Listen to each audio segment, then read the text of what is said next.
Australian. She's playing quickly. I feel like she thinks she's got it. See what can happen on this turn And the for draw for Reagan.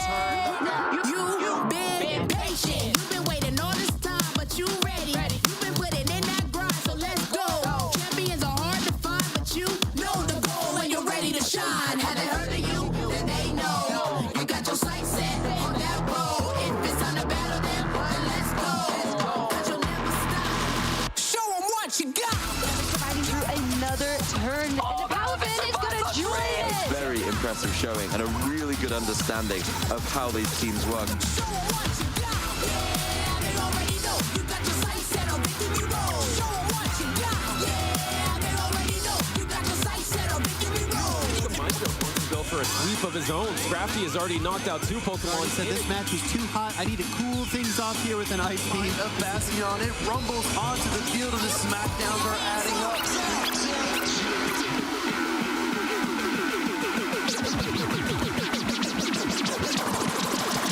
Show 'em what you got. Yeah, they already know. You got your sights set on victory road. Show 'em what you got. Yeah, they already know. You got your sights set on victory road.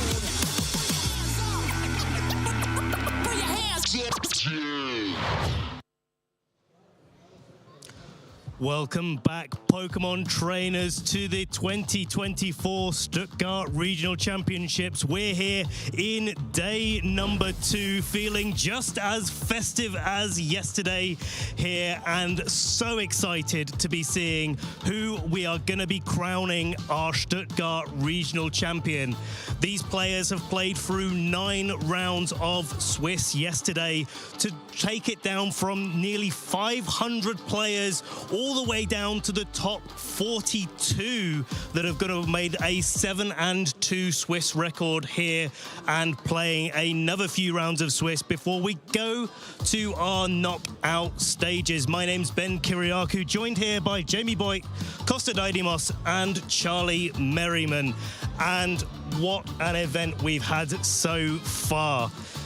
All of these trainers and all of the games that we've been able to showcase yesterday on the broadcast. If you weren't able to see them yesterday, definitely do go back and check them out, because we saw some interesting teams, fantastic players, and fantastic ways of piloting them in this late stage of the regulation set E format.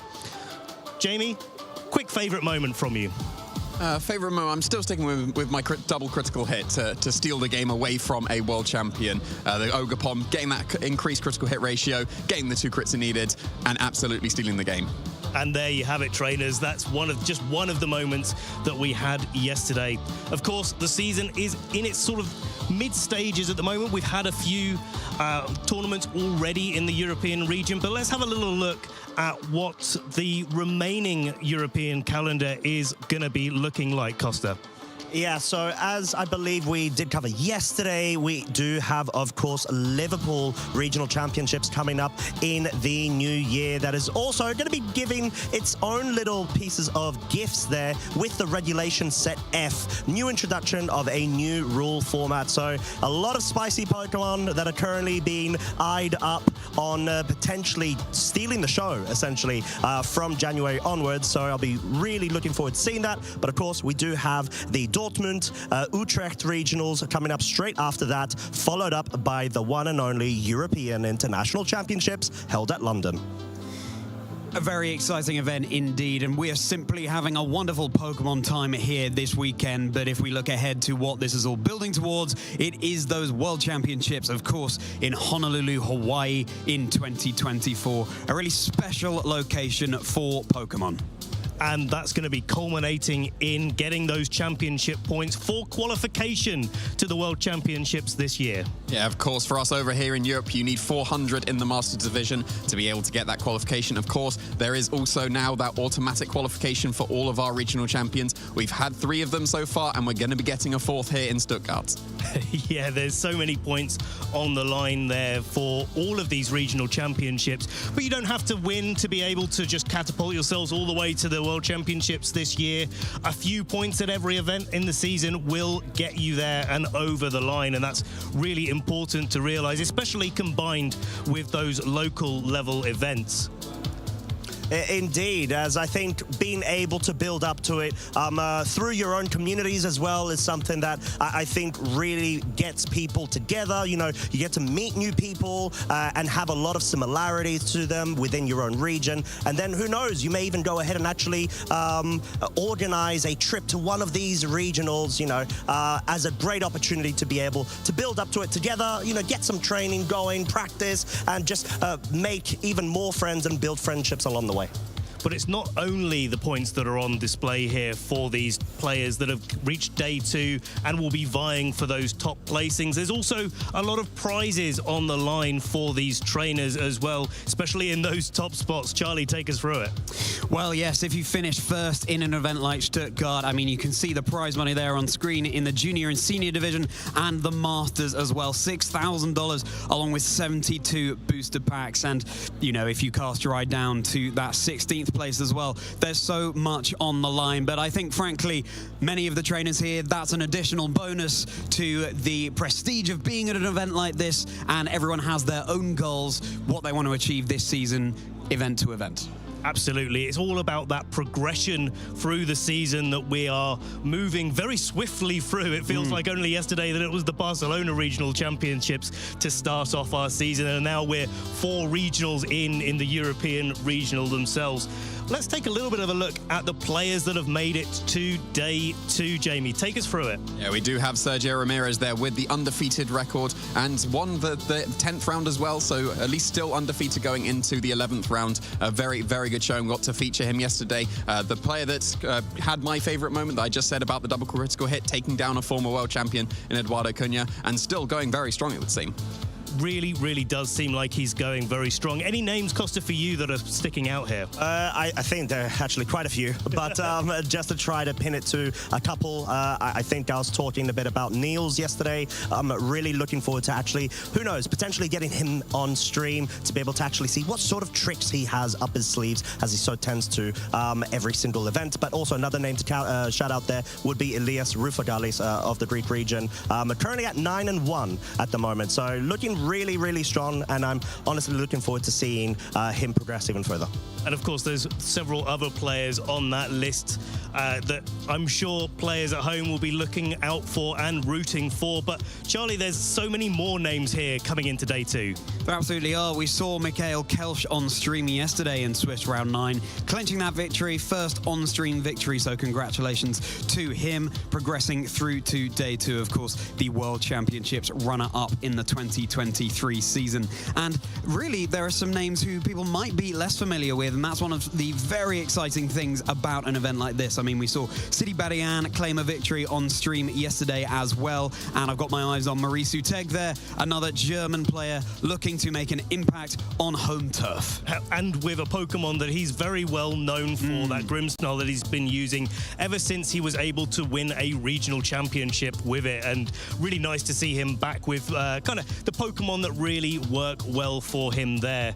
Now, looking forward to the tournament today, we've obviously got the so many things that happened yesterday, but now we're in day 2. Now we've got to look forward to the players and the things that we are seeing in the day 2 Swiss.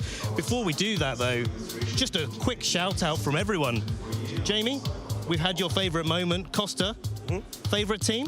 Favorite team? Ooh, I was hoping you'd give me the favorite Pokemon one if I'm honest. I'll go with favorite team. I think favorite team, it may actually have to be Fevzies, because we did see him in round 3 do really well. I'm not sure so far of Fevzies' progression, but I do know that that team is starting to circulate a bit. You got the King Gambit, which is actually the Fairy Terra type, and it puts itself in a really good position against certain current threats that have been rising in usage stats, such as the Regidrado, as we saw, was completely immune to. Totally immune. And Charlie, standout Pokemon that we saw yesterday? Oh, we saw a good number of really interesting Pokemon, and I think, you know what, I will call out that Chien-Pao. Now, bear with me, trainers, that might not sound like the most niche pick, but how about running a Lash Out on your Chien-Pao? That is something that claimed a victory for Marcus Statter here in Stuttgart yesterday. Without that Lash Out, being boosted, having had a stat drop on the same turn, then quite simply Marcus would not have won that game, and Mikhail was also running that Lash Out as well on the Chien-Pao. So, you know, still so much untapped potential in these Pokemon that we see so commonly. We had Playrough on Ogerpon as well, didn't we? Playrough on Ogerpon was fantastic on that particular team. And circling back to you, Jamie, just a quick one on who's the player that really impressed you the most yesterday? I think City being able to get the win on stream and being able to catapult themselves into day 2, because they said that they were just hoping to maybe even make it into day 2, and then they did it in such commanding fashion. So I'm very, very interested to follow him through the rest of the day 2.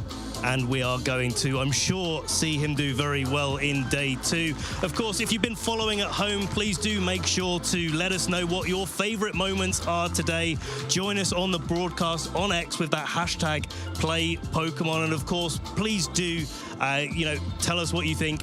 We have /Pokemon on YouTube, on Facebook, and on Instagram as well. And of course, please don't miss any of the action. We've got so many tournaments that we've still got to come up in the 2024 season. So do follow the channels on YouTube and Twitch, the /Pokemon, and you'll be able to keep up with all of the action going through. There's so much to unpack here, but we don't have time yet on the couch to be able to go through all of that. And I don't know about you guys, I'm excited to get into the Pokemon action and to see exactly what all of our trainers are going to be bringing this weekend in day 2, and how, when we pit all of those 42 players that have had such a successful tournament up against each other, what is going to be happening, trainers? So let's go to a quick break. We'll have a little bit more of a recap on day 1, and then we'll be right in with the action of the day 2 Swiss at the Stuttgart Regional Championships.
This 2024 Regional Championships event will be showcasing exciting Pokemon VG matches all weekend. Trainers from around the globe are here to compete for over $125,000 in cash prizes, travel awards, and championship points to qualify for Worlds 2024 in Honolulu, Hawaii. This tournament is a 2-day event, starting our trainers off in Swiss rounds. All matches are best of 3 and will utilize an open team list format. This means that each Pokemon's Terra type, ability, held item, and moves are available to the opponent. The trainers earning 19 or more match points or placing in the top 32 will advance forward to Sunday, Day 2. Day 2, trainers will continue playing Swiss rounds until top cut is determined. The competition then shifts to a single elimination bracket where trainers battle until a single regional champion is crowned. Who is taking home the title of regional champion this weekend? Who will secure the points to qualify for Worlds 2024 in Honolulu? Stay tuned this weekend and watch all the action live. If you want to learn more about upcoming Play Pokemon events, visit Pokemon.com/play.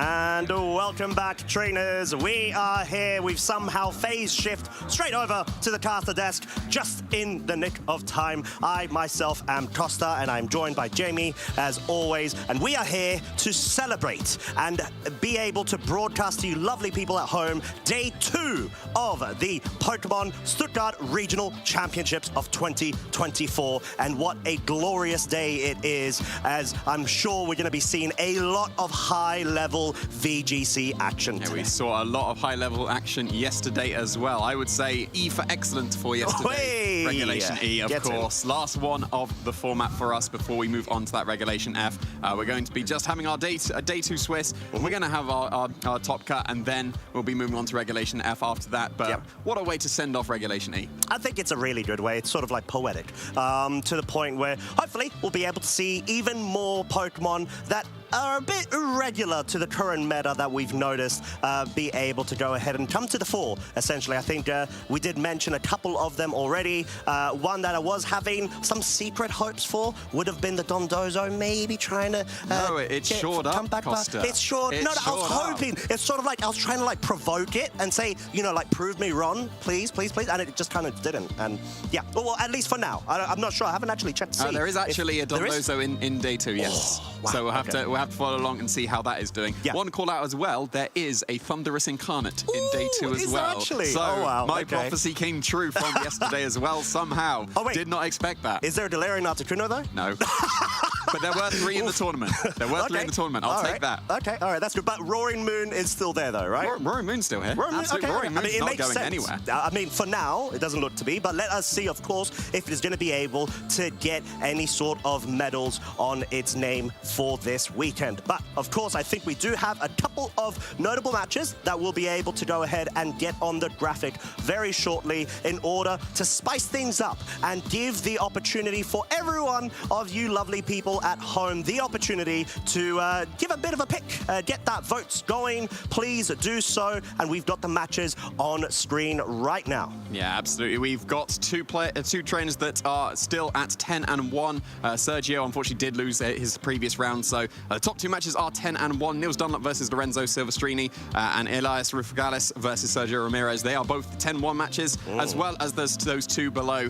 They're currently at 9-2, but still would be absolutely fantastic matches. Oh, indeed. And I'm seeing a lot of really good representation here from several of these trainers. We've got a lot of Italian players already, as always, doing very well at events. It is no surprise at all. But I'm going to give a bit of a shout out to my 2 little Greek boys over there, trainers Pascalis and Elias. So I'm very happy and proud to be able to see them progress so far along in this event. But of course, I think right now the opportunity is yours, ladies, gents, and folks, to go ahead and give that vote in. So make sure you get those in right now if you can. You have the opportunity to define the destiny of this broadcast for this round. Yeah, so many great games. We can't decide. Please decide for us. Get your votes in while you can. This is your chance to pick the game you want to see. All of these would be great. We have shouted out Nils, and we did want to feature him on stream as well. And so there's quite a few players there that we have not yet got to feature, and we would very much love to. So please do put in your vote. Indeed, and I think just going into all of these matches, you start wondering, oh, wow, you know, what other matches could have been that we may have missed, and it feels a bit of a shame that we're not able to find a way to sort of be able to highlight those as well. But I think just being able to come to the point where we can still get that representation out, make sure that people's stories are followed. You know, it's one of the most intriguing things to myself to be able to sort of get a timeline out for each player's history based off of all of the events they go to, because there's so many small intricate things that happen along the way that aren't spotlighted as much, but honestly, it would be such a great opportunity to do so. It's always great to capture the specific moments on stream that are just extra hype that otherwise they would just disappear into the ether just during the tournament while they're playing at the tables instead. Of course, there's so many great matches. There's going to be so many great moments. We're trying to get as many as we can featured on this stream. We had plenty yesterday. There were so many hype moments yesterday. I'm sure there's going to be plenty more today. Oh, 100%. So I think at the stage that we're at, pressure's high, nervousness is definitely high, but I think these trainers are definitely still excited and they're driven by their passion and their determination to be able to succeed and try to aim for that medal, because there's a lot of competitive players, just generally speaking. Obviously, it's a competitive game, but I think the European region does have a knack for being able to have world-class caliber players in every single region, wherever you look around. So being able to sort of, once again, again, see them duke it out in the way that they have and they consistently do is such a pleasure. And I think it's a great way to be able to grow our beautiful game even further. It definitely is, for sure. And we can find out very shortly who is going to be the match that is going to be featured on this stream. You guys have voted for it, and it is going to be Alessandro Tucci versus Alessio Yuri Boschetto. Very nice match indeed. Alessandro Tucci versus Alessio. Alessio, we know, has been in the community for a very long time right now, has always been one of those notable players that even myself, I remember when I was actually starting off and getting more involved with VGC, I always looked up to because I thought, oh wow, you know, like he's actually so consistent. He's so great at the way that he has this introspective view of the game itself, and he's able to sort of dissect things straight off the bat from team preview and sort of be able to pick a couple of timelines and try to go and be a bit more centered with the most optimal one. Absolutely, and previous international champion is always a fantastic thing to feature. Back in the 2018 format, able to win the Oceania International Championship, as well as Alessandro coming out here. Not a name I particularly recognise at the moment, but that is the key words there, at the moment. Making a name for themselves already in this tournament. Currently at 9-2, only a couple of games away from getting into that top 8. Yeah, I mean, very impressive indeed, just being able to reach the stage right now to this point. I'm quite curious to actually see the sort of team choice at this point, because I do know that a couple of Italian players do have certain team building groups where they share a lot of similarities with certain calls that they've been going ahead and actually thinking of rocking up to a tournament together with. So I'm actually curious to see if perhaps they may be involved in the same team building team, or if they've just gone completely different and we're just going to actually see the end result of the heads matchup between them. I know, at least for Alessio, he tends to stick with what works for the most part. Yeah. You'll sometimes get a mega septile here and there,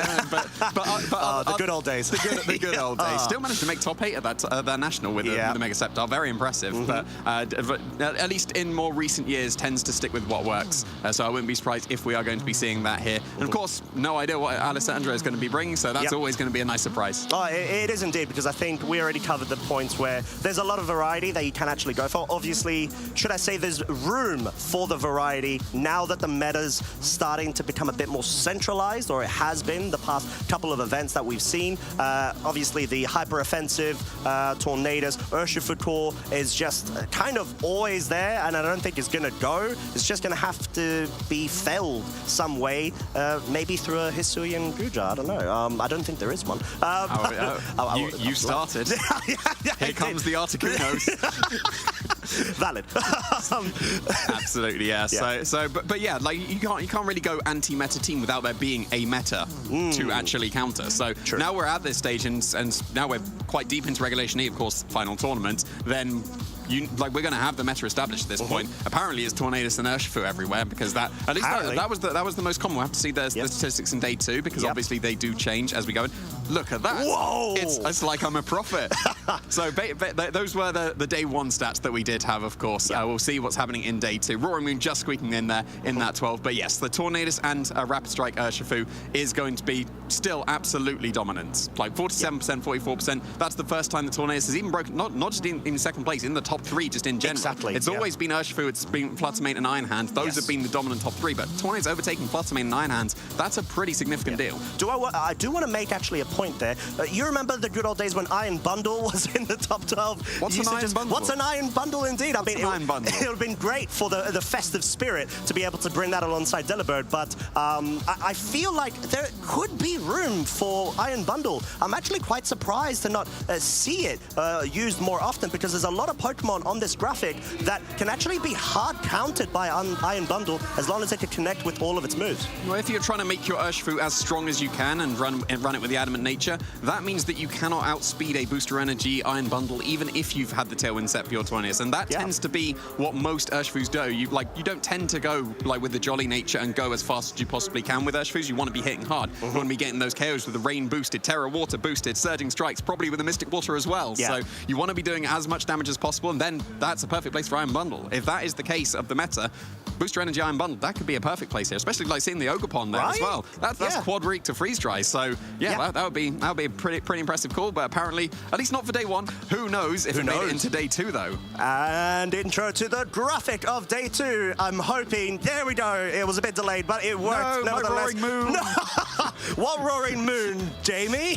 Apparently it's a Chienpao now as well. But okay, Tornadus has fallen a little bit from grace there. Look at that. Okay. Even been taken by Half Flame Ogerpon. Oh wow. Okay, all right. That's actually quite interesting because we didn't even see Half Flame in the previous day 1 usage stats. Just goes to show maybe some of the trainers have been able to pilot that Pokemon to more great success. I think we already saw Mishael was able to do so with that very interesting tech of Play Rough. So maybe they've actually opted to go for a bit more variety when it comes to the coverage options. Where's Hisuian Arcanine? Oh, wow. Okay, I didn't expect that. Hisuian Arcanine is not in the top 12. Well, it's not in the top 12, but this sort of common thing about Hisuian Arcanine. Yeah. It may still be lurking in the shadows, waiting to be able to come out on top and being piloted by some very exceptional trainers. Yeah, well, like maybe this is the tournament for Europe where the streak has finally been broken. Like, there's definitely still there's got to be at least one. There's no chance that no Hisuian Arcanine's made it, but less than a fifth of the trainers that made it into day 2 actually brought Hisuian Arcanine. So that's easily the biggest surprise to me. Like let alone Half Flame making it all the way up there. Like that's not unexpected. It's a great Pokemon, but no Arcanine. Yeah, and I think Amoonguss and King Gambit being able to find their way through as well is quite fascinating. We did cover the topic of King Gambit, just saying it's overall an all-around amazing Pokemon and introduction to the new generation, and it's just so bulky and it really hits hard. If you're able to get the black glasses set going and you set it up with Swords Dance, as long as you got that board position to your advantage, you're just able to use the priority sucker punches. If you want to try to anticipate a read of your opponent going for like a status move to avoid getting sucker punched, just go for the Kowtow Cleave and it just deals some ridiculous amount of damage. It might even be a reason why Hisuian Arcanine isn't on that graphic, because King Gambit is pretty decent counter. Like, obviously, it's a steel type. Flare Blitz, that KOs, but you get Intimidate and you get your Defiant activated, and then maybe, like, the Black Glass is boosted, sometimes Terra Dark boosted, but it apparently defensively boosted. Now Sucker Punch might even KO that Arcanine. So, yeah, that's actually, like, I'm pretty surprised by those day 2 usage. I know. It's actually, it has caught us a bit off guard. But I think perhaps for good reason, because it just sort of falls into what we've been talking about, where the meta is at an opportune moment where it's sort of like the point where we're able to establish more room for other Pokemon to come to the fore that may be able to have those direct answers to the already dominant Pokemon that we've been able to see in the past couple of majors. For sure, yeah. And like I wouldn't have put like Amoonguss as a Hisuian Arcanine counter though. But Water Terra though. Water Terra, Water Terra is the most common for sure, and yeah, like with Amoonguss making a comeback at least in day 2, because I know it wasn't there on the day 1 usage graphic. We were mentioning that previously that Amoonguss apparently wasn't used, but it's what Amoonguss, King Gambit, and Ogerpon I think weren't in the day 1 graphic, and they were the surprising ones. Half Flame, yes. Specifically Half Flame Ogerpon overtook the Wellspring that was initially there. So yeah, that apparently those are the ones that snuck in, I guess, like went under the radar on people's team building. Shadow sneaked, although none of them are ghost types, but...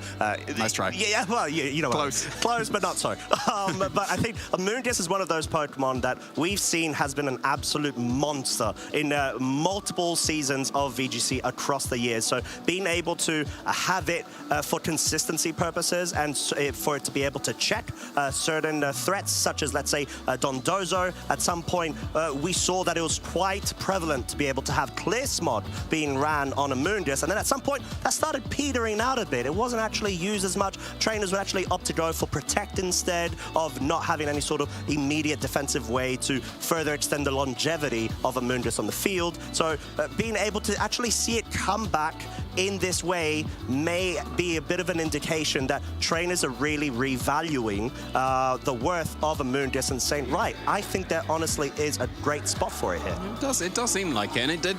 Amoonguss tend to be run in exactly the same way. Like the most common set by a mile is Pollen Puff, Spore, Rage Powder, Protect. Yeah. I think one of the big things that it could have, Urshifu Rapid Strike. That's the most common Pokemon, day 1 and day 2. Where's Leaf Storm? Yes. Lee Storm is just a straight up KO into Rapid Strike Urshifu. Like, obviously, you can be Rocky Helmet, you can just Rage Powder it away, but what's wrong with just KOing Urshifu? But what do you drop, though?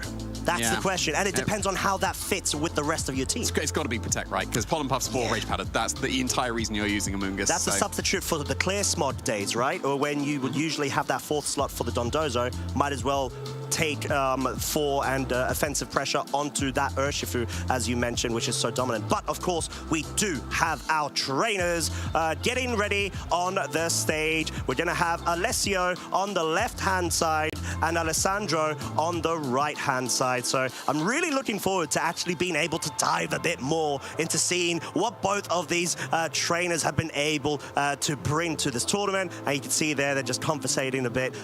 So I think they're excited, we're excited, and I think we're probably going to be in for a very good match. Yeah, it always will be. When we're featuring a former champion, it's always going to be a great match. And of course, as previously mentioned, Alessio Urubisquetto, the previous international champion back in 2018, always a great showing. I'm curious to see if he did stick with what he knows. I wouldn't be surprised if he is going to be running at least 6 Pokemon that were in that top 12 graphic. Yeah, I wouldn't be surprised either. I think Yuri, like you said, he sort of goes with teams that work, or I should have said components of teams that work, and just like the good stuff, per se. Good stuff, yeah. Yeah, and it's just because you're able to further extend the consistency of your plays. If you understand and have clear comprehension over the flow charts and the expectations around which Pokemon you need to bring based off of not only the results of, let's say, game 1 or game 2, but also what your opponent would anticipate you bringing in order to answer their team.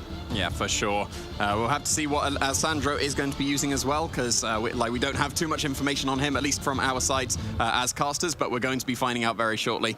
Lisa has made it into a 9-2 record, which is no small feat here at a regional, so already doing very well, so the team must be performing pretty well for him. Indeed, and we are going to be getting the achievements straight up. Of course, we've mentioned with Alessio that he is a multi-champion over across the international front of being OCIC champion back in 2018, as well as the Bolzano special event champion in 2019, and the Innsbruck regional champion 2016, and 2 top 16s at World Championships, just to boot it. Yeah, 2 times top 16 World Championships is a pretty good place. It is pretty good. Yeah, it's pretty good. But yeah, they're getting we only mentioned the international championship there, 2-time, well, regional champion and special event champion to boot as well. So very, very accomplished player. No achievements yet for Alessandro, but I always say the key word is yet. Yes. Like, absolutely getting an achievement here, making it into the day 2, going to be able to do maybe even stronger than that. Could be breaking into this top 8. If he does win this game, he is only 1 step away from being able to make it into that top 8 here.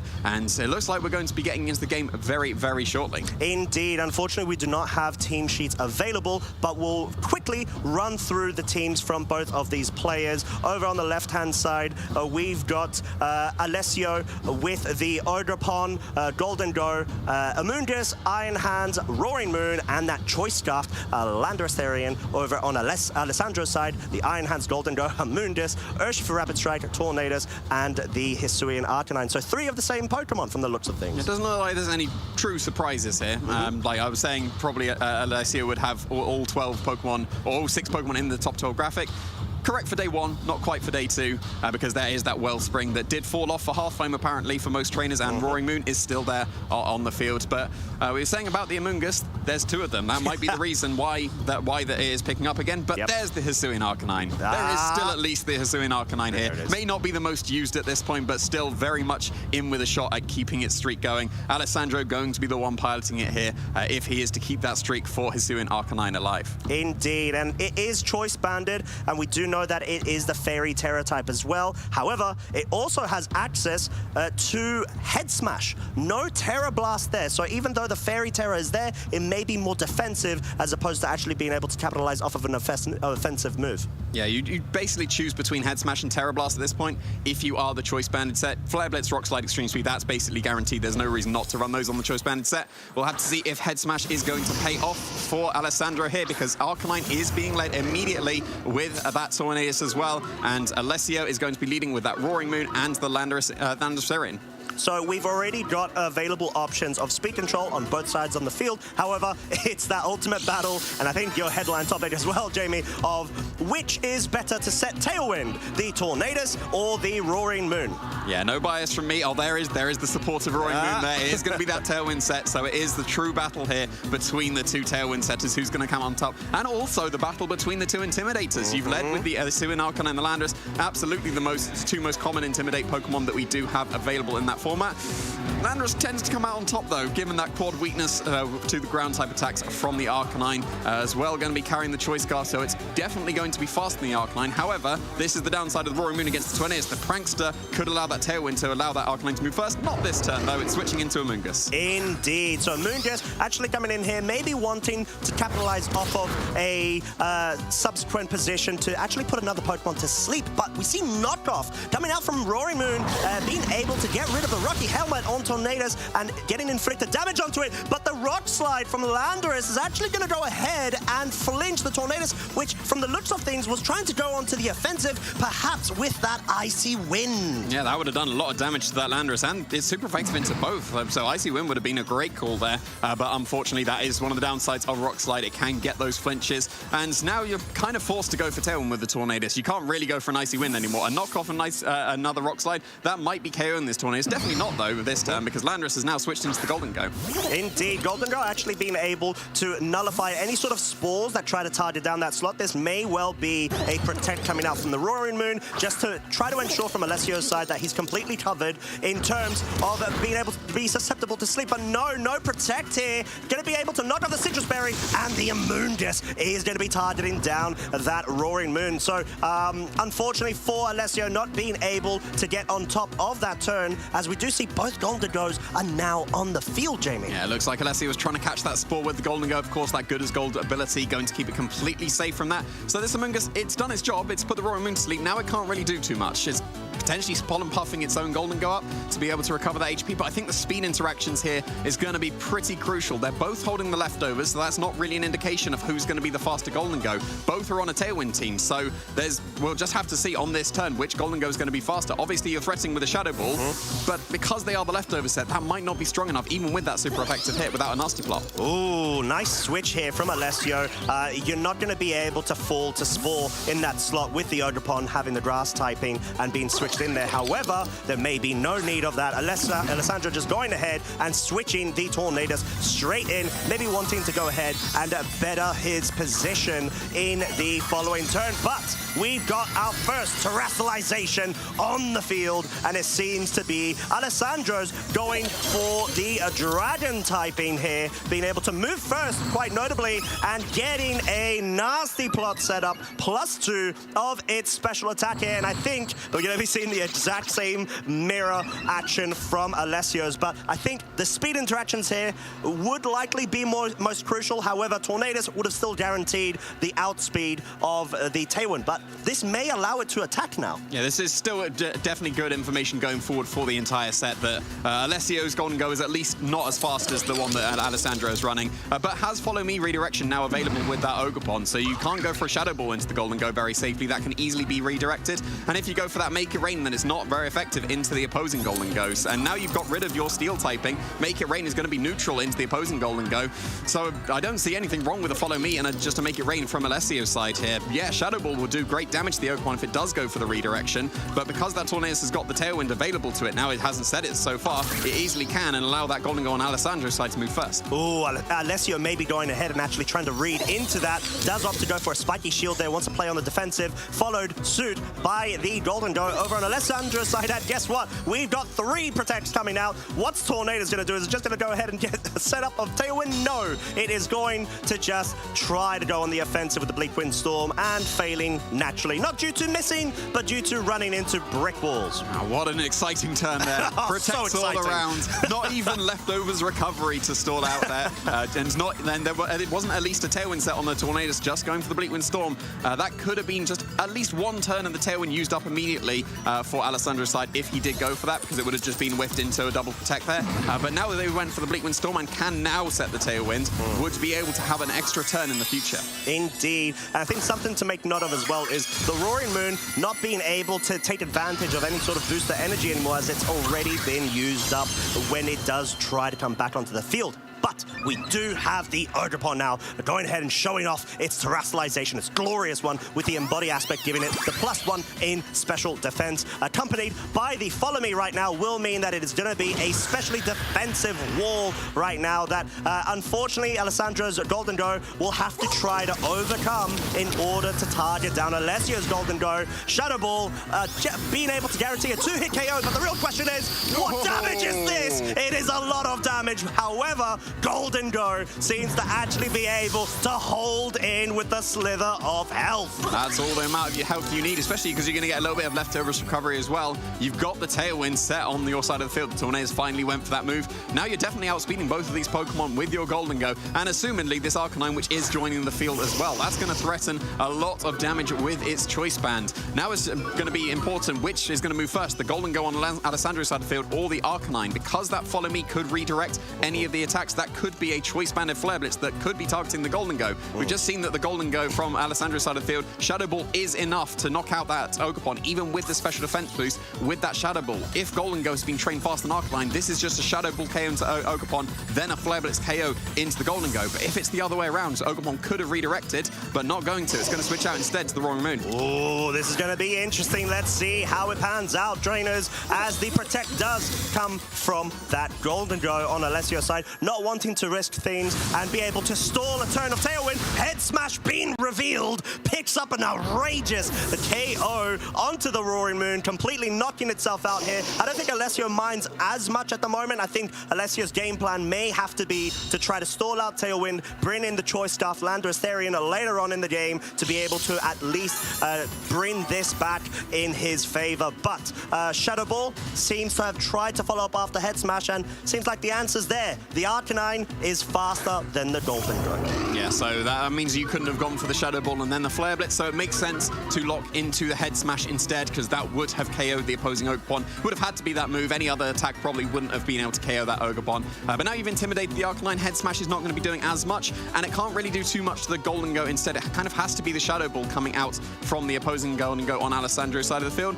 But you don't have the Ogerpon on the field. You switched in the Landorus to get the Intimidate, but that means you can't go for the Follow Me. You can't go for something like a Head Smash dodge into the Shadow Ball, still being redirected into the Ogerpon at this point.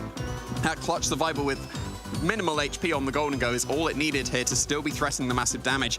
Make it rain and a Head Smash might be able to KO the Golden Go. It'll be pretty close because it's still going to be at +2 because Head Smash is pretty strong even after it's been intimidated. I think there may be a case where Landorus actually will just try to go for the damage and completely ignore potentially being threatened here, but Arcanine switches out for the Amoonguss. A story as old as time there between the interaction of those two Pokemon, as the Shadow Ball goes and actually picks up the one-hit KO onto Alessio's Golden Go, out of commission completely. Rock Slide just enough to pick up the KO on the Golden Go over on Alessandro's side. So this seems to be a case where Alessio, may be trying to set up a Rock Slide win condition going into the end game. And we've seen what Rock Slide can do already, even on the first turn. It got that flinch on the Tornadus to put a stop to that Icy Wind that could have done a load of damage to the Alessandro's, but instead it's still at full HP. The Terror on the Ogerpon might come back to bite Alessio now, because if it stayed as its regular old grass typing as well, you would assume that the Ogerpon is going to be able to outspeed the Arcanine. It will depend on the training and if you go bulky on your Ogerpon, but then you would have had the incredibly safe plays of just Ivy Cudgel into the Arcanine. You can't be redirected, there's nothing you can do. However, because you did go for the Terror and drop your grass typing, Rage Powder would be able to come into play, so there is still a chance back into this match for that Arcanine. After the Intimidate, probably going to be able to survive a Rock Slide and respond back with a strong attack of its own, so there's definitely still a chance here. The Landorus and the Ogerpon are still in a great position. It could have been a game-winning position immediately if there was no Terra, but it did make sense in the face of that +2 Golden Go to get your special defense boost. But in this situation, it's still open to basically Rock Stone. Wow, that's head smash movement for the Landorus. It is indeed. It seems like Tailwind is still in effect. Just barely one hit KO once again there. This Choice Bandit, Hisuian Arcanine going down to its own recoil from the KO there. What an outrageous Pokemon with an outrageous amount of damage output there. But Ivy Cudgel, it is going to be Water Terra boosted here. However, the damage is very pitiful and minimal. Spore, now due to the mono water typing of the Ogerpon, is going to be able to successfully connect. And I think from what it looks like, Jamie, we may be here for a couple more turns. Yeah, it's more than a couple, I'm afraid. Oh, no. The special defense boost is great on the Ogerpon. Yeah. This Pollen Puff's not going to do too much at all. Look at this. Here we go. Wait for it. Oh! Actually, to be fair. Impressive. To be fair, I am impressed by that Pollen Puff. So I reckon that Amoonguss is going to do it here, because we've seen the Ivy Cudgel. You've got the Spores to be able to put a stop to the Ivy Cudgels there. That's chipping away more than the Ivy Cudgel would, and even without the Spores, you'd probably be fine. Yeah, 24 hit points first turn, second turn 19 hit points there. So yeah, I think, like we said, it looks like Amoonguss is most definitely going to be able to wrap this up. I don't even think an Ivy Cudgel crit boosted by the Water Terra is going to be enough for this Ogerpon, which does wake up. But at this point, this is an Amoonguss. It is quite literally built for this. It's going to be taking that damage as if it's just dusting some dust, should I say, off its shoulders. Spore does come out once again, and yeah, this is a bit of a wrap-up. Maybe an opportunity for Alessio to actually try to process through a Game 2 approach. Yeah, that was pretty close there, and I think the main impactful move was the head smash on that Arcanine. It was able to just knock out that Roaring Moon immediately on the switch in. Yeah, just one more Pollen Puff will do it, and the Amoonguss will be able to take the game. And Ogerpon does wake up, maybe the critical hit. Who knows? Maybe. We'll see. We have to wait and see. Essentially, but no, not even. And the critical hit wouldn't have done it either based on that damage. Yeah, there we go. Offensive Pollen Puff. Amoonguss going on the offensive, taking down the Ogerpon and winning the first game for Alessandro. Get in. Yes, indeed. I think maybe 2 consecutive critical hits from an Ivy Cudgel could have made it. No shout-outs to yesterday, of course, but I think in this scenario, it might have just been enough of damage output to just barely push that Amoonguss straight past the KO range. But Alessandro doing a very good job in being able to round that one off against Alessio with the Amoonguss endgame. But most critically, it seems like the head smash is such a great pick on this Arcanine. It was absolutely game-winning there. It was able to KO that Roaring Moon, able to just knock out that Landorus in one shot. I'm trying to think. I don't think that Alessio did any damage to the Arcanine. I think it just KO'd itself to head smash, which is obviously the main downside of that move. It's so strong, like one of the strongest moves you can possibly get. Shaky accuracy as well, but massive recoil. You take half as much damage as you sent out to your opponent. So yeah, I'm pretty sure that Arcanine just KO'd itself. It sacrificed itself to KO 2 Pokemon, Roaring Moon and Landorus, but that was hugely impactful. I mean, who would have known that we'd be able to see the equivalent of a Giga Impact base power move in the form of a rock type on this Hisuian Arcanine? It just feels like it marries in so well with the Choice Bandit set to the point where, you know, you could just make sure that you reach a certain speed benchmark in order to just go ahead and get, for example, outspeed any sort of modest Golden Goes that could be running about if you want to try to make sure that you can still get the Flare Blitz focus onto it, or if it's a Dragon Terror, perhaps even pick up the KO with the head smash. That may be one of the calculations that Alessandro has actually geared this Arcanine towards, and then just flood in all of the rest of the training into its attack prowess. Yeah, it's proving how strong it can be with, like Landorus, yeah, it usually intimidates and then it'd probably be able to survive, and that was just at neutral because it did switch out and switch back in, but it's still incredibly impressive to just take up a complete knockout with a neutral hit. That's always a very impressive thing, and the compounding nature of the Choice Band on top of the strong power of the head smash, yeah, it's a really, really strong attack. Trainers do often offer Terra Blast instead, especially when you have the Terra Fairy. The most common Terra that you have when you are opting in for head smash is the Terra Normal to benefit your extreme speeds.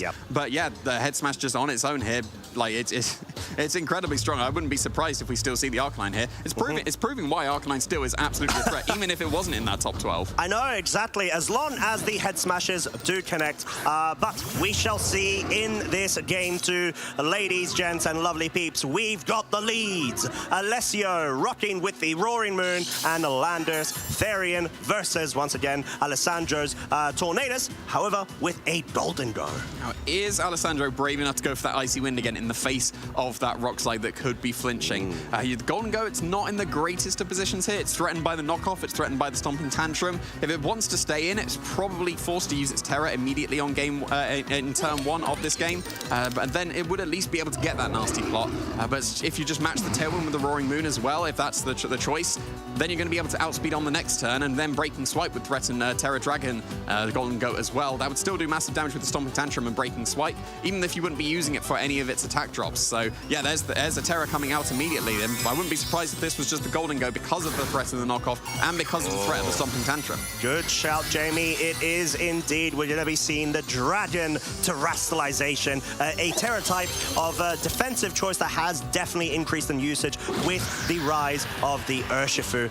As we are going to be seeing a Tailwind being set up, this may well just be a full offensive move, but outspared by the Roaring Moon. It seems like there's not enough training on that Golden Goat to be able to outspeed, unfortunately for itself, with a Tailwind setup. It does survive, it does get the nasty pot set up, but this is a potential double up. No, Stomping Tantrum going into the Tornado slot there, perhaps trying to read into a potential Arcanine switch in. I mean, Arcanine makes a perfect sense to switch in against the Roaring Moon and a Landorus, especially because a reasonable assumption would be Rock Slide to try and hit that opposing Tornadus. Just one thing to note there, though, that because that did fail, this is now a double power Stomping Tantrum. However, it's not going to be hitting anything. Golden Go's just protecting.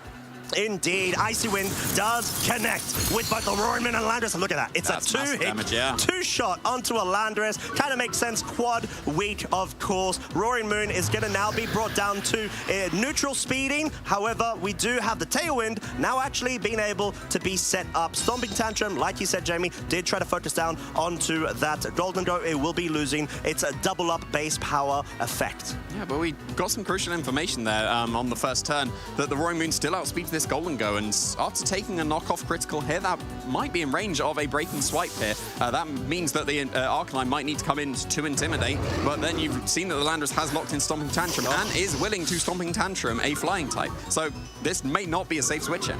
Indeed, but let's see if Alessio is going to try to make the risk of going for the Stomping Tantrum into that slot once again. Breaking Swipe, not quite enough to pick off that Golden Go.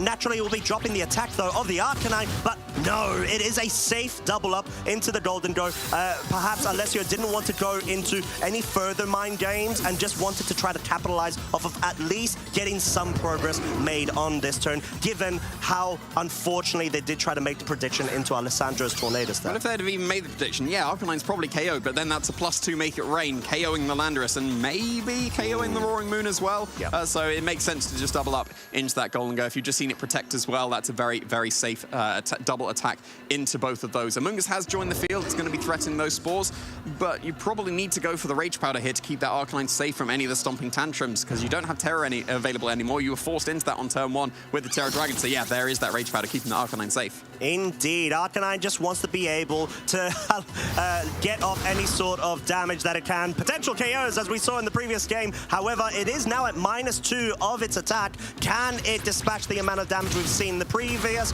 game? We're going to have to find out.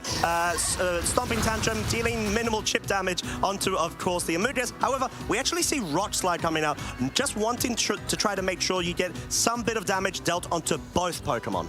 The Landorus is probably in range of another Rock Slide here, so yeah, wants to be switching out, preserve the Intimidate, and not be KO'd to that Rock Slide, because you're probably not going to be able to pick up a KO on either Pokemon this turn, because that Amoonguss can keep that Arcanine safe with its Rage Powders. Indeed, as Arcanine is actually going to be opting to switch out right now, wanting to reset those attack drops for a later time, as Alessandro has quite correctly identified the great use of offensive pressure that the Arcanine is able to dispatch, as we are going to have knockoff going into the Amoonguss, and sure, the the Citrus Berry is gone, but guess what? In turn, it's had to have a trade for Spore, focusing down on it as Tailwind has just now expired for Alessio. Yeah, and with the switch out of the Arcanine, you're not threatening this Golden Go anymore. Perfect switch in for Alessio. It's not threatened at all by the Amoonguss, and the Tornadus, yeah, Bleak Wind Storm and Icy Wind, that's not going to hit it either. So even if the Arcanine had stayed in, it had chosen to lock into Rock Slide instead, and that also would not have threatened the Golden Go. So great switch in there. This could just be a Make It Rain to probably KO that Amoonguss. It'd be pretty close, but it's also, if you want to get that nasty plot, this is absolutely the turn to go for it. Indeed, as Amoonguss is going to be a bit aware and switches out right now. It wants to be able to recover a bit of HP via its Regenerator ability. That does, of course, proc at the end of the switch turn phase. And the Arcanine wants to better position itself against this Golden Go, maybe anticipating the setup of the nasty plot here, as Roaring Moon will, of course, take its guaranteed turn of sleep. Golden Go, like you called out, Jamie, wants to set up the nasty plot, get those schemes going, get the offensive pressure onto Alessandro's side of the field. But at this point, Tailwind and Arcanine facing down Golden Go doesn't look really good for it. Not particularly, no. That could have been a Make It Rain there, and may not have caved the opposing Amoonguss, but that would have been absolutely massive damage into the opposing Arcanine, and Arcanine's the only real thing that's threatening this Golden Go at this point.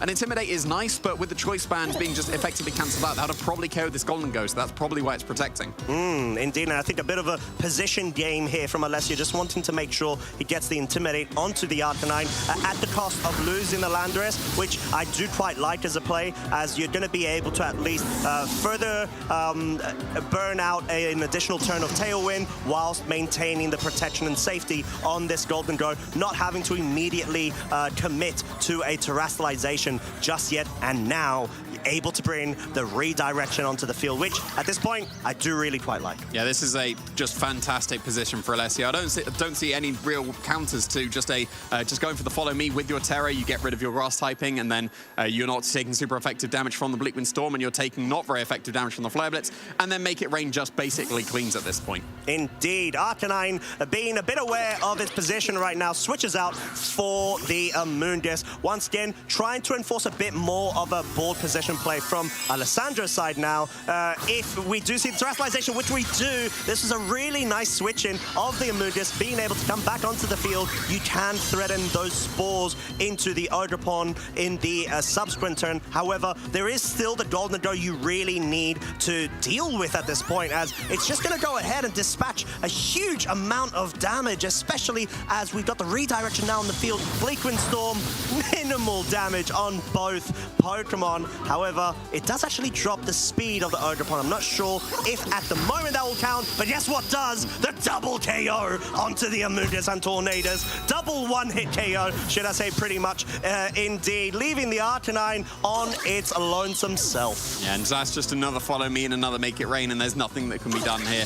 If they lock into Rock Slide with the Arcanine, yeah, you hit both and you get around the follow me, but that's just not doing enough damage to this Golden Go. It will eventually break through and get that Make It Rain, so really nice adjustment coming out here from Alessio, taking care of that opposing Golden Go really early, just freed up his own, and it was only really the Arcanine that can threaten with Flare Blitz. It was locked into Rock Slide when the Golden Go joined the field, free nasty plot. And then as soon as you get that redirection next to the Golden Go, you basically get to follow me for the rest of the game. And not even, apparently. You can just double protect. I guess to stall out any Tailwinds, it doesn't really matter at this point. You can go for an Ivy Cudgel for the KO, you can go for a follow me and a Make It Rain for the KO, and you at least get to see what it's locked into. It is Rock Slide here. Indeed, and at this point, I think Alessandro has correctly identified that you just have to try to win out with flinches at this point and hope that somehow you can outspeed the Roaring Moon once Tailwind has expired as well and does come back onto the field. But yeah, I think at this point it's quite dire for Alessandro in this situation. We do know Ogerpon had its speed dropped, so we may run into a situation of, sure, you could get double flinch,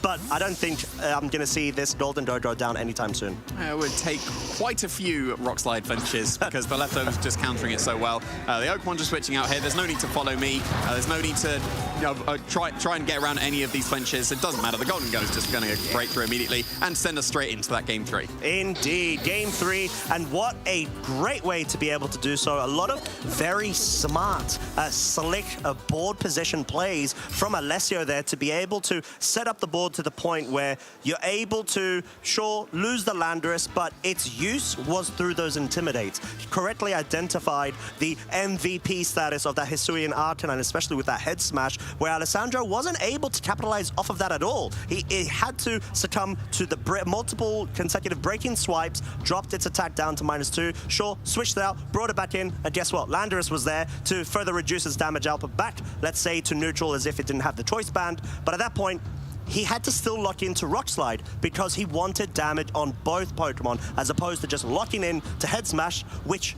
we did not see being used at all in Game 2. Not at all, no. You need to go for the Flare Blitzes or just the Shadow Balls into the opposing Golden Go. If you're bringing Amoonguss and Tornadus, that's not going to be able to do it at all into the opposing Golden Go, so it has to be Arcanine and Golden Go itself. And it forced into that Terrestrialization immediately on that first turn because of the threat of the knockoff, because of the threat of the Stomping Tantrum. You've used your Terrestrialization really early and then lost the Golden Go pretty early on as well. Therefore, you only have Arcanine to be able to Flare Blitz. And as soon as you lock into Rock Slide, that's the freeze nasty plot. We see how much damage that does. That just cleaned the board of the Tornadus and the Amoonguss when that was basically a full HP as well. So, yeah, Golden Go, it seems like it's important for both trainers here because we saw Alessandro in that first game. The Golden Go was moving first before Alessio's, and then it got a nasty plot. It was threatening massive damage. It KO'd the opposing Golden Go with a +2 Shadow Ball, but then in the second game, lost it too early, and then the opposing Golden Go was able to just completely sweep. So I think whoever supports their Golden Go, if that's what the game plan they're still sticking to, whoever supports their Golden Go the best will probably come out on top in this Game 3. How do you feel about the leads? Because we saw a bit of a change-up from Alessandro. They're leading with Tailwind and Arcanine straight off the bat, and just wanting to try to feel like going for damage, but Landorus Therian was on the field to sort of slow that damage down for the Arcanine. Yeah, I don't think you can lead with the Golden Go again if you're going to be facing down Roaring Moon and Landorus, because that's just threatening too much damage, forcing the Terra early, and you want to try and save the Terra if you can. And there is a little bit of a switch up. It is still the Golden Go. It's Golden Go apiece for both these trainers, so there is a switch up for both of them. The Roaring Moon is still here for Alessio, threatening that Tailwind, but no Tornadus in sight, at least on this first turn. It's Arcanine and Golden Go for Alessandro. Interesting. I think it may have been that situation where perhaps it was a bit in a bit of a passive spot due to the speed interactions of the Roaring Moon versus the Tornadus, hence why, Roaring Moon booster energy with speed and support is actually quite nice to be able to take advantage of a passive Tailwind turn from that Tornadus. But like you said, and correctly identified, Jamie, Golden Goes afoot. They are on both sides of the field. Arcanine does have that advantage of getting the Intimidate down onto the Roaring Moon, which may allow the Golden Go on Alessandro's side to not actually succumb to a KO from the knockoff. So it's still somewhat awkward to being able to go for knockoff and Shadow Ball if you want to KO the opposing Golden Go on Alessandro's side of the field. You might need to go for your Terra just again because of that Flare Blitz potential that could be knocking out the Golden Go. But if you do that, then you make yourself weak, well, not weak, but at least not resisting Make It Rains anymore. At least you'll get rid of the Shadow Ball weakness that you could have been going for. But there's the Arcanine switching out, so that's left this Golden Go on Alessandro's side of the field completely open here to a potential knockoff on a Shadow Ball. Yeah, this is going to be a potential risky play from Alessandro. Let's actually see how that pans out. It looks like there is the Dragon Terrestrialization, which is probably a direct answer to that play of the knockoff and Shadow Ball. Focus down. It's sort of, you have to make that play if you're going to switch the Arcanine out and try to get a bit of board state going with the Tornadus being switched in. So double Golden Go, double Dragon Terrestrializations on both sides of the field, brimming with light. Quite nice. And unfortunately losing the leftovers for Alessandro's side due to the knockoff, not dealing that much damage at all. So it's going to be a question of whether there's going to be a damage move coming out, which it does seem to be the case. And all of a sudden, Golden Go brought down to just under 25% of its remaining HP. Sure, there is the Tornadus on the field, but we did see the interaction, Jamie, in Game 1, where the Golden Go on Alessandro's side, even with Tailwind, was not able to outspeed the Roaring Moon booster energy. And that's going to be really, really big here. You may need to just switch in your Arcanine for another Intimidate. Otherwise, the Breaking Swipe, now that it's the Dragon type on the Golden Go, that's probably enough to be able to pick up the knockout. We saw a -1 Breaking Swipe into the Golden Go in the previous games, and that's looking about as much damage as it did previously. So if you do go for the Tailwinds, that won't work because of the speed interactions here. The Roaring Moon could just set up its own Tailwind as well if it does want to try and get the Golden Go in a position as well. But the fact that the booster energy is allowing that Golden Go, the Roaring Moon, to outspeed the Golden Go, that's going to make it pretty awkward for Alessandro here. Yeah, hence why we are going to be seeing a defensive play coming out from that slot. Perhaps Alessandro wanting to hope that the Tornadoes can remain on the field after this tailwind to try to get an icy wind off immediately after. But guess what? That's just going to be completely nullified due to the tailwind from this Roaring Moon. Kind of pinned in to try to lock for the tailwind just because you are going to be losing this. Oh, wait, you're not going to be losing this, Tornadoes. Of course, it was at -1 of its special attack. It hadn't had the nasty plot set up. So right now, the Golden Doe on Alessio's side, it's at -2 sure of special attack, but it is very healthy. Yeah, that was actually probably a good not KO on the opposing Tornadoes. That would have given a switch in something like the Arcanine. That would have been able to intimidate the opposing Roaring Moon again, and maybe the Golden Go is able to survive a Breaking Swipe when it is at -2. But instead, Breaking Swipe might just be a double KO here. It's usually used for its supportive prowess in the attack drops, but Tornadoes being so low, yeah, that's definitely in range. And Golden Go, it's going to be pretty close based on the fact that it is now super effective hit into it. So yeah, Tornadoes is forced out here. That could have been just an immediate switch into the Arcanine, but having to spend this turn getting that Intimidate means you don't have a Bleakman Storm or an Icy Wind this turn. Indeed, as Arcanine is going to try to switch in, perhaps Alessandro wanting to safeguard this Tornadoes for the mid to end game scenario to get another tailwind set up. And it just survives the Golden Go from the Breaking Swipe there, thanks to that switch in, being able to now have the -2 of its attack there. Oh, it survives after this +2 special attack Golden Go, just so it can retaliate and pick up the KO and deal respectable amounts of damage to that Arcanine, if I don't say so myself, whilst being at -2 of special attack and now consequently being at -3. So it's saying who's supporting their Golden Go the best here, and at least for these turns, Alessio's has come out on top. Clutch survivals from both, the Intimidate becoming very impactful to allow that Golden Go to survive that Breaking Swipe, but a perfectly trained Golden Go here on Alessio's side of the field, able to tank that +2 Make It Rain. Yeah, sure, responded with a -2 Make It Rain, but that was all you needed when that Golden Go was on such a low health at this point. Now, the Arcanine has been Breaking Swiped. It is at -1. If it does go on the offensive here, you've got another opportunity, getting another Breaking Swipe into that Arcanine, and then an Intimidate in the future as well. So if you're choosing to stay in with the Arcanine and get a KO, both Pokemon are probably in range of a Rock Slide at this point. Maybe not the Roaring Moon if it gets Breaking Swipe off again, but then the Arcanine's going to be in a pretty awkward spot going into the future turns. Indeed, as Golden Go actually, Alessio being able to see its value against this Amoonguss and even Arcanine to an extent later on in the game, maybe wanting to go ahead and safeguard it in order to have a free switch in against Spore. We are going to be seeing a quite nice sync there of the Landorus being brought in, being able to drop the Arcanine to -1, followed by the Breaking Swipe now down to -2 all in one turn, and this is why this strategy is so good against physical attackers for that exact reason, with the supportive Roaring Moonset being able to survive here. It does get spored. However, this is a scenario where actually it's in Alessio's favor. You just want to be able to whittle down Alessandro's resources. Yeah, and you've been doing that very, very nicely here. Arcanine's a -3, and that Rock Slide, you saw how much damage into the Landorus, and it's going to be able to survive on the field for multiple turns. It's being able to switch in completely free. It's unintimidated. If Arcanine wants to do that, it's going to have to switch out and switch back in. And then there's multiple turns of just not attacking here for Alessandro, and that gives this switch in now to the Golden Go.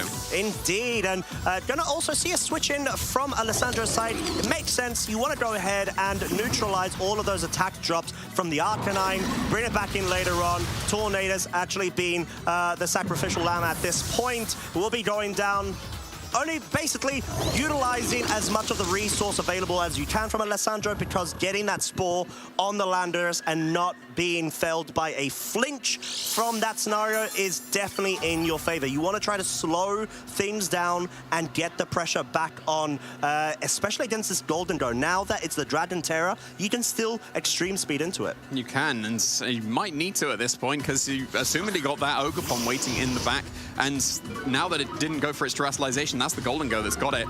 At some point, the Ogerpon comes in, ignores any Rage Powders that comes out, and Ivy Cudgel KOs the Arcanine, assumedly. It might still under speed. It depends on the training. Some trainers go for much bulkier Ogerpons, some trainers go for super fast Arcanines. So I don't think we've actually yet properly seen that interaction of who is faster between them, because there's always been some tailwinds and there's always been the interactions there. So that's one of the key things here. But we saw that the Amoonguss was able to 1v1 the opposing Ogerpon previously, and it might be able to do that even better now Terra isn't available, because because Pollen Puff would be super effective and Ivy Cudgel would be even weaker. So you do need to somehow get around this Ogerpon that could be coming in here. It's instead just going to be the Roaring Moon at this point. On such low HP, going to be able to sacrifice it basically at this point so you can get another Intimidate with your Landorus. Indeed, and I think at this point it is just trying to utilize your resources as best as possible, as Arcanine is going to be locked into the Rock Slide right now. It does pick up the KO onto that Roaring Moon. It doesn't actually lock into Extreme Speed there, so maybe Alessandro's a bit more confident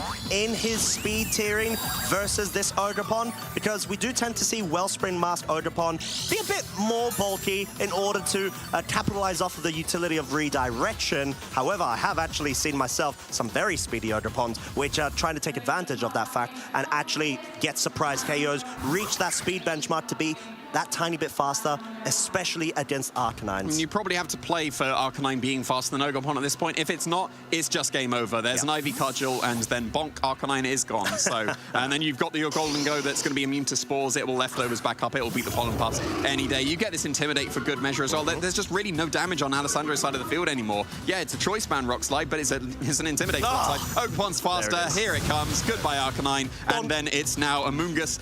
It can 1v1 an Ogerpon, sure. Yeah. I don't think it can 1v3 in this situation. No, I mean, to be honest and give it the credit it deserves, that's some pretty good damage. Yeah. What is that, 64 points? Wow. Yeah. And I think it showed why it's such a great Pokemon time and time again, but it just could not do as much right now. Alessio is going to be your winner of our first stream match of day 2. What a set to start us off here in day 2. That was a really big back and forth. Like, I think it was like reasonably commanding for Alessandro in that first game, able to get the position that he needed. His Golden Go being faster than Alessio's was pretty impactful in that game, especially in that game 1, but then just got out of position. Like, as soon as you lose the Golden Go in that game 2 and lock into Rock Slide, nasty plot every day of the week for Alessio, and then it's just a clean sweep at that point. And then I think the Arcanine and Golden Go was pretty solid lead there in that game 3. That was a good adjustment. Get the Intimidate, your Golden Go's not threatened as much, and then it just came down to the Golden Go versus Golden Go, right? The Rake and Swipe, not KOing. Survival, excellent. Golden Go, +2, make it rain. Not a KO, and that was the big thing. If that KOs the Golden Go, that might very easily be a Golden Go sweep for Alessandro, but instead, other direction. It may be played out regarding the actual training between them. We saw that Alessandro's was always faster, so that may have actually been at the detriment of that scenario, the fact that Alessio's was actually that tiny bit bulkier, which allowed it to survive and get those crucial make it rains off to get rid of the ticks that he needed to in order to better place his board position with the back and forth switches, in order to make sure that he's always one turn ahead of Alessandro, and he was able to do it to a great degree. Yeah, I think both of those Golden Go's must have been pretty bulky, right? Because leftovers as well, right? Leftovers obviously make sense with the bulk, but also the fact that the Roaring Moon outsped the Golden Go, even though it was in the Tailwind. And you only need a bit of speed on your Golden Go to be able to do that. It also depends on how fast you're going with the Roaring Moon, because we saw it had a reasonable amount of bulk. It was able to shrug off a reasonable amount of attacks. So, like the training of the Roaring Moon, how fast you go compared to how fast you go with the Golden Go as well. But both were pretty bulky. Both came into play. Clutch survivals for both, but the survival was the most important, was the second Golden Go. It really was. And it just goes to show why you got to try to train your Pokemon to the point where you can try to understand and explore its limits to the best scenario that you can. In that situation, Alessio kind of knew what he had to bank onto, and he did it at an exceptional degree and level. So it was great to be able to see him go ahead and overcome that scenario where it was at some point looking to be Alessandro's game, because he was able to have such a good showing of that Hisuian Arcanine with the head smash game 1. I kind of missed it in game 2 and game 3 because it just brings such a natural thrill. Yeah, the head smash was massive in that game 1, and then it just kind of had to lock into Rock Slide instead. There wasn't really an opportunity for head smash instead. Flare Blitz does great damage, but it just got out of position in that game 2. There wasn't really a chance, and when it could Flare Blitz, that was too late. The game was basically locked up at that point. And then it was just, game 3 couldn't find the right position. It's here to Intimidate on turn 1, but then it's switching out to the Amoonguss, and then it's just a Rock Slide again. Head Smash was so big in that game 1. I do say I would like to have seen it again, but again, there wasn't really an opportunity for it. There really, really wasn't. But what we are going to be doing is, unfortunately, we're not going to be able to have an interview in time. We will be taking a very short break, and we will be right back with our next round here at the 2024 Pokémon Stuttgart Regional Championships. Get your refreshments and don't go anywhere. Pokemon trainers, we are in the privileged position of being joined by Maurice Uteg here, who's going to give us his insight onto advice to give to newer players getting into VG. So Maurice, take it away. Okay, so what I did as a newer player is I didn't build my own teams for a long time, for about a year, I would say. I just looked at the past regional results and took a team from Top Cut, because that has to be good, right? Just tried to build it with my own spreads and stuff. And it worked out quite nicely in Bremen. I just changed like one item that was different from the standard team. And yeah, I think that is really underrated to keep working on your play instead of something else. Went ahead and became the Bremen regional champion. So absolutely. That's a team I'm going to be looking at. What else would you say? A different thing I would point out is that if you change up teams and cores, or if you're like really building your own teams, then every decision you make during the team building process have to have a reason. Even a Rage Powder and an Amoonguss can be changed sometimes if you don't need it, if you don't click it. So be careful with that and think about your decisions you're making in team building. And definitely something that you can test during the process as well, because you maybe put a move on and maybe you're not clicking it, and that gives you opportunity to change up what you're using as well. Yeah, I think it's sort of, trainers are so conditioned to go with the moves that players tend to run, but this is where the experimentation and creativity comes into the game. Exactly, and that would be my last point, even it would quite transition into, is like you have to look at your losses and try to identify, why did I lose this game? Was it because of my play? Was it because of a team building issue? Because of reads even? And try to really focus on the non-RNG aspect of the game, because a lot of people miss a Rock Slide, miss a Hydro Pump here and there, and then are like instantly throwing away the knowledge they could have gained from this game, because they say, okay, I missed this Rock Slide, so unlucky. But I think that's, if you really want to get better, then you should try to be on top of that. Yeah, you've got to be critical, haven't you? It's so tempting to, when you lose a game, say, that was a team issue, I played perfectly. But of course, there's so much more going on under the surface. And I think it takes a brave trainer to really examine those things that might have gone wrong and be honest with yourself about, well, yes, I missed the Hydro Pump here, but if I'd done X, Y, and Z earlier in the game, then I wouldn't have had to rely on that miss. Anyway, thanks so much, Maurice. That's fascinating to hear. Hope you've learned a lot from that, trainers, and we'll be getting back to the action very shortly.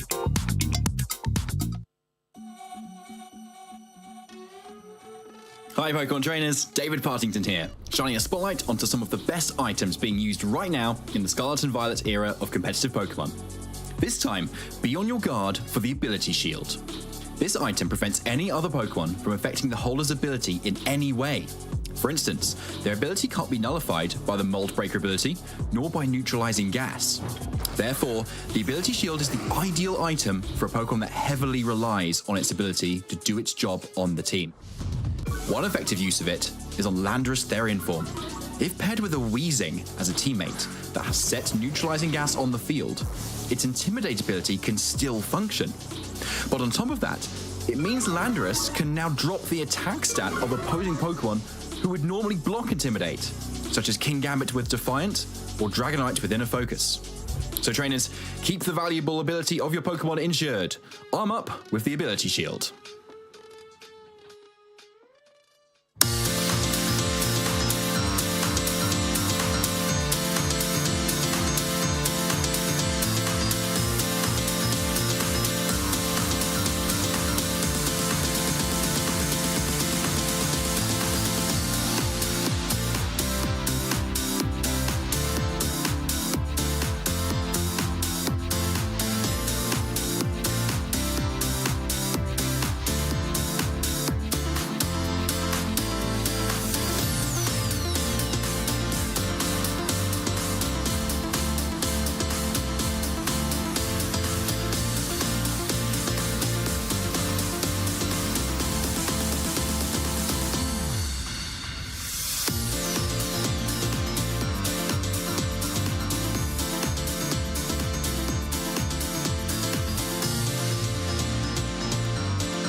Welcome back, Pokemon trainers, here to round 13 of the Pokemon 2024 Stuttgart Regional Championships. My name is still Jamie Boyts, nothing's changed there, but now I'm joined by Ben Kiriakou on the desk. What a great game that we had in that previous set between Alessandro and Alessio. Came down to just the training the Golden Goes, being able to clutch those survivals. Fantastic set. And of course, one of those sets where, you know, Alessio lost game one, and then came back and won the set using the information that they'd gained from game one to be able to, you know what those sort of Golden Go speed interactions were, know how his opponent was going to be able to sort of pilot the team, and then figure out the best way of approaching that matchup once you've got those key little bits of information.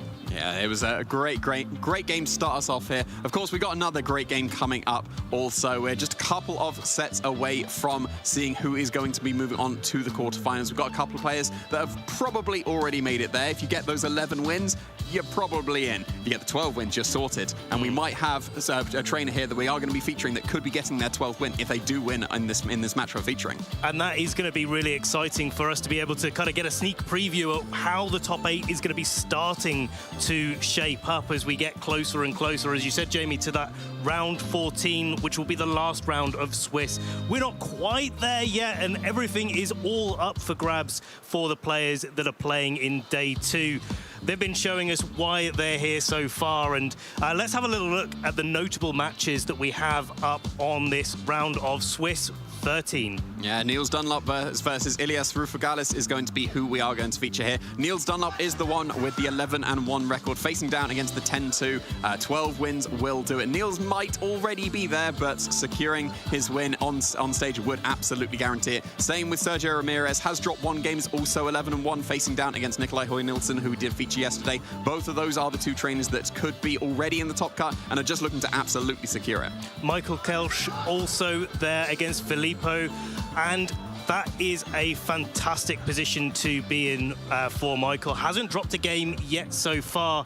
He was 7-2 going into day 2, and when you're on that 7-2 kind of bubble, you really do want to be making sure that you're winning as many games as possible. As you're saying, 12-2, you're sorted. 11-3, it's not necessarily guaranteed. So you want to be losing games, if you're going to lose games going into day 2 at 7-2, as far at the end as possible to kind of guarantee your spot. Yeah, I want to just point out that bottom set as well. Maurice Utek, we've been mentioning multiple times yesterday. Nemanja Sandic is a name that we haven't heard for a while. We saw Eloy Hahn coming back into the fray in our round 4 featured yesterday. Nemanja is absolutely a player just like Eloy, has taken like a pretty reasonable break from competing. Used to be a veteran back in the day. Now, before getting on the desk here, Jamie, actually, I'm really glad you brought up Nemanja, because I actually had a little chat with him. He showed me his team. Oh, I've also seen it. And like, we're not going to spoil anything right here, but if Nemanja comes on for round 14, if he's able to win his set and maybe is playing for the winner in at X3, then yeah, that is a game that you won't want to miss. I mean, it's got a Pokemon that I had been hyping up previously back in Regulation D, not so much here in Regulation E. I found some new favorites, but I would absolutely love to see Nemanja make it onto the stream. Yeah. Not just because of the team, just because it seems like we've got multiple trainers here that are making almost a comeback. Like, they've taken a pretty decent break, multiple years. We saw when we featured Eloy in the round 4, his most recent achievement was back in 2016, so taking a 7-year break and still coming back here with an 8-1 record from yesterday as well. Nemanja also managed an 8-1 record going into day 2, so yeah, a great comeback for both of those players, especially in their home turf. I think it's worth saying as well that you know, as players ourselves that have been playing for quite a long period of time, back in the 2012, 2013, 2014 era, especially where Nemanja and Eloy were playing at their peak, the game was very different to what it has been over the years. We had Mega Evolution introduced, then we have Z-Moves introduced. They brought along some different interactions. Then we had the Dynamax mechanic. And we're moving swiftly on. And we're moving swiftly on. Yeah, you know, the Dynamax mechanic was something that was really impactful to the format, really changed the way that the game was played. The dynamic of VGC completely shifted when we got that. When they got absolutely, and grew in size maybe with that introduction in Sword and Shield. But now with Terra, I think it's closest to how 2012, 2013, 2014 was played, where Pokemon are just the Pokemon that they are. The only difference is that they can change their type, and you've got this kind of, well, how do I position an end game in order to be able to make best use of my resources? And because of that, I think that's why we're seeing some of these older faces coming back and actually being really, really successful. Yeah, it makes perfect sense here. It's always been a reasonably positional game of VGC, and being able to just completely change your typing, that changes the position, even if you haven't switched about at all. That's changed your position that you have on the board completely. So yeah, no surprise to see these veteran players coming back here. It's been great to see. I'm hoping that we do get to feature them in the future rounds as well. And we'll have to keep a tab on how they're doing, and I'm especially looking forward to seeing, as we've been talking about, how that top 8 bracket is going to be shaping up, whether we will see some of those veteran players like Eloy and Nemanja making it into our top 8, or if they're going to just maybe fall at the last hurdle and get into, let's say, maybe that top 16 bracket, take home a lot of championship points and be thinking, hey, maybe next year we've got some more events in Germany, we've got some a lot of regionals around Europe, as well as that European International Championships. And certainly with the run that these players have been having, if they weren't thinking about it already, I'd be thinking about it now. Yeah, well, what we've got to think about is the match that we are going to be featuring here. We did allude to it earlier. It is going to be Niels versus Elias here. Going to be a great game for sure. Niels has most recently top cut the Gdansk Regional Championship using, I think, the same team that he is running here, and still absolutely on a tear. Going to be able to most likely make it into that top cut already, and looking to guarantee it here. Yeah, and Elias on the other side of the field, well, a little bit of a sneak peek that we don't have Maurice on stream with the Grimsnarl. Instead, we have Elias playing with it instead. And that's going to be a good one to be able to showcase here as well. Not so popular now. It used to be popular in the Dynamax area that we were talking about before, being able to take away some of the amazing power that those Dynamax moves and those Max moves had to offer.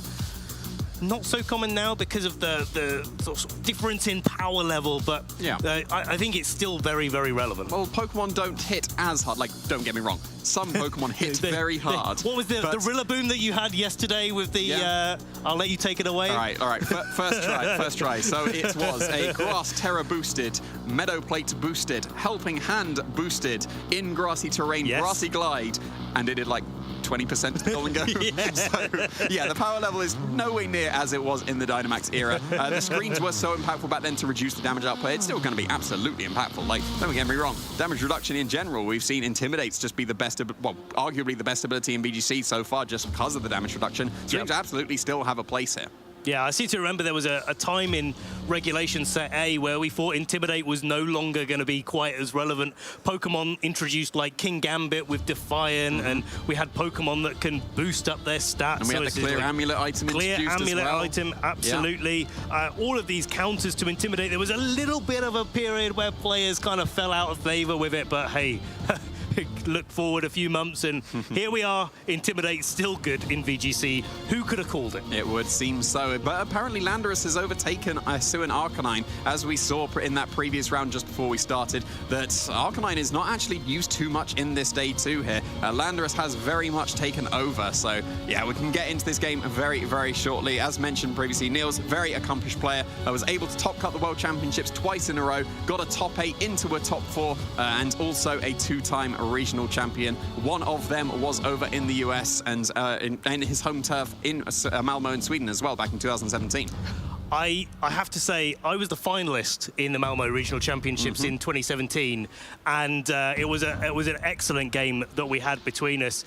It was such a close game 3 that we had, and Niels proved why he's up there now and why I'm sitting behind the desk here with you, Jamie. Elias on the other side of the field, not so many achievements, but arguably one of the more important ones being that recent achievement of getting top 8 in the European International Championships this year just gone. Oh, an international championship top cut is very, very impressive for sure. Like, regional championship is already like great and getting pretty close to that potential top cut as well, but international championships is of course on another level, so very, very impressive to be able to make it into that top 8 and potentially getting here as well in Stuttgart. So we can have a quick look now at what Niels is going to be running, and there is that team. Looks very, very similar to what he managed to top cut Gdansk with. Yeah, Ogopon, Golden Go, Rillaboom, Urshifu, Tornadus and Regidrago. So again, pairings, as you mentioned, Jamie, that we've been seeing before. I think the things to be pointing out here for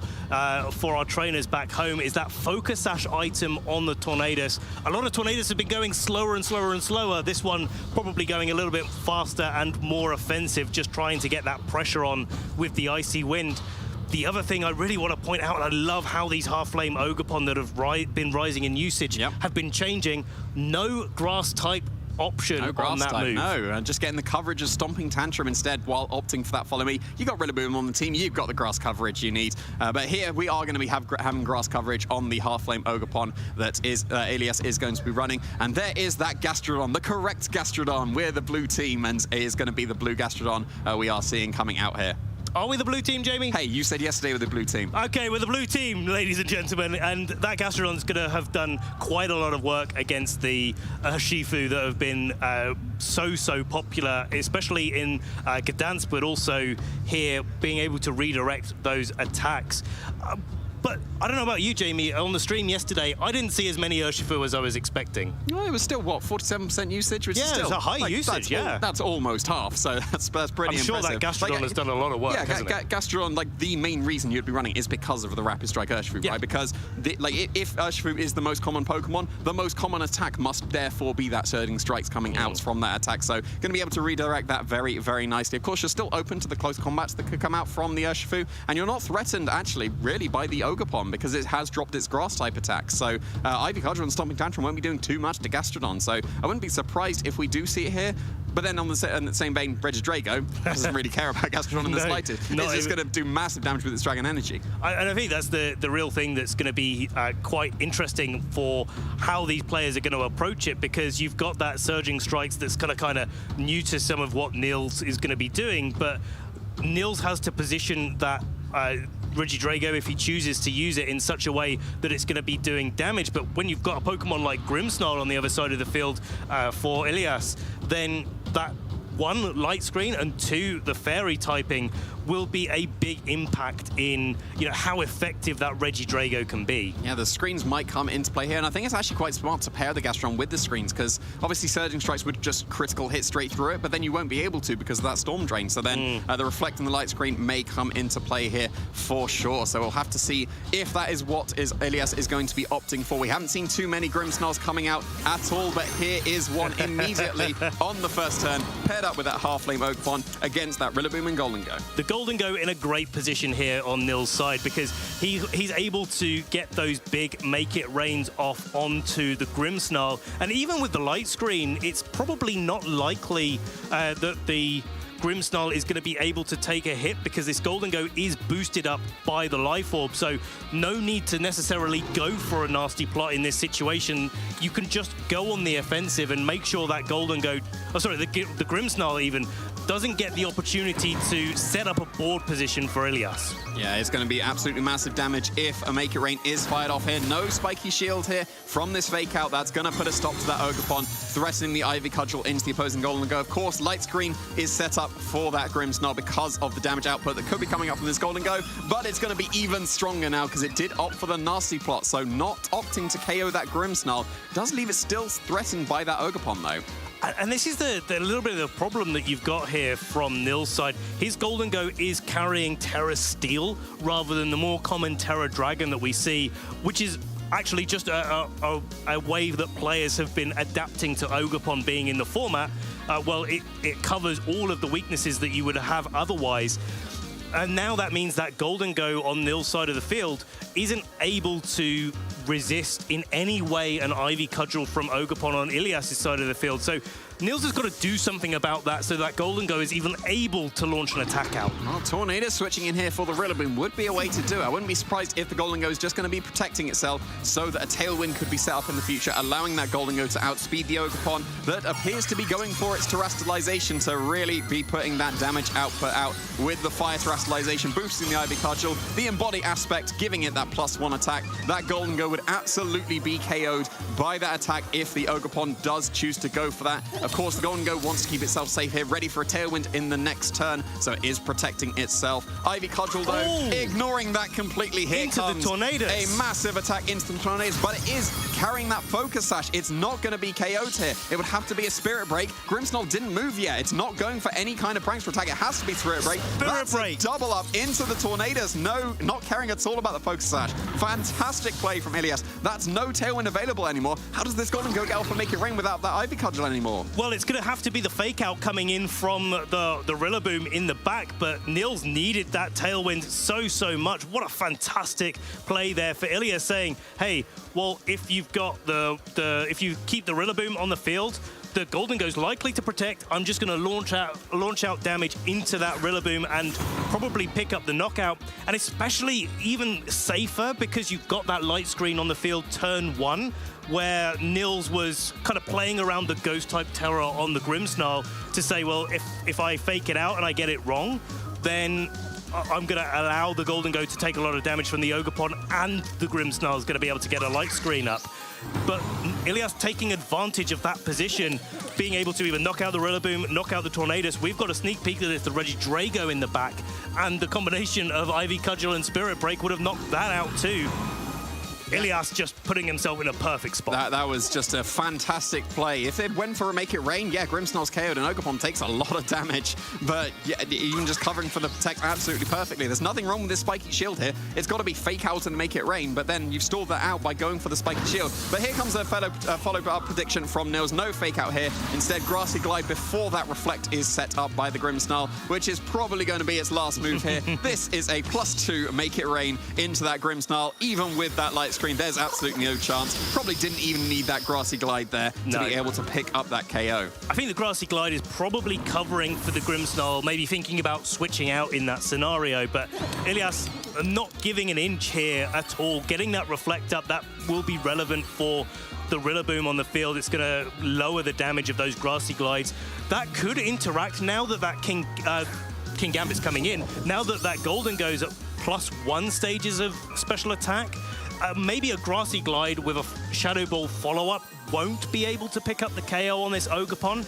And with King Gambit on the field, it's going to be difficult to prioritize damage on that Ogerpon without letting the King Gambit kind of have this free turn to be able to set up a Swords Dance. I mean, this is just such a strong position for Ilias. Like, from that turn 2K and the Tornadoes, it doesn't really matter too much about the speeds when you've got the King Gambit, but Ogerpon's still threatening. And Ivy Cudgel KO into either Pokemon here doesn't particularly matter. The Golden Go Terra Steel can't be tearing out of that. The Rillaboom as well, it can go for a Terra Rock. Terra Rock's a pretty unique one. That would be able to resist the Ivy Cudgel at least. It would respond back with just a high horsepower through a Reflect. That would not be able to do it. So, yeah, Golden Go is just going to be protecting itself here from that Ivy Cudgel that could be coming out. But here we go again. Ilias correctly calling that Protect. No Terror from this Rillaboom. Goodbye. No chance of survival there from such a strong attack. And if this is a Swords Dance as well, then this was just an absolutely perfect turn. But at least it was just a Kowtow Cleave. I say just a Kowtow Cleave. Yeah, that would have probably got the Golden Go as well. Yeah, I mean, like, perfect play here from Ilias. As like, hey, the Golden Go's actually not going to do anything really to the King Gambit. The Ogerpon has kind of done what it needed to do, and anything else now is a bit of a bonus. You know that the Rillaboom isn't able to protect itself, so you may as well launch a +1 Ivy Cudgel into the other slot.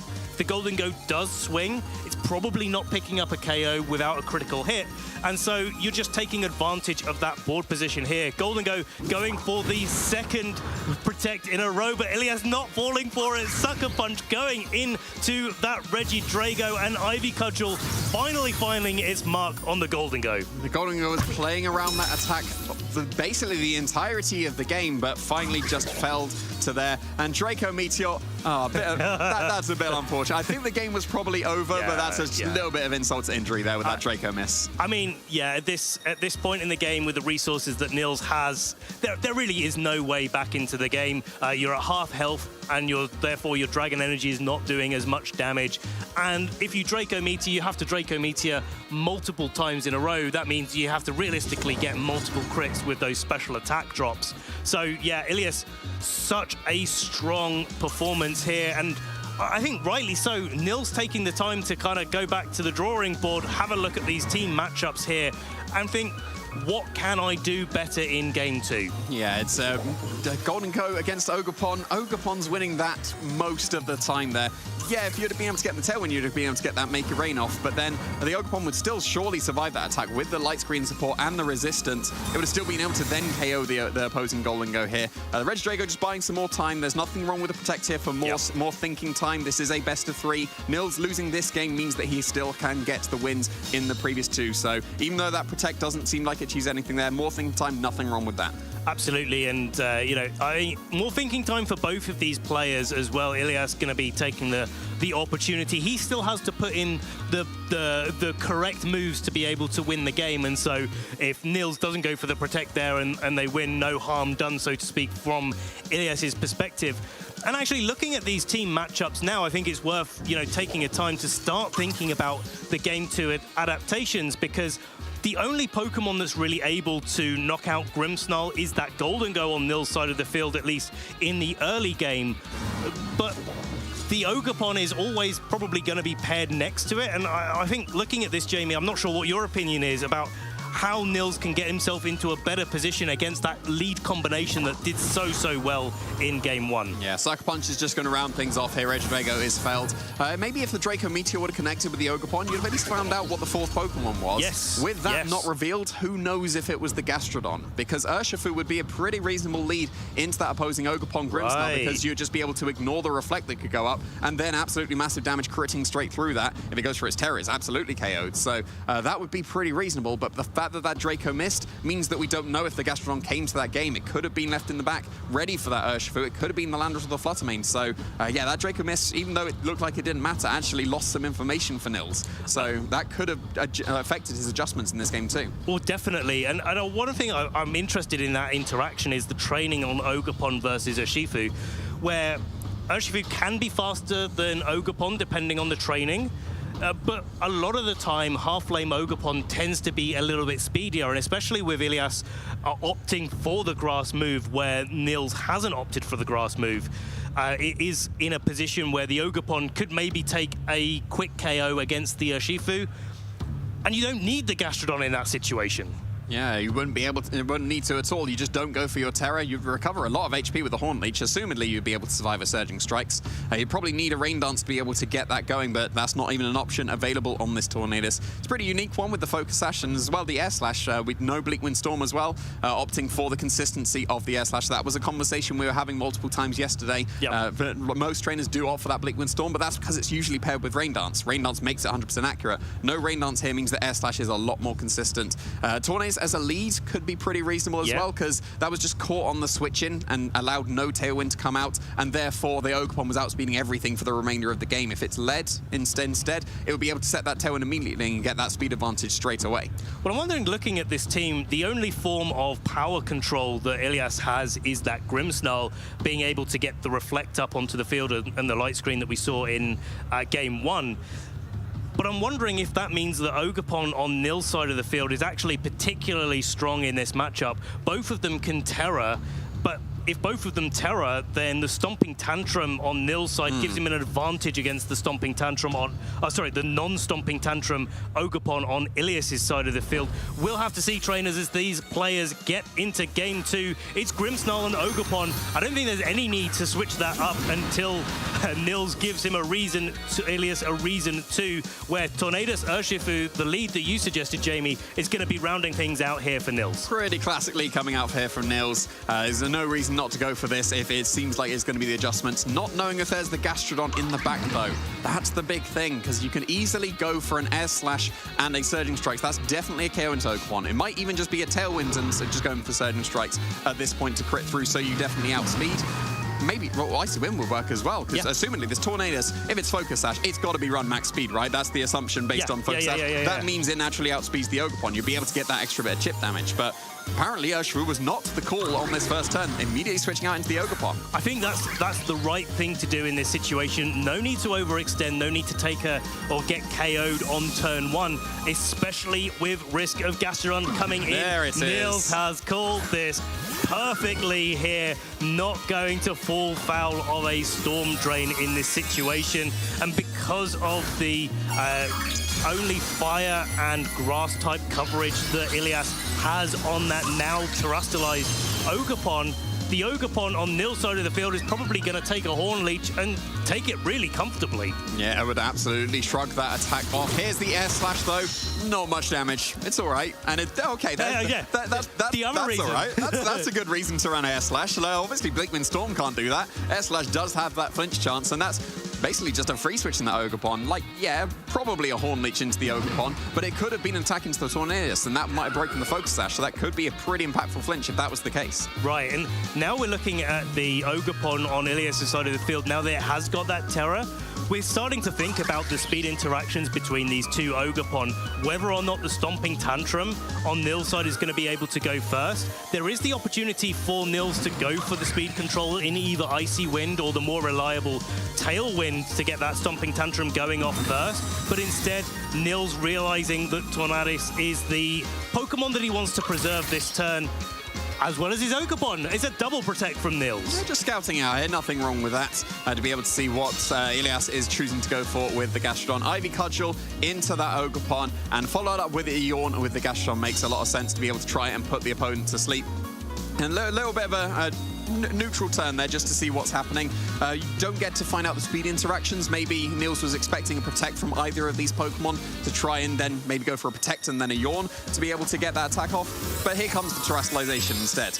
I think this is a really nice situation. I think Nils was trying to bait out a Protect on the opposing Ogerpon, and if Yawn comes out this turn and the Ogerpon does Protect this turn, then it's not going to be able to Protect next turn, and I think that's really going to make a big difference into how these Yawn mind games play out. Protect, or Spiky Shield, should I say, on the Ogerpon coming out from Ilias' side of the field, and it's an Icy Wind from the Tornadus holding on to that Tailwind for later. Yeah, but still be able to get that speed control going. Ogerpon's surely in range of a Stomping Tantrum, so holding off on the Tailwind makes a lot of sense, because that Stomping Tantrum fired off into the Ogerpon Spiky Shield would have absolutely been a KO, and you get a little bit of chip on the Gastrodon just for good measure. Speaking of chip, there's a little bit from that Spiky Shield as well, and there's that Yawn into the Ogerpon. So now it's a little bit of a tricky situation. You can absolutely KO that Ogerpon with a Stomping Tantrum once again, but you'd effectively be sacrificing your own Ogerpon to the sleep. Yeah, and that's the real decision that these trainers have got to make, because if Ilias calls that the Ogerpon on Nil's side of the field is not going to want it to go to sleep and therefore switches it out, that leaves Ogerpon on Ilias' side of the field free to go for an attack, but Ilias not wanting to risk it whatsoever, getting that Grimmsnarl back onto the field. Yeah, it's going to be able to set up those screens pretty comfortably here, especially because the Ogerpon on Nils' side of the field is switching out as well. We got to see the speed interactions also there. That was Ilias' Ogerpon switching out first, so that indicates that Nils is not the faster Ogerpon in this case. Just to protect from the Tornadus, keeping itself safe from any Focus Sash being broken by this Ice Beam, and that's a switch in now for the Regidrago. The Regidrago coming in here is going to put a lot of pressure onto this Gastrodon at a really nice time for Ilias to bring in that Grimmsnarl in response, where you can set up the light screen to make sure that that Gastrodon does not go down to something like a Draco Meteor or even a Dragon Energy if you're feeling like just not dropping your special attack stats. But there is always the risk of that Spirit Break going into Nils' Regidrago, not only lowering its health, but also dropping its special attack to boot. Yeah, Light Screen is going to be a way of reducing the damage as well. Air Slash is a special attack, of course, not doing too much damage to that opposing Gastrodon. But here's the Draco Meteor, boosted by the Dragon Bite, not enough to KO this Gastrodon. Thank you to the Light Screen there for the Gastrodon, able to survive on a slither of HP. A little bit extra now with its Citrus Berry, but there's the Air Slash coming into play again. Why are trainers running Bleakwind Storm on the Tornadus when they can just flinch everything? I have absolutely no idea. We got to this stage of the game, Nils has only taken damage to attacking into a Spiky Shield. Yeah. In part because of that Air Slash. We were talking about, like, how does he come back into this game after such a commanding victory from Ilias in game one? I think this is part of the way that you do that. You know, the flinches are not necessarily what Nils is going for. The damage in combination with that Draco Meteor was the target there, but the flinch is kind of the icing on the cake. Yeah, Very, very, very nice to always get those flinches there. Gastron could have been going for a yawn. It could have been breaking the focus sash of the Tornado. That's still intact. That's been intact this entire game. Here comes the Ogerpon once again. You've got to get rid of those special attack drops. The light screen's still coming into play here. That's another air slash and another missed KO into that Gastron. Spirit Break's just going to do a tiny bit of chip to that opposing Ogerpon. Special attack drop does not matter here, but no flinch this time. Here's the Earth Power covering that switch in very nicely. That's a huge chunk of damage to that Ogerpon. And probably puts it in range of another Spirit Break here if the Gastrodon wants to play a little bit safer and kind of save those Yawn mind games for a little bit later. Yawn is one of those moves that really is most effective in an end game where you can get a Yawn onto a Pokemon and get those guaranteed sleep turns, almost like Spore, but in a kind of different, more delayed way. Yeah, and Reflect's getting set up here to help out with the Ivy Cudgels that keep coming out. A little bit more chip damage with that Air Slash. No chance for a flinch here. Grimmsnarl has already set the light screen. Followed up by an Ivy Cudgel. Gastrodon was completely ignored this turn. Another clutch survival. Minimal HP survival on this Grimmsnarl here. Earth Power was fired off. There was no attack into that Gastrodon this turn. This Ogerpon has been felled. It certainly has. It's going to be going back to Nils, and that really does free up Ogerpon on Ilias's side of the field. There is that Shifu that we know is in the back for Nils, but Ilias has been able to still preserve this Gastrodon, and I think that's been probably the name of the game overall, is to be able to make sure that that Gastrodon is staying on the field right until the end game. It's going to be the Urshifu coming back in here, and he's still got the opportunity to close combat. It's not like this Urshifu is completely useless. And especially when Ilias has Pokemon on such low hit points here, an Air Slash, it's not going to be that effective, but it is going to be able to pick up any knockout that it wants. And if Ilias is going to be able to go for the switch, whatever Ilias switches in is going to take a lot of damage. You saw as King Gambit in that first game. That's not a switch into a close combat in the slightest. Even the Ogerpon behind the Reflect would probably be two-shot by that attack, allowing you to go for a Tailwind or an Icy Wind if you chose as well, followed up by a second close combat. So being like clutch survivals for sure for the Grimmsnarl and the Gastrodon, but now they're just in range of whatever attack Nils would want to go for. It's almost certainly going to be an Air Slash in a close combat somewhere. You could go for an Air Slash into the Gastrodon and then a Surging Strikes because it would then be KO'd, but it could have protected here. Not going for that instead, though. Just taunting that Tornadus, ready to stop the Tailwinds in the future. And here come the KOs. Air Slash hitting its mark once again, and that Grimmsnarl is not going to move, but not because of a flinch this time. It's in fact going to be going back to its trainer. Ilias just accepting the 2 KOs here, and I think that's probably the right thing to do in this situation where, yeah, you kind of want to get those Pokemon knocked out so you have the opportunity to bring in the 2 Pokemon in the back for free. And we're gonna have to see if it is that King Gambit like in game 1. Ogerpon joins the field in its Terra form. King Gambit joins suit, and with that taunt on the Tornadus, there is the opportunity for Ilias to go for a Sucker Punch almost for free. Yeah, there would be, but it's still, even after the entirety of this game, it's still got its Focus Sash intact and also has access to Icy Wind here. Obviously, you don't want to be winding a King Gambit normally in the face of a King Gambit, because that would be activating its Defiant, but it's basically just a free close combat at this point. The Ogerpon has committed the Terror. There's no terroring out of this close combat KO. Right. You go for Icy Wind, Ogerpon is definitely going to be slower than Urshifu, followed up by a close combat. So long as an Icy Wind does connect into that Ogerpon, then Nils should be sorted at this point, because that would allow the Regidrago in the back, even if an Pornix would KO the Urshifu in the future, the Regidrago would then outspeed and be able to Dragon Energy. So basically, like, the taunt is great, stopping the Tailwind, but having access to Icy Wind as well could be very impactful here. Well, we got a sneak peek at what's going to be happening this turn. The Shifu is going to be going on the defensive. Air Slash coming out into that Ogerpon, trying to do a little bit more damage, getting another flinch there. Kowtow Cleave going to be the move in response. Wanting to move second, actually, because of that Icy Wind interaction, and that would overall be a little bit more damage. But Nils deciding in this situation that it's probably overall not worth it to get that Icy Wind into the King Gambit just at this stage of the game. Yeah, with the close combat drops as well, like you're definitely in range of Horn Leech at this point. So yeah, Aqua Jet would be a perfect choice as well. That's a fire type on the Ogerpon now that it dropped its grass typing. Right. Maybe just going for that tiny bit of chip damage. And now the Gastrodon's being KO'd, you can freely go for all your water moves. Another Air Slash and an Aqua Jet even behind both of the screens. That's surely got to be enough, right? And based on that damage with the Aqua Jet, surely this follow-up Air Slash is going to be the KO. And there it it is. Yeah, really nice way to manage the board position. I think I was in the same boat as you, Jamie, where thinking like, hey, well, let's just go for an Icy Wind and deal with the King Gambit later. But of course, because we know that Regidrago is in the back, maybe that leads to a kind of a bit of a sticky spot where you can go for multiple sucker punches on Ilias's side of the field and have an opportunity with those defense drops from the close combat to claw your way back into the game and take the set.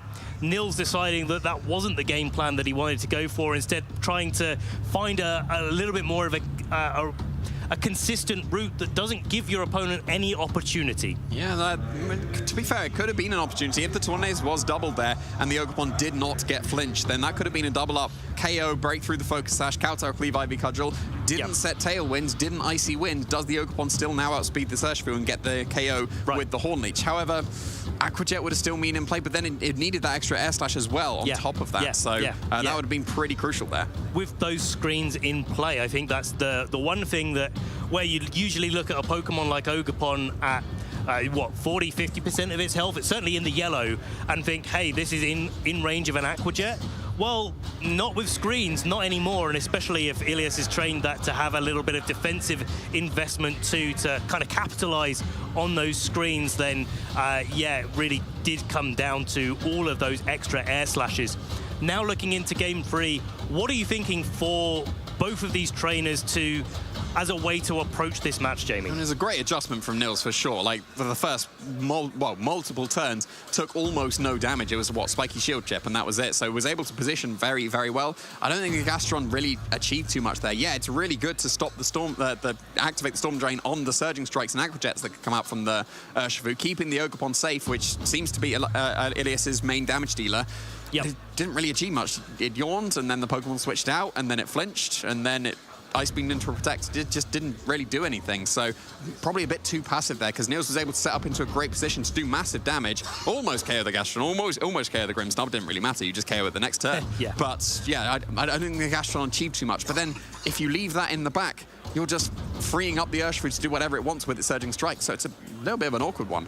Yeah, I think like maybe there's a way for Ilias's team to go about or play against that Urshifu without worrying about needing to redirect those Storm Drains. Nils Urshifu is carrying that Splash Plate instead, or Mystic Water, I suppose. Like, Splash Plate is the one it's holding, but it's the same item or same effect of an item. And so maybe there's an opportunity for Ilias to get that Flutter Mane onto the field this time. Flutter Mane would be a perfectly reasonable adjustment to be able to inflict massive damage with the screens. It'd probably be able to survive pretty comfortably as well. But here is an adjustment instead from Ilias, going for that King Gambit paired up with the Grimmsnarl. Ogerpon's on Nils' side of the field instead, and not switching it out first turn. It's here straight away paired with that Tornadus. Now, this is an interesting one because that King Gambit is Terra Dragon. And so if it wants to, it can go for its Terra straight away, get a Sword Stance, put itself on the front foot. And if Nils has decided that Regidrago really wasn't doing everything that he wanted it to do, and therefore hasn't brought it to the game, I'm questioning how you are able to take out a Terra Dragon Regidrago in an endgame with the support of those Grimmsnarl screens. Yeah, it might be quite tricky here. Do you go for a Sword Stance here with the King Gambit? Because it looks like it's going for the Terror, at least, to keep itself safe from the Ivy Cudgels. You might... Oh, no, that's the Ogerpon instead. Sorry. Ivy Cudgels are coming out, Jamie. Way too soon. Yeah, Ivy Cudgels still going to be pretty strong, though. Like, we've seen how strong this attack has been with that Embody aspect that it is getting with that +1 attack, with the Terra Fire boost as well, even through screens and maybe a Terra Dragon. And there we go. I didn't speak too soon. I spoke too soon, but it was still happening. So here comes the Terra. You were right. You were right. We'll take that. Terra Dragon coming out from this King Gambit, going to be protecting itself. But with that attack boost and probably a Reflector in this particular scenario coming out from the Grimmsnarl, like out of the two, Ogerpon and Tornadus, you definitely want to make sure that Ogerpon's not doing as much damage. It's going to be the Air Slash followed up by the Ivy Cudgel into that King Gambit, doing just over 50%. That's a massive, massive amount of damage to be doing here. Tornadus taking a Kowtow Cleave for its troubles. That's that Focus Sash very well broken. That was way more damage than I expected on Tornadus, but I'm just so used to it being bulky here. Obviously, if you're Focus Sash, there's no need to train in bulk at all. So, yeah, that's really, really good damage all around there. Over half damage to the King Gambit, going for a defensive Terror with a Reflect as well. That's pretty significant. That means it's going to be in range of the follow-up double up here. But then you have to contend with that Sucker Punch to be coming out. Right. And Focus Sash has been broken. If Kaoto Cleave does that much, Sucker Punch is definitely KOing. Not this turn, though. King Gambit's going to be protecting. And whether or not Niels has called this, and it's going to be targeting into the Grimmsnarl, we shall see. Tailwind protecting that Tornadus from a Sucker Punch on the double up here, but Grimmsnarl going on the defensive, going for a light screen, and it's the follow-up of Ivy Cudgel. Nils targeting perfectly into that Grimmsnarl. Looks like a critical hit to me, but it wasn't. No, critical hit would have surely KO'd that Grimmsnarl. Right? Actually thinking about it, yeah. Yeah, the reflect is up, so critical hit straight through that would have got it, but yeah, that's still massive damage. Not air slash range, but it's going to be very close. You probably need to go for the Ivy Cudgel once again to KO that Grimmsnarl. Nice not dodge of the Sucker Punch there with the Tornadus, but in order to do that now, you just got to protect instead. So there's nothing wrong with that, but then you'll be almost wasting your Tailwind. And Tailwind isn't really too impactful here in the face of a very slow King Gambit that can absolutely go for a Sucker Punch and KO this Tornadus. Yeah, well, nice read there on the Tornadus, because it's been so defensive in the last 2 games here, where it's, you know, gone for a thing and then protected and then air slash flinch, but an Ivy Cudgel not targeting down the King Gambit. Nils maybe thinking that there was a protect or a switch coming out from that slot there, and instead wanting to get that Grimmsnarl off the field. And I like the long-term view here, because that Regidrago is in the back. There's no more fairy types potentially on Ilias's side of the field. That Dragon Energy is going to be going full force here, unless it is the switch up to the Fluttermane. Yeah, that'd be the only Pokemon in the back that could really save Ilias at this point. Yeah, Sucker Punch will do great damage, but you're a Dragon type now. That's surely in range of the Dragon Energy even after a Sucker Punch. Light Screen surely won't save you from that. At least the saving grace here is that there is no Grass type attack on that Ogerpon. So with a Sucker Punch, Gastrodon probably survives the turn and maybe gets a Yawn off, maybe gets that Earth Power, super effective hit into the opposing Ogerpon as well. But yeah, having to commit to that Terra Dragon to allow you to survive the attacks, little bit of a detriment here thanks to that Regidrago. And the one thing that we haven't mentioned here across the entire set is that there's follow me potential on the Ogerpon on Nils' side of the field. Deciding not to go for it is the Sucker Punch, landing into that Regidrago, taking it just above 50% of its health. A Dragon Energy, though, probably going to be more than enough. Boosted by its Dragon Maw, boosted by its Dragon Fang, and the confirmation there that King Gambit is going to be knocked out this turn. Yeah, it's not going to be saved by that light screen. Even though it's now roughly at half health, Dragon Energy's power has basically been cut in half. Still an absolutely massive hit coming from all those boosts. And yeah, there's that Ogerpon waiting in the back. It was not the Fluttermane, so the Regidrago was freed up quite a bit here. And we saw the speed interaction of the switch out in that previous game, but the Tailwind is in play here, so the Ogerpon and the Regidrago should be moving first. There's nothing wrong with just going for another all-out offensive here. You can get the maybe Dragon Energy if you're not confident in the amount of damage to both of these Pokemon. Draco Meteor would do massive damage as well, though. It certainly would, and Spiky Shield coming out from Ilias is going to be protecting it this turn. Gastrodon also trying to go for a protect yet again, but doesn't succeed on this occasion. Ivy Cudgel going to be the follow-up into Gastrodon, doing a good little chunk of damage, especially through that reflect on a resisted hit. But Gastrodon, the little slug that could, jumping out of the way of that Draco Meteor. Yeah, with the light screen, it would have been close if that's a KO. It's a massive attack coming from a Regidrago. But Tailwind has been stalled out here. Assumedly, based on the speed interactions previously, the Ogerpon on Ilias' side is going to be the one that is moving first here. So we'll have to see if that is still the case. But it can't go for its Terror anymore. King Gambit went for that. It can't go for this massive attacks with the Embody Aspect boost. Right. It's just stuck at its regular old neutral attack. Still pretty strong, but might not be strong enough in this case. Not at all, and you know, we saw the hint on the screen there about how these reflect and light screen turns are going, but what the graphic doesn't show you is there's an extra 3 turns because of that light clay on the Grimmsnarl. So there's a little bit longer that Ilias will be protected, and he's certainly trying to use that to his advantage. The Ivy Cudgel is revealed to be faster from Ilias's Ogerpon, but the Ivy Cudgel on Nils' side of the field, boosted up by that Embody Aspect, is going to be the one, and it's going to be another Draco Meteor miss there. The Regidrago trying its utmost, but ultimately getting KO'd by that Gastrodon a little bit less neutral than it was in the previous 2 games. Yeah, that's really unfortunate there for Nils. If that Draco Meteor connects, or even the previous Draco connects, then it would just absolutely be a KO. Would Dragon Energy have done it? Probably not after the Ivy Cudgel. It would have been a pretty weak attack at that point. But yeah, that's really unfortunate. Missing Draco Meteor 3 times throughout this set. Not too likely, but still. Could have been a Dragon Pulse, I guess, for consistency. But Draco Meteor is such a strong attack that it makes perfect sense to still keep it. And that means that the Ogerpon is not KO'd. The Gastrodon hasn't been KO'd. Urshifu joined the field. You can't Surging Strikes. You can't Aqua Jet at this point. Aqua Jet would have probably just sealed the game straight away. But not having access to that means you have to go for the close combat.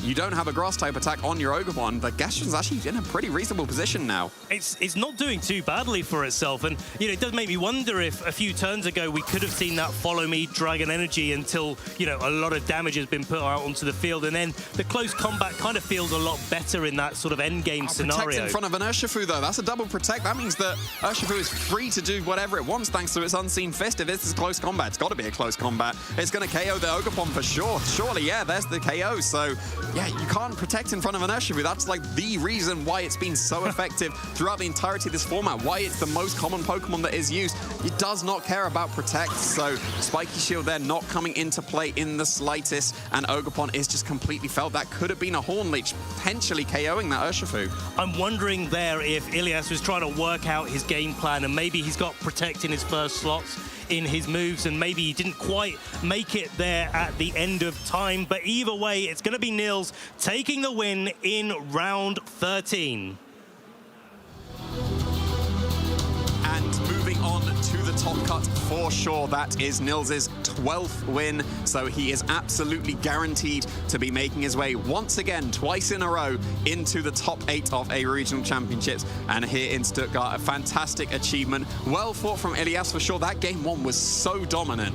Yeah. But you saw Nils taking the time, like a protect at the end of the game. You've lost the game, protect, get that thinking time. That thinking time, obviously super impactful to be able to come up with those adjustments in the game 2 and game 3. Right, and this is where the experienced among us really do show that coming through in the way that they approach these matches. And I do think there's a lot to be said, not just for the thinking time of, hey, what do I actually do about this, because this game didn't go how I planned it to in team preview, but also taking a moment to just collect yourself. You've got the time to just calm down, take a little bit of a breather, and then go into that game 2 not burdened by what happened in game 1. Yeah, for sure. Even with the Draco Meteor misses, like that would have sealed the game completely if any of those last 2 Draco Meteors had connected. But in this case, still being able to get the double protect, you can't do that in front of Urshifu, but maybe expecting the protect from the Urshifu itself, because you can obviously protect from the Ogerpon, and that might be maybe expecting the protect Urshifu, right. And I might KO this Ogerpon with the Ivy Cudgel, freeing up the close combat into the Gastrodon, which makes perfect sense. Like, obviously, you can't protect in front of an Urshifu, but that play did make, there was absolute logic behind there. But because the Urshifu got the better end of it, just straight through the Spiky Shield and sealing the game. And I think that's probably the story there of game 3, where and to a lesser extent game 2, where I think Nils was really on the offensive with what he was trying to do. Realized that Ilias was in such a good position after game 1, and he needed to remove that Grimmsnarl, set up the Regidrago so it could go for the Draco Meteors, and then be able to create that end game in combination with that Urshifu to be able to take the series. Yeah, it was a very, very good adjustment. The Regidrago doesn't want to stare down any fairies, and we only saw one of them. There could have been a Fluttermane, and that would have been pretty impactful to put a stop to the Regidrago. But even with the Sucker Punch, just under half HP and basically halving the power of Dragon Energy. You saw how strong it was when the King Gambit was forced to go for its Dragon Terror. If it was still a Steel type, Regidrago's not doing too much there, because Sucker Punch and then Dragon Energy is pretty weak and almost certainly a survival of the King Gambit, but forcing that Terror, leading with the Ogerpon this time, not the Urshifu, that forced that Terror straight away. Yeah, and that's the really strong thing about how these players have been really using that Terror mechanic to best effect. A lot of the time, you do want to hold it until you really need to use it, or until your opponent's used it, and then you can react to what your opponent's done as like, hey, now all of the types on my opponent's team are locked. this is what I need to do to close out this match. And yeah, a really great example to trainers back at home if you're watching and thinking, hey, how do I play VGC at the highest level? That is a perfect example of it. Yeah, and we've seen there, Niels once again making the top cut of a regional, second time in a row this season already, so super impressive, and still sticking with the same team again. Like, a lot of trainers do tend to switch it up, but sticking with what works here. We saw that recently with Simone Sanvito being able to win and then get a second place with the same team. Yep. Seems like Niels is following the same strategy here, keeping the same team that's got to the top cut and didn't quite make it in Gdansk, fell short in the top 8, but still made it here again. Could this be the one that pushes even further? Absolutely, and we are getting right to the end of this tournament, ladies and gentlemen. If you've only just joined us, we are going now into round 14 of the Stuttgart Regional Championships, where our top 8 will be decided. This last round is where it's all to play for. We're going to be having to go to a short break now to get our next players set up in round 14. So yeah, round 14 is going to be a fantastic match. It really is. It's the match that's all to play for, right? It's going to be the winning, and we saw Niels get that winning in for sure. But yeah, like, we're going to be able to feature that once again coming up very shortly. So like, hopefully we'll be able to feature what, the 11 and 2, no, 10 and 3. That's the one I'm looking for. 10 and 3, because yeah, of course we mentioned previously the 12s are for him for sure. Niels is in for sure. Who knows if Sergio as well? He was the only one that was left in. Maybe he's made it for sure as well, but we'll be able to find that out very shortly soon. We certainly will, and that's going to be the really impactful thing. So, like, not every 11 and 3 is guaranteed to make it into the top cut, but you don't know that before you land into round 14. You don't know exactly where you're gonna go in the standings, because it is all dependent on your opponents that you've played throughout the tournament. And sometimes your opponent's opponents. And sometimes your opponent's opponents. And yeah, there's a little bit of a tongue twister there, but it is really all to, all up in the air until those last standings come in, and we get to find out who will have made it into our top 8. Yeah, we'll be able to find out very shortly. So this time we are going to be cutting to that break to find out who is going to be joining us in that top 8. We've got one more round. Make sure you stay tuned for it.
Pokemon tournament Australia's ever had in any game, so that's really exciting. I think it's really interesting to meet everyone from all over the world.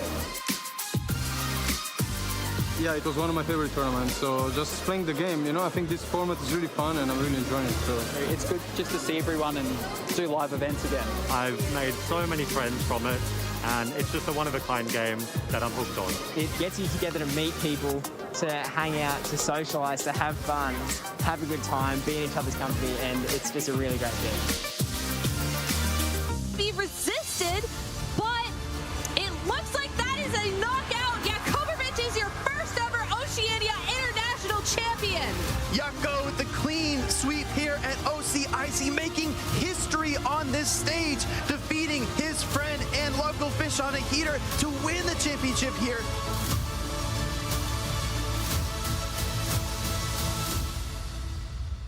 Just has to pass, and Remy just announces Melodious Echo, and Remy will become the Oceania International Champion for the junior division in the trading card game.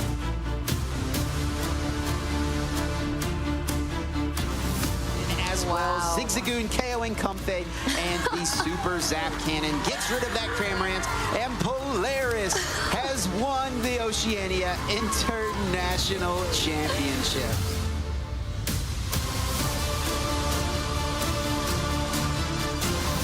We see the retreat, we see the damage counter drop on the Zero Aura, and Azul Garcia Griego is your two-time international champion.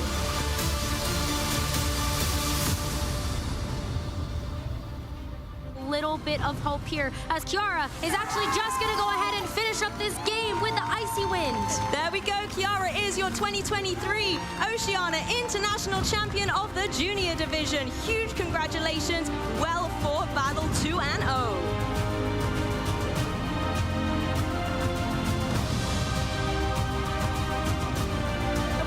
Meteor going to connect onto Glamora as well. That's just going to be enough for the knockout here. And Benjamin becomes your senior division Oceania International Champion. Wave crash from Palafin into Corviknight. That is a knockout, and Gavin's California Dreamin' has become a reality here down under. Gavin Michaels is your BGC 2023 Oceania International Champion. I never expected this, so I'm still just like flabbergasted. Haven't even processed it towards excited. Like honestly, no words to describe it. Like this experience has just been absolutely amazing. It feels great because I've been working up to this point for a very long time. It feels really good. It means a lot. It's really big as I've never really won a large event before. I feel like really happy and excited that I'm going to Yokohama, Japan. Winning OCIC has made me want to play this game more. Winning Worlds would just want me to go full on into this. Winning Worlds would be great. Obviously, it's the biggest tournament in the Pokemon TCG. Winning Worlds would be the culmination of everything that I've worked for in the past 12 years of playing VGC.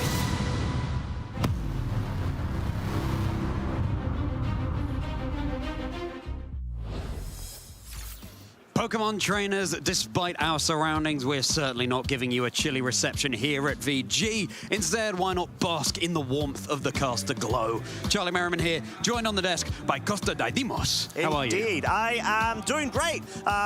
Definitely feeling the warmth of the reception that we got available for everyone here and you lovely people at home. I think it's been a stellar day so far, day 2.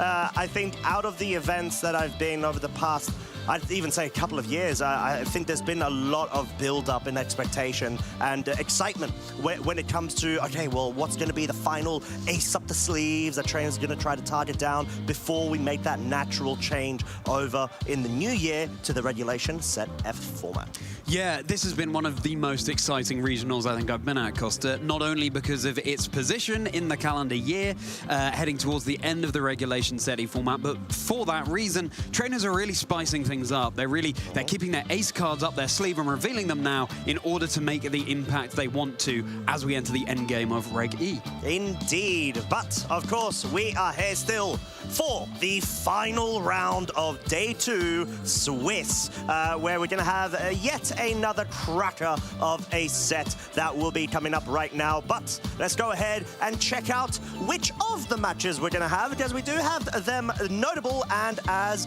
before at the top of today, we will be giving a couple of chances and opportunities for everyone to take in the level of competition that we've got. And my lord, we've got the feature match, Daniele Spuntarelli versus Alexander Ubach, but of course, look at Niels versus Michael. That is going to be a cracker of one. Oh my goodness, just look at all of the names on that board, Costa. This is really the point in the competition where, you know, there's nowhere to hide in these matches. All of these trainers having a fantastic record. Alessio Yuri Busquetto, we saw him earlier. Albert Boss, a trainer from a little while ago, making a comeback. Sergio Ramirez having a fantastic record in day one. Eloy Han, Ilias Rufugales, the list continues. This is so exciting. Indeed, and a good shout out to Nemanja Sandic there. A good friend of mine, as he is also a previous world's top 16 player and a former caster as well behind the desk back in the good old days. So I'm very excited to be able to see such a strong comeback from him. I'm really looking forward and hoping that he'll be able to progress even further down the line. And this is the thing, isn't it? You have trainers who are coming back after a little break, trainers who are here for the first time, trainers who have been sticking at it for a little while, and everyone is welcome here. Everyone has their own skills to bring, their own play style. So all of these matchups absolutely fascinating. And without giving too much away at this stage, a couple of my caster predictions are in the match that we were about to feature. And of course, Gastrodon was in that previous one run by Ilias. So I'm feeling good about that. Indeed. I mean, I do have a bit of a complaint of it being the blue Gastrodon rather than the pink. But I will forgive Ilias because he's a good friend of mine as well. So, but I will have a couple of words with him post this event. Thank you for doing that on my behalf as well, Costa. But, yes, better not talk too loudly. Lou might hear us. But it was that East Sea Gastrodon. We give a little bit of representation to the West Sea Pink Gastrodon as well, because why not? We need to show that some love, show that some festive cheer too. Speaking of festive cheer, Snom couldn't be having a better time on the desk here. It literally eats snow. It's surrounded by lunch. It's just been nomming. Like it keeps on going, and it's been joined by its lovely little new friends. Of course, the Alolan Sandshrew and Alolan Vulpix. I was going to say Ninetales. That's great. But there is that fourth Pokemon. I'm not sure if chat has spotted it yet, or if there's been any sort of call out. But I'll give you a hint. It's not white. It's such a great hint, right? Well, it's a pretty good hint because otherwise it might be completely camouflaged. But yeah, throw it in the chat, trainers. If you can see where that fourth Pokemon is, what it is, if you can identify it, then let us know, because we love doing a little bit of hide and seek here at VG. What we're certainly not hiding away from is the standings, which we're able to show you now. How are these players doing in day two? Well, there is Sergio Ramirez and Nils Dunlop at the top with a 12-1 record. That is so impressive. That is really impressive. I think at this point, you know, just being able to guarantee day two is just an incredible feat. It's something that not a lot of trainers can do, and only those trainers that are really on fire when it comes to their form are able to accomplish in such a dominant way. And Sergio Ramirez, we had seen previously, I think he went up against Eduardo Cunha yesterday, was able to actually have that very dramatic double crit KO situation with the Ogerpon Ivy Cudgel to be able to guarantee the win condition versus Eduardo in the 3-game affair. Being able to just see him keep that dominance going is such an incredible feat for such a trainer that previous to this event hadn't actually had some very high scale achievements, but that's no longer the case. Yeah, I mean, beating the 2022 world champion, that's got to give you a real kick. It's got to give that momentum heading into day two. Of course, Alessio Yuri Busquetto as well, a trainer who we featured earlier on in the stream, having a really impressive record there as well. Frankly, if I were in these trainers' positions, just being in this position, I'd be pleased with that. And I think it's important to acknowledge that each of these trainers will have their own bars that they're trying to hit. You know, not necessarily everyone is aiming for that world's invite. It would be fantastic if they could get it. But, you know, I think you've got to set yourself those mini goals as well. And before you know it, once you're ticking those off, then you can aim for the big stuff. Indeed. And I think it's just sort of being able to work on, sure, you can have long-term goals set. However, being able to have those short terms, a good sort of stepping stone in order to be able to build a bit more confidence in yourself going into each event, both on the majors level as well as the local. And I think it's a very good way to be able to build up a bit more of your experience in being able to tackle the very best at these majors. Yeah, I mean, what a way to build up that experience by getting involved in your local community. A nice litmus test, dipping your toe in the water before it freezes here in our chilly surroundings. These trainers have not only dipped their toes in the water, they've taken the full-on plunge, and here they are on stream here for Swiss Round 14 of the Stuttgart Regional Championships. We will be featuring Daniele Spuntarelli and Alexander Ubaz, and apologies for any mispronunciations there. Of course. Unfortunately, yes, we did not have the opportunity to be able to distinguish that. However, I do recognize Daniele over there on the right-hand side. I think he's been a trainer that has actually been really building up their experience across the recent years. I believe, actually, I started seeing him make a bit more of a splash during the Sword and Shield era, where he was able to actually quite quickly gain a lot of successful results on grassroots online tournaments. So I'm really personally happy to be able to see him right here on the big stage being able to represent his region. Yeah, really, really exciting. And across the table, of course, it's Alexander Ubaz, and we'll very quickly be able to take a look at their achievements of these two players. Frankly, having made day 2 here, if no one has had an achievement heretofore, this is one that they will have going forward, making day 2 at the Stuttgart Regional Championships. And what a stacked event it is too, as the achievements are there on screen. Lille Regional top 32 for Alexander very recently. Yes, indeed. And being able to go ahead and get that top 32, keep that form going. Look at that little butterfly. I'm not sure if we're going to see a bit of... unfortunately, there's no Butterfree right now available. Vivillon? Vivillon, indeed. Yeah, yeah. I believe is the fancy one form as well. But at this point, I think being able to see Alexander carry in his recent success going into today's event is actually a really good testament to trying to get that grind going and making sure that you capitalize off of being in form, especially with this format. Yeah, absolutely. Getting used to this format while we can and trying to counter that meta game. And for Daniele, Worlds 2022, a fantastic finish there as well. So both of these trainers have so much going for them, and what an opportunity to be featured here on stream. A little bit different from playing on the floor. You've got the lights, you've got the attention of the audience. These trainers will have to just stay resolute, focused on the game at hand, because after all, it's just another game of Pokemon. And there we have it. There is that Brambleghast, the anti-meta game pick that has been rising and rising in usage, and it's on my caster predictions, along with the Ogerpon with the Wellspring Mask, Golden Go, Urshifu, Tornadus, and Landorus Incarnate form. Indeed. I believe it's on mine as well. I think it's a Pokemon that has really been rising in its usability when it comes to the current meta. Actually running Power Whip, I do want to make a note of that. There is that additional miss factor that you need to take into consideration, but so far seems to be working out for Alexander, which is great to see. But another thing to make note of course, is that Landorus Incarnate. I think we saw Elias actually run this just in the stream match prior, where you're able to have the Life Orb in combination with the Sheer Force set, accompanied by the Poison Terror. So you're able to all of a sudden be able to get rid of that quad super effective ice typing and capitalize off of having the Sludge Bomb choice on your set.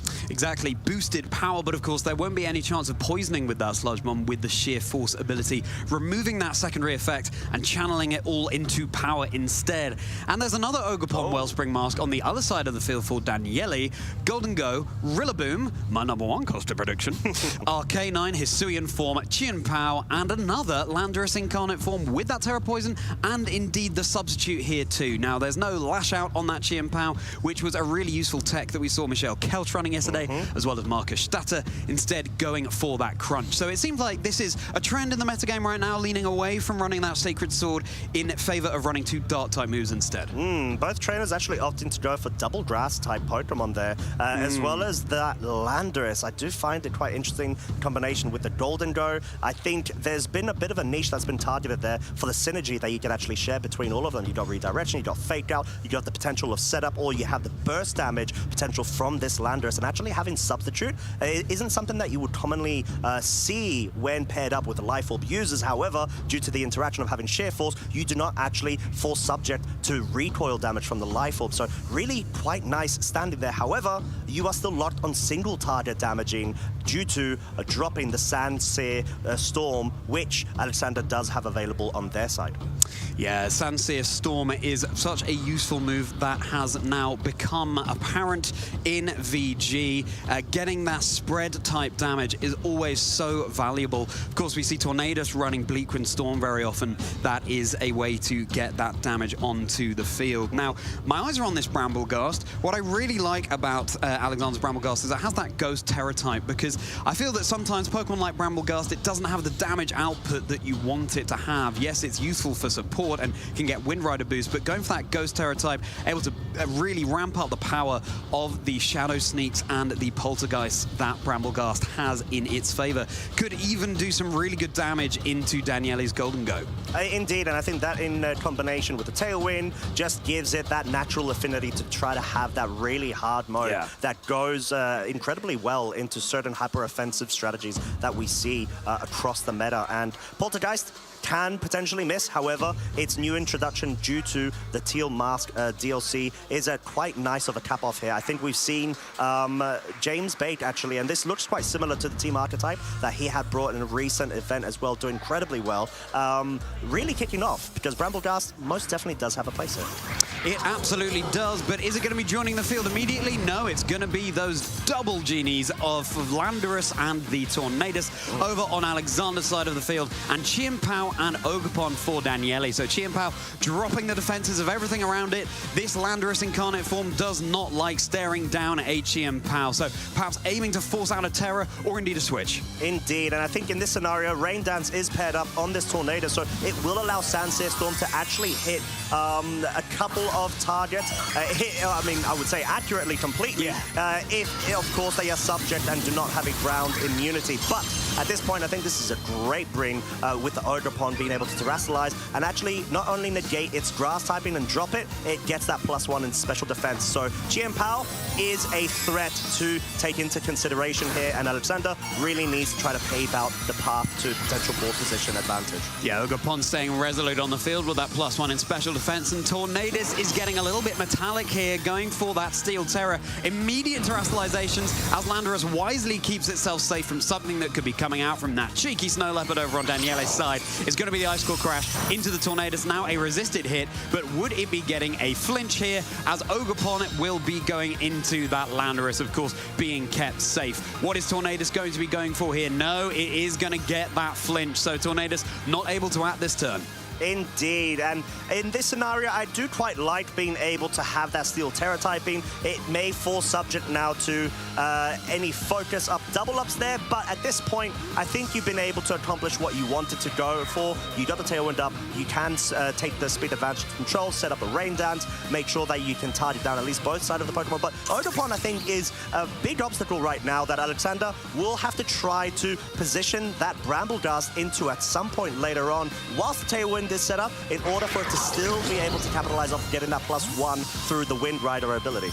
Yeah, it's going to be Chien-Pao withdrawing here, and instead joining the field, it will be Rillaboom, banging its drum in its percussive fanfare, joining the field and letting things get a little bit grassy over on this field of play. Landorus going to be withdrawing. Of course, now that Chien-Pao is in the back, but those Ivy Cudgels will still be dealing big damage, and instead, there it is. There's that Bramblegast grinning benignly onto the field, or maybe not so benignly, as Tornadus this turn is able to get that Tailwind set up, and there is that boost to the attack stat for the Bramblegast. Indeed, as the Ogerpon is actually going to be going on the offensive right now. No need to redirect, but this is a Bramblegast, and it is still subject to a lot of damage, especially critical hit there, but thanks to that Focus Sash, of course, it will be able to hang on, get a tiny bit of recovery. However, the Grassy Glide, now being introduced onto the field, will have priority. So something that Alexander will need to take into consideration. Yeah, that's really difficult for Alexander. You never want to see a crit coming out onto a Pokemon that's just switched in.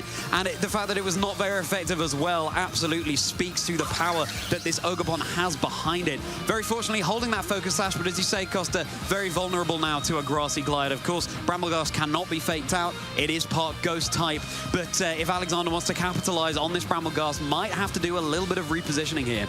Indeed, and I think it's sort of a testament to how brittle this little tumbleweed Pokemon is, and that is hence why you do have that Focus Sash being the most ideal item so far in usage stats. But we do have the change up here. Arcanine, Hisuian Arcanine, is now on the field with Intimidate, going to be bringing that Brambleghast down to neutral. Back to neutral, Shadow Sneak coming out. Brambleghast trying to achieve what it can in this position as there is that Grassy Glide. Brambleghast down and out for Alexander. Really unfortunate position to be in there, but of course, there's still a lot that can be achieved while this Tailwind is up. Super effective Bleakwind Storm. Rillaboom taking that really well thanks to its Assault Vest. And Arcanine, of course, it's a resisted hit there. Dropping the speed on both Pokemon, so without the rain set up, a double hit and a double speed drop, that Bleakwind Storm couldn't have gone better really for Alexander. Yeah, I think it's definitely in Alexander's favor in that situation, but I think now you may be able to open yourself up to actually getting Rain Dance going with the Tornadus if you do so choose to bring in the Landorus. But I think Golden Go, as we are going to be seeing coming out here, actually does make a bit more sense. You just need to be able to make sure that you do not fall subject to that Arcanine over on the other side of the field. It can still likely survive if there's a miss of a Bleakwind Storm, because I think it's just out of the cusp of a range, given that this Golden Go seems to be a bit more defensively built, as it doesn't have a offensive item. It does have the leftovers. Yeah, it absolutely does. The Arcanine in a safer position than it might have been otherwise, but of course Golden Go cannot Terra here. Arcanine could be going for a very super effective attack into that slot. Rillaboom, as of yet, remains to be seen whether it is running a ground type move too, but instead it's going to be Rillaboom withdrawing and Daniele just repositioning a little bit as Ogerpon rejoins the field, so that would be benefiting from a Rain Dance if that is something that Tornadus decides to set up. There's another boost to the special defense as Ogerpon joins the fray. Golden Go deciding to keep itself safe from that intimidating Hisuian Arcanine on the other side of the field. As Rain Dance is indeed set up by that Tornadus, that is going to mitigate the fire damage coming out from this Arcanine onto both of the steel types on Alexander's side. Yeah, indeed, and I think it's sort of the scenario where you've got some really good synergy going around with how Alexander has actually built this team. You see that Tornadus is such a core element to this archetype, being able to set up both for the Landorus Incarnate as well as the Brambleghast, whilst mitigating that fire super effective damage onto the Golden Go. So quite nice here, and it may be something that Daniele really needs to take into consideration going into Game 2. It absolutely might have to be, as Bleakwind Storm does connect, of course, guaranteed in that rain. Shadow Ball coming out, but thanks to that special defense boost, Ogerpon taking that really well. This looks like an Ivy Cudgel coming out. Going to be big damage in the rain onto the Golden Go, and that is enough for the one-hit knockout, everybody. Seems like Alexander used his two genies to wish for more money, but now that Golden Go is down and out. Here comes a super effective Flare Blitz, but thanks to that rain, you can see how wonderful that is for this Tornadus, surviving on a lot of HP, and this is what we often see with Terra Steel Tornaduses, Costa. They stick around for a long old time, and those Bleakwind Storm chips really add up. Indeed, especially because they do run that Rocky Helmet item, so I think being able to train your Tornadus in order to take those certain calcs, perhaps even from Surging Strikes, even though you do set up the rain for it, outside of rain scenarios, it can allow you to survive, but not only that, take complete advantage of any additional damage dealt back onto it. But now we do have the Landorus on the field. Rain Dance is set up. This is actually not too bad of a situation for Alexander. I think he just needs to go full front forward for the damage, and Daniele needs to try to handle this as best as possible with any switch outs. Yeah, this is the thing. Even though Alexander is 2 Pokemon down, he's got the Pokemon he needs now in the right position, so this could still go well for him as Landorus decides to keep itself safe. But this Ivy Cudgel will be going into the Tornadus, so a good call here. In the rain, that's going to be enough. There's a critical hit to boot there as well, and that is Alexander's Tornadus down. So now it's just this Landorus against the world. All 4 of Daniele's Pokemon remaining, but fortunately it can go for that spread type Sandsear Storm. The Rillaboom isn't going to be taking too much damage from that. Could fish for burns though. It could definitely fish for burns. It would be a bit ideal now with the rain set up and got a water type on the field, but no. I think Alexander definitely does see the writing on the wall at the moment and may definitely need to try to take into consideration some readjustments, as it just seems like Daniele was always with the front foot, had options always available on their side of the field with the board, where you had the switch outs of the Rillaboom available for Fake Out. You had the priority with a Grassy Glide, but then also the Arcanine. The Arcanine being Citrus Berry does allow it a bit more longevity and gives a bit of a hint as to its training. It may, of course, be a bit more bulkier than expected. So, but that Chien-Pao, we didn't actually see it pounce onto the field and pounce straight back out. It's sort of just there to say hi, but just to also make Alexander aware that it is there, it is present, and it is looking at that Bramblegast. Yeah, well, we've got to bear in mind, Costa, that Bramblegast did take that critical hit so early on in the game, and that really changed Alexander's game plan. Had that Wind Rider boost, if the Chien-Pao is on the field as well, that will be dropping the defenses of everything around it. So there could be some leverage here if Alexander is able to get more out of that Bramblegast, if he decides to bring it to this next game.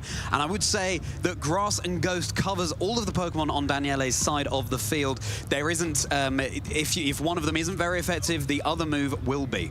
Indeed, but I think it's the fact that Daniele already had the Ogerpon on the field in the initial early game, and Alexander was trying his best to try to position the Bramblegast in. He didn't lead with it because obviously there's the Arcanine to take into consideration with the Intimidate drop, but it's gonna just sort of have to be finding a place for this Bramblegast to completely get its utility out of the door and suppress this Ogerpon, and there it is. We're gonna see it straight off in the lead. There is Bramblegast paired with that Ogerpon with the Wellspring Mask, and another Ogerpon over on Daniele's side with that Chien-Pao. So yes, Bramblegast will be taking super effective damage here.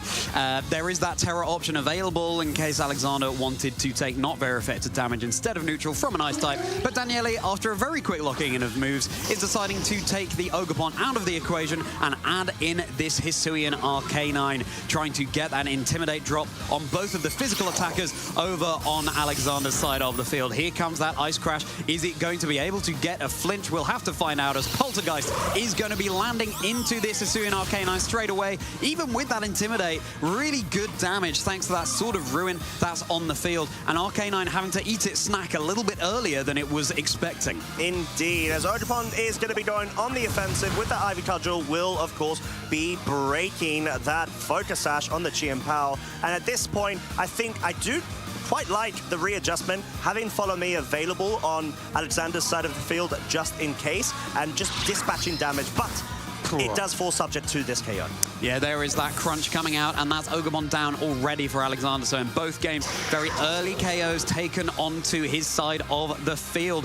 That is a miss coming out, as Arcanine is going to be, of course, it's going to be Bramblegast having kept itself safe with a Protect that turn. Apologies, my German is not perhaps what it should be for this particular game, as Tornadus is going to be able to join the field. It's going to set up, it can set up that Tailwind to bring the Bramblegast back up to neutral and perhaps benefit the Pokemon that's lurking in the back for Alexander. Indeed, it seems like that may have been a Willow miss opportunity from the Arcanine. It would have been quite nice because you break the Focus Sash on the Bramblegast whilst being able to halve its damage output due to its physical damage prowess. But Tornadus now being on the field does mean that you could try to come back up to neutral with this Bramblegast and deal a lot of damage, potentially even pick up the KO on the Arcanine, as the Chien-Pao does remain on the field.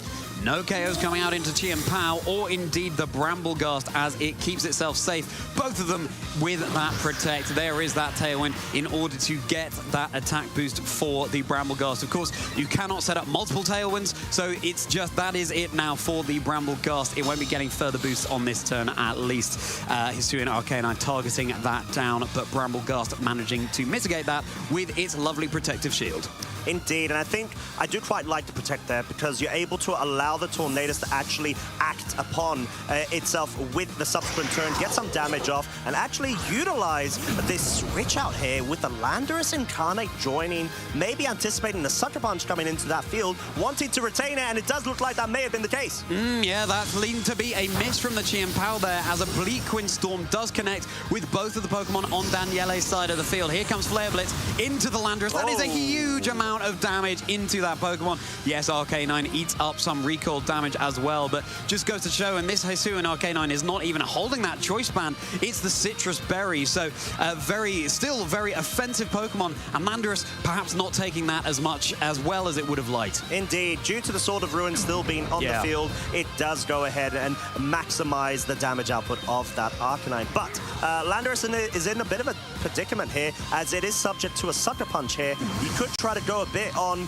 defensive play here if you're Alexander, but you may actually try to read through Daniele being well aware of this and try to surprise him at this point, because there's nothing necessarily stopping this Tornadus from actually acting. It's more so the focus on the Landorus, which does try to go on the defensive. We don't often see a Chien-Pao sticking around for this long. It prefers to be here for a good time, not a long time, but this time, both of Landorus and Chien-Pao will be keeping themselves safe. And here comes that Bleakwind Storm, which the Chien-Pao is protecting itself from, coming down onto the Arcanine. Might get a little speed drop. Crucially, though, it did hit. No speed drop there. There's a massive head smash. Super effective damage into that Tornadus. Alexander down to just 2 Pokemon after that one-hit KO, and Hisuian Arcanine also down thanks to that recall damage. Lovely little read there from Daniele. I really liked his play. I think sort of being able to see the obvious protect coming out from that Landorus and wanting to safeguard yourself to not take further damage from a Bleakwind Storm on your Chien-Pao, and position yourself quite nicely to actually focus completely down on knocking out the Tornadus. It is down for the count. It will not be able to reset Tailwind at any point in the future. And now all of a sudden, you've got fake out pressure on Daniele's side of the field. This is looking very nice right now to Daniele's favor, as a 3-2 deficit is in his advantage. It is in his advantage, although because Tailwind is still active right now, at least, the Brambleghast is going to get that +1 to its attack stat, and it will retain that even when the Tailwind expires. It's not looking perhaps so good. It's looking as bleak as one of those Bleakwind Storms that was coming out earlier, you could say. But Landorus and Brambleghast, let's hope they can achieve something here. Grassy Glide this time into Brambleghast isn't going to be doing it. It isn't going to be taking it out at all, but it has to worry about that Chien-Pao on the field. Indeed, and I think having the Landorus now sort of pinned to either double protecting or attacking is tough, but Sucker Punch targets the Brambleghast, will be bring it down to its Focus Sash, so really Alexander needs to try to pull through if he can, but unfortunately doesn't seem to be the case. Daniele has not let him any sort of room, and it is looking like Daniele's gone ahead and gonna wrap up this game. Even though the Power Whip did connect and did pick up a KO, you still have to contest with an Ogerpon in the back. A little bit of a consolation prize for Brambleghast there. It's Brambleghast's last stand against Daniele's Pokemon, but fundamentally that Grassy Glide is still active, able to go first and pick up that knockout. It's looking like the writing is on the wall for Alexander here, so congratulations to Daniele Spuntarelli, your winner of Swiss Round 14. And it just seemed like Daniele was in a commanding position from the get-go, and you could see his celebrations there, how confident and how sort of focused he was in being able to understand the necessary flowcharts that he needed to draw out for this scenario. You just saw him being able to sort of handle and completely understand, right, Brambleghast may be a key player in this scenario. How can I go ahead and just try to force it to not be able to sort of complete its role and fulfill it? Because Brambleghast, sure, it was led in game 2, which I did quite like from Alexander's side of the field there. However, you are able to still get limited because of the Arcanine switches from Daniele's side. You had the repositions, you had the potential of being able to have the Chien-Pao always there, likely most of the time outspeeding, having the Sucker Punch pressure, but that could always be followed up by the Grassy Glide priority. So as long as you make sure that Chien-Pao and the Rillaboom are sort of safe in that scenario, you're able to sort of limit the amount of switching and options that Alexander has on his side of the field. Yeah, right. And I mean, you've got to feel for Alexander there, because of course in game 1, the Brambleghast fell foul to that critical hit that came out from the Ogerpon. So I imagine he was thinking approaching game 2, well, what if that hadn't happened? What if I can get more out of my Brambleghast? But unfortunately, it just didn't work out. I mean, I do still think the critical hit wouldn't have mattered too much because of how brittle Brambleghast tends to be, especially the Focus Sash sets. They just tend to train purely to maximize in attack and speed. You want to try to hit the certain benchmarks that you can. It is very brittle. There's a reason why it's got a focus sash. So being able to have such offensive pressure, both from the Ivy Cudgel, Water Terror, Odrapon, some of them actually do make sure that they hit certain attack benchmarks in order to cover for those scenarios. And Grassy Glide, they do tend to be adamant, even the Assault Vest ones, so being able to maximize that potential there too, maybe alongside a Sword of Ruin, sort of nullifies it, but it's just that awkward spot of trying to find the right time to make the Tumbleweed Pokemon just shine. Yeah, for sure. I think, you know, at the very least, I'm really fighting Brambleghast corner here just because I want to see it succeed. But at the very least, it would have been able to take one Grassy Glide and get an attack off before going down in that game one. But fundamentally, I'd say perhaps actually the Brambleghast might not have been the call in this particular matchup. Perhaps Alexander needed to change things up even more heading into game two because, you know, that is a slot that you're dedicating to one Pokemon. And if that Pokemon isn't able to achieve very much in your game, then, you know, you're already at the real big deficit in terms of resources heading into that game. Indeed, and I feel like something that I would have maybe liked to see from Alexander was not actually relying so much on the Landorus, because you had the opportunity to be able to bring the Urshifu as well. Yeah. Sure, it's a bit awkward because of the Odrapon, but once you're able to focus down and get rid of it at some point, maybe through the correct utility and positioning of that Brambleghast, perhaps, when you're expecting that water terrestrialization coming out from that slot, then you're sort of in a free reign to completely capitalize off of the surging strikes and maybe even have some more coverage through the close combats. Most close combats from Urshifu Rapid Strikes do tend to just about cusp the 2-hit KO range onto the Odrapon Wellsprings, but once again, it depends on the training. However, we did see that it did look a bit more offensive. Yeah, it did certainly look more offensive, and I've also got my eye on the Golden Go that Alexander had in his arsenal as well. You know, it's got to worry about the Chien Pao post-terrestrialization and pre because of the Dark and Ice typing, but knocking that out with, in return, a super effective Steel-type move, at least then you can terrestrialize away from weaknesses that Arcanine can throw out, and seemed like it could have been a really useful Pokemon in this matchup. Yep, indeed. But, of course, we do have Daniele Spuntarelli being most likely able to accomplish the very widely coveted Day 2 Top Cut achievement. But we're going to have to find out, of course. We will be waiting to see how the standings will be going ahead and actually placing themselves right now, because there's going to be a lot of nerves. I think we're going to have to try to see how all other matches as well have been able to pan out, because there's going to be a lot of happy trainers, but also a lot of hearts potentially broken, because unfortunately maybe resistance to factor in, maybe some dramatic best of threes as well, because I'm not even sure if all of the matches for this round have actually been completed just yet. Yeah, that is the way the cookie crumbles sometimes. You have a fantastic record, but if you just squeak out of that top cut, then unfortunately that's your tournament. I mean, again, I hope any trainer in that position can still be really proud of what they've achieved this weekend. No mean feat in such a stacked regional championship that we have here in Stuttgart. To be able to make Day 2 and have such a fantastic record, to be in the position that these trainers could be in now. But, you know, commiserations to any trainers who aren't quite making that top cut, but also hope you give yourselves a pat on the back. Oh, indeed. And I think huge shout-outs to Alexander, and commiserations, of course, for not being able to succeed or potentially get that top 8 cut that he was looking for. But being able to bring a team like his own, I did really like the feel of it. It had such good synergy between the various members of it. It's just, when you look at it, it's a very well-rounded archetype, which just needs to make sure that you've got the certain scenarios covered when you're having to face against any other potential fire, water, grass cores, where we saw there was a lot of annoyance for Alexander's side with the Hisuian Arcanine, with that Rillaboom, and the Odrapon that was taking the water type in place.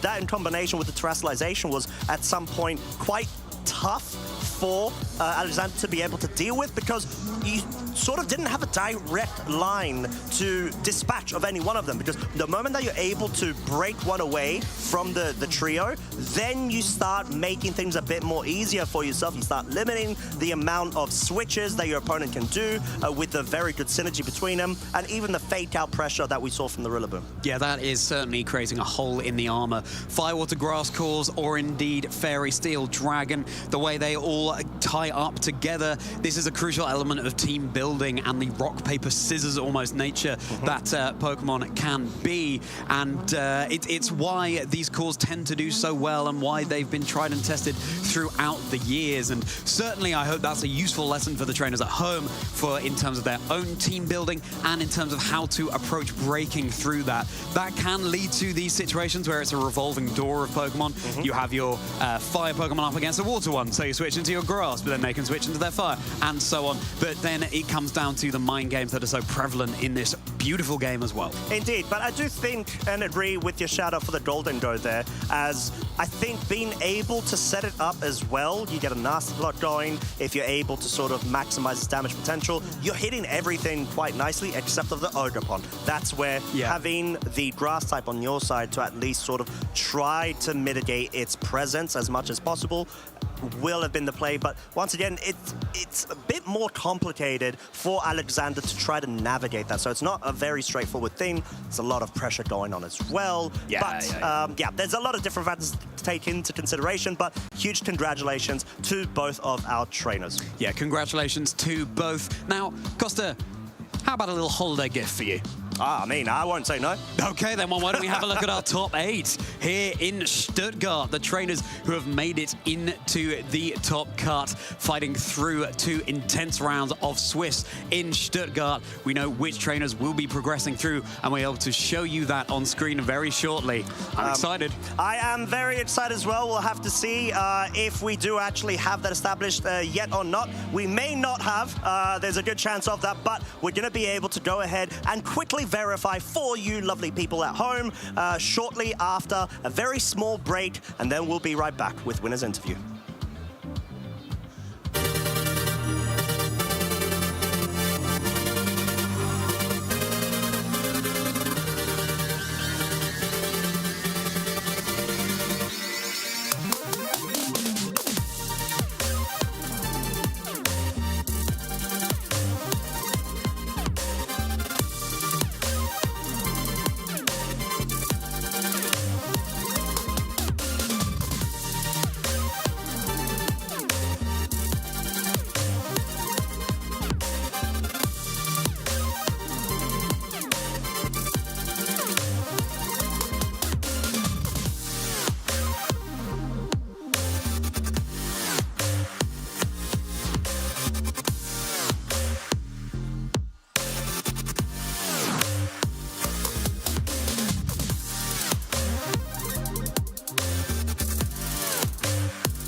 Hello, I'm Maurice Utek. I'm a competitive Pokemon video game player, and I started playing in 2020, and 2022 was my first official competitive season. And my first touching point was, I think, Pokemon Leaf Green. So a while back, when I was a kid still, and the first touching point with the competitive game was probably around 2013, 2014, when a friend introduced me to single battles, basically. I got into the competitive scene by a friend who introduced me to the single battles, and I always asked myself why I'm not playing the official format, and in the end I had a look into it and I fell in love with the game. I realized that I could actually achieve something by, well, actually achieving something by winning the Bremen Regionals in 2022. I needed points from 3 out of 3 tournaments, so I got really stressed out in the second one, being in Lille in 2022, and I didn't get any championship points there. So for Bremen, I took a step back and said, okay, I will still attend, but I will just have fun and try my best. And it worked out so nicely. I just had this really nice state of mentality, basically, that helped me win it all. Due to the study or to my job, I'm pretty limited on time. But at some point, I realized that it's not only about playing the game a lot, It's not about like, okay, I only have 1 hour today, I go on the ladder and ladder for an hour, but it's also about thinking about the game and watching some videos, watching some replays of friends or of yourself even. And once I considered this being part of the time I play the game, even though I'm not actually playing, I got way better and I felt way better with the limited time I had. So Bremen was my starting point of realizing that that I can be a great player. And since then I cut 2 more events. I hopefully can win some events soon again. It would be great, but the best thing about the community and about going to tournaments is really meeting the friends. And that's why I will always keep playing for as long as possible. Hey Pokemon trainers, Charlie Merriman here, and we need to talk about Hisuian Arcanine. This fire and rock type Pokemon from the past has been dominant in the regulation Set E format, winning the regional championships in Peoria, Sacramento, Lille and Toronto, and even the Latin American International Championships. First of all, it can have Intimidate as its ability, one of the most useful abilities throughout VGC history, lowering the physical attack of both opposing Pokemon. But why would you use Hisuian Arcanine for Intimidate over, say, Landorus in its Therian form? Well, like Landorus, Hisuian Arcanine can learn the move Rock Slide to deal spread damage and potentially cause flinching. But unlike Landorus, Hisuian Arcanine is of course part Rock type, which boosts the power of this move. As well as Landorus Therian, Hisuian Arcanine can also fulfill the role that Dragonite plays in the current metagame. Like Dragonite, Hisuian Arcanine can learn Extreme Speed, a powerful normal type move that often goes first in the turn. And trainers like Lille Regional Champion Simone Sanvito have given their Hisuian Arcanine the Choice Band held item and even the normal Terra type to maximize the damage of this move, just like we've commonly seen on Dragonite. So with Hisuian Arcanine, you can combine key roles of both Landorus Therian and Dragonite in just one Pokemon. But as well as its high physical attack, Hisuian Arcanine has good all-round bulk and a wide move pool. So you could instead choose to run a more supportive set, just like Michael Zhang did to win the Sacramento Regional Championship. Will-O-Wisp, for example, burns the opponent, and Howl boosts the physical attack of both Pokemon on the user's side of the field. A supportive Hisuian Arcanine would benefit from a more defensive Terra type, such as Water, and for example a Citrus Berry as a held item, so it can maximize its time on the field assisting its allies. And since Hisuian Arcanine can be used so flexibly, it can fit on a wide variety of team compositions, so you also need to know how to counter it. Hisuian Arcanine's Fire and Rock typing gives it a double weakness to both ground and water type moves. Rapid Strike style Urshifu is an especially good response, not only with its Surging Strikes move, but also with close combat, which remains super effective even if Hisuian Arcanine terastallizes into its common normal Terra type. And how can you keep your team safe from a Terra-boosted Extreme Speed? With a Farigiraf, for example, whose Armor Tail ability protects its side of the field from priority moves. So, Hisuian Arcanine, with its both offensive and supportive capabilities, has come howling out of the past right into the Set E, an indelible mark, or should I say, bark, that will echo into the future.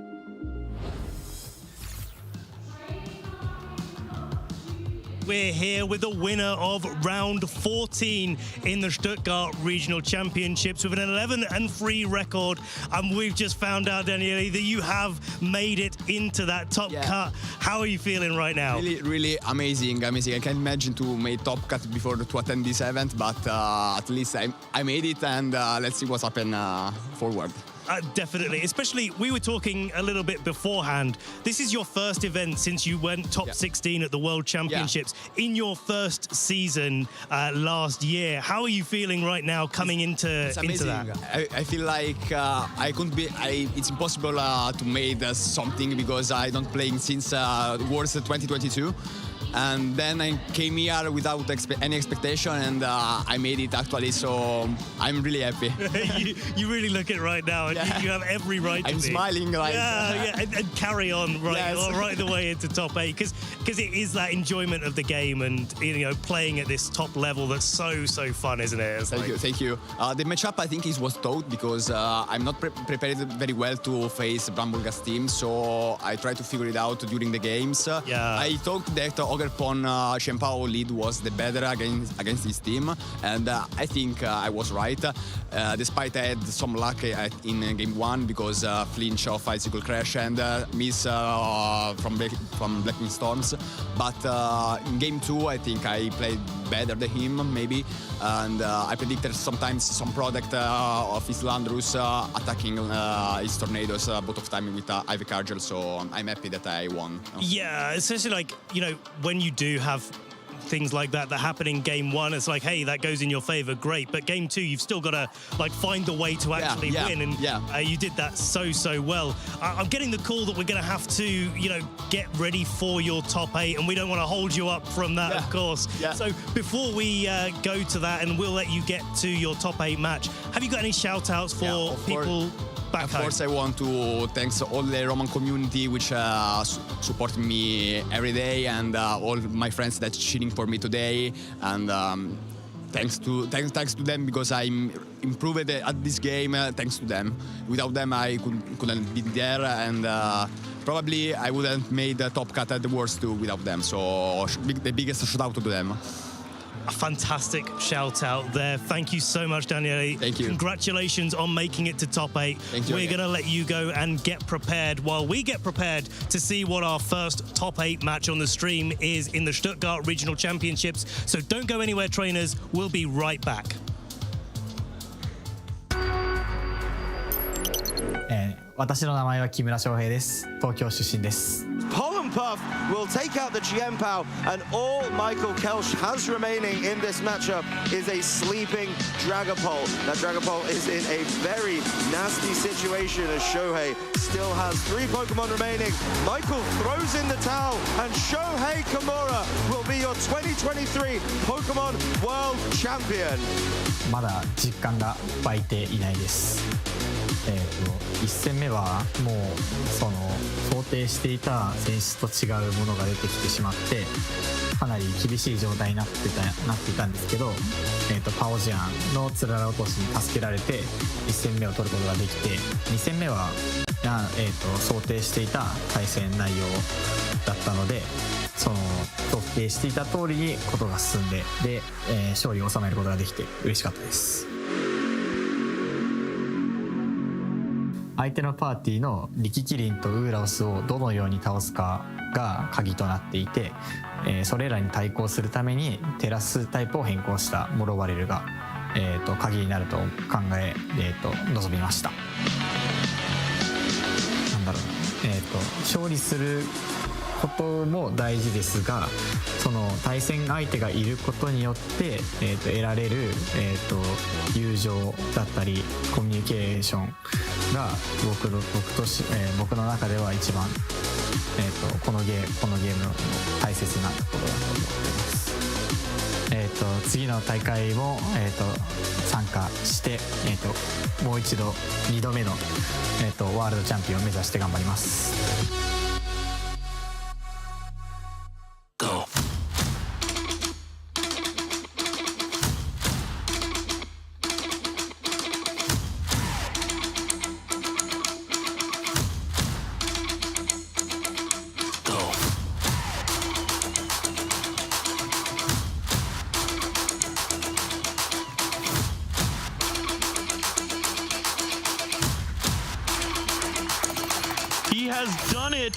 He has taken all 4 hemispheres of the globe, and he is the Latin American International Champion. That was the missing piece. It's something I could only dream about. I'm absolutely speechless. That is it!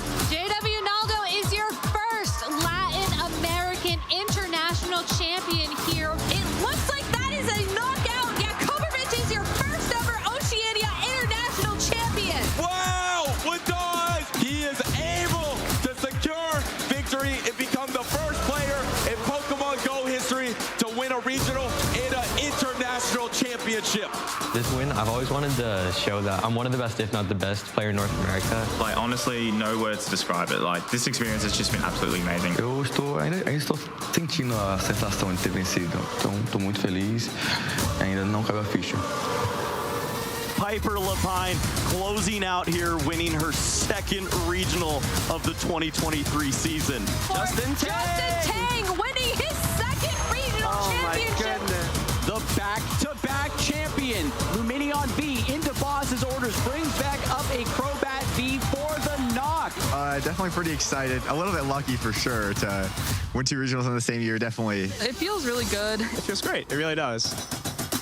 We're kind of reaching like this culmination of old and new. We're seeing a lot of good players like Paul Chua, Nick Navarre hitting their stride again and again. Like they just do it time and time and time again. This is it. The battle is over, and Paul Chua becomes your 2023 European International Champion. Winning EUIC means a lot. I haven't been able to win an international. Being able to finally get past second place feels pretty good.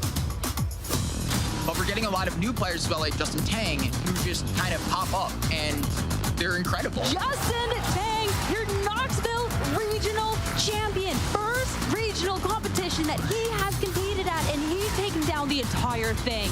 I was confident in my skills to do well, but I did not expect to go it away. This is my first play Pokemon tournament. I didn't think I had a chance at winning. And this is my first competitive regional. Winning a regional is undescribable. Of course, there are competitors I'm worried about facing. The most notorious one is Sander. He's always bringing these crazy control decks. I'm worried about facing Yuichi because he's really good. Kingsley, Prince, Edison, Robert. I didn't face him in this tournament, but Valiant Fish, I have no idea how I'll hold up against him. He's definitely one I'm watching out for. I'm always worried about facing Torrid again. That is always an experience and will be always difficult. I'm not really worried about facing anyone, because I think I can beat everyone. Denting Rob and Emmy.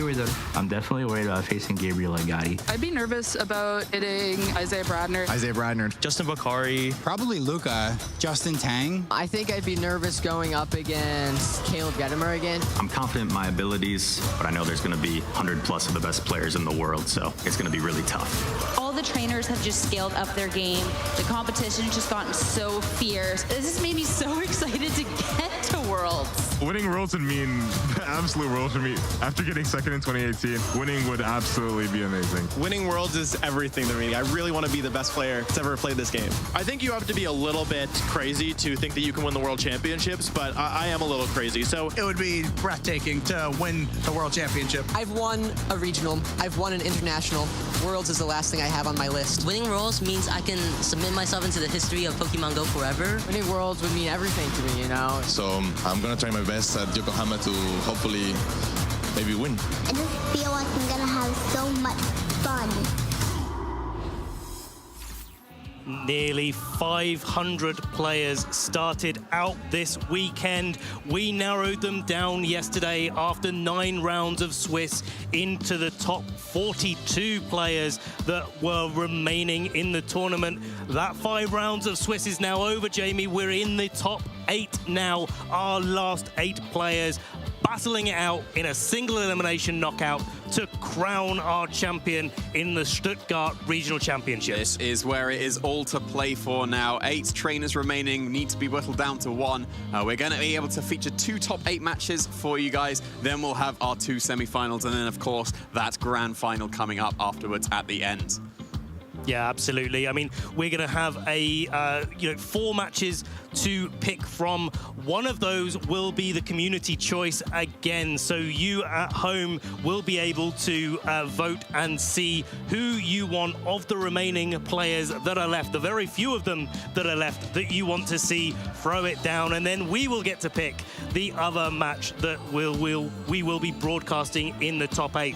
Of course, 2 top 4 matches, 2 stream broadcasts to go on that front, and then the finals, what we have all been working towards this weekend. Yeah, for sure. We've been able to feature a couple of players already that did make it into that top 8, and a couple of them that we already knew made it. We saw Daniele Spuntarelli there winning that final game. Niels Dunlop also in the previous rounds did, of course, make it. And we can very shortly show you what the other players would be, because, of course, you guys are going to be picking which match you want to be featuring here in the top 8. Some fantastic players, some we didn't get to feature yet, but could potentially be chosen by you guys so we can see them for the first time. And that's really a nice thing for us to be able to have seen all of these trainers' journeys, or as many of them as we can, as they try to get into the finals. So let's have a look at the top cut bracket here. Top 8 of the Stuttgart Regional Championships. Nils versus Batuhan there as the first match. Albert versus Alessio, Lorenzo versus Daniele, and Mikhail versus Sergio. Yeah, we've been able to feature, I think it was, what, half of them, I think, because it's Nils, Alessio, Daniele, and Michael. Oh, no, 5 as well, because Sergio too. So we featured 5 of them so far. So Batuhan, Albert, and Lorenzo yet to be put on stream. So if you are curious to see what they are running, now would be your chance to guarantee that you would be seeing that. Like we have mentioned, we're only going to be able to feature the top two matches chosen by you guys. We'll have to wait and see what happens with the other quarterfinals, but please do go and vote right now. It is up to you in the chat to choose which matches you want to be featured. And looking down the list at the names that we saw on the stream, we saw Sergio Ramirez was the 9-0 undefeated player in day 1, carrying that on into day 2 here. And scanning down the list, he only lost 2 matches in the 14 rounds of Swiss, taking those 2 losses today, but still managing to secure those 12 wins, in fact, required to guarantee you a spot in this top 8. Yeah, but was overtaken by Niels Dunlop, the first seed, went 13-1. So absolutely fantastic showing by Niels, undefeated in day 2 with that 8-1 record going into day 1. 13-1 now currently, a fantastic achievement. Not quite the 14-0. We've only ever had one 14-0 so far in this recent season, but yeah, 13-1 is still an absolutely fantastic showing. You definitely take it if you were coming into this. It's like, hey, here's a 13-1. Would you like to do that? Absolutely. Definitely yes. Alessio Yuri Brachetto, a player that we've seen multiple years in a row coming onto the stream. Really nice to see him back at it and converting into this top 8, going an 11-3 record, so just making it in on that resistance. Yeah, some of the 11-3s may not have quite made it. Some of them did. Alessio is among them, and also Albert Boss. We were saying about the veteran players previously, mainly focusing on the German veteran players because we are here in Germany, of course, but Albert Boss, a Spanish veteran, coming back, a previous regional champion, even back in 2017, still being able to show that he can still play on the high tables here, making it into the top 8 once again. We were talking about this before, these players that have been coming back after a long period of time to the Terra mechanic that's fairly similar to how things were back in the good old days, as I like to say, of 2012, 2013, 2014, 2015 before the 14 and 15, where the Mega Evolutions came back into the rule set. But let's stop talking about the past, Jamie. You're going to have to stop me if I go back there, because we're all about this top 8 bracket here and what match that we're going to be featuring first. I'm perfectly content to talk about the past if it's about Roaring Moon, to be fair. So I don't think I'll give you that. I'm not sure any Roaring Moons made it into the top cut, though. There's definitely some Tornadoes. So yeah, I think I may have lost that one, unfortunately. Do you know what? You're fighting the good fight, I'm Jamie. fighting the good fight. You're fighting the good fight. Roaring Moon is still very, very viable, and actually we've seen it on stream doing some really fantastic work. I think the matches that I've mostly seen with those Roaring Moons have been when the opponents decided instead to crit through things like Breaking Swipe. But we've also seen a Dragon Dance Acrobatics Roaring Moon just taking knockouts left, right, and center. Yeah, no, I'm going to take that completely back. Alessio Yuri Brachetto was running that knockoff Breaking Swipe Roaring Moon. So there we go. It did actually squeak in there with that placement. Very nice indeed. I think another thing to point out, like Suin Arcanine is only on 2 of the teams that is in this top 8, and they are fighting each other in the top 8. So there is going to be an Arcanine in the semi-final at least, but that will be the only Arcanine that could continue the streak of completely dominating our majors over here in Europe. And that's really fascinating now that we're getting to the end of Regulation Set E, where Hisuian Arcanine has been one of the most dominant fire types that we've really ever had, certainly in terms of tournament wins under its belt.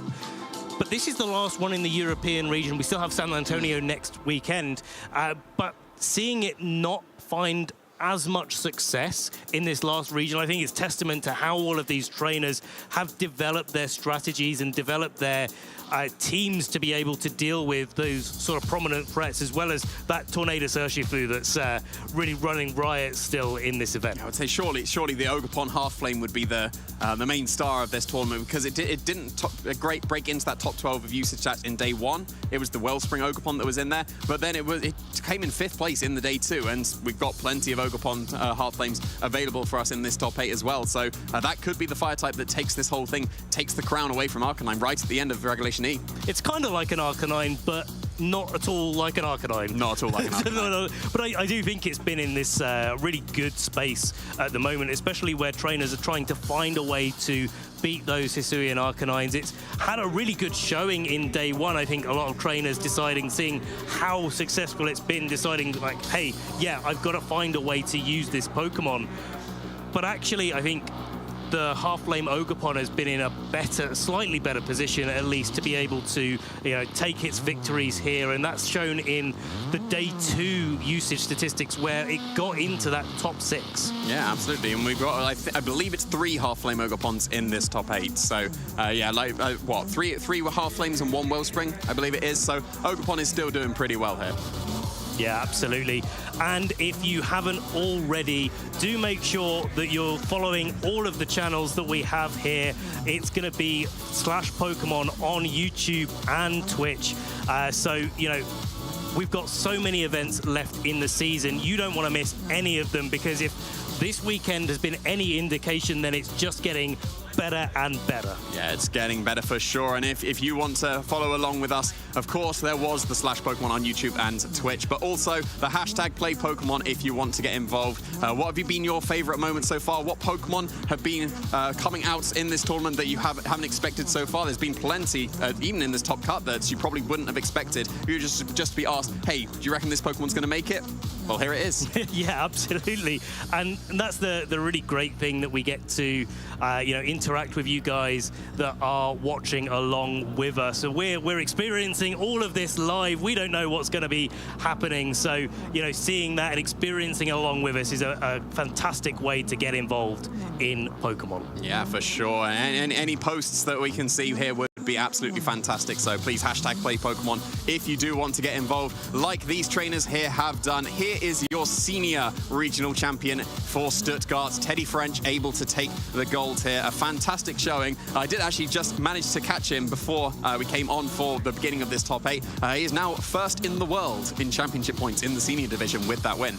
You know what? I'm not surprised. Teddy's a player that's been playing in the senior division for quite a number of years now. He's a fantastic part of the community, a part of the UK community that we get to show off, and I'm really happy personally to be able to do that, of course. But he's such a great person, a great player, and showing the world how the senior division should be shaping up going into the World Championships in Honolulu this year. I mean, he was just absolutely dominant in the junior division as well, and second place at the World Championships in his final year competing in the juniors. So that's absolutely fantastic showing to reach the finals there, and then still completely dominant in the senior division as well. Like multiple regional wins. I think it might even be in double figures at this point, to be honest with you. With combined across his juniors and seniors, how many regionals he's managed to win. I don't know about you, Jamie, but when Teddy ages up to the Masters, I'm a little bit worried. I think this is the final year, if I'm recalling correctly, that he's in the seniors division. So we've got one more year of solace before we have to contend with Teddy French here. So yeah, fantastic showing. Congratulations once again for winning that regional championship yet again. You heard it here first. Teddy winning regional championships in the Masters division. Yeah. I don't doubt that. Given how well he has been doing. I am actually curious, who would be, across all the divisions? I'm pretty sure he's in double figures. Who's got the most? Teddy must be in contention, right? It must be in contention. Justin from Canada actually could be in contention as well. I think, if I remember rightly, the stat is something like 23 or 24 majors. Oh, wow. That Justin has been able to win across his career in the juniors, and then following on, of course, in the senior division as well. He is a little bit of an advantage being in that region, because there is a few more regional championships across in the North American region that he has the opportunity to play. But I mean, still, if it's got into 2 as the start of your double digits, you're doing okay for yourself, aren't you? You're doing okay. And then here's us with, what, 7, I think, is the record in the Masters division. It's either Wolf Click or Paul Tura. I can't remember which one is the one they tend to fight between. They tend to go back and forth with who's got the most. And both of them have an international under their belt as well. So, it's just absolutely fantastic showing, especially from Teddy there. Yeah, it's a really good way for Teddy to get that practice going into the World Championships, because of course he will be representing himself there this year. And I always find it really interesting. Do you know what? I tell you what, let's hold that thought, because we've got our play. This is the interesting one. We've got Mikhail Kelch versus Sergio Ramirez, the undefeated player from day 1 versus a 7-2. Both of these players have had an excellent day 2, securing their position in top 8. They're going to be battling it out to get into that top 4. Yeah, Michelle, apparently a fan favorite here, being chosen twice by you guys at the end of day 1 and also now for this top 8. Of course, going to be a fantastic game. Really, really good game to end off day 1 with that round 9 win for Michael. Of course, Sergio going undefeated in the tournament in day 1 as well. Going to be putting on a great show here for you guys. I'm not surprised at all that you have chosen this as your top 8 match. Yeah, there is something to be said about a world runner-up and wanting to see how they play and developing through this top cut, because if Mikhail is able to overcome Sergio, who has a slightly better record, going 12-2 versus an 11-3. Technically, Sergio's had a bit of a better tournament, but it's so close margins at this level that really it's anyone's game. It will come up a little bit to the matchup, but also, who can play those mind games, who can keep their cool, and who can really come out on top. Yeah, for sure. And so we've got some interesting picks as well coming here. Like, I think we said yesterday, the Dragapult's almost a signature now of Michael, getting that 2nd place at the World Championships, in contention with Alex Gomez, of course, for who is the true Dragapult master, because, of course, Alex did win that international, but 2nd place at Worlds is pretty good. Maybe a regional championship win for this Dragapult is also pretty good. I think it would be, and that's one of the things when you're using these niche picks or, more picks that you like and maybe aren't as easy to slot into teams. A lot of the time, you'll have a lot more experience on how to play the matchup than your opponent, and you can use that to your advantage, as well as the fact of using that Pokemon to its fullest potential, because you've had the opportunity to figure it out completely. Yeah, we had Dragapult win a regional back when Justin Tang won one of his regionals. I can't remember who was the 1st or 2nd, but he won with a Terra Steel Terra Blast Dragapult. And then suddenly, whenever a Dragapult was used in the future, it was always Terra Ghost Terra Blast. So there was always that adaptation going from what initially worked to what is now, I was going to say the most common. Dragapult's not a common Pokemon. don't get me wrong. It's good. It's clearly good, and it's working for Michael really, really well. But it's like the most common set is now just going to be that Terra Ghost, Terra Blast. And as the metagame develops, and as we kind of figure out, as we have done Regulation Set E, you kind of figure out those choices as to what's actually really going to be effective there. As we just saw Mikhail having that Piplup and Scraggy. I love Scraggy. That's one of my favorite Pokemon, representing him on the desk. Yeah, and Piplup there as well with it. Very, very nice indeed. As well as the teams that both these trainers are running as well. We featured both of them. We have seen them previously. Unfortunately, there's still no Sandy Shocks there for Sergio, which he did bring to the Gdansk Regional Championship. Apparently, Fluttermane, one of the most common Pokemon we have, is the call over Sandy Shocks, but it seems to be working out pretty well for him here so far. It's kind of the Pokemon that was doing all of the things that Sandy Shocks was trying to do. It's sort of unique coverage between ground type and electric type, being able to threaten that Tornadus and Urshifu, as well as Golden Go at the same time. Pretty unique. But Fluttermane can do a similar thing. we've seen both of these players, as we mentioned, on stream already, but let's have a quick recap at their achievements. Yeah, like we mentioned, the Sandy Shocks was able to get Sergio that top 32 at the Gdansk Regional Championship, and now he has got a top 8 at least to his name as well. Going over to Michael, Worlds finalist, that's nearly as good as you could possibly get as well. Still managed to make a top 8 of another regional back in the previous season, which is a very impressive as well, and has managed to make it once again. Obviously going to be looking to go slightly further this time.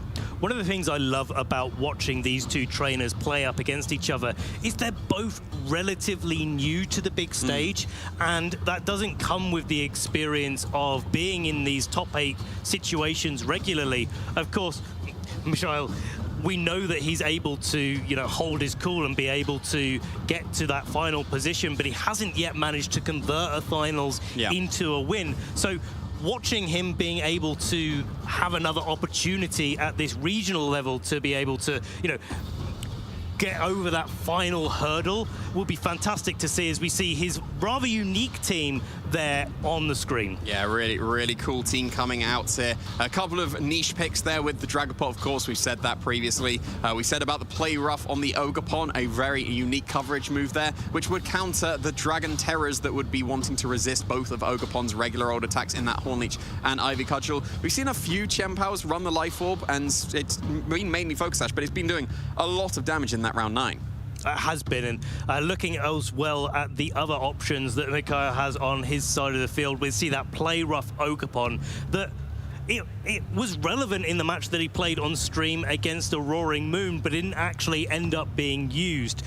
But it's one of those things that puts so much pressure on Pokemon that are at the moment opting to go for a Terra Dragon. And so normally you can hit, say, a Golden Go with an Ivy Cudgel, but if it Terra's into that Terra Dragon, then you've still got an opportunity with Play Rough to be able to hit it for super effective damage. Yeah, and just a quick call out for that Assault Vest on the Urshifu, a very unique item choice, allowing extra coverage in Ice Spinner as well as its normal attacks, the Surging Strikes, Close Combat, and Aqua Jet, of course. They're very normal Urshifu coming out here. Choice Scarf is not unexpected in the slightest for a Rapid Strike Urshifu. Some really solid picks coming out here. Some tried and true Pokemon, and then there's that Fluttermane that was replacing that Sandy Shocks, of course, giving that speed control with the Icy Wind to really help out the team. And that's going to be really probably quite effective, where you don't have the opportunity on Sergio's team to be able to go for a Tailwind, which usually Pokemon like Tornadus or Roaring Moon would be going for, but instead he has to rely on that Icy Wind. And we're at an interesting point in the metagame where, you know, Tailwind does beat your Icy Wind as far as speed control goes. But I think Sergio's team is so defensively capable, certainly between all of the different typings, and it's got a little bit of speed naturally with that Chien-Pao, the Choice Scarf on the Urshifu, and the Dragonite Extreme Speed, that you can kind of get away with it. Yeah, for sure. It's definitely more offensive on Michelle's side of the field. Opting for the Life Orb instead of the Focus Sash on the Chien-Pao means it doesn't really have any bulk available to it. It can easily be knocked out in one shot if you find the right attack. But that's where the Terra Poison comes into play, keeping it safe from any of the super effective hits that would otherwise KO it. Indeed, it also really helps with just redirection and stopping any priority as well. That keeps your frailer Pokemon safe so that they can go for the big attacks. But then at the same time, Urshifu, it's been bulked out here with the Assault Vest. I wouldn't be surprised if it's going to shrug off a load of attacks we really don't expect it to. I think that's absolutely right, and one of the things with Indeedee that we haven't yet mentioned is that interaction in this matchup between Psychic Surge and Grassy Surge. Is that right? Yep. Either way, Grassy Terrain versus Psychic Terrain there. There's a lot of priority options that Sergio has available to him, and so if that Indeedee can get on the field for Mikhail, then he's going to be able to capitalize on that Psychic Terrain really, really well. Yeah, he will indeed, and we can finally get into this top 8 of the Stuttgart Regional Championship. It is going to be that Rapid Strike Urshifu with that Assault Vest leading with that Tornadus for Michael against that Chien-Pao and Half Flame Ogerpon.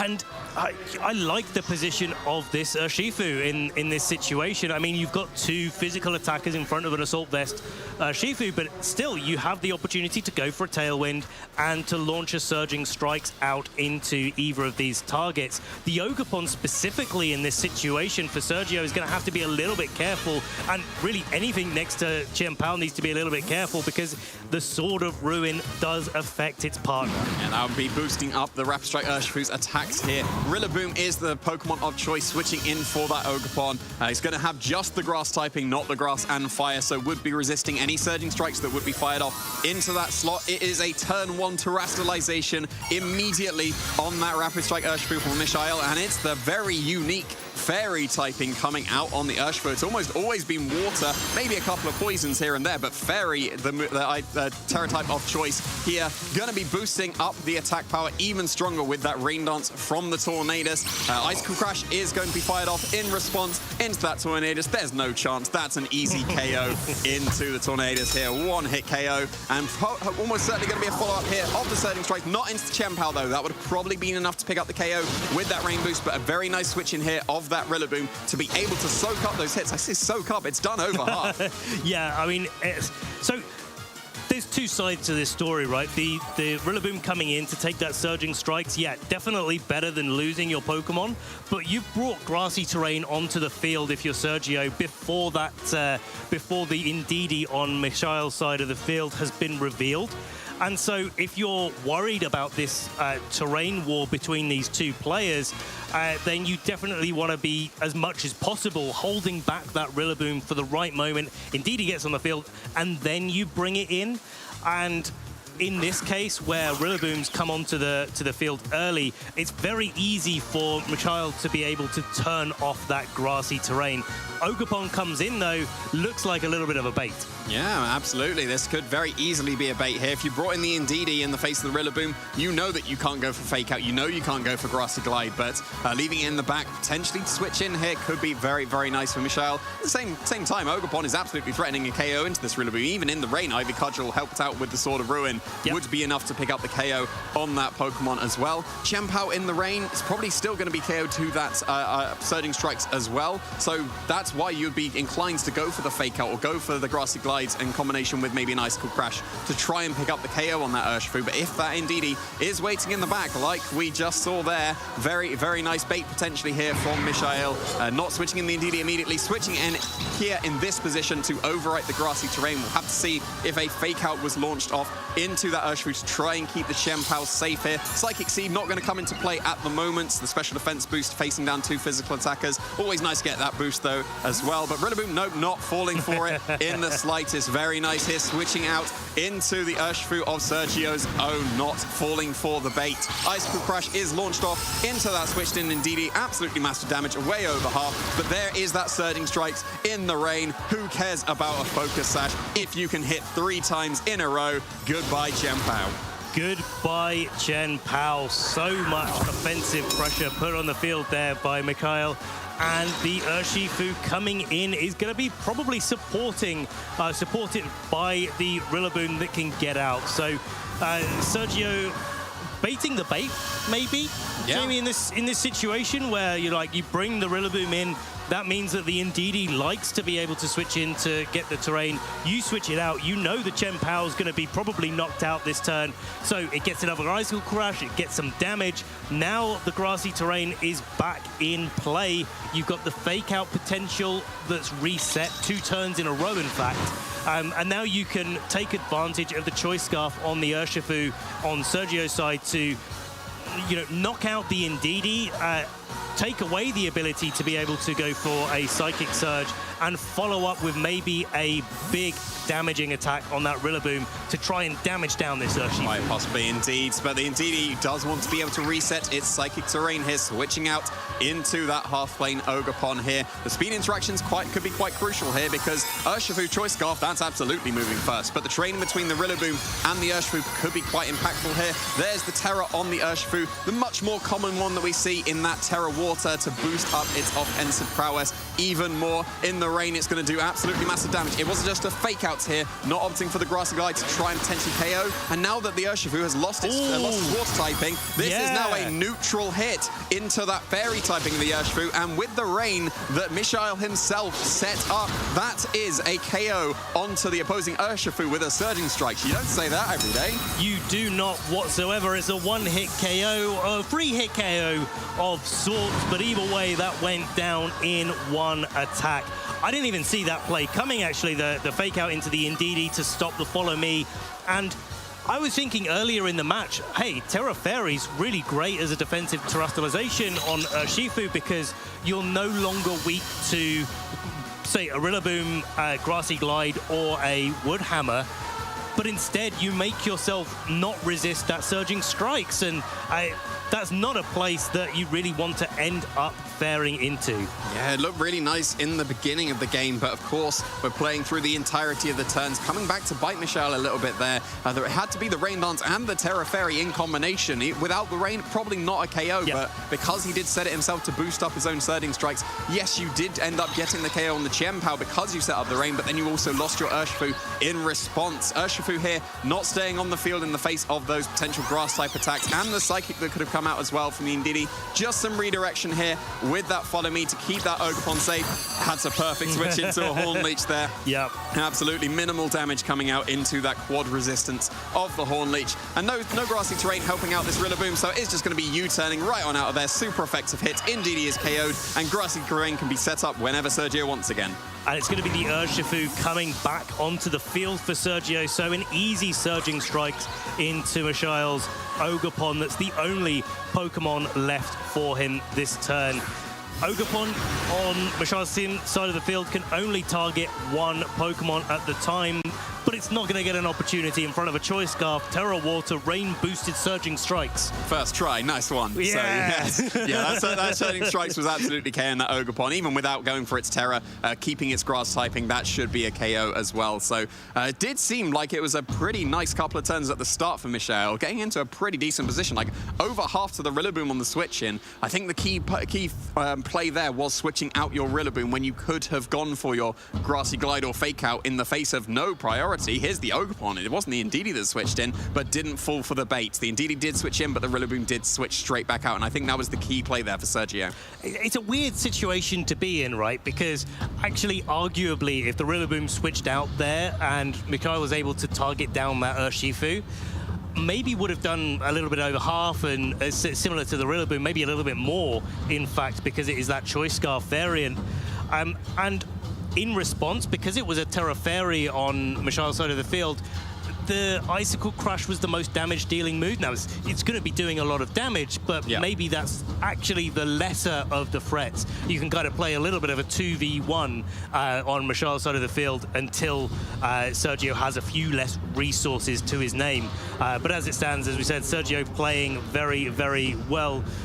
Jamie, if you're Michael right now and you're sitting in top 8, you've gone one game down, what are you thinking right now? How are you thinking to adjust? I think I would be trying to hold on to my Terra as long as I can in this game, because it was an immediate terrestrialization from that Urshifu into the Fairy typing, which, yeah, it was great defensively, but actually it didn't take any damage until it took that one-hit knockout with the Surging Strikes. So the Terra Fairy actually didn't come into play at all in that game. It definitely could have done, don't get me wrong. You could have been hit by the Grass-type attacks coming out from the Ogerpons and the Rillabooms, but it didn't come into play. So keeping hold of that terrestrialization, meaning that your Urshifu wouldn't have been weak to the Surging Strikes, so would be able to survive and get off another one.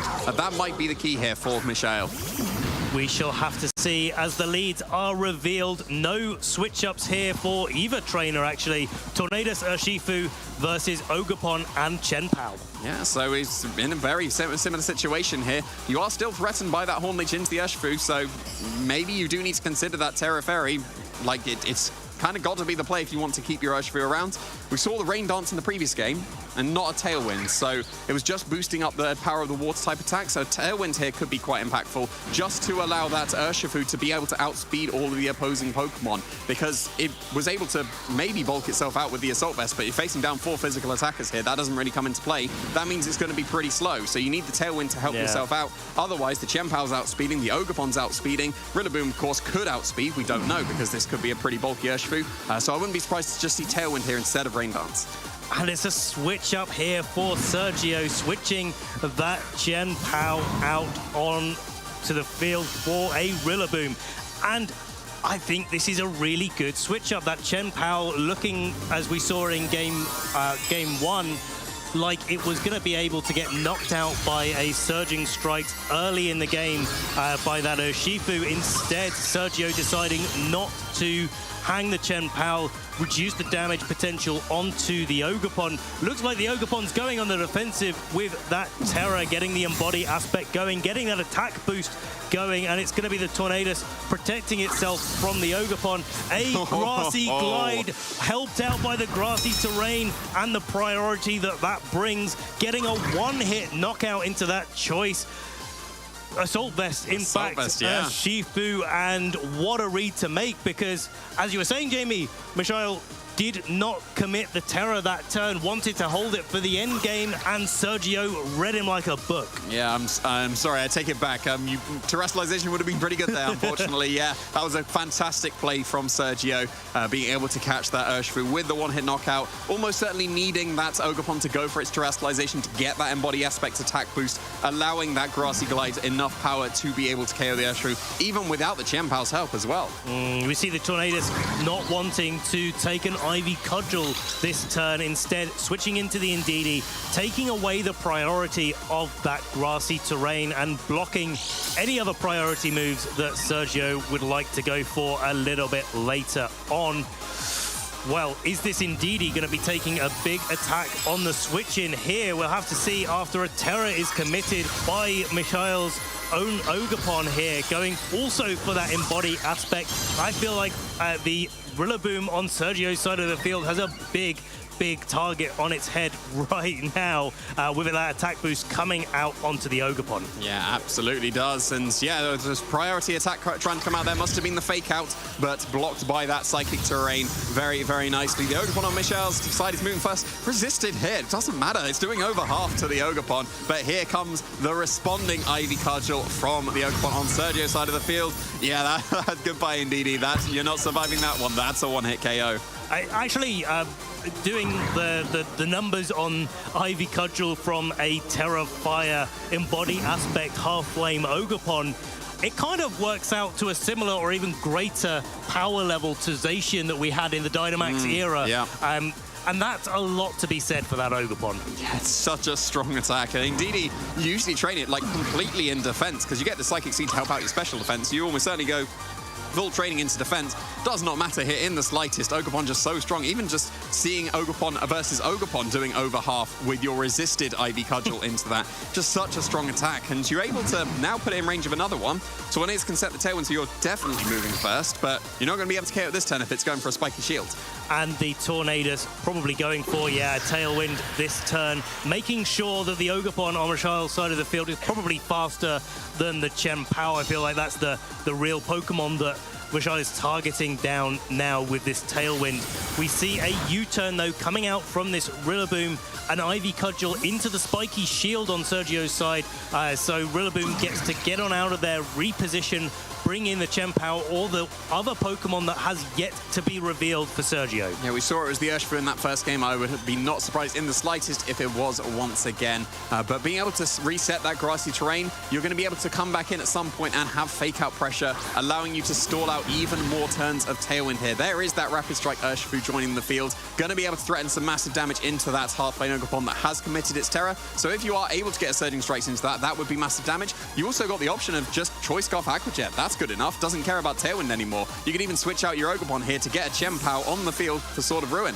Well, not going to be able to go for a Aqua Jet unless this Rillaboom comes in to change the terrain there from Psychic terrain to grassy terrain. That Indeedee has been knocked out, won't be able to get it back up again. The Aqua Jet goes into the Ogerpon. Choice Scarf Aqua Jet, the fastest Aqua Jet around, but not enough to pick up the KO on this Ogerpon this turn. Bleak Windstorm double connecting into both the Rillaboom and the Urshifu. Super effective on both targets, and a Horn Leech easily enough to pick up the KO on this Urshifu. One last note that Bleak Windstorm did get the speed drop on this Rillaboom, but probably not going to come into play with that Tailwind on the field for Michael. Yeah, I wonder if you'd actually prefer to miss that Bleak Windstorm on the Urshifu as well. You got more Horn Leech recovery as well, because in the grassy terrain that was set by the Rillaboom, that would be a boost that's enough to be able to pick up the knockout on that opposing Urshifu. But now you've done a lot of damage to that opposing Ogerpon. Sucker Punch range, It's going to be pretty close, but I reckon that is probably going to be in range of that attack. So there doesn't seem to be too much wrong with just a fake out into the Tornadus, stalling out that turn of Tailwind. If you're in Sucker Punch range and you click that button, then that would be a KO. Maybe the grassy terrain recovery after you protect to stall out the fake out, and maybe the Sucker Punch as well, like we are seeing here. Nothing wrong with the double protect. That might put you out of range of the Sucker Punch. It might do, and if Sergio is going to be worried about that, then next turn, maybe he commits a Grassy Glide into that slot as well. Of course, Michael also has the opportunity to go for a Follow Me, and that would protect the Tornadus and allow it to do quite a lot of damage.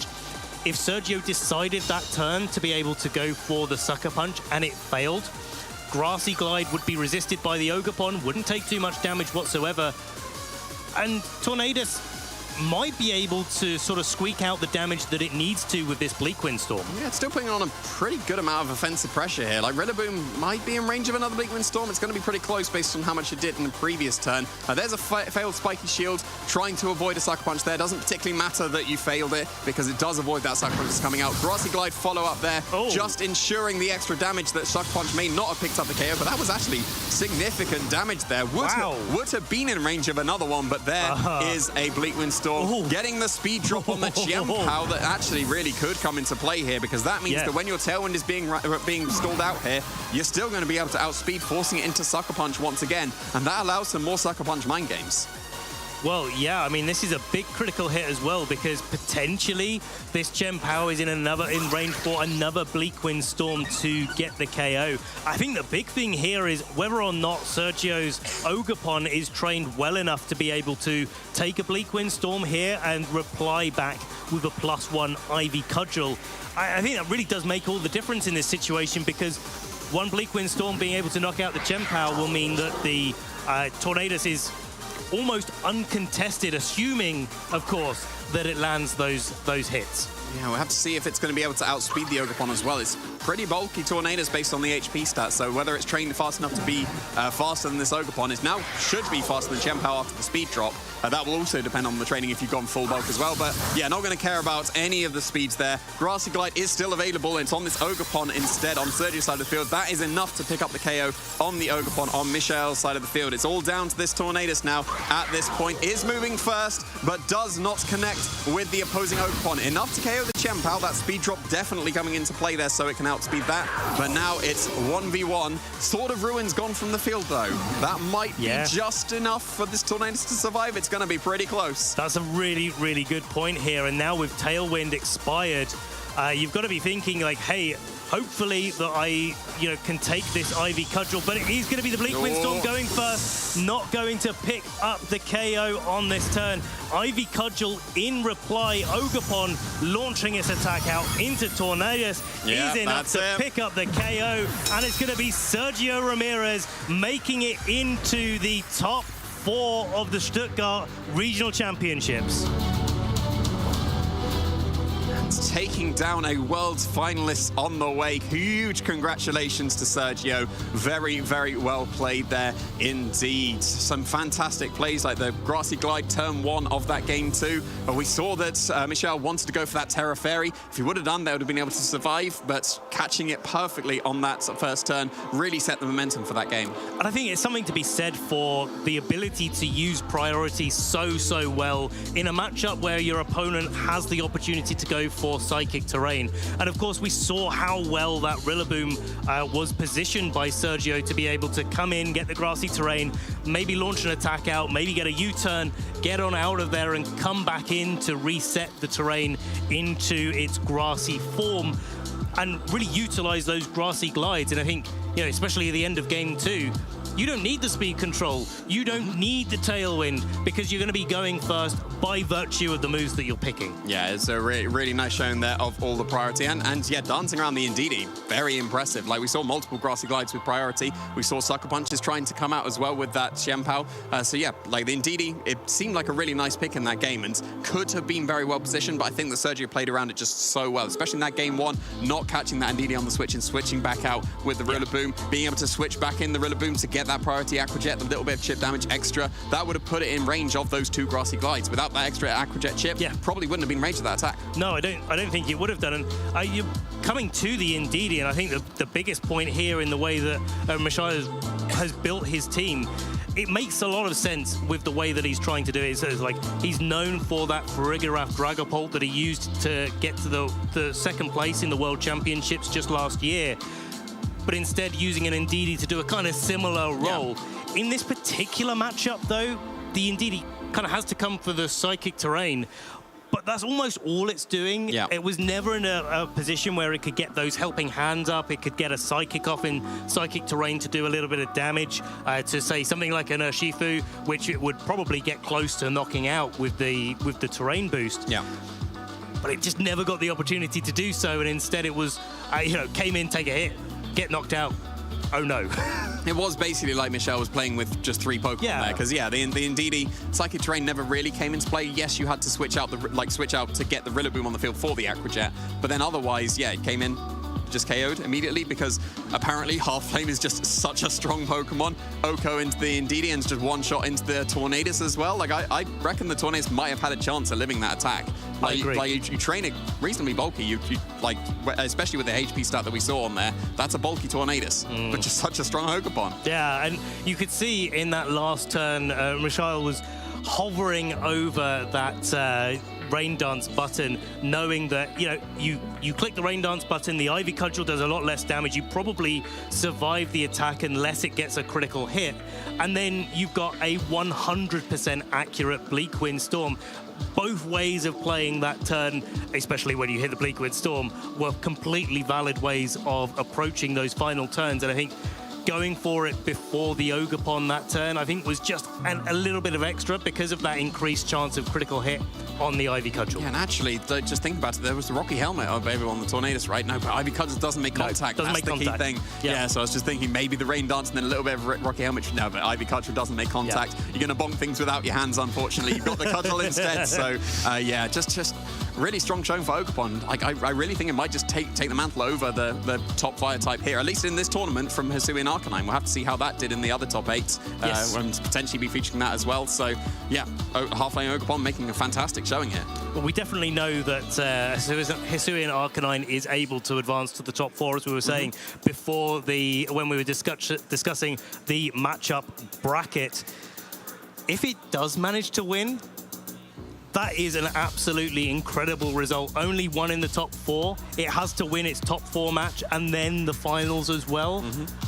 I'm not sure it can do it in front of the stiff competition that we have here. I mean, it's been doing it so far in this previous tournaments, and this is its last chance to completely sweep Europe, at least in the Regulation E format. So we have to see if that's going to be the case. But yeah, Ogopon has just is on the rise, it would seem. Even right at the end of this format, I think we haven't seen too many Half-Flame Ogopons. Like, it's definitely been used, for sure. Yeah. Definitely not to the extent that it's having the success here in Stuttgart, though. I think when you look at the metagame, when Ogopon was revealed and announced, everyone was quite excited to see what it was able to do in its various forms, wearing those various masks. When we actually got our hands on it and got to play with them, and you saw that in the early regional championships like Peoria, where Ogopon Half-Flame was definitely the most prominently used one, and I think most trainers decided, hey, I really need an answer to this Ogopon form and its Half-Flame form, where it does so much damage. Once trainers were able to deal with that damage and structure their teams in a way to do so, then it was the Wellspring that came kind of out into the fore. But these things always go in cycles. Yeah. Wellspring gets more popular, some other Pokemon gets more popular, and then Half-Flame thinks, hey, all of those Pokemon that I was having trouble with, well, they're not so common anymore, and maybe it's my turn again. Yeah, it does seem like it, and whose turn it is Sergio Ramirez, who was able to take down Michelle Kelsch and is now ready for the interview, ready to get into that top 4, so please take it away. Pokemon trainers, I am with your winner of our first top 8 match, Sergio Ramirez. Congratulations. How do you feel? Thank you so much. Now I can believe it. I am so excited and I can believe it. Well, you played so well. Seems like you were calling Michelle on every turn in that game. Yeah. Going in, how did it feel facing the world's finalist in 2023? That was special for me because it's a semi-finalist, finalist of World Champions this year, last year. And I know before the start the game, it's gonna be really difficult, and it was. Well, you say that, but you seem to be really calling Michael's turn calls every single turn. What was your game plan going in? When you saw that team, what did you want to do? Yeah, I start with Ogerpon and Pau because I all time thinking he's bring me Dragapult Chempao. Yeah. And in the back. So I think, okay, I'm gonna I can do Sucker Punch and switch Rila, or maybe read the read of my opponent. And I saw when I see Urshifu and Tornados, I was think, okay, it's a 50 because I can go with Grassy Glide and Urshifu switching Rillaboom, or what I do in game 1, Icicle Crash and switching Rillaboom on Ogerpon. Wow, okay, so you really adjusted your game plan based on what you saw there, which is always the position you want to be in. And interesting that Michael had the Fairy Terror type on the Urshifu. Yeah. And so that meant your Surging Strikes actually got that knockout. So when you saw that, did you think, okay, I can turn that into a weakness? Yeah, but when I see the first time, I don't think about if he's gonna do Terra with Urshifu, because I always thinking with Pao and Dragapult. So I don't think I didn't think about that Terra. Yeah. Any moment. Yeah, okay, well, that's fair enough. And you were saying, we were talking just before the interview, you were saying in game 2, you missed the speed drop. Yeah. I saw you celebrating. Yeah, because I didn't see, I don't know why, but I didn't see the speed drop. Yeah. So in last turn, I was thinking, okay, I do Icicle Crash, Grassy Glide, and I win. But then I see the Blackwind Storm first than my Icicle Crash, and I said, oh no. But he missed, and phew, yeah. At least that gives you a little bit of relief. And I just finally want to ask you about, you're using that Half Flame Ogerpon, like Michael was doing. That's a Pokemon that's been picking up in usage. Why do you like to use it? Why do you think it's good? Yeah, because with Terra, he is a +1 of attack. So put a lot of pressure on the opponents all time. Yeah, absolutely. And a lot of 5Ts, yes, but also can I do follow me when I want a defensive place? I don't know. Yeah. I can do offensive or defensive if I want. Exactly, that Half Flame does have more offensive capabilities than the Wellspring form. And thank you so much for talking to me, Sergio. Finally, any shout-outs you want to give? My mates of Mercard, my girlfriend, my friends. Fantastic. There you go. So many people all behind Sergio here. We have our fingers crossed for you going into the rest of the competition. Thank you so much, Sergio Ramirez. We'll be back very shortly with our second top 8 match. Don't go anywhere.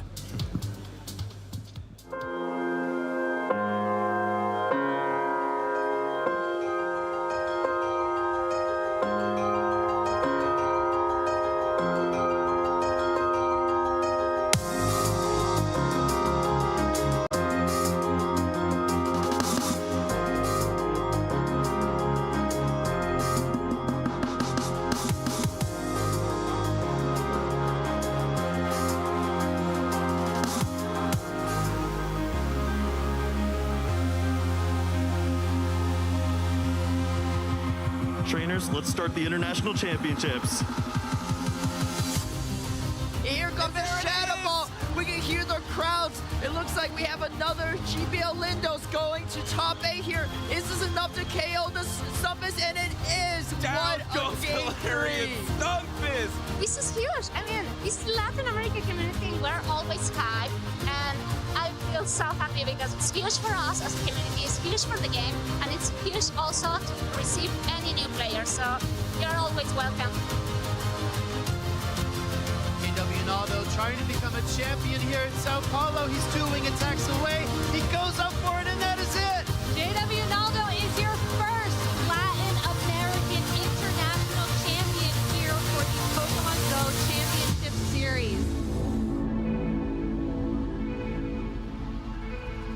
The community is awesome, the card game is awesome, and I think everybody have some fun playing it. This is the perfect time to start playing Pokemon. There it is. Luigi has this arena. Let's see if he plays it. Does indeed play it. Brings up the Mew VMAX, and Luigi will be the Latin America International Champion for the Juniors division. Go for the flip, and it's double heads. It's a double heads! That means Yuichi wakes up, Snorlax can take out the other Snorlax, and Yuichi will win the Latin America International Championships. We have two incredible players lined up here. Tord, of course, three-time international champion, and trying to accomplish the unthinkable here with the 4th win. I see the quick pull that he also did top deck. Lugia gets discarded. Charizard will get fully powered up here, and there's no way this Lugia can survive here. That there's the game. Enough. Tord Reklev, he has finally taken over the globe, and he is the Latin American International Champion.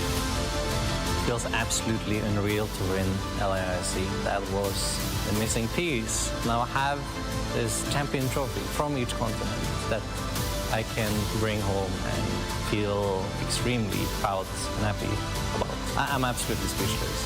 Eu ainda estou sentindo a sensação de ter vencido, então estou muito feliz. Ainda não caiu a ficha.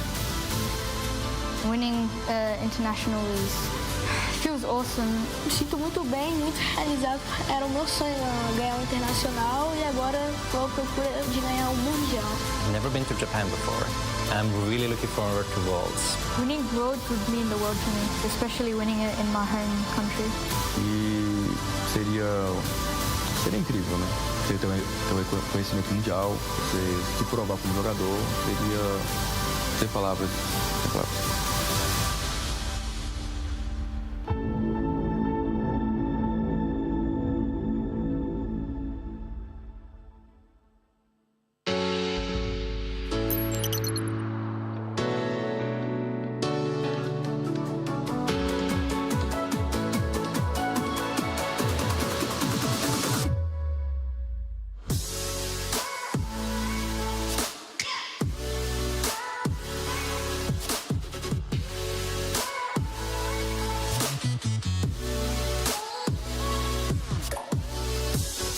My name is Peyton Bingham, and I'm from Logan, Utah in the US. It is crazy winning Pokemon Worlds, especially here in Japan. The atmosphere, it's unlike any other tournament I've ever been to. I'm just so overwhelmed and so just happy to be here right now.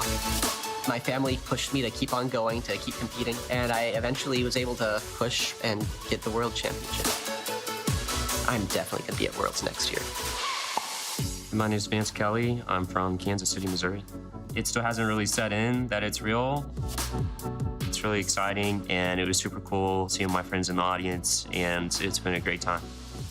I played against people from maybe 3 or 4 different continents this weekend. It's a lot of fun to play against people from different countries, and it's really cool to kind of have something in common with people from all over the world that you can talk about and bond over. Winning Worlds still feels just absolutely unreal. It's something that I aspire to, but it's really a dream. 私の名前は木村翔平です。東京出身です。なんだろうな。まだ実感が湧いていないです。頭を使って考えることがこのゲームは大事だと思ってます。でその練習をすることが一番大事だと私は思ってます。次の大会も参加して、もう一度2度目のワールドチャンピオンを目指して頑張ります。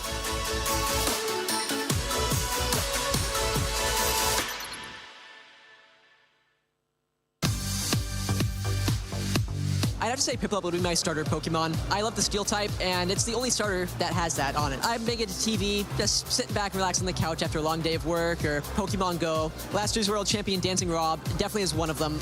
He's one of the best battlers in the world. And then all my friends, like House Stark, Rise to Occasion, Arrow, there's so many incredible people in this community. My overall goal playing Pokemon would definitely be just to have fun.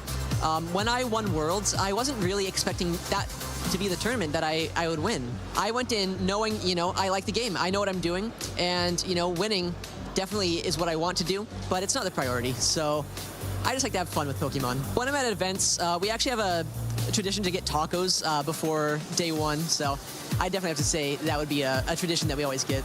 I think my favorite city I've been to for Pokemon would have to be Yokohama. It was just the culture around it, like all the energy. It's hard to top that. The best thing that happened to me this month would have to be that I started streaming on Twitch, and the community is just so supportive, so incredible. They're always there to support anyone who's streaming, and it's just so humbling to see. I'm on twitch.tv/itsaxon or x.com/itsaxon as well.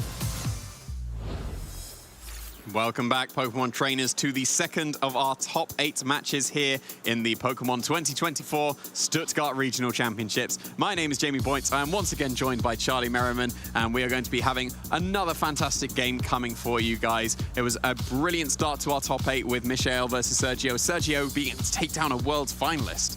Yeah, absolutely fantastic. I was speaking to Sergio just then and hearing about some of the decisions behind his team. And he was talking about how that Half-Flame Ogerpon is, obviously it's got more offensive prowess, but also in the metagame right now, it's able to go for more supportive plays with Follow Me, or indeed more offensive plays with massive Ivy Cudgels. And those with one-stage attack boost Ivy Cudgels are doing really good damage across the board, whether it's neutral or indeed resisted. I would say good damage is a little bit understated, but it just knocked out a Tornadus in one shot. It knocked out an Indeedee in one shot. It knocked out that Urshifu with just a Grassy Glide. I know it's a super effective hit, but even still, it's a Grassy Glide that KO'd that Urshifu from full HP. Fantastic game. We have another one for you guys here. This is going to be the potential last stand of Hisuian Arcanine in Regulation E. These are the last 2 trainers that are running that in this top 8. So we have Lorenzo Silvestrini versus Daniele Spuntarelli. We've already been able to feature Daniele here. We haven't been able to feature Lorenzo, so this is definitely going to be an exciting one. Hisuian Arcanine's last stand in the EU region, at least. It didn't win in Brisbane, but let's see if it can make a clean sweep.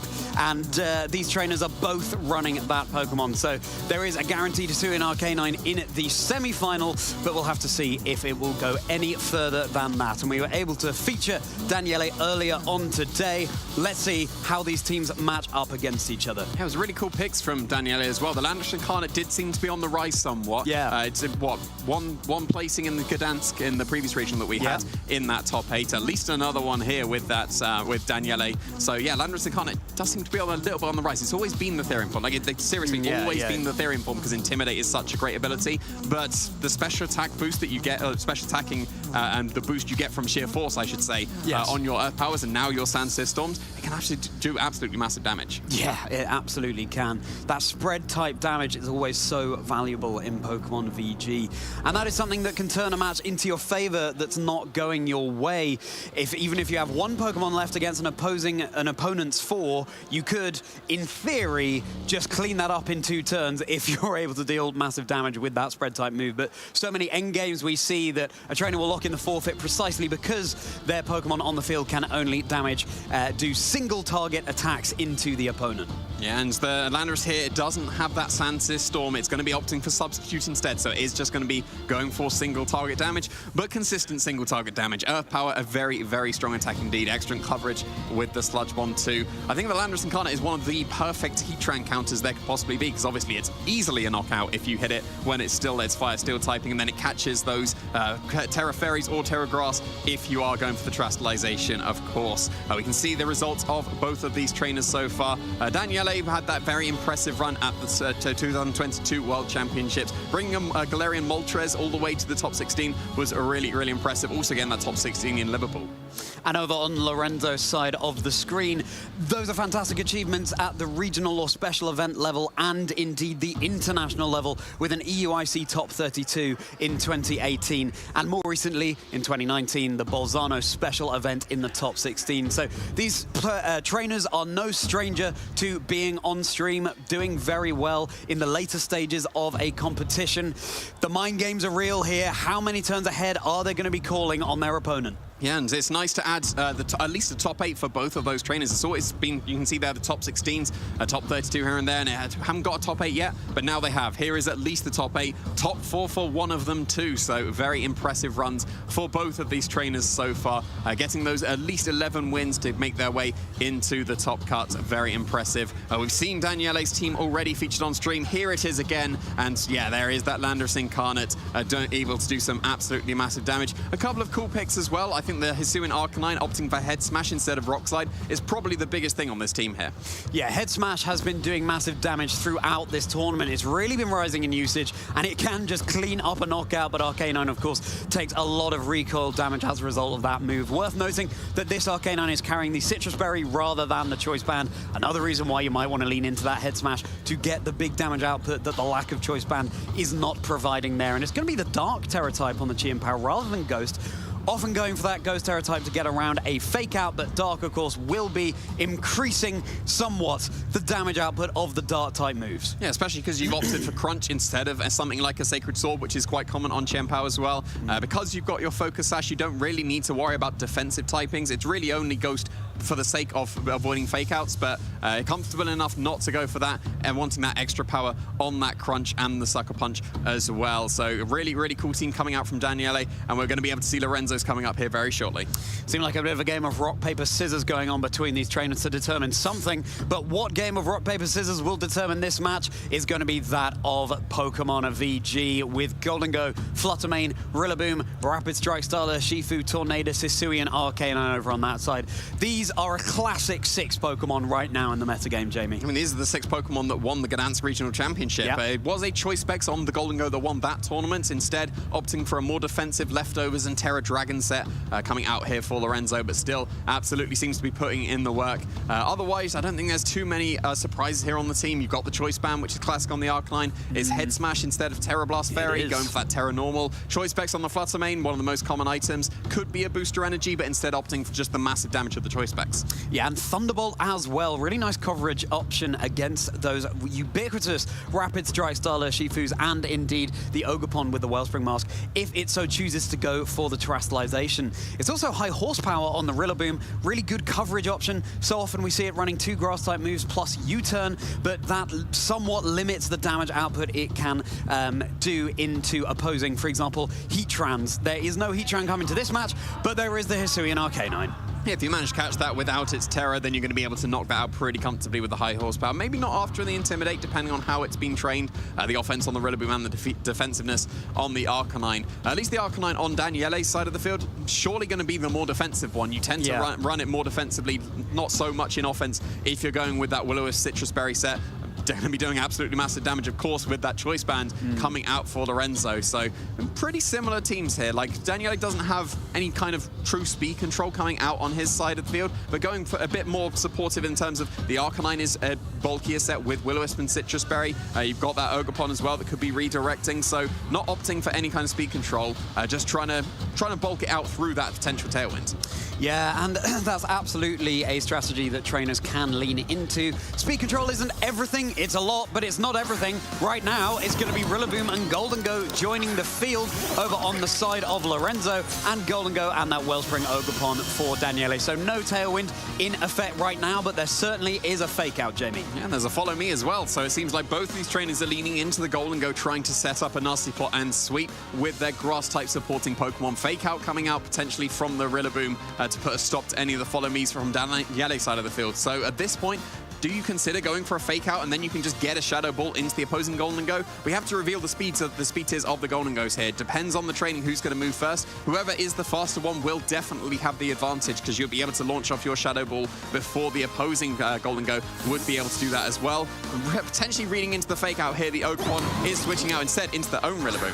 Into the Rillaboom, taking advantage of the grassy terrain already on the field. Here comes a Terastallization. Both of the Goldengo for these trainers have that Dragon Dragon Terra type. So that is exactly what's going to be the case here. Is going to be taking neutral damage from a Shadow Ball rather than super effective, or indeed neutral damage from a Make It Rain. But the Golden Go over on Daniele's side of the field is getting a nasty plot on. Light Bulb Moment, boosting its special attack by 2 stages. Here's a Wood Hammer, not very effective, and even with that grassy terrain, not dealing too much damage. A little bit of chip damage, and Golden Go has taken the inspiration from Daniele's own. And we do have that confirmation that the Golden Go over on Lorenzo's side is the slower. Yeah, we do have that because the Rillaboom moved before the Golden Go there. You don't tend to train your Pokemon at the same speed, so that would be a faster Golden Go. Coming out for Daniele, that's absolutely massive now because that Golden Go on Lorenzo's side of the field committed its Terra Dragon immediately. That means you are taking a neutral hit from Make It Rain at this point. There's nothing stopping a Make It Rain. You've got your Fake Out pressure from Daniele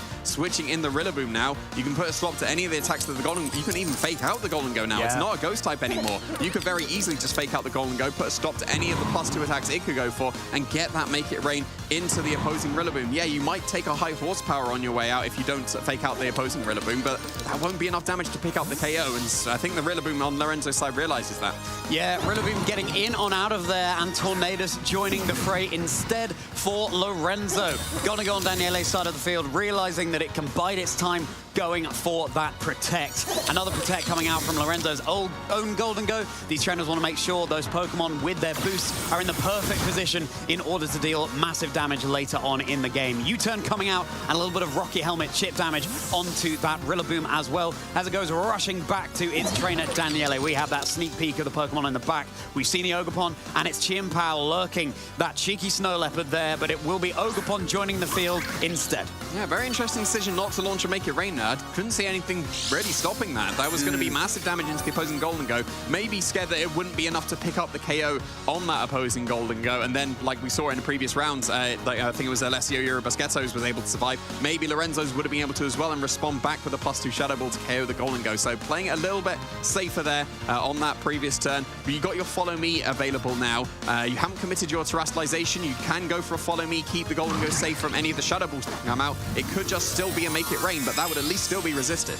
It absolutely would, and that's what's going to be the case. Ogerpon with the Wellspring Mask going big, or indeed going home, and it will be taking resisted damage from the Make It Rain that could be coming out. Of course, Daniele has the advantage, seeing Lorenzo use that Terastallization first, and now able to pivot around accordingly. Follow Me coming out. Ogerpon becoming the center of attention as a Tailwind is going to be blowing from the side of Lorenzo's own battlefield. And here comes a big Shadow Ball after that special defense boost with the Embody Aspect ability. Ogerpon surviving on just above half HP. Here comes another Shadow Ball landing down into the Tornadus. That is not enough for the knockout. A little bit of a special defense drop as well. But after that nasty plot, that is one bulky Tornadus. Yeah, Daniele completely ignoring this +2 Golden Go that's now in the Tailwinds. It used to be the faster Golden Go. It's not anymore, but that's pretty clutch bulk on that Ogerpon because it's not going to be KO'd to 2 of those Shadow Balls. But now the Tornadus, it did survive that Shadow Ball. Could launch off a Bleak Wind Storm. That would probably be enough to put that Ogerpon in range of another Shadow Ball. It kind of forced to go for a Follow Me here if it wants to keep the Golden Go safe. You can still definitely consider your Terastallization to get rid of your Ghost typing so that you could potentially survive a Shadow Ball and not go for the need for Follow Me anymore. But yeah, an interesting decision. Once again, could have gone for a Make It Rain, and that's a neutral hit into the Golden Go, so ignoring that completely, it's still very much at full HP and still very much a massive threat. Yeah, it really is. The Make It Rain, I mean, we've seen not very effective hits doing massive damage, even so with those stat boots. Ogerpon going to say, throw those coins at me if that is what is coming out. That's a Bleak Wind Storm that is going to be dodged by both of the Pokemon on Daniele's side of the field. Really unfortunate there for Lorenzo. Not every day that you don't want to see coins spilling out all around the field, but this is certainly one of them as Golden Go goes for that Make It Rain. Both of the Pokemon on Daniele's side taking it really well. Golden Go able to hang on for Lorenzo, so may well be able to get one of those attacks off in the future. Yeah, the Tailwind will be off the field for Lorenzo in a couple of turns. Tornadus has easily been taken care of now by that Shadow Ball into the Make It Rain. That was very significant damage in supporting Golden Go, but yeah, like we suspected, not enough to pick up the KO, so that might be why Daniele was playing a little bit more defensively around it. Leftovers all around, grassy terrain recovery all around. These Golden Goes are actually getting reasonably healthy after taking so much damage. Even the Ogerpon, not without any leftovers, is probably getting close to out of range of another Shadow Ball, given that the Golden Go on Lorenzo's side of the field went for for a Make It Rain. It's now only at +1 special attack. We saw it do just under half to the Ogerpon with +2. It's going to be super close if it's in range otherwise, but Rillaboom, that won't care about the Ogerpon in the slightest. That's absolutely going to be in Grassy Glide range. No need for a fake out here because you can just pick up the KO on the Ogerpon if you need to. Yeah, you can, and it's got that high horsepower as well. There will be super effective damage onto Daniele's own Golden Go. Yeah, and this is the thing. You go for Make It Rain and you reduce your special attack. Maybe that's why Daniele is favoring the Shadow Balls right now in order to preserve that strong spread type move that we were talking about just before the match for later on in the game, and taking those drops when you don't need to have remaining special attack boosts to you right now in this point of the battle. Yeah, so it's a pretty similar position as we were in previously, except the Golden Go and the Rillaboom on Lorenzo's side of the field is faster here. There's nothing wrong with just going for your protects here. Try and stall out the Tailwind, try and stall out your fake out as a fake out from the Rillaboom. Yeah, we do see there the Golden Go and the Ogerpon going for the double protect there. But actually, that's some pretty significant information there. The Golden Go protected for the Ogerpon. That's a pretty speedy Golden Go then, and a pretty bulky Ogerpon.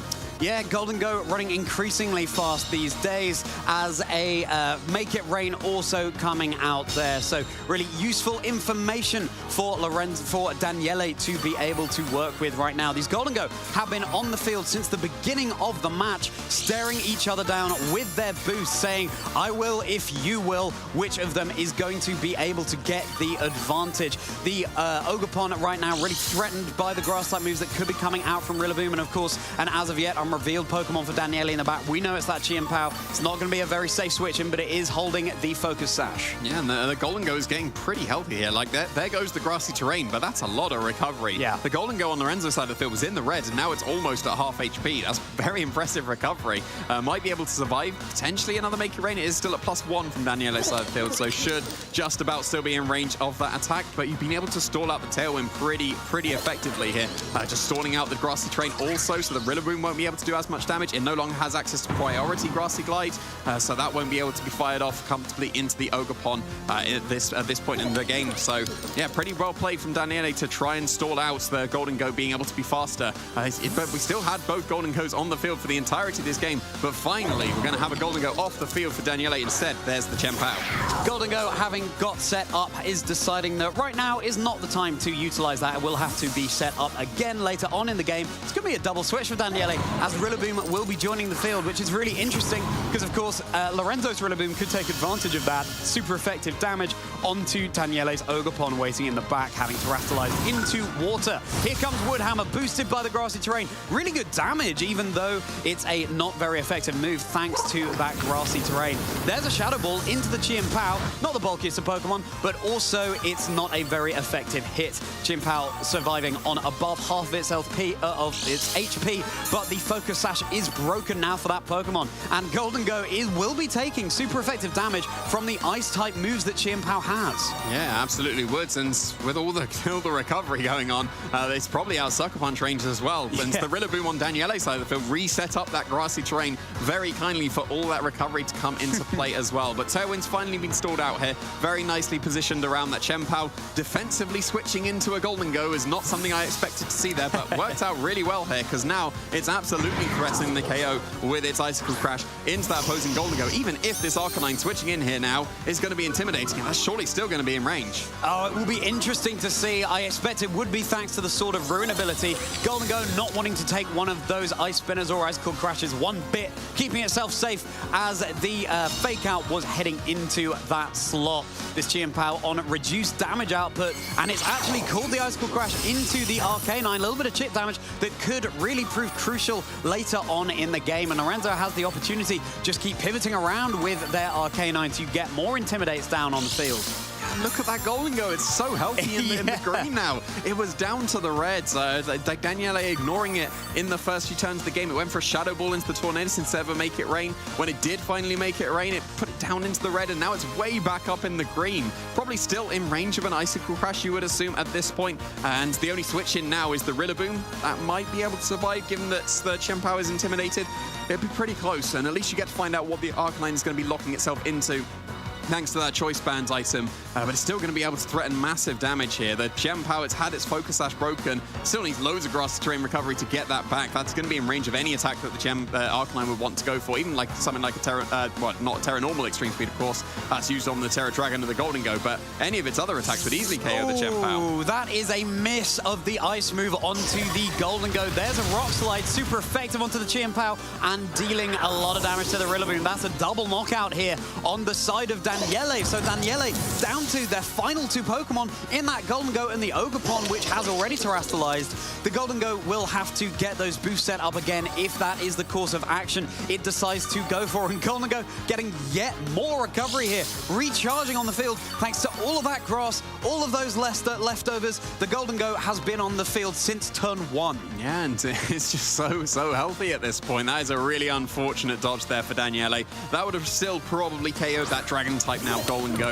with that Icicle Crash. And then the Arcanine would be stuck rock sliding for the rest of the game at this point. That means you can't really threaten the Golden Go with the Arcanine anymore. Yes, you've still got the high horsepower available on the Rillaboom, but that would free up the Golden Go completely. At least at this point, we saw that Daniele's Golden Go was fast. His Tailwind is no longer in play. So the Golden Go on Daniele's side of the field, still going to be able to threaten make it rains first before the opposing Golden Go would move. But the Arcanine still locked into Rock Slide. Won't be able to threaten too much damage into Golden Go. It's going to be close if the Ogerpon's going to be in range though, but of course you can just launch off that Ivy Cudgel into that slot. That's probably why the Rillaboom is switching in. Rillaboom's going to be switching in, would be taking much less damage from an Ivy Cudgel. Instead, Ogerpon is doing one of the things it does best, going for that follow me. Nasty Plot able to come out from Daniele's Golden Go here. Another little cheeky grin, getting another boost to its special attack. It's at +2 stages here as Shadow Ball comes out into the Ogerpon. Even with the +2 its special defense, that is enough for the knockout here. So now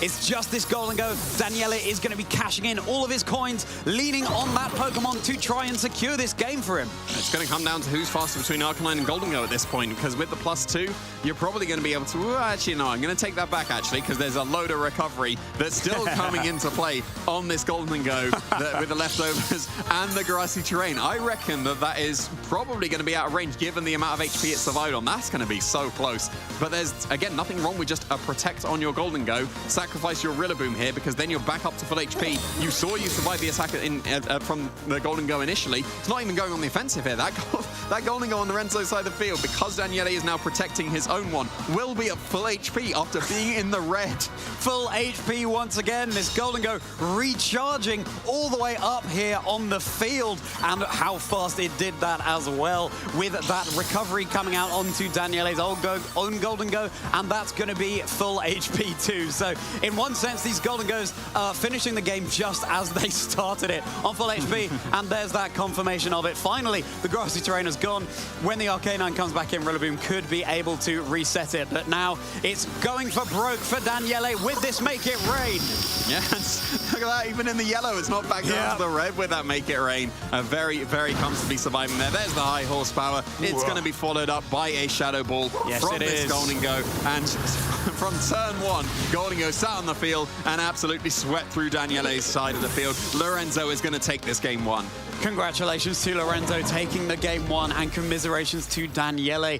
It was really interesting to see, and something we were talking about earlier on in that match, Jamie, is that Daniele seemed to have his own Golden Go in such a good position, but then seemed to be pivoting around and protecting instead of going for that damage output. It seemed like maybe being in the top 8, he wanted to be conservative, but a little too conservative, and really needs to get that damage down on the field sooner. Yeah, there were 2 big opportunities to make it rain at +2 into that opposing Golden Go. Got it off eventually, but then that was the only attack that Golden Go ended up taking. Obviously, there was the unfortunate Icicle Crash dodge. We can't forget about that. So if that would have connected, that would have actually been pretty comfortable for Daniele, most likely in their endgame, because the Arcanine is locked into Rock Slide at that point. You're down to your last Pokemon with the Rillaboom as well. Then that would have been pretty decent for the Golden Go on Daniele's side of the field. But there were missed opportunities. You went for Shadow Ball into the Tornadus rather than a Make It Rain, which would probably KO'd the Tornadus, and also brought the Golden Go into range of any other attack you'd have wanted to go for. But instead, opting for that Shadow Ball, not quite KOing the Tornadus, and ignoring the Golden Go completely, leaving it at full HP, able to survive another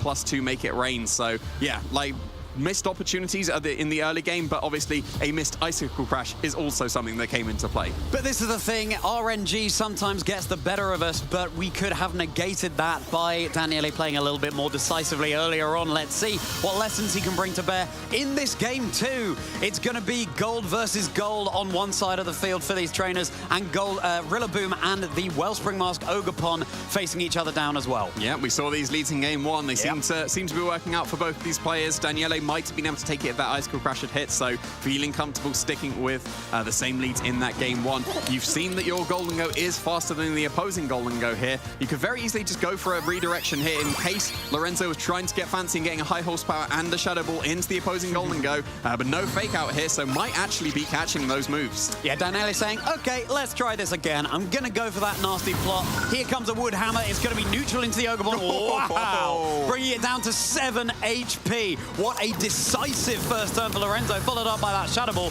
That Ogerpon is going down. Yeah, it's going down, but that allowed the +2 nasty plot on the Golden Go. Now Daniele's is all set up. Lorenzo's is very much not. It's still at neutral, at a special attack.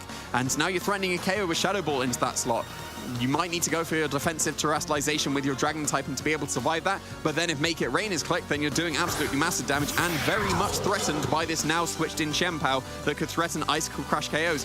What's wrong with an Icicle Crash into the Rillaboom and a Shadow Ball into the Golden Go at this point? That would be a double KO if nothing changes in these turns. An Arcanine can absolutely switch in and intimidate the Shenpao, and the Golden Go could go for a defensive terrestrialization to try and survive that. But at the same time, if the Golden Go on Daniele's side of the field goes for Make It Rain while the Arcanine's trying to intimidate a Shenpao, that's probably just going to be a KO'd on the switch in as well. So trying to catch, I reckon that high horsepower and Shadow Ball was aimed for that Golden Go. Not expecting the Follow Me to come out from that Ogerpon, catching it very nicely. Clutch survival of the Wood Hammer as well to allow that Shadow Ball to still target into the opposing Ogerpon. Not going on the offensive here. Once again, another defensive play from this Golden Go, protecting itself. Protects all around for both Golden Goes.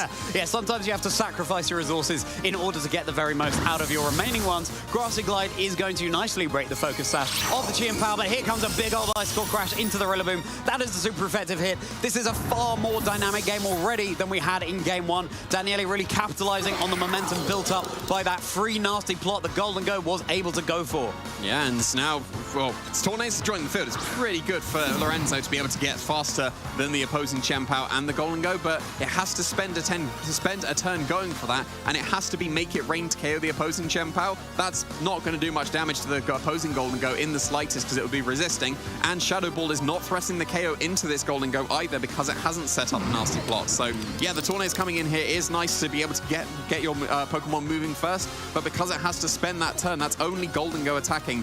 You can KO the Shenpao, but you'd be taking a +2 Shadow Ball and you respond to that, and that's probably still going to be a KO. So it's still quite an awkward position here for Lorenzo.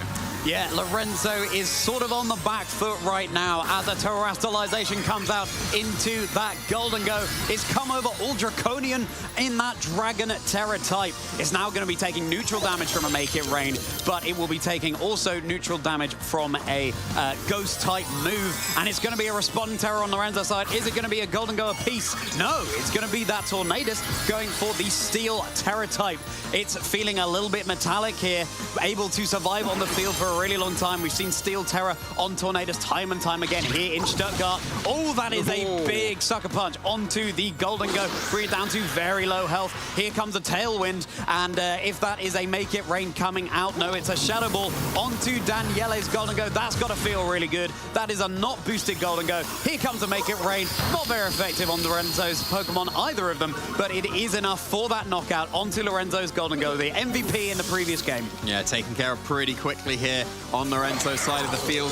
Defense terrestrialization very nice on the Tornadus. The Steel typing, keeping it safe from those Make It Rains. Probably able to survive another one here now that we're back down to only +1 on the Golden Go. But Shenpao is still very much on the field, threatening a Sacred Sword into that slot, or even just a Sucker Punch at this point to be able to try and pick up the KO. So yeah, the Arcanine is the final Pokemon that we do have joining the field, and you get your Intimidate on the Shenpao, but what's stopping it from just switching out here immediately to reset that Intimidate, and then you'll be able to threaten and massive damage in the future as well. The Golden Go getting rid of its steel typing already as well means that locking into Flare Blitz is not going to be the correct option for this Arcanine. Then you're stuck either going for Head Smash, which you'll slowly KO yourself to, or Rock Slide, which isn't doing the damage you really need to because it's going to be much, much weaker than Head Smash would be. So Arcanine still doing all right. It's faster, and Rock Slide moving first is always a good thing because we all know what Rock Slide can do. And it would definitely KO the Chien-Pao as well because it is threatened here with the Focus Sash still being broken. So not the worst of positions for the Arcanine, especially after now that Dragon Terror, you can lock into Rock Slide a lot more comfortably.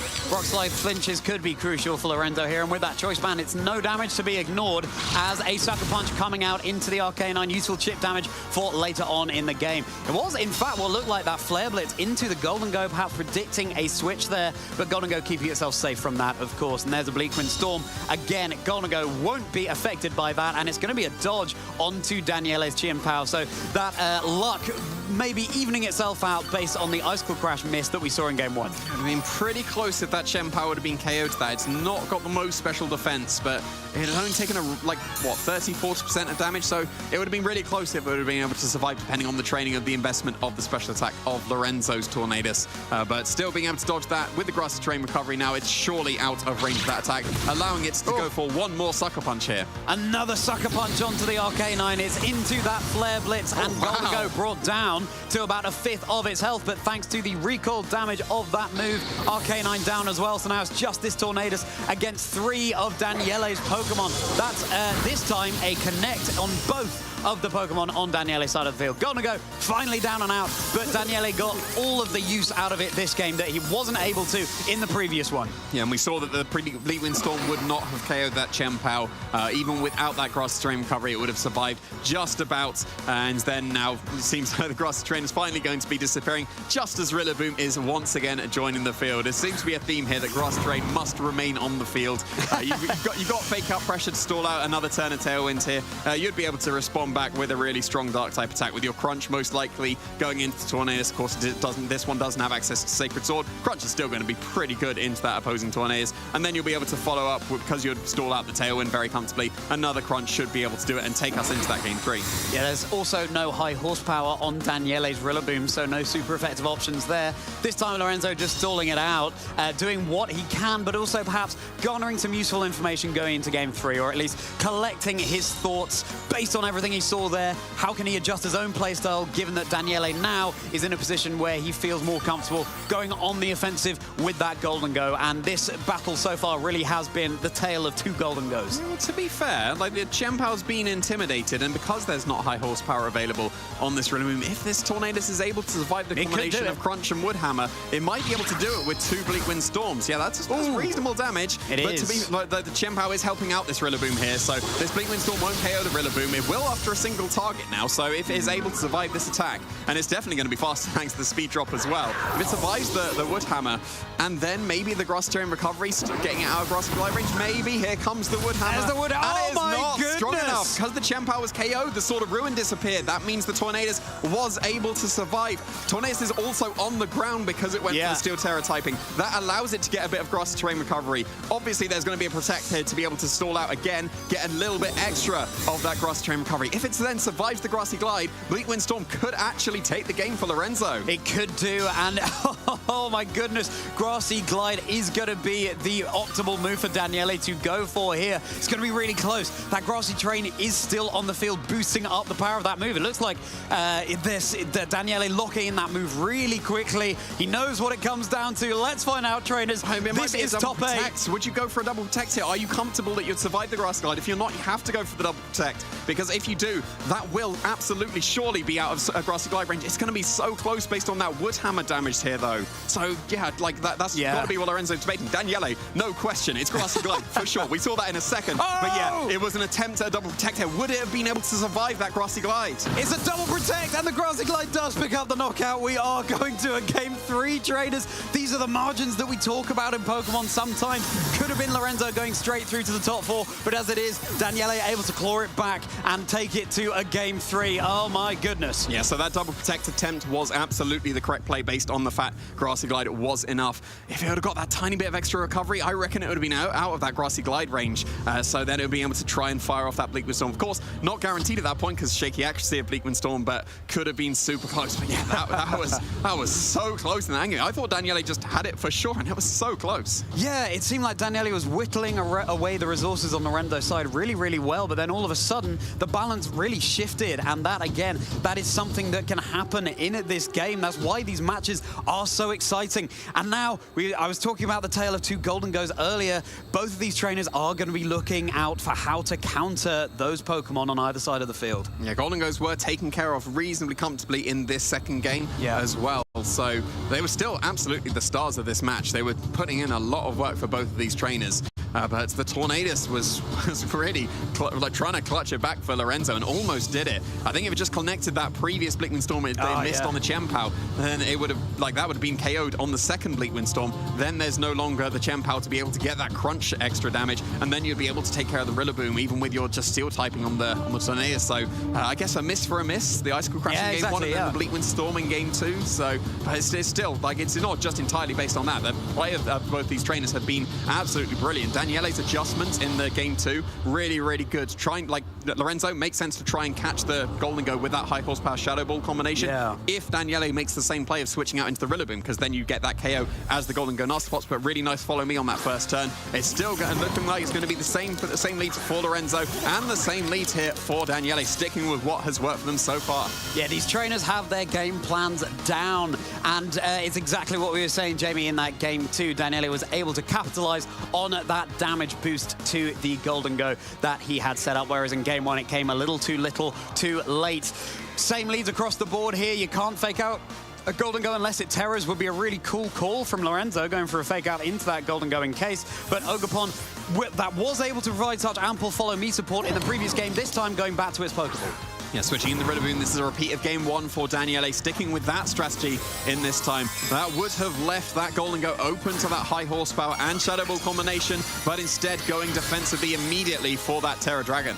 Yeah, Terra Dragon as Golden Go lets out its own roar on the field, doing its best Roaring Moon impression there, Jamie. And it's a responding Terra on Lorenzo's side of the field, coming out into, surprise, surprise, that Golden Go, another Terra Dragon. So both these trainers really on the front foot here already in this game 3. This determines who goes through to the top 4. The other trainer will be out of the competition. There's that nasty plot on the Golden Go, boosting that special attack for Daniele. That is the faster Golden Go. Woodhammer going to be resisted by that Dragon Terra type, or indeed pre-Terra by the Steel typing. One of the reasons why Dragon is such a common Terra type on Golden Go. And Golden Go on Lorenzo's side of the field having a light bulb moment of its own, copying Daniele's and going for that nasty plot. Both of these Golden Go holding the leftovers, both of them on grassy terrain. Jamie, we've seen a lot of green HP bars so far in this best of 3, and we're going to be seeing some more. Yeah, this is incredibly similar now to the game 1. Previously, that was a fake out into the switched in Rillaboom, and the Golden Go was still at full HP on Daniele's side of the field.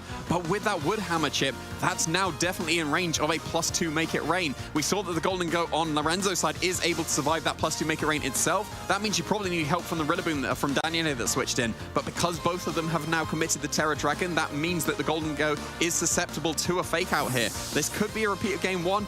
The Golden Go on Daniele's side of the field previously protected here when it could have just gone for that +2 Make It Rain. It could be a fake out into the Golden Go and a Make It Rain on this turn. Not the fake out, just a regular old Make It Rain and massive damage. That is a big Make It Rain onto Lorenzo's side of the field. Both of the Pokemon down to the red of their health, and that's going to be Golden Go for Daniele, knocked out by the responding Make It Rain. Rillaboom brought down to about half of its health, so that is the Terra option down and out for Daniele. It's interesting that in game 1 maybe didn't capitalize on the momentum so much there, possibly going for the Terra a little bit early. Only that time will tell, as Tornadus is going to be going down to that U-turn, I believe it was, coming out from Daniele's Rillaboom. So a knockout for a knockout so far in game 3. Clearly predicting and protect on that Golden Go. That could have been a fake out into the Golden Go and a Make It Rain. Yeah. And then you just done massive damage. Both Pokemon are in grassy glide range at that point. So yeah, very, very nice attack from the Lorenzo there, taking care of the opposing Golden Go with that foresight of the Woodhammer on that turn 1, getting that chip damage so that the Golden Go is in +2 Make It Rain range at that point. So yeah, Chien-Pao switching in, going to be able to threaten some massive damage into that now Terra Dragon on the Golden Go. The Rillaboom joining the field for Daniele. It's Arcanine joining the field for Lorenzo. So only fake out pressure is available on Daniele's side of the field here. There's nothing stopping a fake out into the Arcanine and Icicle Crash into that Golden Go. Yeah. Could be a pretty straightforward protect here from the Golden Go. But then on the second turn, that slot is very much susceptible to an Icicle Crash. The Golden Go would absolutely be KO'd. Rillaboom on the switch in, not really a switch into an Icicle Crash. Yeah, and it's only physical attackers remaining for Daniele, so the Intimidate from Arcanine is really huge. Wouldn't be surprised to see Lorenzo try and conserve that for as long as possible. Chien Pao here is a really good bring because, of course, it's super effective into Golden Go pre and post Terra, so it could be a really key Pokemon right now for Daniele. The Treasure of Ruin of choice in Regulation Set E. There is that Arcanine getting in on out of there as Rillaboom rejoins the field, ready for an Intimidate later, and now Rillaboom going into the next turn will have a fake out available to it. Yeah, protect from the Golden Go, keeping it safe here. If that was just a regular old protect, fake out and Icicle Crash, like it seems like we are seeing here. Icicle Crash, or did it miss a Rillaboom? No, it parts into that protect of the Golden Go. So going with the straightforward play for Daniele, no real drawbacks to that, but now Lorenzo switched in the Rillaboom, kept that Arcanine now in the back to Intimidate in the future. Extra leftovers recovery and Grass Terrain, of course, on that Golden Go, but you can get your fake out from the Rillaboom on Lorenzo's side of the field now, like on this turn. And that, again, is you're threatening another KO, just like the Rillaboom the Chien Pao were doing, threatening KO this turn. Now you're threatening a fake out and make it rain so that you can KO both the Chien Pao and the Rillaboom here. The Chien Pao not wanting to take that in the slightest, switching out into that Ogerpon. Yeah, Daniele pivoting around like nobody's business as Ogerpon rejoins the field. Terra has been burned over on his side. That's fake out coming out into the Ogerpon. A little bit of chip damage onto Lorenzo's Golden Go with that Grassy Glide. There's a Shadow Ball coming out into the Assault Vest Rillaboom for Daniele. That's, of course, going to be enough for the knockout, given how low it was on its health. Daniele is down to their final two Pokemon in the Ogerpon and the Chien Pao. Chien Pao providing very ample Sword of Ruin capabilities, but Lorenzo has that Arcanine lurking in the back. Yeah, this is going to be an absolutely crucial turn on this one. Icicle Crash is threatening a KO into either Pokemon here. Arcanine is a switch in to be able to intimidate both his Ogerpon, and now joining the field, the Chien Pao, of course, as well. Still with his Focus Sash intact, very impactful here, because you could KO it with a Grassy Glide, getting priority, and then a Make It Rain. If the Icicle Crash goes into the Rillaboom, Arcanine's not a safe switch in because of that Ivy Cudgel that could be coming out. It will come down to the targeting here, whether that Golden Go goes for a protect or not. Because if you're expecting the Golden Go to protect, it's an Icicle Crash and an Ivy Cudgel into the Rillaboom. Icicle Crash KOs Rillaboom, Ivy Cudgel would KO a switching in Arcanine. But if Golden Go doesn't go for a protect, it can just Make It Rain and seal the game immediately on this turn, putting that Chien Pao into range of any attacks that the Arcanine or the Rillaboom will end up wanting to go for. So this is going to be probably a top 4 deciding turn on this one. Whether that Golden Go attacks or if it doesn't attack is going to be absolutely massive on this turn. It's not protecting here. It's not protecting. It's Grassy Glide coming out of Chien Pao. That's a connection of the Icicle Crash onto the Rillaboom going down for Lorenzo. It's going back to its Pokeball in that one-hit KO.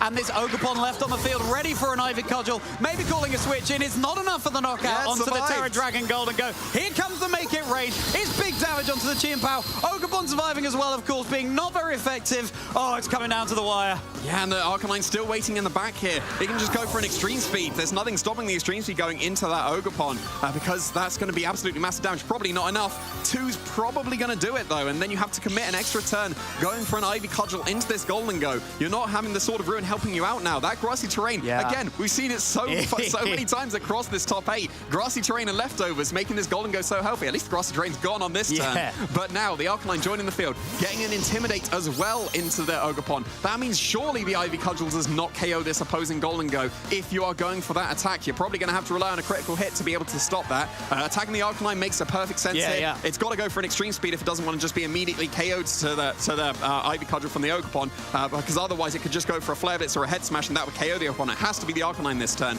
And then, can you maybe get that critical hit into the opposing Golden Go? It probably needs to at this point. God, yeah, a protect on Lorenzo's Golden Go seems likely here to get a little bit more leftovers recovery It takes not very effective damage from any of the moves this Ogerpon has available to it. Shame it's not running that play rough that we've seen it being run by Michelle Kelch, but right now this could be deciding our top 4. There is the extreme speed. Wow. Ogerpon survives on 20 HP. There comes the Ivy Cudgel, but that Golden Go did not protect. Golden Go will be launching out an attack after that one-hit KO. Here it comes. It's going to be that Shadow Ball into the Ogerpon, and that means that Lorenzo has done it in this 3-set thriller. Ogerpon going down, both trainers playing at the top of their game, and what this means is that progressing to top 4 will be Lorenzo Silvestrini.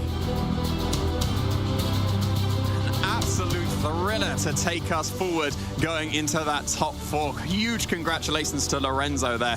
There was just fantastic play from both of these trainers. Some great adjustments on either side. There was the potential of trying to catch the Golden Go with a high horsepower Shadow Ball. No, follow me in the face of that fake out potential. Really, really nice play. Some great switching around. Golden Go just being completely brave here, not protecting in the face of a Chien-Pao that could have easily just gone for the Icicle Crash on that crucial turn. The Rillaboom got Icicle Crashed. If that would have been into the Golden Go, then yeah, Rillaboom gets off an attack and not going to KO anything. Arcanine comes in, Ivy Cudgel, Icicle Crash, there's the win. But not going for that, going on the offensive with the Golden Go. Absolutely huge call for Lorenzo to catapult him into that top 4. It's so impressive, and I mean, we have to give props to Daniele as well, playing so well. Both these trainers really matching each other, really like how Daniele was capitalizing on the offensive prowess available in Game 2 far more than in Game 1. And as for that Game 3, you know, I suspect that maybe that terrestrialization on both sides of the field may be coming out a little bit early for Daniele, but, you know, doing everything he possibly could. Yeah, he had the faster Golden Go as well. That gives you such an advantage when you're facing Golden Go versus Golden Go. Because you're going to be able to get that nasty plot off us and then threaten the massive damage. There just needs to be a position where, like as we saw, the Make It Rains are not enough to be able to KO the opposing Golden Goes just a +2 when they're in their Terra Dragon. Then Lorenzo had the foresight on that first turn, would hammer chip into the other. I say chip, it's actually like 30%. Would hammer extra damage into that opposing Golden Go, even resisted with the Terra Dragon. That's enough. That put it in range of that +2 Make It Rain. So when, like, obviously Daniele's is faster, Make It Rain does not KO. Make It Rain now does KO. And then the Golden Go is taken care of. And then Golden Go sat on the field. Once again, we saw it in Game 1. We saw it in Game 3.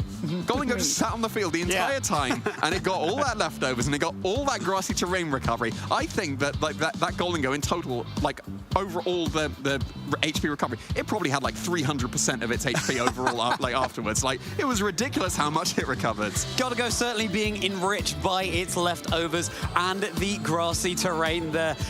Absolutely. And just going to show why Golden Go is so brilliant right now in Regulation Set E. It's really seen a rise in usage. I would hazard a guess and say that Golden Go hasn't been so popular ever since the heady days of Regulation Set A. Right now in Regulation Set E, it's able to achieve so much. And, you know, fundamentally, with a Chien-Pao available to either of the, well, at least on Daniele's side of the field, again, that super effective damage pre or post-Terra, so a really nice option. And so many Golden Go are running that Dragon Terra type, and so maybe we'll see more Chien-Pao coming to the fore, and, you know, especially with that lash-out technique that we've seen in previous games. Yeah, we saw previously on the team, because the team that Lorenzo was using was the team that Oliver Eskelin used to win the regional previously, but that was the Choice Specs Golden Go. Yeah. And I think that the left, I absolutely know for sure that the leftovers was the play in this set. The amount of recovery it got. Like, the Choice Specs, just absolutely massive damage, but the Terra Dragon defensiveness and then all that recovery, that was clearly the play in this one. Yeah, it absolutely was. Golden Go, Tale of Two Golden Go reaches its conclusion, and it's going to be Lorenzo Silvestrini progressing to top 4. It was such a thriller of a match that we will not have time for an interview, so we'll go to a very quick break. Don't go anywhere. We will soon be going into the top 4, but right now going to be a great one, for sure. We're going to be dissecting that game a little bit longer. Yeah, no, it's just an absolute thriller. Like, I don't want to leave it on that. No, exactly, yeah. Yeah, no, I was on the edge of my seat the entire time for that one. Like, the Golden Go interaction was fantastic. The Chien-Paos, I think the Icicle Crash was very crucial. The Blink Wind Storm Miss was very crucial, though we don't want to forget about those as well. Yeah, it really will be. It was so crucial. Icicle Crash, of course, there was that miss in that Game 1 that came out from the Chien-Pao, which sometimes is unfortunately something that can happen, and ultimately it was Daniele who lost that set. Yeah, it was. It could have gone either way, so It was just great play from both of the trainers. Like Daniele was absolutely putting up fantastic fights. I think a couple of crucial turns could have gone either way. I think the biggest one is that golden go attacking in the face of the icicle crash. There were plenty of other ones as well. Yeah, absolutely, there were. Just hats off to Lorenzo.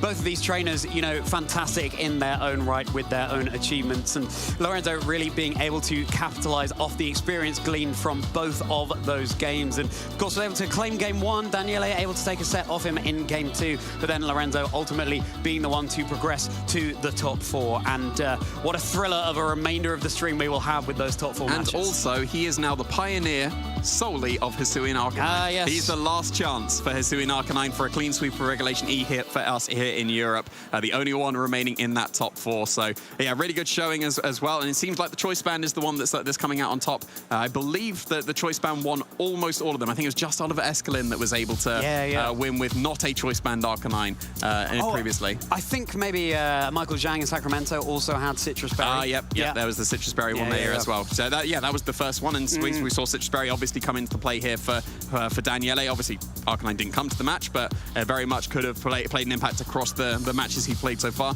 because it does tend to be either Choice Band or Citrus Berry with Will-O-Wisp at this point. We saw, I know that Daniele Spintrelli tends to team with Flavio Del Pidio, and they had a very similar set. It was head smash over rock slide. Very cool innovation there. Extreme speed here for Daniele, and I believe it was protect for Flavio. So it's still innovation for Arcanines, it would seem. Choice Band obviously prevailing, but still absolutely innovation coming in here for Arcanine, even at this stage. Yeah, absolutely. And Arcanine, how's that? Because you want to run so many different moves, especially on a Citrus Berry set, you've got to be very wise as to whether you run that protect or not. But we will now be ready to go to a very short break, trainers, before we get into our top four here in Stuttgart. Why would you go anywhere? What a treat we have for you, Pokemon trainers. We're joined here by Maurice Uteg to tell us a little bit about his experience in the video game championships. Maurice, thank you so much for joining us, and what a pleasure it is to have you along with us. For those at home that haven't come across you before, tell us a little bit about yourself. Yeah, thanks for having me first, of course. I started playing in 2020, I should say. I mean, I visited the regional in 2017, but only as a spectator and lost interest again. So I would say I'm playing the game for roughly 3 years now, and in my first competitive season, 2022, I managed to win the Bremen Regional Championship, and since then I tried to win the regional again, but I missed it slightly in Lille a few months ago, where I ended up top 8, and in Malmo where I got top 4. So yeah, I really try to get another win soon, though. Yeah, I remember in Lille you went undefeated on day one in that tournament, and of course you're the Bremen champion as well. Can you tell us a little bit about your play style and your mentality when it comes to playing? Mm-hmm. Well, I would say I'm kind of known as the Grimmsnarl guy, because I won with Grimmsnarl. I had a good world run with Grimmsnarl. Malmo top 4 was also with Grimmsnarl. So I was happy to show to myself and to other people as well that I'm not a one-trick pony, basically, that I can play other teams as well. In Lille, I didn't have a Grimmsnarl at all, so I was quite happy to show that I don't have a specific playstyle at all. But that's one of those things, is sometimes the tried and tested are the things that really get you to those top finishes, and the things that you're comfortable with. But of course, finding those new things, finding different Pokemon to play with isn't just something that you do on your own. And I know that you're a big part of the German VGC community. Tell us a little bit about that and how that is to be a part of. Well, when I joined Pokemon in 2020, obviously COVID happened, so I couldn't attend any regionals. So it was really tough for me to find friends really to play with. I ended up actually quite disconnected from the German VGC community, because I ended up with other people from around Europe.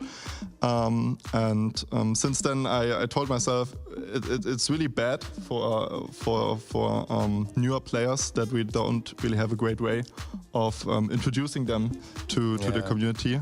So there was this Discord, Warrior Esports, where I ended up going, and we managed managed to make a great spot for newer players, especially of the German community, of course. And it's really nice to see this being so active. I don't have that much time anymore, but it's so nice to see that we have like some training sessions twice a week, and there are always people in voice chat and talking. And yeah, it's great to see what we build up there. That's fantastic, getting newer players involved and, you know, sharing the love and knowledge of the game in that community. And can you talk to us a little bit about the other German players who are maybe more established that people should have an eye out for? Yeah, I mean, of course, there's Markus Statter. every German player knows him. He obviously did a lot for the community as well, and he still is, even though he's like working full time. I don't know how he pulls it off, so it's really crazy. And then we have the upcoming star, Michael the Best, Michael Kelsch, who managed to go finalist in the World Championship in 2023, which is just absolutely amazing because he started playing VGC in January. So yeah, I think these are the players to definitely I look up to. That's absolutely fantastic. And to round out, can you tell us what's your favorite team you've ever used? I mean, my favorite team's got to be my Berman winning team, right? Obviously, I said I try to not have a specific play style. I tend to use more defensive teams, and I mean, I have to admit, the Screens teams are just so fun to me. I don't know. It's so nice to think ahead how to mitigate the damage of the opponents, and yeah, this is just what I really love about the Grimmsnarl that was introduced in Sword and Shield. Yeah, fair enough. That's maybe your favorite Pokemon? I don't know. Grimmsnarl? Would you say that's my favorite Pokemon? Will be Kartana for a while. I hope it. Hope it comes into the games again, so I can play it in some tournaments as well. Very interesting. Well, we'll see if Kartana comes along. Thank you so much for joining us, Maurice. We hope you learned a lot from that Spotlight Trainers. I know that Ben and I did, and we'll be getting back to the action very shortly. And we are back, lovely peeps from home and wherever you are in this beautiful globe that we exist on. I myself am Drosta, and this is Ben as always. And those were lovely words that we heard from Maurice and you guys as well to go ahead and get us a bit more fired up going into top 4. This is going to be first of 2 matches right now, and we are going to be featuring heavyweights across the span of multiple seasons and years in VGC. It's going to be Niels versus Alessio Yuri. That is a match that you could have put on stream like way back in 2017, 2018, 2019. Now we're 2023 and we get the pleasure of watching these 2 fantastic VGC players competing up against each other. Oh, yes. And what better stage to be able to set right now. But so we can have a bit more of a clearer insight into how this actually came to be, gonna go ahead and get a bracket graphic going just so you can actually have a bit more of an insight in the progress of our trainers. Absolutely. We have here Niels Dunlop, Alessio that we're going to be featuring first, but we will be featuring Lorenzo versus Sergio as well. So don't worry if you want to see that match. We will be covering it a little bit later on. Looking at these 2 players though, Niels has won a 2-1 set against Batuhan Khan, and what a set that must have been. Very, very close, coming down to the wire here, but Niels managing to get to that all-important top 4. And I think we've already spoken quite a bit about Niels. He's one of those creative players that is able to have such a cool head in regards to understanding what needs to be done within the set. So I think we actually featured him versus Elias Rufogalis earlier on today, where he may have lost game 1, but he did an incredible job in game 2 and game 3 to be able to push himself forwards. On the other side of the bracket, of course, or the other side of this matchup, should I say, Albert Boss was not able to be successful against Alessio. Alessio taking the set 2-0. I'm sure 2 close games. And in fact, actually, I managed to have a little bit of a chat to Alessio out on the floor, and he was saying, hey, yeah, I had a bit of an impossible matchup, so I won. Yeah. And sometimes that's how things shake out. You think, hey, this really isn't the matchup for me. And sometimes when you've got the matchup, it's very easy to maybe miss those little opportunities to take the absolute win, especially when a player like Yuri thinking, hey, I've not got a good matchup here. I've got to do absolutely everything perfectly, take every advantage of every scenario. Well, exactly. I think you need to be able, as a high-level trainer, to better evaluate the situation and understand what sort of extents and limitations you need to perhaps explore or revisit based on the matchup. So, like you said, if it's a sort of awkward matchup for, let's say, Yuri, then you need to be able to make sure that you find very quickly, in just not that long of a span of time, by the way, right? Like within, let's say, 45 seconds, 60 seconds, as you're on team preview and you start and get everything sorted, you just need to try to figure out and anticipate what your opponent tries to bring and how you can better answer towards it. And we're going to be seeing a little bit of that, I think, from both of these trainers here in the top 8. These players are, as we said, players that have been playing a little while now. They know each other. They're no strangers to being up there on stage and playing on stream. So both of these trainers kind of have the sort of mental advantage in as much that, you know, they're used to where they are. They're feeling comfortable. And no one feels completely comfortable in a top 4 match. You know, it's all to play for, and it's really, really high stakes here. Getting to the finals gives you that opportunity to take home that champion crown. Exactly, and not only that, obviously it's going to be for the VGC notoriety, of course, but it's also going to be for prize money, but one of the most important things and changes with the current season, that guaranteed spot straight into a Worlds qualification. We've already crowned 3 of them in the European region, those players that we know have a guaranteed spot at the World Championships in Honolulu this year. Maybe one of these players that we're about to watch will join their ranks, get their face up on that graphic that we see in the history of regional champions that we've been able to crown this season. Indeed, and it wouldn't be any surprise at all to actually see one of these trainers go about that as well. But going into a bit of the specifics, I believe we, like we mentioned, have actually featured both Niels and Yuri in previous games in today's stream. So going into the matchup itself, I think there's going to be a couple of surprises, perhaps, but like we mentioned, they're veteran players. They sort of understand what they need to be doing. Maybe in between rounds as well, they've had a bit of a sneaky peek onto the stream to just check out, okay, well, what are you more comfortable with leading, and how could I maybe have an answer towards that? I think, you know, as a little bit of a sneak peek, and I don't want to get too far into the teams before we've had a chance to have a look at the achievements of these fantastic players. If you're new to the stream, if you're new to watching at home, we get to introduce these to you yet again. But the thing that I'm most impressed by with Niels is getting this far with a Regidrago. Well, I mean, Regidrago, it's got that hidden potential, might I tell you. Yeah, it's powerful. You know, it's a really good Pokemon when you get it into the right position. But boy, oh boy, getting it into the right position can be a challenging affair, especially as you go up the tables, you go up the ranks, you win game after game, and you're playing against players that have done as well as they have to be meeting you at that stage. They know how to deal with Regidrago, and they have different toolkits to be able to sort of either new to the damage or maybe, you know, go for those priority attacks into it first, stop it from getting those big dragon energies. But Niels has found a way to pilot through those matchups. Indeed, and I think it's the sort of scenario where every single team is likely going to have a fairy type, or if not a fairy type Pokemon, a terrestrial type available in order to counteract and be completely immune to those dragon energies. But I think it's definitely a tricky road to be able to navigate yourself around placing Regidrago set up for a potential sweep mid to end game. Well, it looks like these trainers are getting close to getting ready to be played, and you can see there the laugh and the jokes between them. They're really comfortable sitting there up the stage, as we were mentioning earlier. Of course, they know each other very well. Niels on the left side of your screen and supported by that Mega Swampert, but Alessio has the plushie type advantage. Indeed.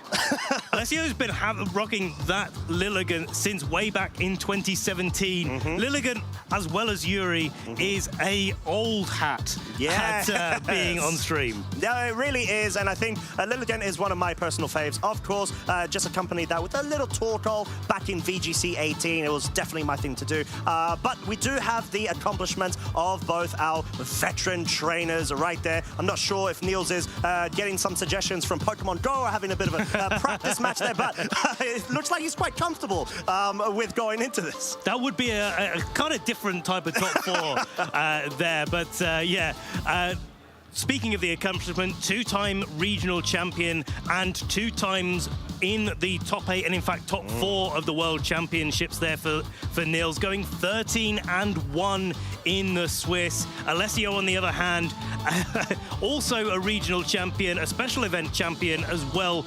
Oceania International Champion back in 2018, and also getting 2 top 16 World Championship accomplishments. Indeed. I think Yuri is trying to look for that additional final medal, being that world's prizing of first. Because so far, they've been able to go ahead and actually accomplish quite a few titles and feats at all major events. They certainly have. As we were saying, these players are no stranger to being on stream, being on stage, being at this high level of competition, and especially when it's all to play for, that is all important. Let's take a deeper dive, though, into the team that Niels has been running. Indeed. I think a couple of call-outs here that I can see would predominantly be the Ogerpon Heartflame Mask not actually having a grass-type move there to take advantage of its grass stab typing, and the Icy Wind availability with that notorious Air Slash that we've already seen has been dealing a lot of damage and does have that beneficial addition of the secondary effect for a potential flinch or 2. A good chance to flinch as well. It's not even like it's a little bit of a chance. And when you launch lots of Bleak Wind Storms into your opponent's team, but you only actually really need to hit 1 at any point. Actually, Air Slash is normally the more consistent. They're roughly equivalent in power, but also you get that added advantage of being able to flinch, as you mentioned there.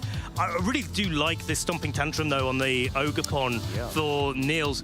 I think both Hisui and Arcanine, that has won basically every major ever in Regulation Set E, is one of those Pokemon that you really want to be able to knock out with Ogerpon.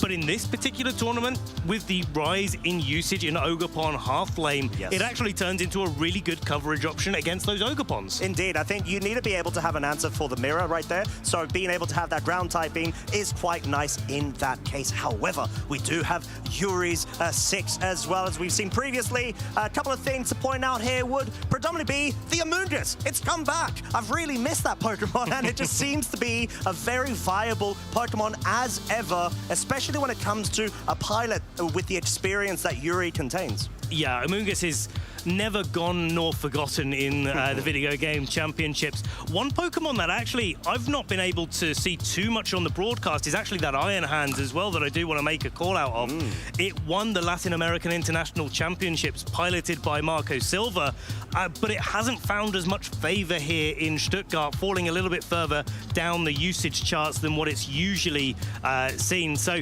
really nice to see Alessio being able to show why it's still such a threat in the Regulation Set E. Oh, I mean, you cannot count Iron Hands out. Iron Hands is one of those Pokemon that, honestly, I feel like has the stats of maybe a pseudo-legendary, if not a legendary, because of just how bulky, but at the same time, offensive it is physically.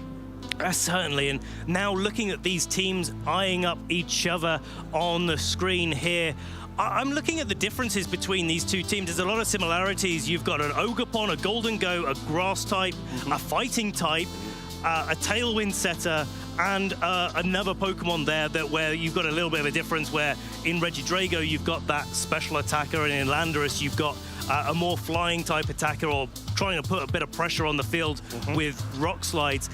And looking at this matchup, I'm kind of feeling like Alessio's kind of in a good position here. because he's got the ability to go for the breaking swipe. That's going to hit the Regidrago for super effective. It's going to slow down the Ogerpon and the Rillaboom, and it's also going to be able to knock off the Golden Go on Neil's side of the field. I think that's a key piece that Alessio's got to be looking after. I think it's a really good call there, because at this point, you've got, aside from the setup potential, you do have ways to be able to have a tiny bit more bulk when it comes to your switches and any sort of synergy combinations that you want to try to be able to pivot around, such as with the Iron Hands fake out at some point. But I think there's a lot more burst damage potential over on Neil's side, but we're going to have to find out in this game 1 of the first top 4 of the 2024 Stuttgart Regional Championships. We've got Regidrago straight off the bat, accompanied by that Ogerpon versus Yuri's Ogerpon, Wellspring Mask, and the Roaring Moon. Wow, that is an offensive lead there with the Regidrago coming out straight off the bat there. Not going to be worrying about the follow me with that Dragon Energy, but fortunately for Alessio, he's going to be able to, go for those breaking swipes into the Regidrago and Ogerpon on Nils' side of the field, regardless of whether or not Nils goes for the follow me there. And that's going to put a bit of damage on the Regidrago, stop it from going for full power Dragon Energies. But I just fear for Alessio that it's going to be a little bit too little.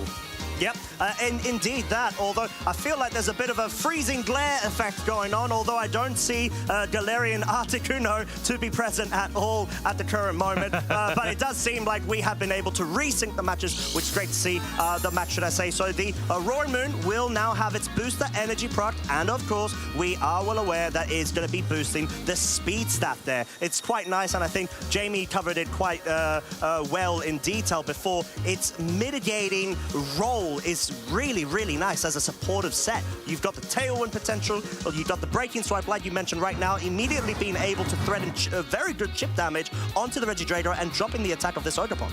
I think the question is this Roaring Moon going to be able to stand up to something like a Draco Meteor or even a Dragon Energy if it's taken a little bit of damage? But Ogerpon on Alessio's side will not be taking any damage this turn, going to be coming out and in favor of that Golden Go. Would have been a resisted hit if Niels had gone for that Dragon Energy, and a Breaking Swipe rounding out the turn here from that Roaring Moon, trying to deal damage into both the Regidrago and the Ogerpon, but I feel like it's the attack drop on the Ogerpon that's most significant. Indeed, and we actually saw that little bit of an interaction there we just found out about this weekend. The fact that Spiky Shield does still proc and actually inflicts damage onto the Roaring Moon with the Breaking Swipe going on there. But a bit of a safe play from Niels there. Just wants to maybe scout out what Yuri's options are.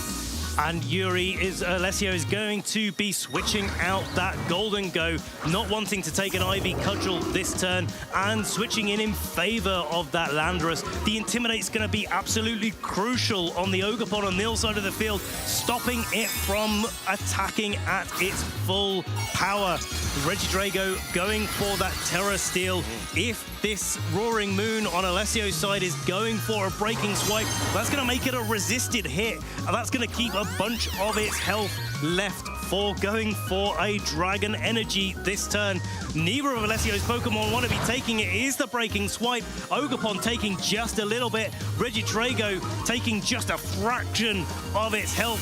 A nearly full power Dragon Energy in reply. Picking up the KO, super effective on the Roaring Moon, but Landorus is able to hang on. Maybe that Breaking Swipe was able to do something this turn, but it's the Ogerpon not going to be going on the offensive this turn, instead going for a follow me that allows that Landorus to stay on the field. And this is why I really like the Ogerpon actually having follow me available to it. You don't usually see Half Flame Mask Ogerpon running the follow me when they tend to try to lean a bit more into the offensive prowess of the set. So being able to have that option as a multi-role Pokemon does allow scenarios such as this, where you got very little damage being dealt onto Regidrago, Radiator to be able to allow it more space and room to amplify its damage output, as we've seen, just barely missing the KO onto the Landorus. I think what makes this such a great position for Niels is that Alessio is kind of locked with the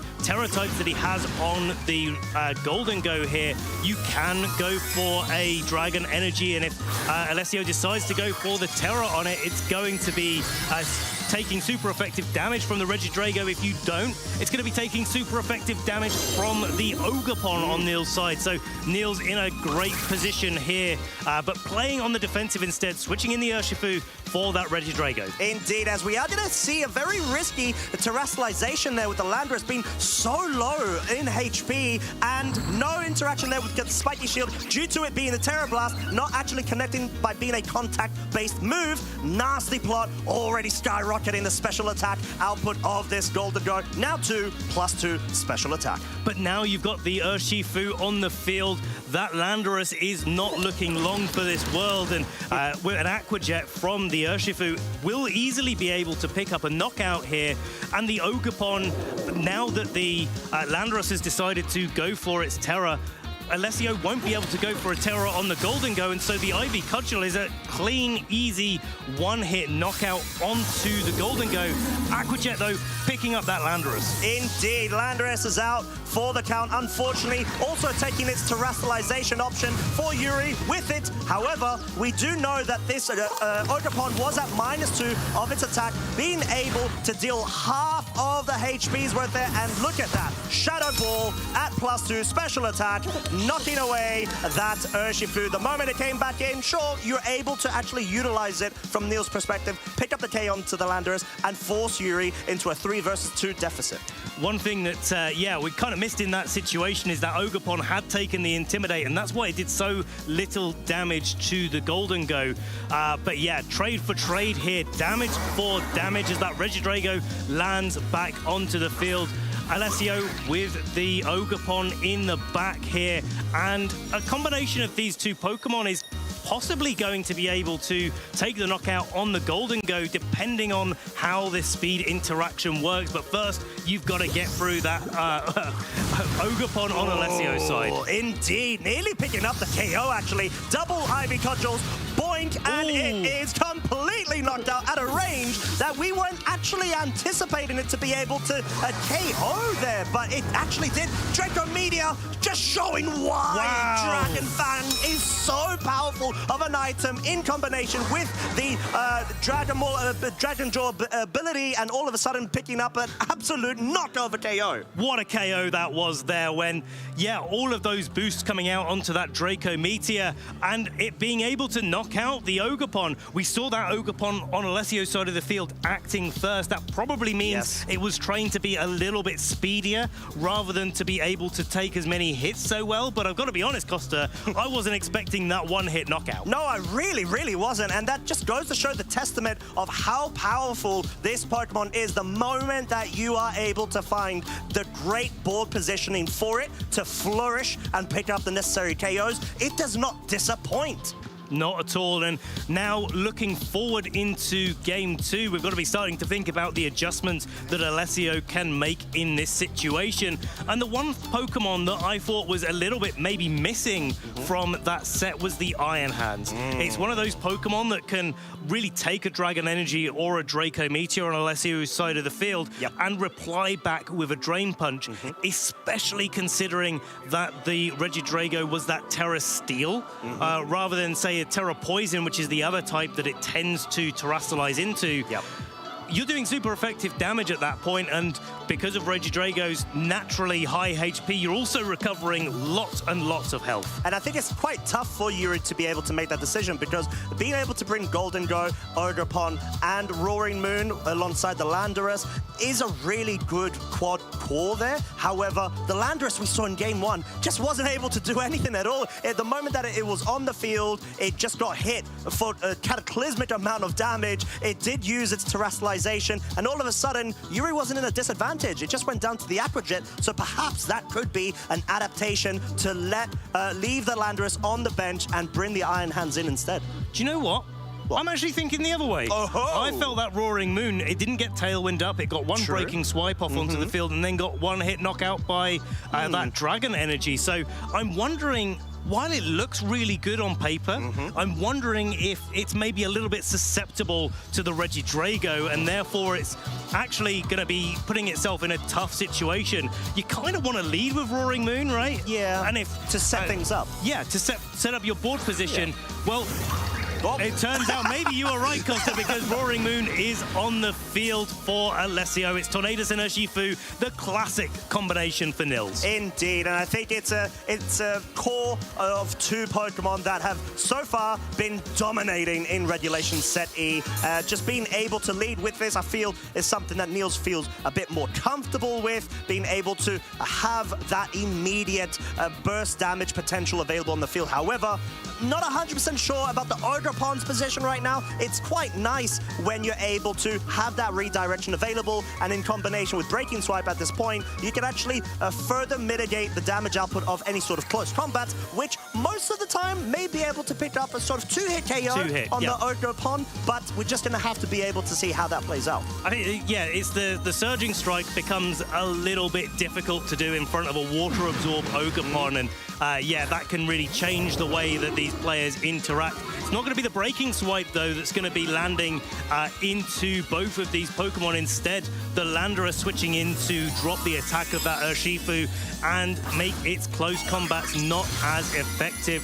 A Terror, though, coming out from this Ogerpon, and it's going to be looking like it's going to be going on the offensive here, potentially raising that special defense, making sure that it's not weak to that Air Slash that's been so good for Nils this turn. Landing into the Ogerpon. Ogerpon is getting flinched. Unfortunate indeed. Close combat, though, in combination with that Air Slash, even after Intimidate, is actually going to be able to put it within range of potentially even a Bleakwind Storm. I would likely think not, or maybe just be on the cusp of it, but at this point, we've just got really good turn one outplay for that situation.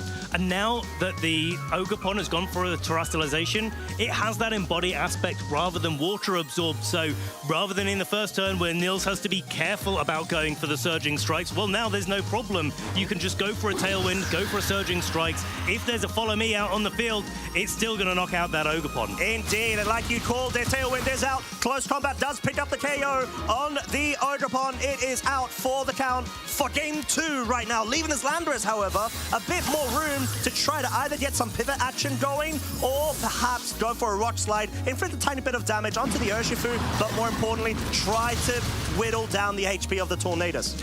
We're used to seeing these Tornadus carry so much physical defense to really counter the metagame, but this one holding the Focus Sash, taking over 50% from a Rock Slide is a little bit of a testament to this the different training on this Tornadus.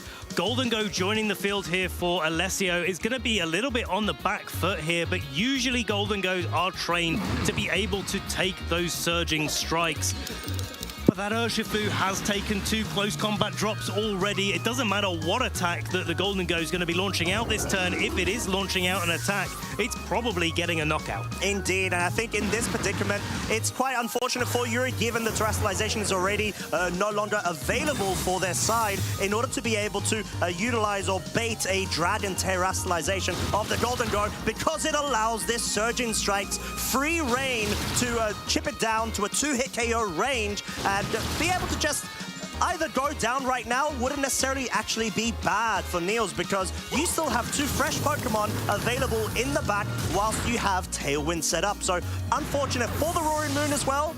The fact that it had switched out earlier on, it now does not possess the booster energy for speed available. So it's just going to be very slow right now. And I think Nils just has the full swing advantage in Tailwind with the Regidrago on the field. And this is looking very tough for Yuri to be able to bring back. I think so, yeah. Just a Tailwind and a Dragon Energy feels pretty safe. There's no priority moves on Alessio's side. There's only a Choice Scarf Landorus in the back that isn't going to be able to protect itself whatsoever. So this Dragon Energy is going to be doing a lot of work in this turn.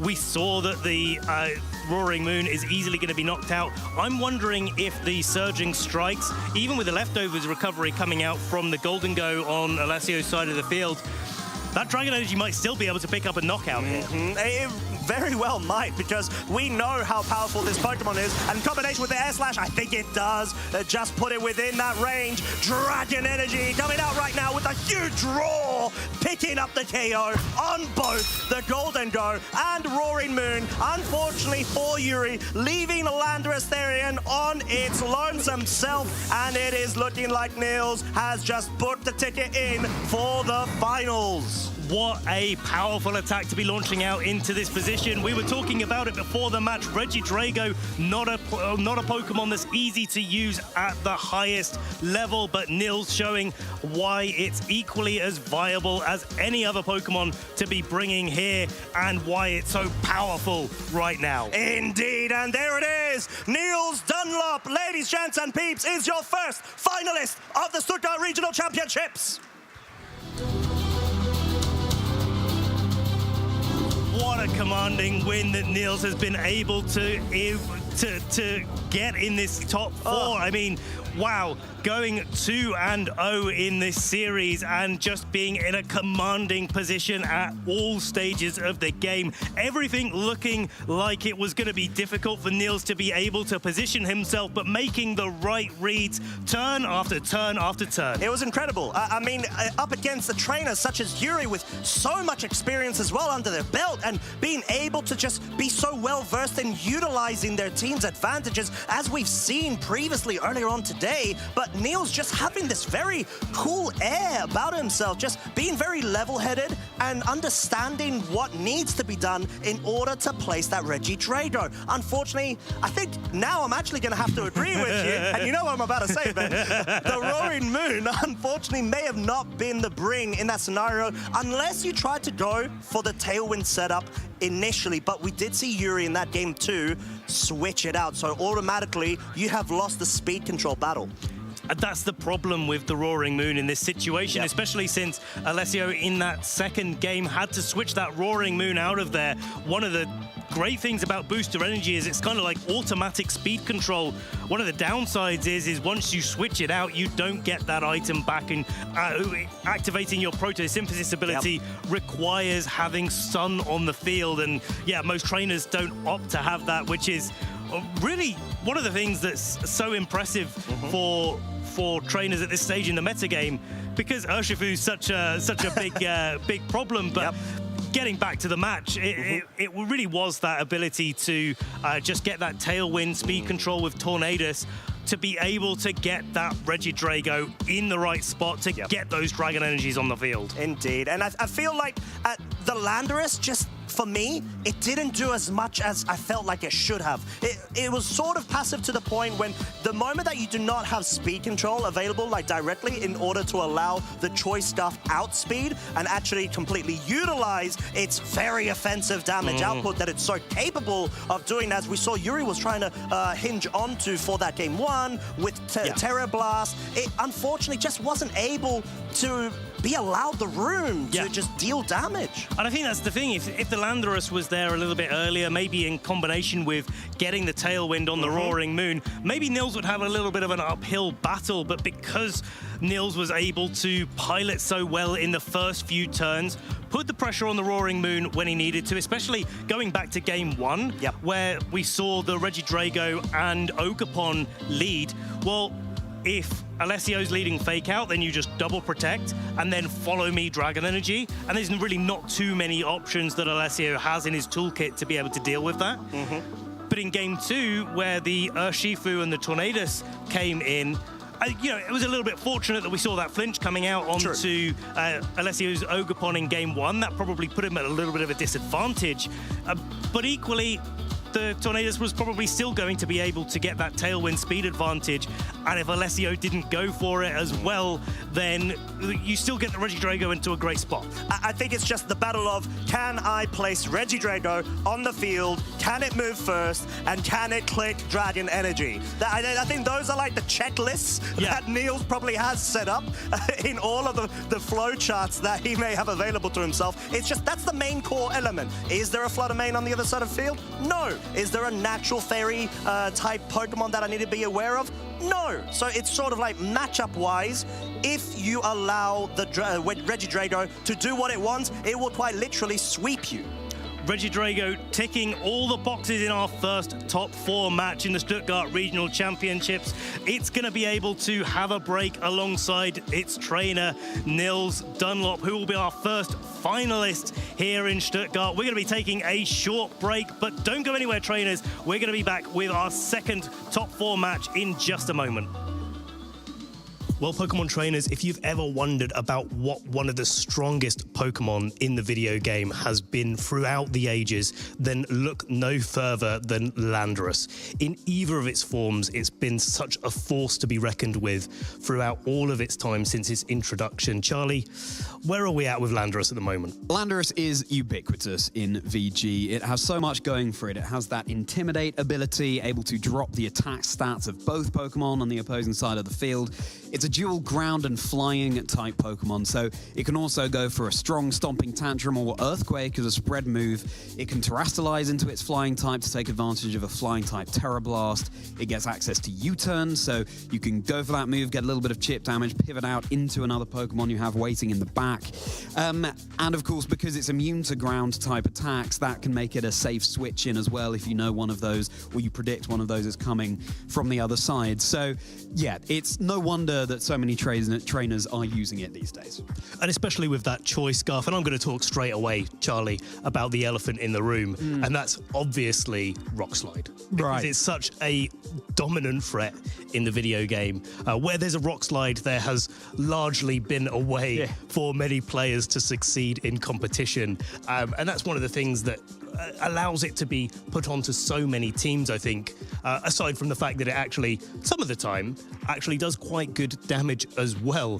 So, you know, even looking back at the video game in 2011 when it was introduced, all the way to 2015, 2016, it was used quite commonly with those choice scarves, but we've also seen a few other items, things like Assault Vest, taking advantage of all of those coverage options. We've even seen some Sword Stance as well, where it could go for a Dynamax in previous series and be able to get those Max Airstreams going and Max Quakes going as well. So lots of versatile options for Landorus variant.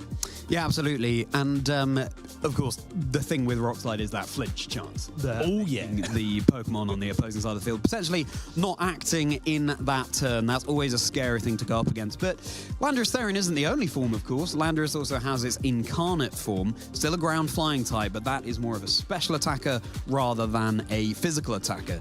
And with access to the ability Sheer Force, that takes away the secondary effects of some moves like Earth Power or Sludge Bomb, and it channels it all into the offensive capabilities of that Pokemon. So we don't see the incarnate form as commonly as the Therian form, but it's still, you know, not something to be ignored.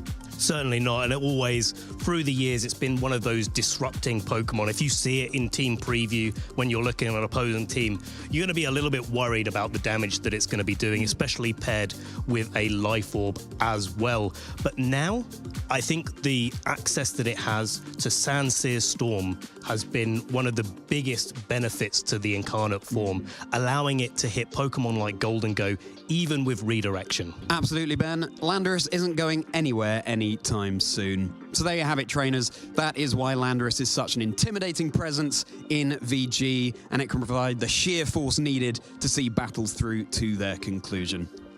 Thanks for discussing with me, Ben, and we'll be back to the action very shortly.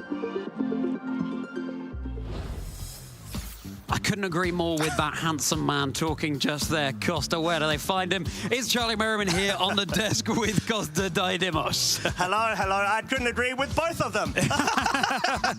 One more than the other. One more than the other. But of course, we are here for our second semi-finals match here at the 2024 Pokémon Stuttgart Regional Championships. Oh yes, the competition is really hotting up despite the frosty surroundings here. What about Snom? Be careful of the food. It's melting up. Snom, I think, needs to take it easy, surrounded by dinner time right here in Stuttgart. And yeah, that previous match, Nils Dunlop piloting Reggie Drago to success. Lance who? Nils Dunlop is the new Dragon Master here in the Pokemon VG scene. Indeed, and I think just being able to see Nils across the years, if I'm honest, has always been such a delight. I have been able to actually go up against him recently, and might I tell you, he is a terrifying opponent to be going up against. He's just got so much experience and a very well-mannered approach going into the matchup. He sort of is the player that usually in game one, he tests the waters a bit. So he may not try to go for the immediate read straight away unless he's feeling really confident in his game and understanding of what he expects his opponent to do. But the main thing about Nils, which I find really scary, is the way that he adapts to strategies, and he's just able to quickly learn all of the insights from his opponent to further excel his results. Yeah, and yet such an unassuming man, but you know, those calculations going on behind the scenes. And speaking of that, here we have our trainers on stage ready to get into our second top four match. It's Sergio Ramirez versus Lorenzo Silvestrini. Indeed, and what two great trainers to be able to showcase that have made it all this way. Sergio Ramirez, one of the trainers that only has recent achievements, but wow, might I tell you, the achievements that this person's been able to go ahead and reach the heights of just within this event have been exceptional. Whilst over on Lorenzo's side, we know that Lorenzo's actually been in the VG scene for quite some time there. You see the perfectly set up prankster, cheeky little Pokemon plushies by his side. But I think Lorenzo being able to make a very good comeback right now after so many years of actually not being as active in the VGC scene. That's the most terrifying combination of plushies I think I've ever seen, Costa. Yeah, I think especially with the new format coming up, it may be a bit of a hint there. But look how exciting this is. Sergio Ramirez, 2024 Gdansk Regional Top 32. Such a recent player, and already his greatest achievement is right here, right now, top four in Stuttgart, looking to pilot his team all the way through to the finals. Lorenzo, as you were saying, Costa, so much legacy experience behind him. Indeed, and I think at this point I am a bit saddened that we're not seeing Sandy Shocks out from Sergio. However, it just seems like that adaptation towards, I believe, the Flutter Mane has really worked out for him. Yeah, absolutely. I mean, paying dividends right here, right now, and of course piloting the Hisuian Arcanine as well over on Sergio's side too. Sorry, no, on Lorenzo's side too. That is the Pokemon that's been on a tear in Regulation Set E, and will be getting into their team list right now as the trainers get seated. The momentum all the way behind them. Ogerpon with a Half Flame Mask and Fluttermane, Rillaboom, Urshifu Rapid Strike Style, Chien-Pao and Dragonite. Indeed, and I think we do have a couple of calls to call out here, of course. The Chien-Pao seems to be the main conduit of the physical attacking Pokemon over on Sergio's side, being able to have that Focus Sash. We've seen sometimes Icicle Crash can be a bit shaky with its accuracy, but when it lands, it can potentially get that flinch, and oh boy, can it really excel. It absolutely can, especially if it gets something like a flinch and U-turn on that Choice Scarf Urshifu. We've seen more and more Mystic Water Urshifu, but right now for Sergio, Choice Scarf is the one, and U-turn such a useful move to be able to pivot round. And returning to that Chien-Pao Dragonite core that's been so prevalent ever since Regulation Set C. Dragonite with that Choice Band, of course, able to go for extreme speed, boosted by Terra Normal. Really interesting to see the Outrage there as well. A move where you can't choose which the target target is. You've just got to cross your fingers and hope. But I mean, if it comes down to it, it can clean up a game. Indeed. I think being able to position yourself to the point where Outrage doesn't have to care about any potential resists or immunities in the form of fairy type Pokemon is really key here. And I think, once again, it's just a board position, which is a great move to have because of its outrageous damage output. However, now we will have Lorenzo's team being shown on stream. You got the Fire, Water, Grass core with that Tailwind, with the Mystic Water Urshifu, and the Golden Go plus Flutter Mane. Double Ghosts there. Really, really characterizes why this core is so powerful, and especially if you accompany it by two Ghost types, which really hit hard on the special offensive side. Yeah, and speaking of hitting hard, look at that head smash on the Arcanine with the Choice Band to boot. Normally, we will see the head smash on a Citrus Berry set, or more commonly at least, in order to maximize the damage output. But with Choice Band and head smash, that is damage that will be hitting hard, and Arcanine, of course, will be taking recoil damage from that as well. Not the most accurate move, but if you decide to go for it, then it can absolutely clean up games. Indeed, and the Tornadus there does have Rain Dance, so we do have the scenario of the Urshifu Tornadus core that we are very familiar with, that pairing being able to just be a very good option when it comes to leads, and perhaps you could further explore a mid to end game with a Flutter Mane available to start sweeping, or even set up a Golden Go with that Nasty Plot. And because it's a leftovers item of choice, it means that it will likely have more training into its bulk. Yeah, and Flutter Mane having the Thunderbolt option as well, which is really great into those Rapid Strike style Urshifus that we see time and time again in Regulation Set E. And Ogerpon with the Half-Flame Mask has really been on the rise in this tournament here in Stuttgart. It's overtaken the Wellspring form to be the most common, very much so here in Day 2. Wellspring Ogerpon not even on that top 12 usage list, but Half-Flame very much is. And, you know, the damage output just can't be ignored. Even neutral or resisted hits with that +1 attack boost that you get after terastallizing really, really hit hard. It does indeed, and I do quite like the booster energy. Flutter Mane over on Sergio's side having the Icy Wind, so you got the scenario where you can actually start setting up speed control from the get-go and try to get some surprise KOs. However, we will be having the leads in front of us for our second top 4 matchup between Sergio and Lorenzo. We've got Sergio leading with the Rillaboom and Chien Pao versus the Tornadus and Urshifu that we were just talking about. Everything on the line for these trainers who will progress to the final. Really quick locking in of moves. Tornadus going to be keeping itself safe on this particular turn as Urshifu follows suit with that Detect. Over on Sergio's side of the field, there comes what looked like an Ice-type move there into the Tornadus on Lorenzo's side, and that was going to be heading into the Urshifu for that Rillaboom. So Lorenzo now has some really useful information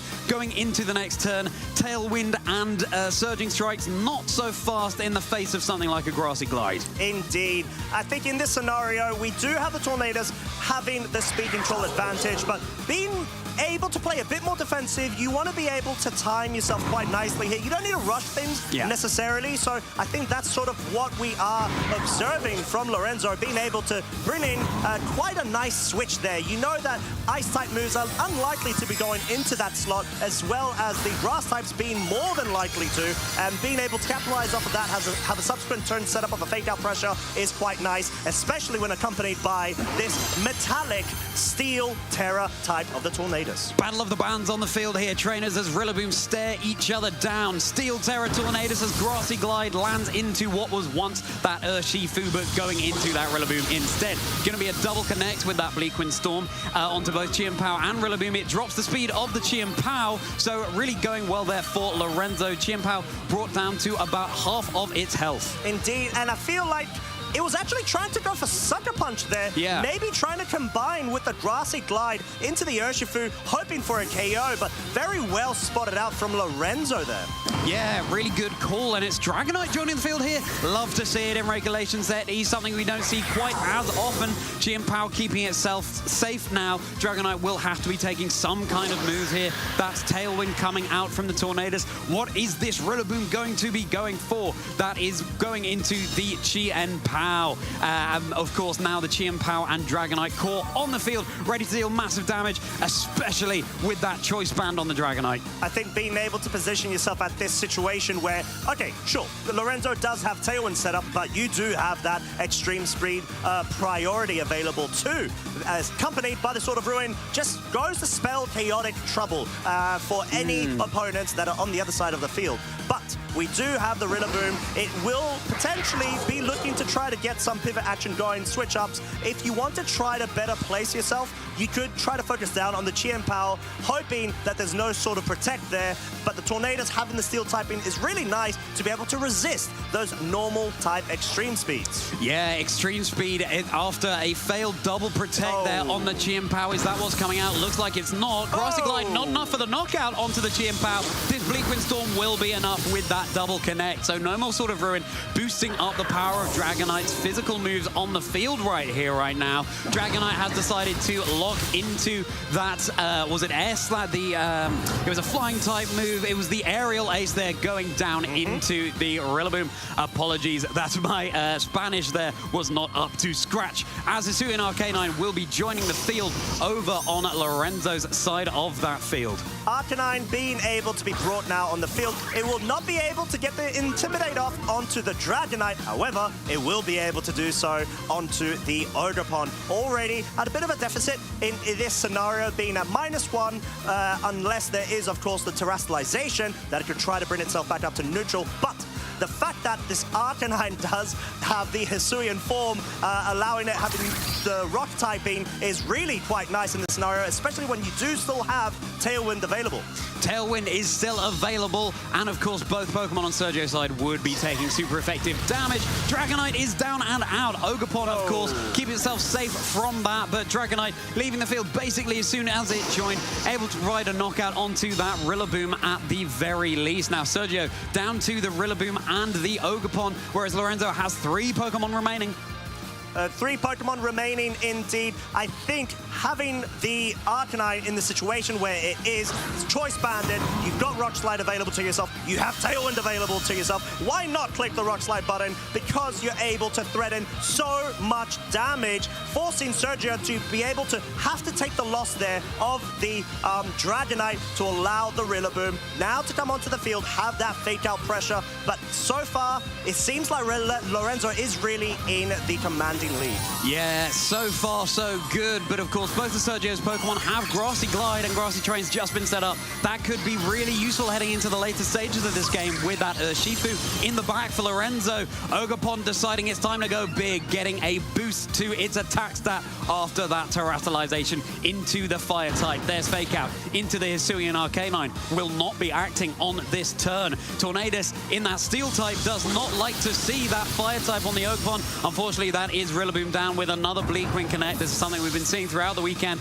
leaving that Tornadus unchecked. Really big Bleakwind Storms able to come off time and time again. And here comes a super effective Ivy Cudgel right now onto the Tornadus. That's enough for the one-hit knockout as well. My goodness, Costa, the pace of this game is fire. It's absolute fire. And I think being able to position yourself to the point where you're trying to go for all of your outs with on Sergio's side does really try to work towards their advantage, but the fact that Lorenzo does have the Urshifu available sort of wraps this one up. It just seems to me like Lorenzo had the advantage and always felt that half to one step turn ahead of Sergio every single time. Yeah, it really did. It was really well played. There is a Grassy Glide here available that could go into the Urshifu, but of course might be able to keep itself safe. Decides not to. Urshifu is going to survive there, even though it's really good damage. That's a single target Rock Slide. That's going to be a knockout. That's going to be Lorenzo Silvestrini taking game 1 here in our second semi-finals match.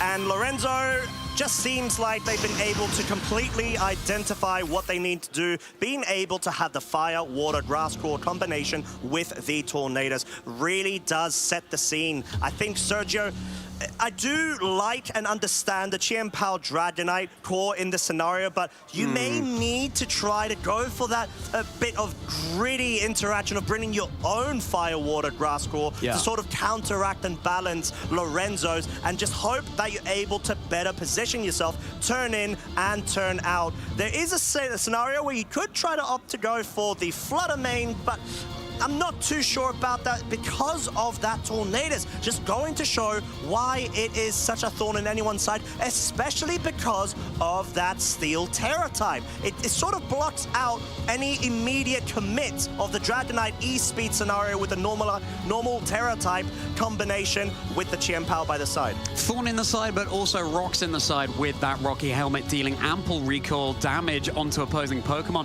This is the thing about running the Ogerpon with the Half Flame Mask for Sergio. 3 of those Pokemon take super effective damage from rock-type moves, barring any Terrors. So I would not be surprised at all to see that Hisuian Arcanine joining the fray once again for Lorenzo. It looks like these trainers are ready to get into our second game here in the Stuttgart semi-finals.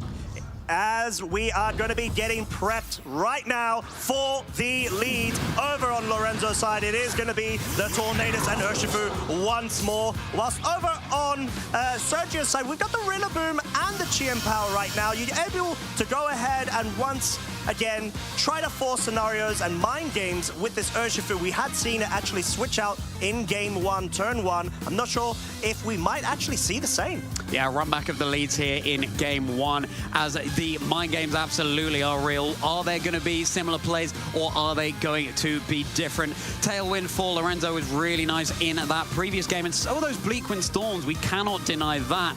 Doesn't love facing down this Chien-Pao, might be forcing out another Steel-type Terror. We'll have to see. We will have to see indeed, but the trainers will be showing us right now it is indeed a switch out of the Urshifu yet again, now for the Arcanine, being able to get the Intimidate drop onto both the Chien-Pao and the Rillaboom, further mitigating the damage output, which is quite nice here, unless perhaps there's any sort of read coming out from Sergio's side. You're going to have to try to focus down in order to start lowering the resources available to Lorenzo, because this Tornadus Steel Terror just seems to be running amok right now with its great resistance to both of these Pokemon. Oh, good damage there with the Grassy Glide onto the Arcanine. That is going to be a connect with the Icicle Crash, but thanks to that Terror, Tornadus taking that magnificently. There comes that Bleakwind Storm, bringing both the Pokemon on Sergio's side down to about half health. And so far, this is quite a similar game to game 1, Costa. It really is at the current moment, but I do actually want to point out that damage that was dealt onto the Chien-Pao through that Bleakwind Storm. You don't usually actually see that sort of roll of a 2-hit KO unless there's a tiny bit more investment when it comes to its special attack, as they do commonly hit the range between the 2 and 3-hit KO. That may be a bit of an indication of how this Pokemon has been trained. Yeah, it really can be. Of course, as we've just seen, Rillaboom on Sergio's side of the field doesn't have access to a ground-type move, which would be so nice in this position. But Hisuian Arcanine will be withdrawing to the back and saving some Intimidates for later, as Rillaboom of Lorenzo's own is joining the field, bringing that classic Firewater Grass Core accompanied by Tailwind. Chien-Pao not wanting to take any further Bleakwind Storms this turn, and there comes the Tailwind instead for Lorenzo, stalling it out to this point of the game in order to have more speed available later on. There's a Grassy Glide into what was once that Hisuian Arcanine. Rillaboom liking the look of the damage it did with that move onto the Arcanine, but of course it was Rillaboom joining the field instead.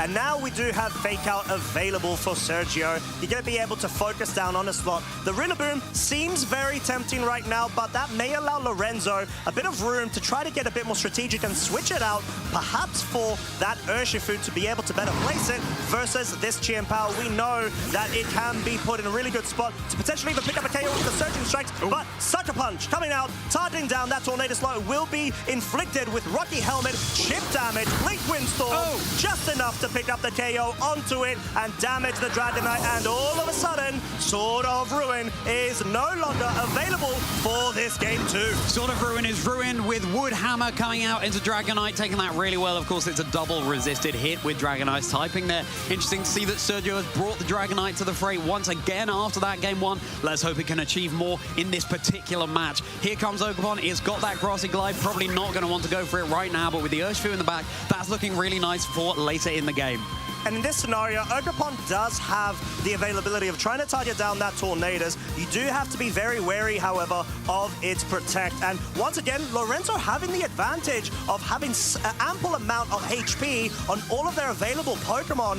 With that Fire, Water, Grass Scroll, we know that the Urshifu and the Arcanine are in the back. They'll be able to get that rotation going to the point where Sergio has to try to focus down on the slots, force a KO where they can in order to handicap the flexibility of the switch-out potential Lorenzo has. Yeah, it's really good revolving door potential that Lorenzo has. There's another Intimidate hits the field right now onto the Dragonite and indeed that Ogerpon. They're now at the -1 stage of its attack, but Dragonite with that inner focus will not be affected. So that could be a crucial component in Sergio's game plan as Tornadus keeps itself safe. Spiky Shield coming out from Ogerpon, also wanting to keep itself safe. What has this Dragonite gone for here? That was going into the Tornadus there.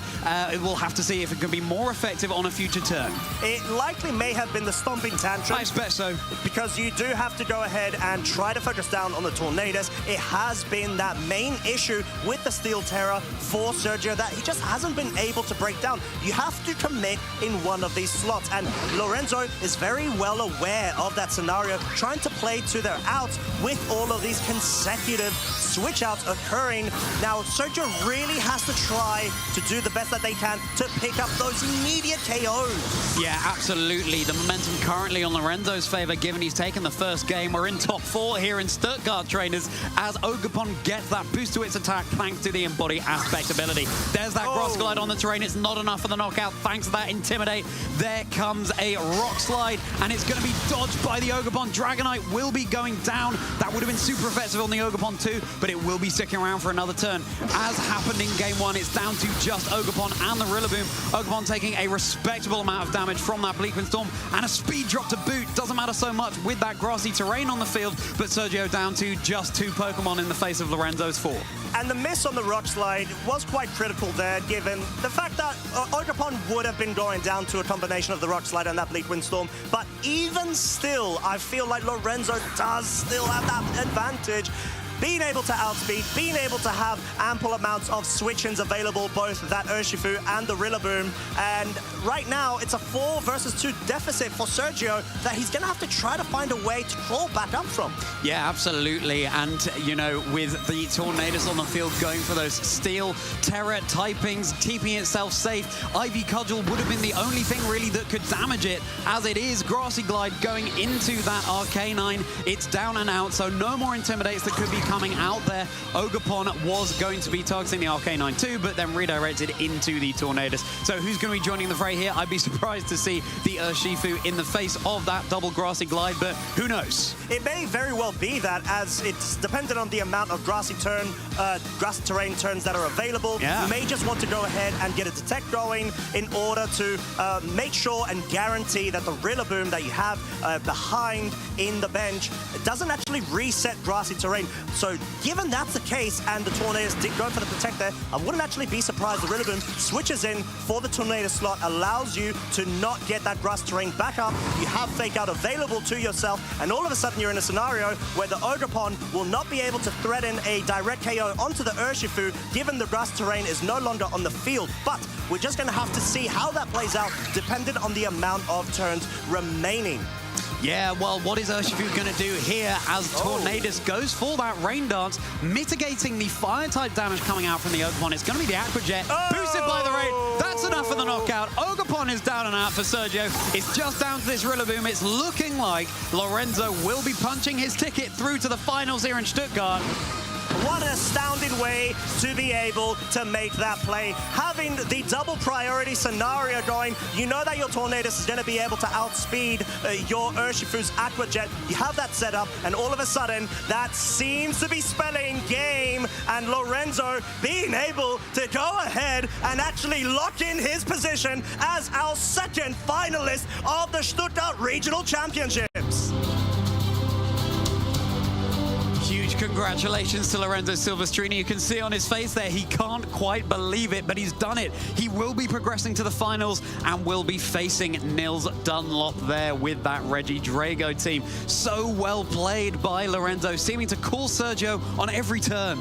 Really did, and I feel Sergio at some point just wasn't able to break down that Firewater Grass Crawl combined with the Tornadus Steel Terra type. Ladies, gents, and folks, this is why Steel Terra Tornadus is actually a really scary threat. When you've got the Bolt, when you've got the Rocky Helmet available, all of a sudden it sort of creates the scenarios where you feel a bit blocked, especially when it has Protect available to itself. You really need to try to focus down on when you need to pick up the KO. And then you've got the revolving door of Pokemon on the other side of the slot where that is between the Firewater Grass Claw. It sort of pins you to a point where you need to try to make very decisive plays and make those reads where possible, where that maybe try to call out that Steel Terra turn 1, for example, in game 2. Maybe just go straight for the damage right there. Go with the Ivy Cudgel, try to focus it down somehow. But unfortunately, it's a very tough scenario for Sergio to do that because he's not able to weave his way through with a guaranteed way of actually picking up the KO. Yeah, you remove one piece of that Firewater Grass Core puzzle and it can all fall apart. It's strange to say that the Terra Steel Tornadus is scarier than the Terra Ghost Tornadus that we'd have seen previously, so that you can avoid a fake out coming out from the other side of the field. But that's certainly the case, Costa. We've seen so many Terra Steel Tornadus here in Stuttgart, and as has been the case in so many of the games we've featured, leave it unchecked, those Bleak Wind Storms will keep coming, even if it's not in rain, not 100% accurate. It really does rack up and can put you on the back foot. And it was a really cool combination, being able to have that rain dance to exert dominance in a scenario there with the double faster priority. So they all fell on the same priority bracket of like +1, let's say, and you're able to just completely maximize off of that. You know Unseen Fist is just such a broken ability. Completely take advantage of it. You got the Fire Terra Ogerpon, which is just waiting to get KO'd there. So even though Sergio did have their own sort of answers to certain parts of the core, it was just the combination of all of the very well synced out Pokemon that we saw Lorenzo being able to really pilot to a great degree. Yeah, really fantastic. I think, you know, it's easy for us to pick up on things that Sergio could have improved on. We're in this privileged position of having that distance from the game, but in the heat of the moment, so hard to make those calls. One thing I would say, though, is, you know, that Dragonite just seemed not to be able to provide the utility that Sergio was hoping it might be able to. And I think, really, if you're bringing it, it has to come out first with that Chi and Power, getting that sort of ruin, go for the big choice band damage, because having to pivot it in when it's one of your main damage dealers, all of a sudden it doesn't really have enough gas left in the tank to be able to capitalize. No, it really doesn't, but then you're in a scenario where you've got that Steel Terra Tornadus that it could just go for the terrestrialization, and all of a sudden, not only is it resisting those attacks, it's also incurring Rocky Helmet recoil onto the other side of the field. So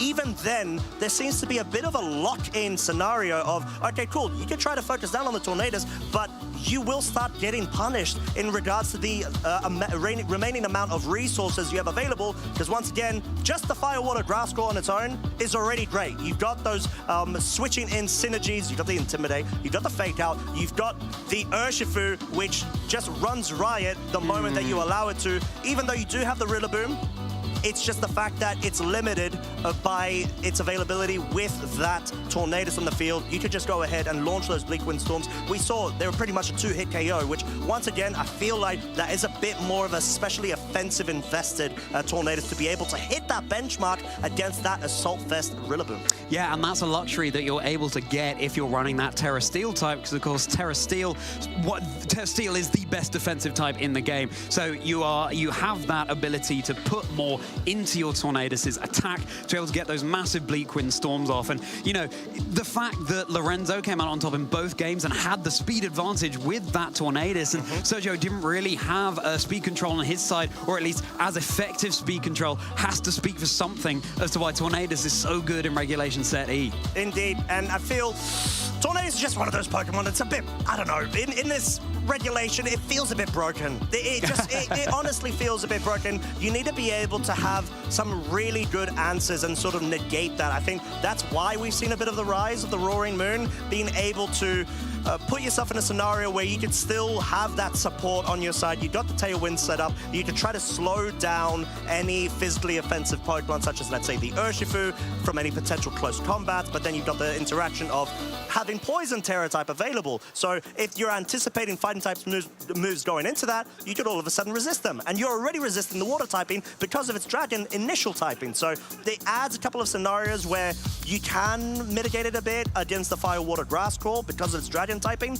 But once again, yeah, we just, unfortunately for Sergio, we weren't able to see that. But what an astonishing and amazing run they've been able to go ahead and accomplish this weekend. I mean, being able to reach top 4 right now, one spot away from the finals when you're already running off of top 32 in Gdansk is amazing with the Sandy Shocks.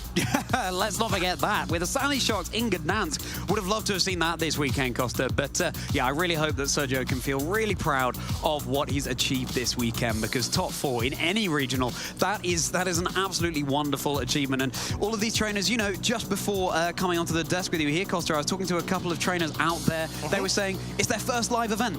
They're here. They were pleased with their records. It was, you know, they won about as many games as they lost yesterday, and they were really proud of that for their first in-person tournament. I remember being exactly the same in my first in-person tournament. It's all about the goals that you're setting yourself. Yes, there's the World Championships on the horizon, but, you know, just starting out, you've got to keep it small and then build and build and build. Oh, 100%. I think it's also being able to just have a great experience, to actually enjoy going ahead, mingling in with other people from around the world, or even just the European region, where you share this love for the game. You know, we've got this great hobby of ours, which, sure, we are more in a competitive scene, but nevertheless, it is still a hobby. Some trainers actually have a proper professional career with this, as we've just been able to see them accomplish and put in all of these years of experience to always come out on top, be that innovative sort of person that you can create scenarios where you can go ahead and have better answers to the meta and completely understand. So just being able to mingle on a local level, aside of a major regional level, is already such a great, gratifying sort of a feeling. The fun is the most important. Oh, that's definitely. why these trainers are here this weekend. And speaking of fun, what a pleasure it's been to be on the desk with you, Costa, this weekend. We're going to be going to a very short break right now, trainers, but then it will be our grand finals between Nils Dunlop and Lorenzo Silvestrini here at the Stuttgart Regional Championships. Beware the Blood Moon Beast. Gather round, trainers. Charlie Merriman here with a cautionary tale of Blood Moon Ursaluna in competitive Pokemon. Whereas Blood Moon Ursaluna and the original Ursaluna are both dual normal and ground-type Pokemon, they also have key differences. Crucially, whereas the original Ursaluna is a preeminent physical attacker, Blood Moon Ursaluna has a very high special attack stat, and it makes full use of this with its signature move Blood Moon, a normal type attack so powerful that it cannot be used twice in a row. With access too to Hyper Voice, another normal type move that deals damage to both of the opposing Pokemon, it's no wonder trainers often opt for the normal Terra type on their Blood Moon Ursaluna, and a held item like a Life Orb or a Weakness Policy, all of which boost the power of these attacks even further.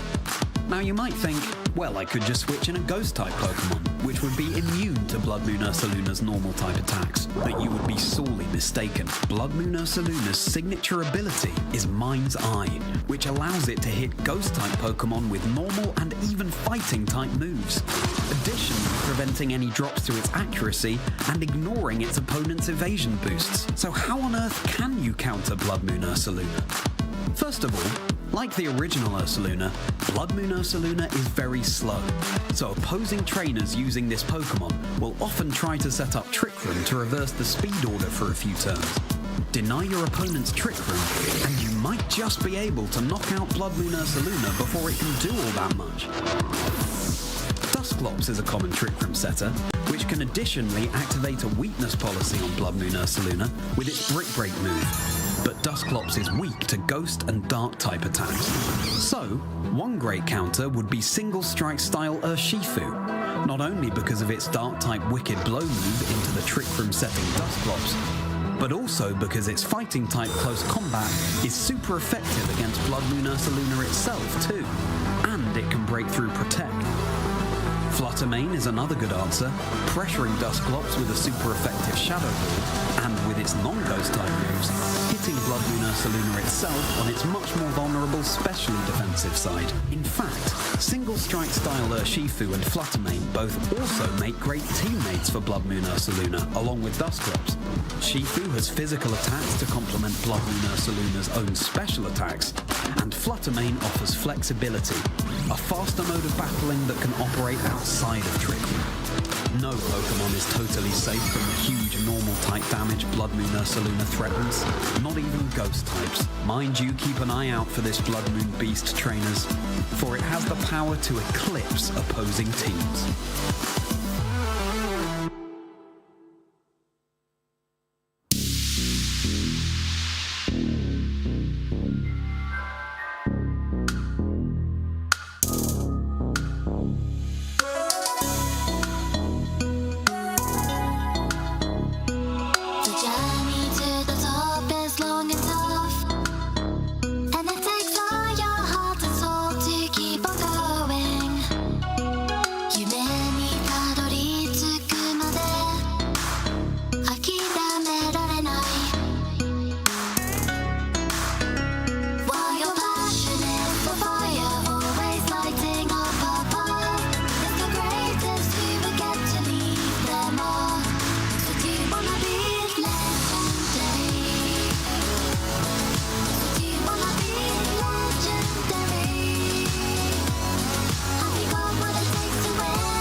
Trainers, I am here with our finalists in the Stuttgart Regional Championships. It's Lorenzo Silvestrini and it's Nils Dunlop.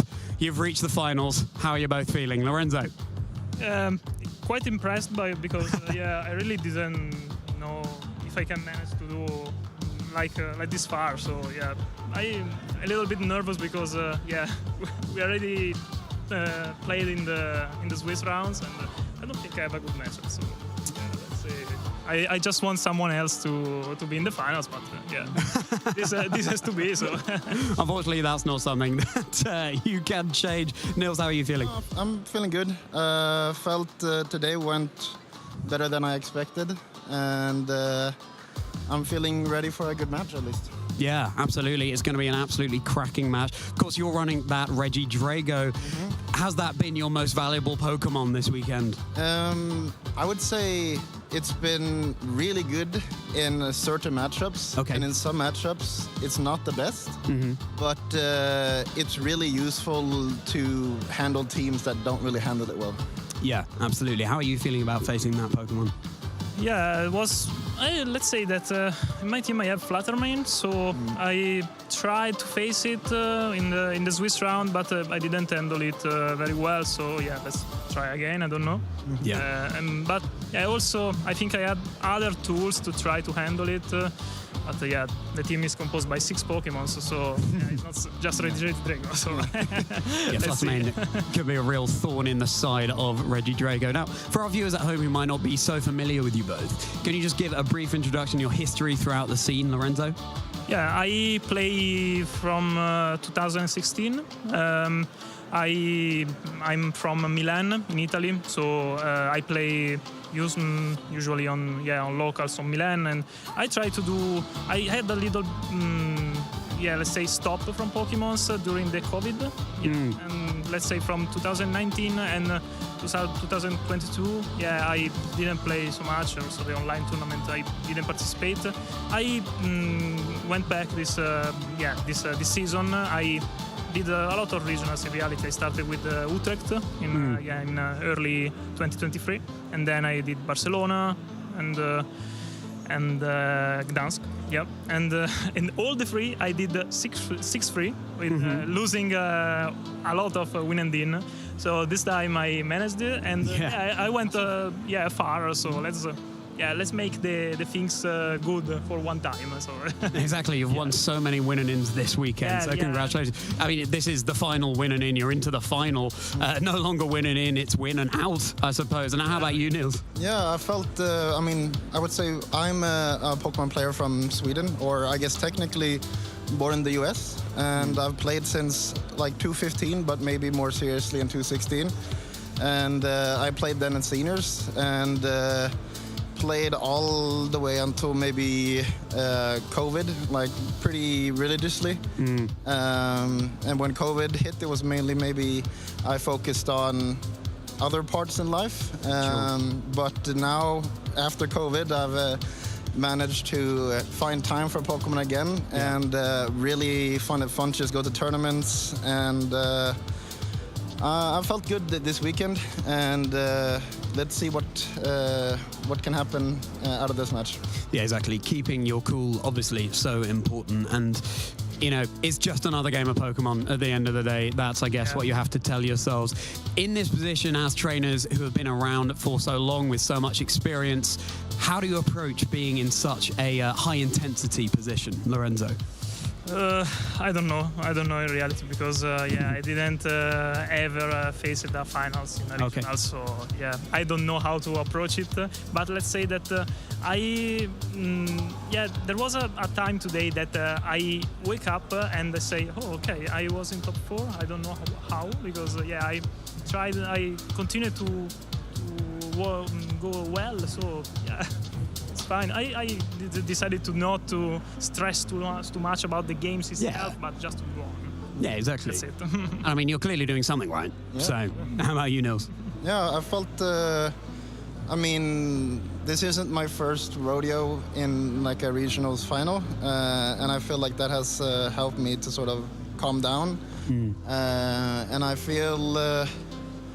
Mainly what helps me is just to sort of not necessarily focus on the game, but focus on like the feeling that you've had throughout the day. Yeah. I mean, we both of us have been able to do pretty well today and yesterday, and just like riding that sort of feeling until the final and see what happens. Yeah, exactly. And yeah, keeping that cool, of course, is so important. And we've had so much fun throughout the day, no matter where it goes from here. And that's hopefully what every trainer in this hall has been doing so far. And yeah, really affirming words to hear there. Now, what are your goals for this season overall? What are you looking to achieve in the 2024 season? We'll start with you this time, Nils. I'd say, as of now, potentially a travel award, so both my mom and my brother could come to Honolulu, and potentially my dream would be for my brother to also compete. So it would be a double brother competition at the Worlds, and that's never been before, and I would look forward to that really highly. You might. I'm not sure your opponents would, but the Dunlops are coming, everyone. Look out for them. How about you, Lorenzo? Yeah, in reality I don't have a target. I don't know. It was so far to reach this final. So let's say I just wanted to take a short break, maybe from the next regional, so Liverpool and Dortmund. But maybe I just want to do well in London. So let's say at least day 2, and maybe top 16, let's say, or top 8. Yeah. Let's see. Yeah, just it. There you go. I mean, it's all about setting those goals that you think you can achieve and the ones you want to. It's not necessarily going all the way to becoming the world champion. And I think that's really important for trainers to bear in mind. And also looking at these trainers here ready to go into the finals. So many years of work have gone into it, right? It's a game that you keep getting better at. Is that how often do you guys practice? Yeah, in the last months I practiced a lot. I have to admit that I played a lot, and I have to thank the BO3 ladder now that is really working better. Sure. Yeah, for the testing, and there are so much ways for test better this time. So I practice really a lot. Yeah, that's the same for you. Same for me. It's just been able to find the time to almost like play religiously again. I mean, before the tournament, like especially like, I don't know, almost the whole week was just like maybe 80 or 90% of the whole day was playing Pokemon. It's been fun. I've been really happy to be able to put in that time again, and I'm happy that it shows. Yeah. Well, it absolutely is showing, having an absolutely fantastic season. Do you say that was too much there, Lorenzo? Nils was putting in. I don't know. It depends. If you have time, it's fine. It's whatever works for each individual, and absolutely working out for you here, Nils. So, with such legacy experience behind you, I'd be really interested to know, what's your favorite team you've ever run, each of you? Lorenzo.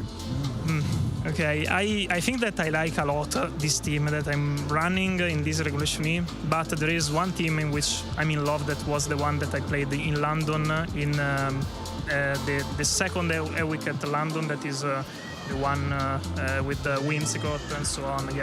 Sun and Moon. I had a team with the Whimsicott, with the Nature Power, with the terrains, and it was really great. Spicy. It was really great, but that was something that I think that worked a lot with the closed team sheets. I don't think that this time can work in the way that worked before. So.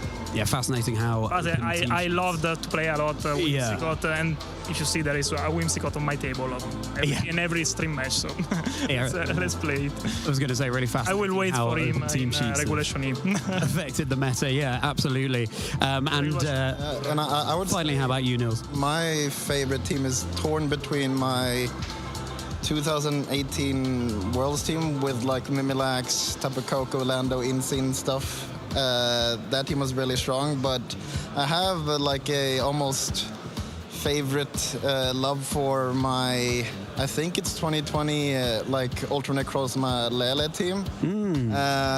I felt like that was one of the best teams almost I've ever created, and that's definitely my favorite team. Just the classic Psy Spam and nuking stuff with Slighter versus Sky. Yeah, Psy Spam with a difference. Well, that's the heritage experience you both have. We need to let you guys get prepared for your grand final. Thank you for talking to me, Lorenzo. Thank you for talking to me, Nils. Trainers, why would you go anywhere? It's the grand finals here at the Stuttgart Regional Championships of the 2024 season, coming up very shortly.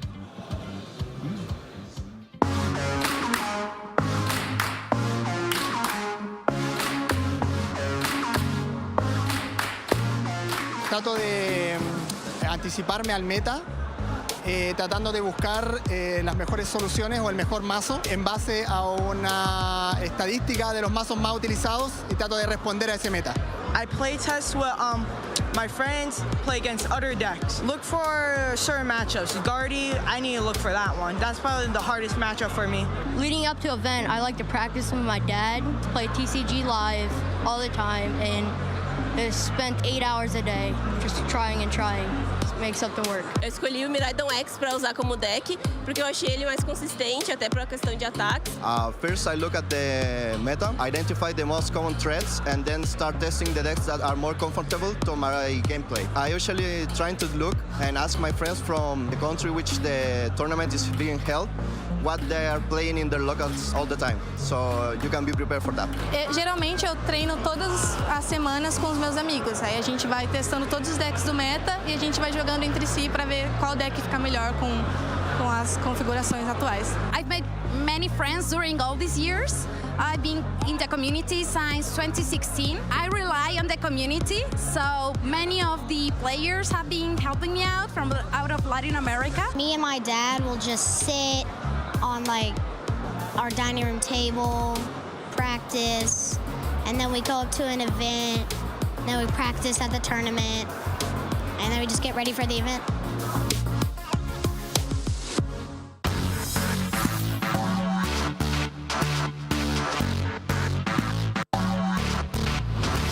So usually I really like to use online resources. There are a lot of phenomenal ones for Pokemon Go.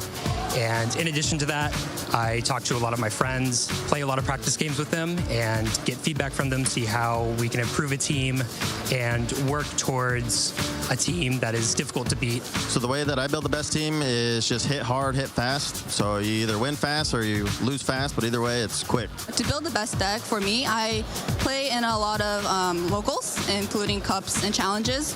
I also do a lot of play testing with my friends. Shout out to 88 Card House. I also, of course, watch regionals and look at the meta and, make changes to my deck to whatever is great. And lastly, I watch YouTube. A lot of YouTube. Just try to learn a lot from there. When I build teams for an event, I just go with what I like mostly. I mean, I consider the meta. But for example, for this tournament, I really just wanted to bring Charge-a-Bug. It actually does pretty well right now, but it's also it's an unstoppable bus. A lot of times I'll start with what my boyfriend or one of my friends is using, and then I'll play with it, see what I like, see what I don't like, and maybe make some changes based on my own style, since everyone plays a little differently. I like to listen to podcasts. There's 3 different podcasts I follow: Uncommon Energy, Metapod, Lake of Rage. Do a little bit of reading here and there, seeing what other people are looking at, and then asking my friends what they have of opinions on my deck. Pretty much just staying with what I feel most comfortable with. I like to be able to play what I like and make sure I'm comfortable the whole time competing. This is it, trainers. It's the grand finals of the Stuttgart Regional Championships of the 2024 season. I'm Charlie Merriman, and it is my honor to be joined on the desk by Ben Kiriakou. Ben, what a day so far. And what an honor it's been casting with you this weekend, Charlie, as well. These trainers have been showing us their stuff. We're near the end of the regulation set E. It's all come down to this. All of the work that our trainers have been putting in, all of those optimizations, all of those changes to their teams. This is what it all comes down to. We have 2 fantastic players that have made it all the way to the finals. Yeah, whoever claims this victory will be the champion of Regulation Set E here in Europe, at least. Our last to use this rule set. And let's remind ourselves of the journey of the top 8 bracket that our 2 finalists have been on to reach these finals in Nils Dunlop and Lorenzo Silvestrini. Let's take a look at their path here to the grand finals. There they are on that right-hand side of the screen. Nils beat Alessio Uribeschetto in 2 straight sets, and Lorenzo did the same with Sergio.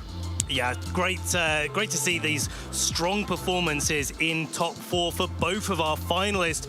Kind of showing that, as Nils was saying, these trainers have both found their groove in day 2 and later in the top cut. There's so much mental fortitude required to play the amount of Pokemon that these trainers have been playing this weekend, but still making all the right calls all the way through.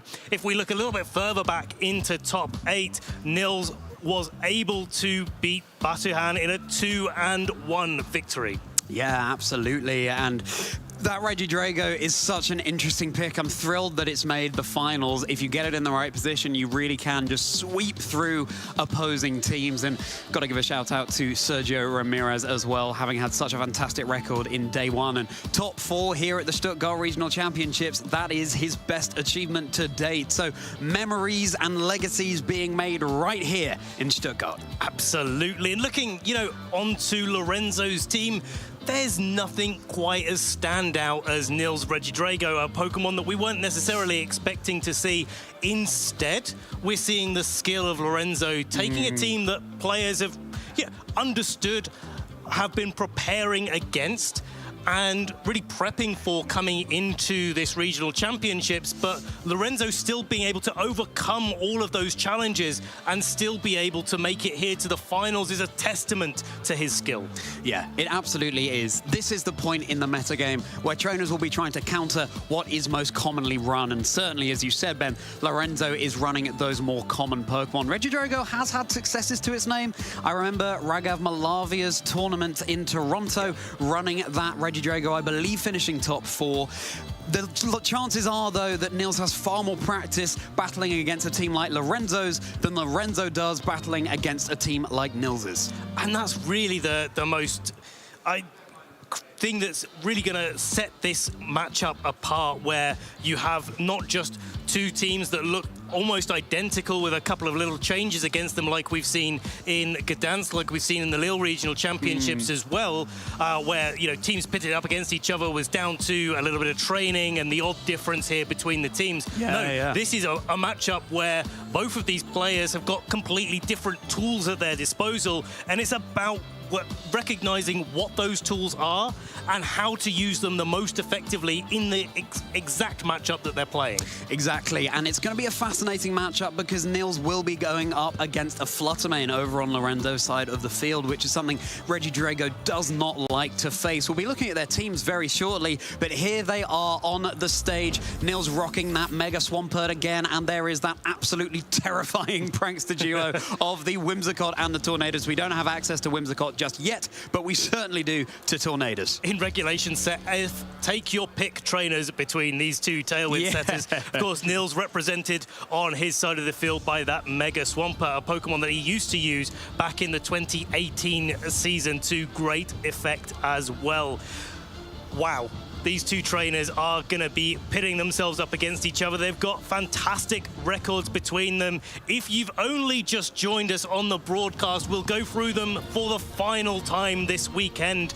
Two-time regional champion Nils Dunlop, Richmond and Malmo in the 2020 and 2017 era, and back-to-back top 8 and top 4 finishes in the World Championships. You certainly can't turn a nose up to Lorenzo's own achievements as well, with EUIC top 32 in 2018. Champion of 2, or top 16 of 2 special events, both in 2019, and top 16 of a national back in Italy in 2016. So these trainers bringing such legacy experience to their game. As we heard when I was just able to talk to them then, they're feeling calm and collected, but now is time to get that focus on. I think, these trainers are used to being up on stage, especially if they weren't before. They've had a few opportunities to get on stage here this weekend, and we've seen their battles across the various rounds that we've shown them on the broadcast. They're probably finding, they've probably found their groove coming into the finals here, but because it's the finals, because it's all to play for, because this will guarantee one trainer a trip to the World Championships this year in Honolulu, Hawaii. It is all to play for. It absolutely is. They're sharing a smile across the table. They're still having fun. That is the point of this game. There is that Regidrago. And for the last time running through Nils' team that we've seen on stream so far today, Ogerpon, Golden Go, Rillaboom, Urshifu, Rapid Strike Style, and Tornadus. Rillaboom has that rock Terra type, Ben. And a different Terra type to what we've been seeing really on every Rillaboom out there so far. And it's a bit of a difficult Terra type, right? Because, you know, it makes you weak to those surging strikes. It makes you weak to Golden Go's Make It Rain. But it does allow you to resist moves like Extreme Speed from Dragonite and change the matchup with Chen Pao quite effectively. Bleakwind Storm. Bleakwind Storm, you get to be able to resist, absolutely, Charlie. And so, you know, while you're not going to be able to Terra regardless of the team, or you're not going to want to Terra regardless of the team with that Rillaboom in too many matchups, that Rock Terra type really does change things up against Pokemon so common as Tornadus. Exactly, and Lorenzo giving a cheeky little look to the camera there, patting his Tornadus for good measure. It's got that Steel Terra type that we saw prove so huge in that previous semi-final, just sitting on the field, dishing out these Bleakwind Storms alongside Hisuian Arcanine. Can it do it again here in Stuttgart, claim another EU Regional Championship?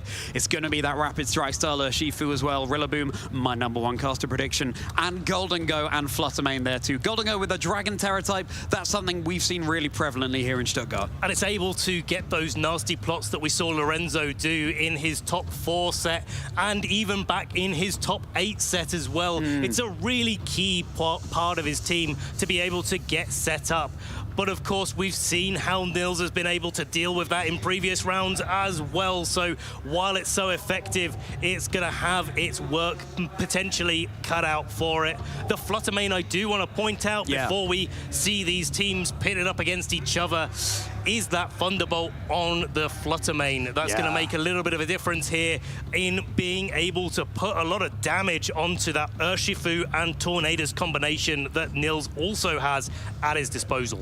Yeah, it really will. Thunderbolt is such a nice coverage option on that Pokemon, especially given the most common Pokemon right now in Regulation Set E. We're so familiar with this metagame, but at least in the case of Nils, that is not a team we're expecting to see. Trainer still pulling out all the stops. E for experimentation, as we were talking about yesterday. When the metagame is settled, that's when you can play around a little bit and try and counter those top teams. And certainly Lorenzo running the more familiar Pokemon at this point. Yeah, and I think, you know, it's the Fluttermane here that I'm looking at as the key to how these trainers are going to be approaching this matchup. You were talking about it with both of these trainers on the couch a little bit earlier, Charlie, where, you know, the Fluttermane is that Fairy type and it's got the Fairy Terra as well. So it's not going to fall foul of that Regidrago. And that's going to make Regidrago a little bit more difficult unless Nils is going to be able to find a way to remove it from play and allow the Regidrago to really thrive in this matchup. Nils was saying before this, before the grand finals, that sometimes Regidrago's great in the matchup, sometimes it's not so great in the matchup, and we'll have to see how these trainers are really approaching it to see if this Regidrago will be taking the finals here in the Stuttgart Regional Championships. At least it has that Terra Steel available, and here we go, trainers. We are into the grand finals in Stuttgart. Tornadus and Golden Go hitting the field for Nils, Hisuian Arcanine and that Tornadus hitting the field for Lorenzo. What a lovely swan song for Regulation Set E here in EU, having these two Tornadus so prevalent in the format facing off against each other. They've got themselves a little bit of a date in the finals here, but these Tornadus are going to be able to both set up Tailwind for their respective partners.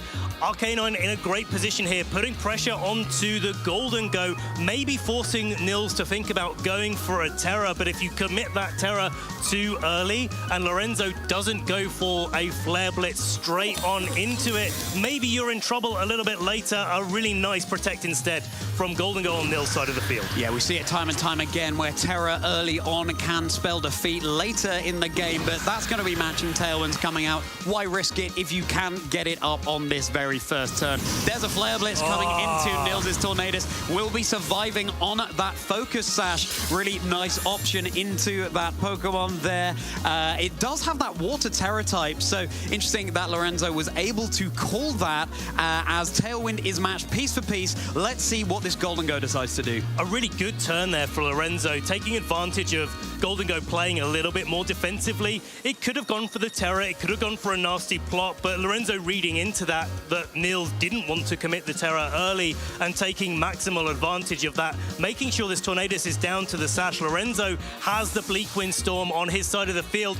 any attack into this Tornadus is going to be enough. It will, but there's Icy Wind over on Nils's, so able to get maximum benefit from that Tailwind, and Lorenzo's does not. So Rillaboom joining the field. It's Terra Time, trainers. This is going to be going into the Tornadus over on the side of Lorenzo. It's going to be that Steel Terra type, the most common Terra type right now, onto Tornadus, letting out that metallic roar here in the finals. There's that Icy Wind, super effective onto the Rillaboom, no longer onto the Tornadus, but crucially providing that speed drop onto both of the Pokemon. So Nils has that Tailwind advantage. Tornadus only on 1 HP, but that's all it needs. Here comes a big Make It Rain. It's not enough for the knockout onto the Rillaboom. Tornadus, of course, taking it much better than it would have done pre-terastallization. And there's a lot of damage that Lorenzo has taken on his side of the field, but not enough to provide any particular fear for the position going into the next turn, as the Bleak Wind does get the double connect onto Nils' is Golden Go and the Tornadus, knocking out the Tornadus, not getting the speed drop on the Golden Go, but it's giving a free switch into that Rillaboom there for Nils. Yeah, Rillaboom is joining the field, has an active fake out on this turn.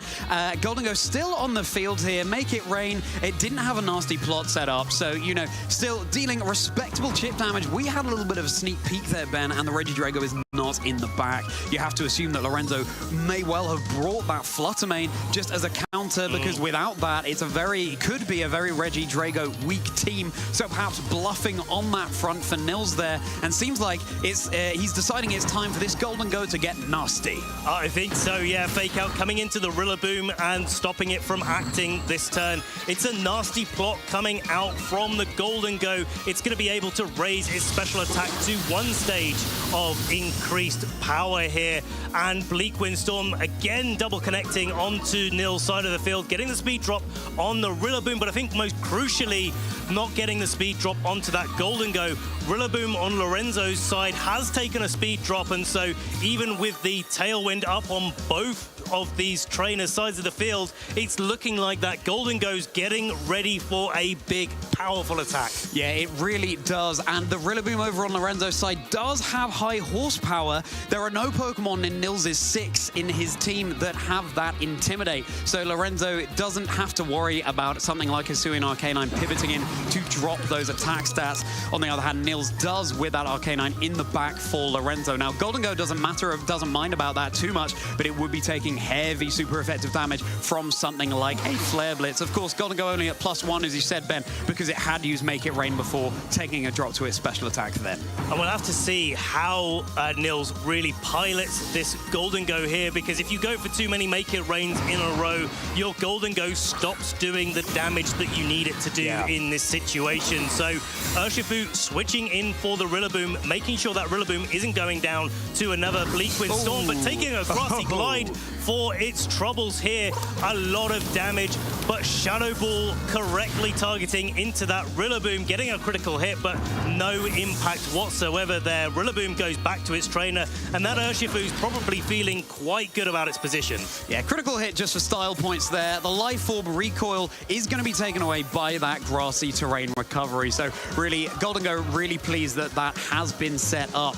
That is Tailwind down and out for Nils. Lorenzo, of course, still has that Tornadus on the field. It's still here in that Steel Terra type, really bulking up the longevity. Fluttermane has indeed joined the field. It's got those choice specs, so whatever it locks into, it will have to be going for that move only until it switches out. And interestingly, the other Pokemon in the back for Lorenzo is also carrying a choice item.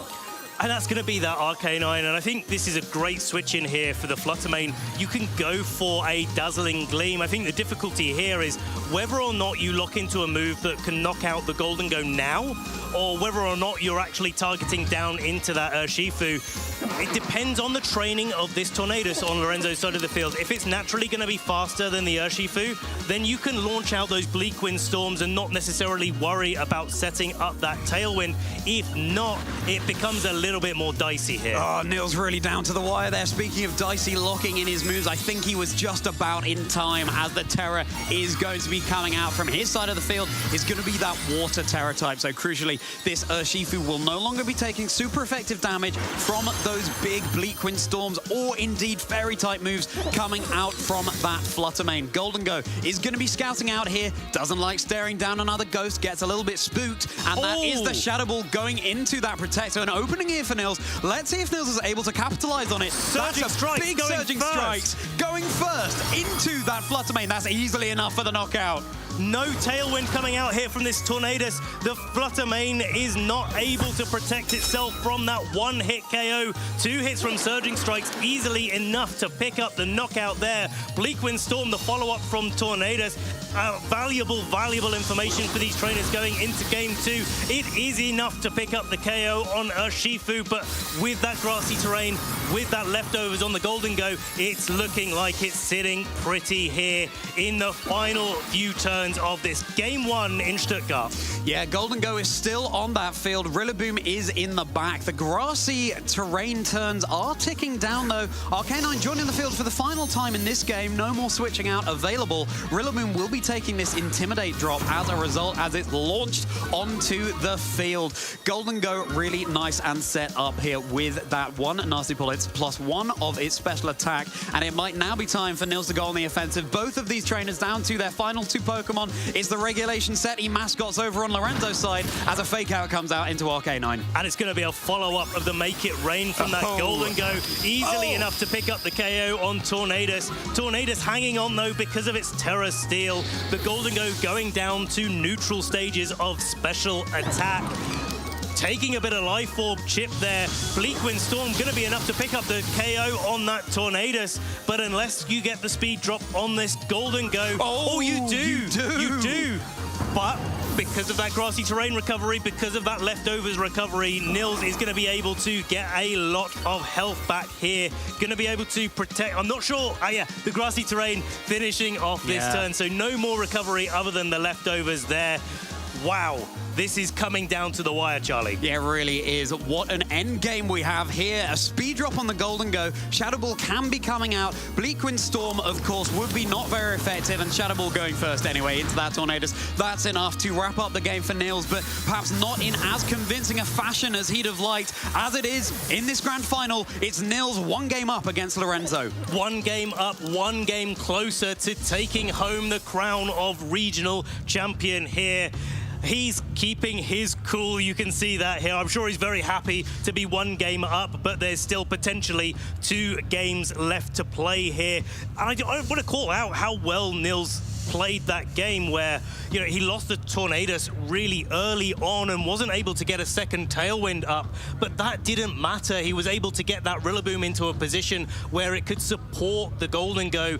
A cheeky little KO there onto the Flutter Mane as well, making exactly the right calls when he needed to be able to take that game. But it's important to note that if Lorenzo had maybe targeted into the Urshifu instead of the Golden Go in that position, it would have been Lorenzo's game. So as tight as it can be. Yeah, really, really tight. This is the kind of calls that come out in the grand finals. And of course, Nils had got that Icy Wind speed drop onto that Tornadus early on in the game with that Tailwind expiring. So the speed drop on the Golden Go sort of like for like in that situation. And approaching this game too, Lorenzo was talking to me just before this match about how he feels he has the harder matchup into Nils' team. Nils remaining calm and collected, but bringing that Flutter Mane, unfortunately wasn't able to get as much out of it as he'd have liked. Had a Shadow Ball been going into that Golden Go, that could have been huge, but, you know, Golden Go has that Protect available, so really needing to pivot around carefully. And the problem with that situation, if you're in Lorenzo's shoes, is that you have to go for a Shadow Ball, because if you don't, then and you go for a Dazzling Gleam instead, then the Golden Go remains a Steel type, and it's not going to go down to a combination of Bleak Wind Storm and the Dazzling Gleam there.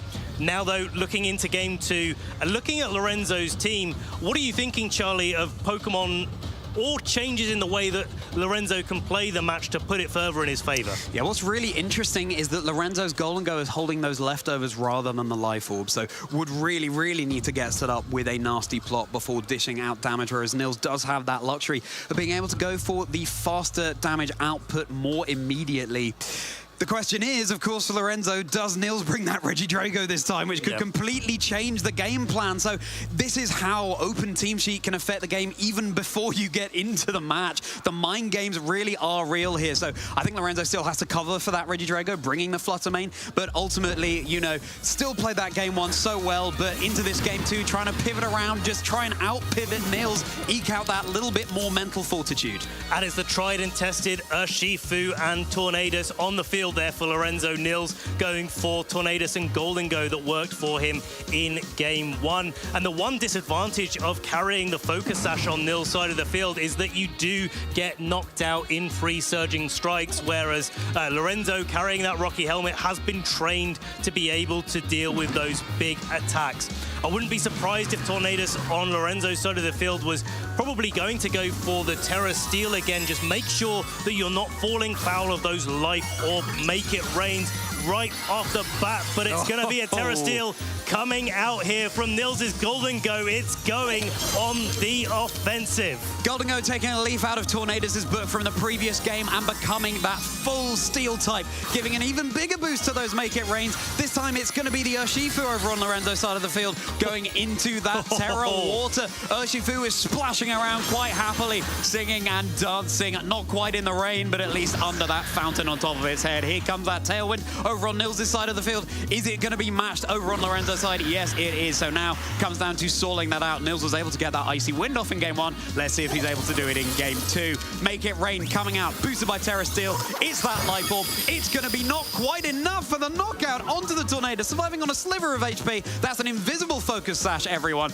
That is a Rocky Helmet being held by that Tornadus. Here comes a big Terra Water Surging Strikes into the Golden Go. This is looking like enough damage, and that's going to be the Terra option for Nils out of the game already. It's going to be enough. It's going to be enough to take the KO on this Golden Go. So one and done here for this Golden Go, getting a big Make It Rain off, but not carrying the Choice Specs, rather the Life Orb, and so not able to pick up the KO on that bulky Tornadus. Lorenzo saving the Terra Steel there, not actually committing it, and instead figuring that the Urshifu was the Pokemon that would be more effective to be going for its Terra.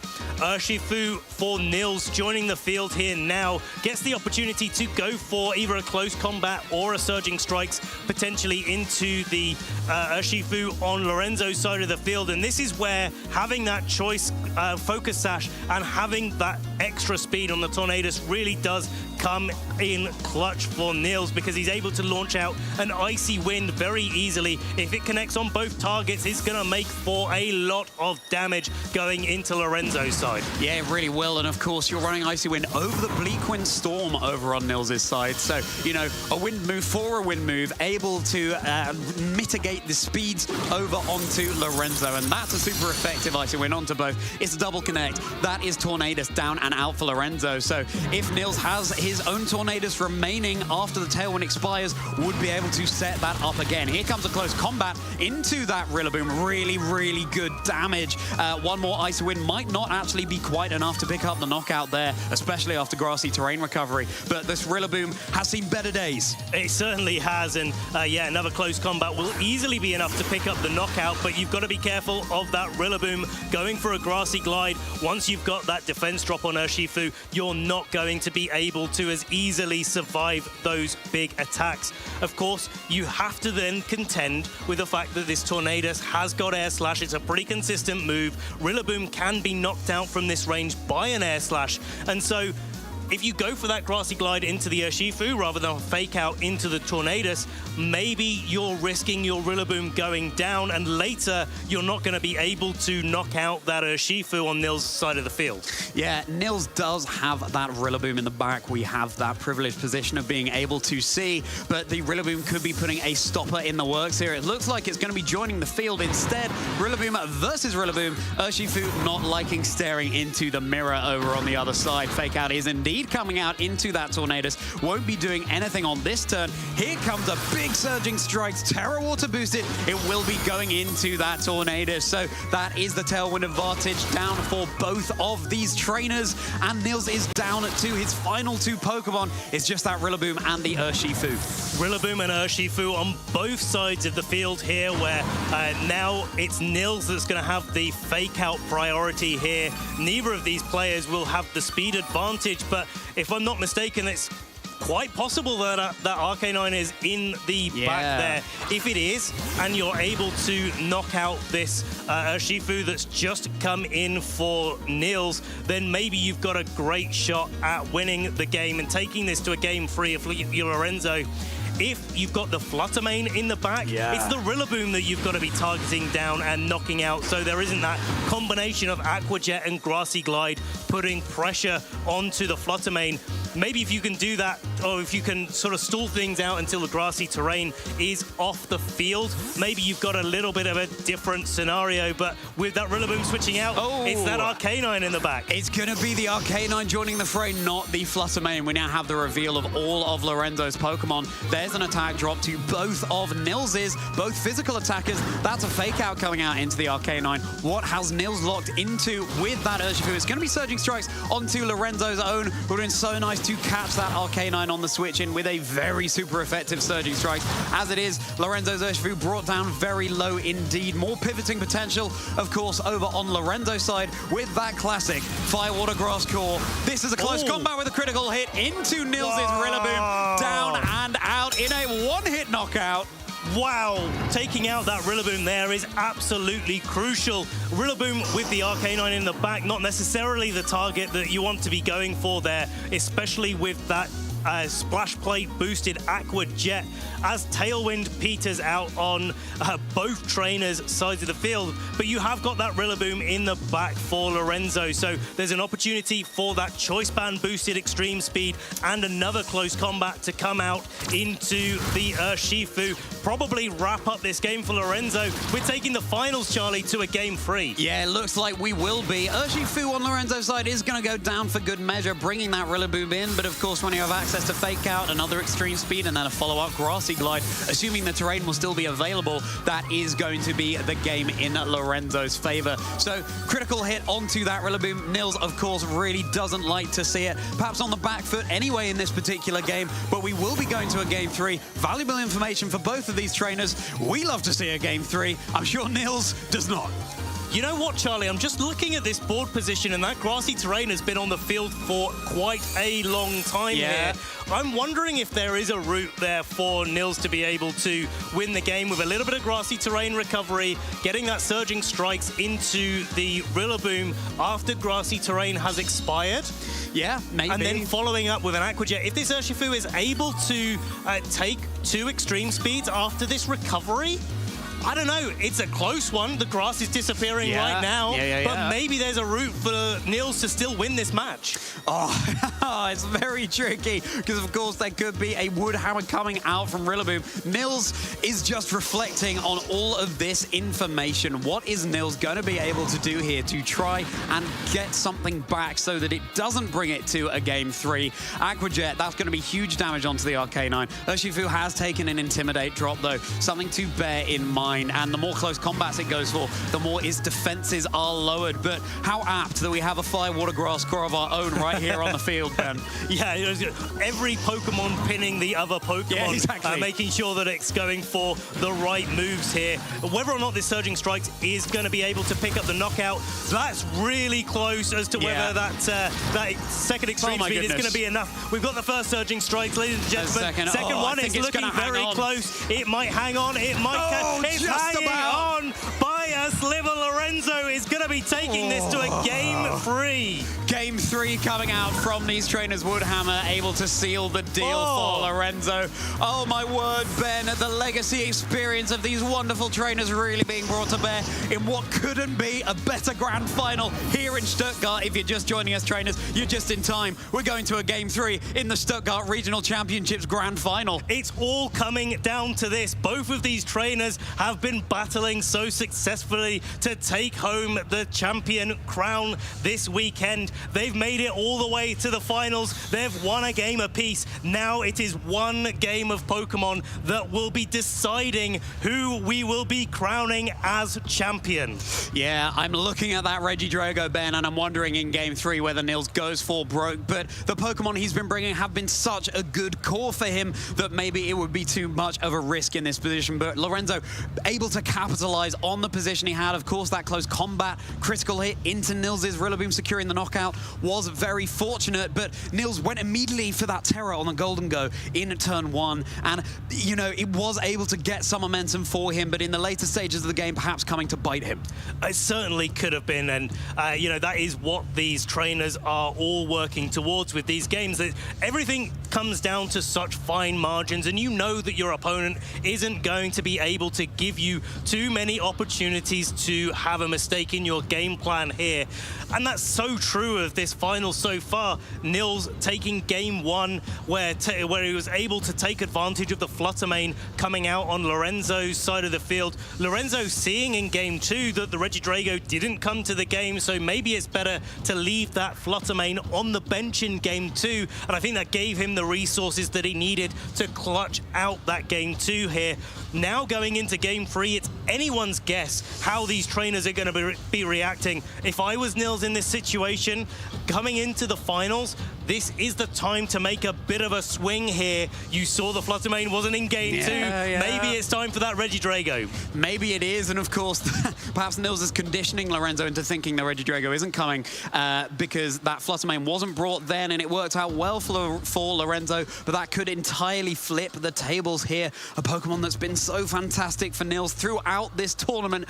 It all comes down to this, trainers. It's game 3 in the grand finals in Stuttgart. We've had a fantastic weekend of intense battles, but none more intense than the one we are about to see. It's Nils Dunlop versus Lorenzo Silvestrini. It's game 3, and we've got the leads. Tornadus Urshifu coming out like in game 2. Tornadus and Golden Go coming out for Nils, and these trainers are going to be staring each other down yet again. As a reminder, in game 1, both of the Golden Go and the Urshifu went for their Terror. They launched out big attacks, and the Golden Go went back to Nils without being able to pick up a key knockout on Lorenzo's Tornadus. And so I'm wondering this turn if we're going to maybe see a little bit of a similar interaction, especially with the Golden Go a little bit faster than the Urshifu, but maybe without the Terror this time.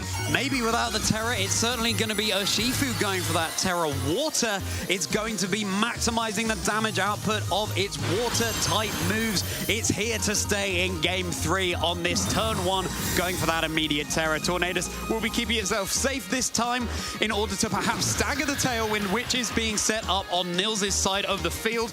Currently the speed advantage over there, and it's a big Make It Rain that's coming out, but mitigated by the Urshifu, which will be taking not very effective damage. That's still a lot of damage, though, thanks to that Life Orb coming out. Golden Go taking that drop to its special attack. Nils perhaps wanting to alter a nasty plot later in the game if it's going to have the chance, as the Surging Strikes comes out into Nils' Tornadus. Fortunately, Tornadus has been able to get that Tailwind up, so it's done its crucial job right now, but Nils already down a Pokemon in game 3. And I really like the way that Lorenzo has played that turn, not taking the damage on the Tornadus, staggering that Tailwind and getting it off next turn instead of this turn. Of course, you're letting the Urshifu take the brunt of that Make It Rain.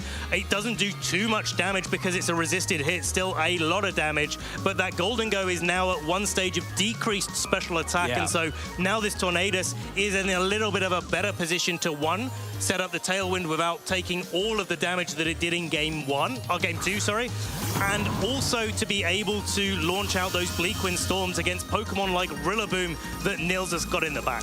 Rillaboom joining the fray here, and with it that grassy terrain. It's threatening that Urshifu, of course, also threatening a Fake Out, and that is the Terror burned over on Lorenzo's side, but Nils still has it available, and that could be crucial in order to tie up this game. It looks like Nils is considering it heading into game 2, maximizing the damage out output of this Golden Go. Golden Go is going to get rich or get knocked out trying. Going for that Terra Steel, is able to launch out big Make It Rains. It's at -1 of its special attack, but the Terra Steel and the Lifeall will be mitigating that somewhat. There comes that Tailwind over on Lorenzo's side. It's been staggered. Lorenzo will have one more turn of Tailwind to work with. That's a big Wood Hammer coming out into the Tornadus for Lorenzo. Let's see what this Golden Go is able to achieve after the Shifu will be moving. Which of them is going first? It will be that Golden Go going for that big Make It Rain into both of these Pokemon. It's not enough onto the Urshifu. It is enough onto the Tornadus. How is this Urshifu going to be responding?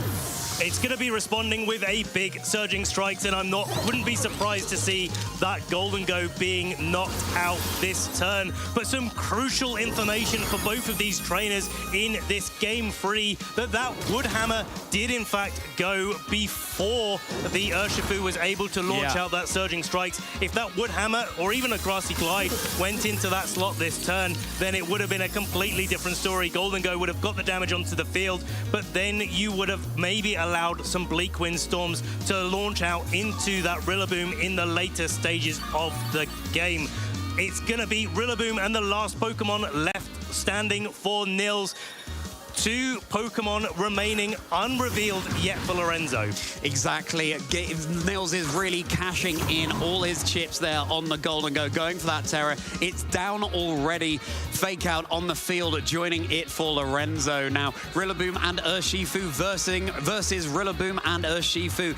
2 Pokemon who have been fantastic throughout the regulation set E metagame. Real mind games here. And of course, what does Lorenzo have in the back? If it's that Hisuian Arcanine, ample Fake Out support, ample Intimidate support, but it would be taking super effective damage from the Urshifu, but keeping itself safe this turn. It's the Detect coming out from both of these Urshifu, making sure that they're not targeting or not taking any damage from these opposing Rillabooms. A read on the Arcanine switch in there for Nils, going for the high horsepower into the Urshifu, and it's all damage going into these Urshifu. That is the key Pokemon that these trainers are focusing down here this turn.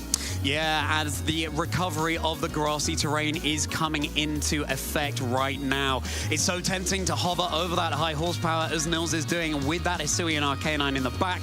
Grassy Glide, of course, would be doing neutral damage to a Hisuian Arcanine if that is the Pokemon that Lorenzo has. And Urshifu, we saw how big those close combats were in the previous game. Urshifu, of course, the most valuable Pokemon in Regulation Set E with that Unseen Fist ability. This is the reveal of Lorenzo's 4th and final Pokemon. It will be that Arcanine. It's Firewater Grass once again on the field. And the Arcanine is going to get that all-important Intimidate off onto both Rillaboom and Urshifu on Nils' side of the field. It's a Wood Hammer starting out the turn. It's going to be going into the Rillaboom, doing a good amount of damage, but it will come down to whether this Urshifu can critical hit, and it cannot. It's going to be the Rillaboom taking that attack like a champ here, responding with a Wood Hammer. The Urshifu is going down. The Arcanine is sitting pretty on the field in front of that Rillaboom, but it will come down to the training of these Pokemon. Rillaboom on Nils' side of the field has been shown to be very, very speedy, but is it speedy enough to outspeed this Arcanine? Well, the thing is, Lorenzo has that Tailwind advantage now, staggered out so well. Nils' Tailwind is gone. Lorenzo has one more turn remaining. Of course, Arcanine has that extreme speed anyway, but it's looking a little bit bleak, and even that Grassy Glide not enough for the knockout onto the Rillaboom. Here comes a Choice Band Flare Blitz. It's enough for the knockout. We have our winner here in the Grand Finals of Stuttgart. Well played to Nils, but your champion of the Stuttgart Regional Championships is Lorenzo Silvestrini.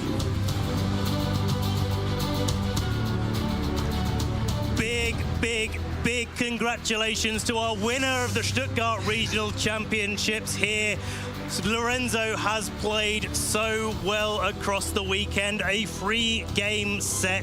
Nils, a valiant contender, a finalist worthy of the title here. But Lorenzo was able to just play so well, take that championship position in a 2-1 set.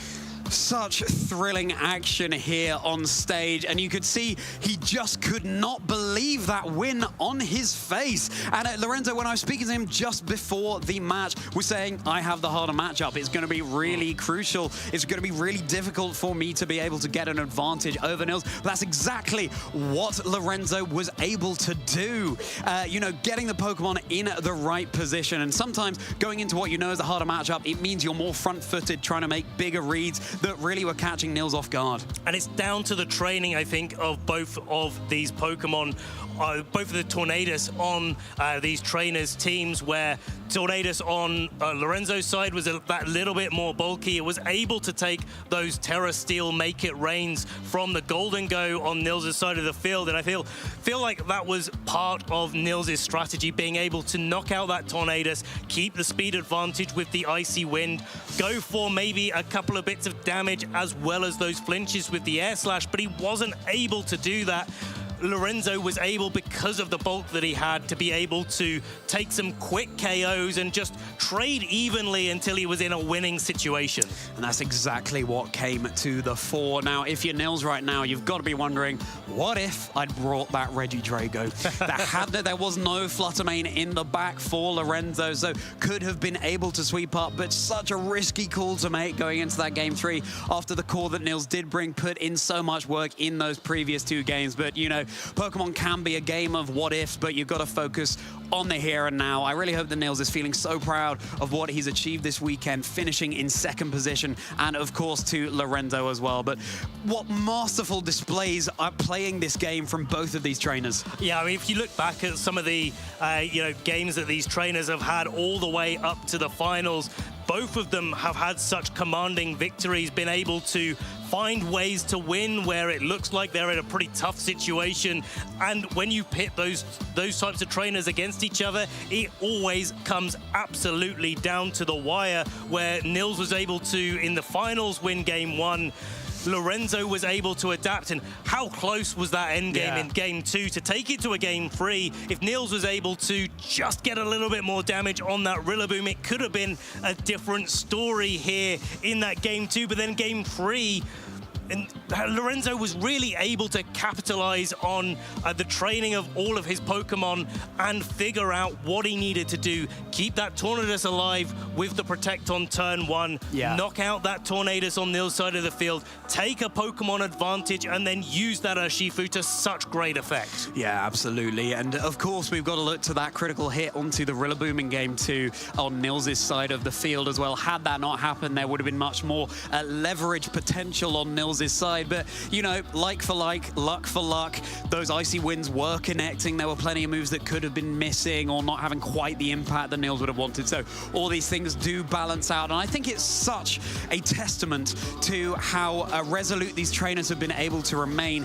that Lorenzo lost game 1, but then claimed the set overall. You've really got to keep your wits about you in that situation. And it's just a showcase in why not to get tilted, why not to let that loss affect you. You've got to take every game one game at a time. Yeah. It's a really common thing that we say to each other in the competitive community. Well, you've only got to knock out 4 Pokemon. And at the end of the day, that is what the game is all about. It doesn't matter who's piloting it. It's not about, you know, how you have trained your Pokemon necessarily or the choices that you've made along the way. It's all about the decisions that you make and just making sure that every single game you're going in fresh. Going in fresh is no mean feat when you've had such long days of competition today and yesterday. So that is something that all of us trainers can work towards, building up that mental resilience. Of course, Lorenzo Silvestrini taking the victory here in Stuttgart with Nils in 2nd place. But what about the rest of our top 8? We saw such fantastic displays here in Stuttgart. Alessio Yuri Beschetto, a really well-known player, going all the way to those semi-finals, and Sergio Ramirez with that now biggest accomplishment, finishing top 4 here in Stuttgart. I'm really happy for Sergio, who was so pleased, regardless of losing in the top 4. He was ecstatic to have made it this far. We've got to call out our world's runner-up from this year, Mikhail Kelsch, who was able to get through from day 1 with a 7-2 record, winning out to be able to, or with 1 loss in day 2, to be able to get into our top 8 bracket. And as well, a call out to Albert Boss, who was an older player, an older hat in the video game championship that has been able to get to top 8 after a little while away from the game. Yeah, such fantastic skill to be able to come back and achieve those results after a little break. Sometimes you just need a refresher. We all do. And what about the teams that we've encountered in this top 8? How is the regulation set E metagame looking right now as we approach the end game here in EU? Well, of course, Nils Dunlop was able to pilot that Regidrago all the way to the finals. As we take a look down, all of the Pokemon brought here. We've got an Indeedee in top 8, of course, brought by Michael Kelch, and that Dragapult. We've come to expect some really spicy picks from that trainer. And Sergio Ramirez that we were talking about, representing that half-flame Ogerpon, as well as the tried and tested combination of Chen Pao, Dragonite, Alessio representing Jamie Boy, our own resident caster behind the desk, with that Roaring Moon, taking it into top 4. But it turns out Tornadus is still the Tailwind setter of choice. Yeah, it absolutely is. And if you look down that top 8 as well, I can see a couple of Landorus there in terms of the Intimidator of choice. There's one Hisuian Arcanine, 2 Hisuian Arcanines there as well. So still balancing each other out. But I really want to call out the prevalence of Ogerpon in this top 8. Ben, we've got 3 Half-Flame Mask Ogerpons and 3 Wellspring Mask. This was a Pokemon trainers were pivoting away from, going back to some regulation set D picks. But right now, it'll be really interesting to see heading into San Antonio next weekend if trainers are leaning more towards that Ogerpon there as well.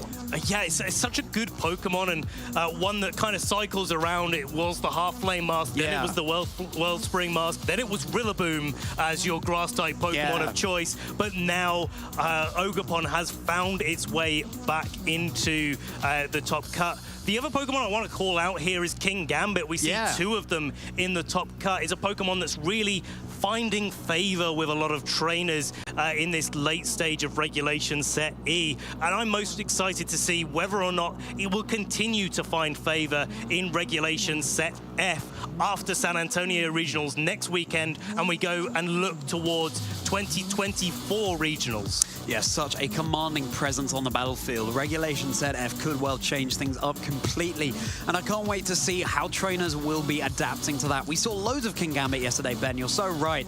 And as we look to some other Pokemon in that top 8, a couple of Amoonguss, a couple of Iron Hands. Amoonguss, of course, has been on the rise as well, and those common Pokemon still coming to the fore. But I'm so pleased to see some more experimentation going on, because trainers now able to play around a little bit here in Regulation Set E, knowing what's common. And talking about what's common, Charlie, we're going to be having a quick look back at the most used Pokemon in day 2 of this championships. For those of you preparing at home for San Antonio next weekend, do take note of these statistics, because maybe it will affect the choices that trainers are going to be playing in the last tournament, I believe, in the Regulation Set E.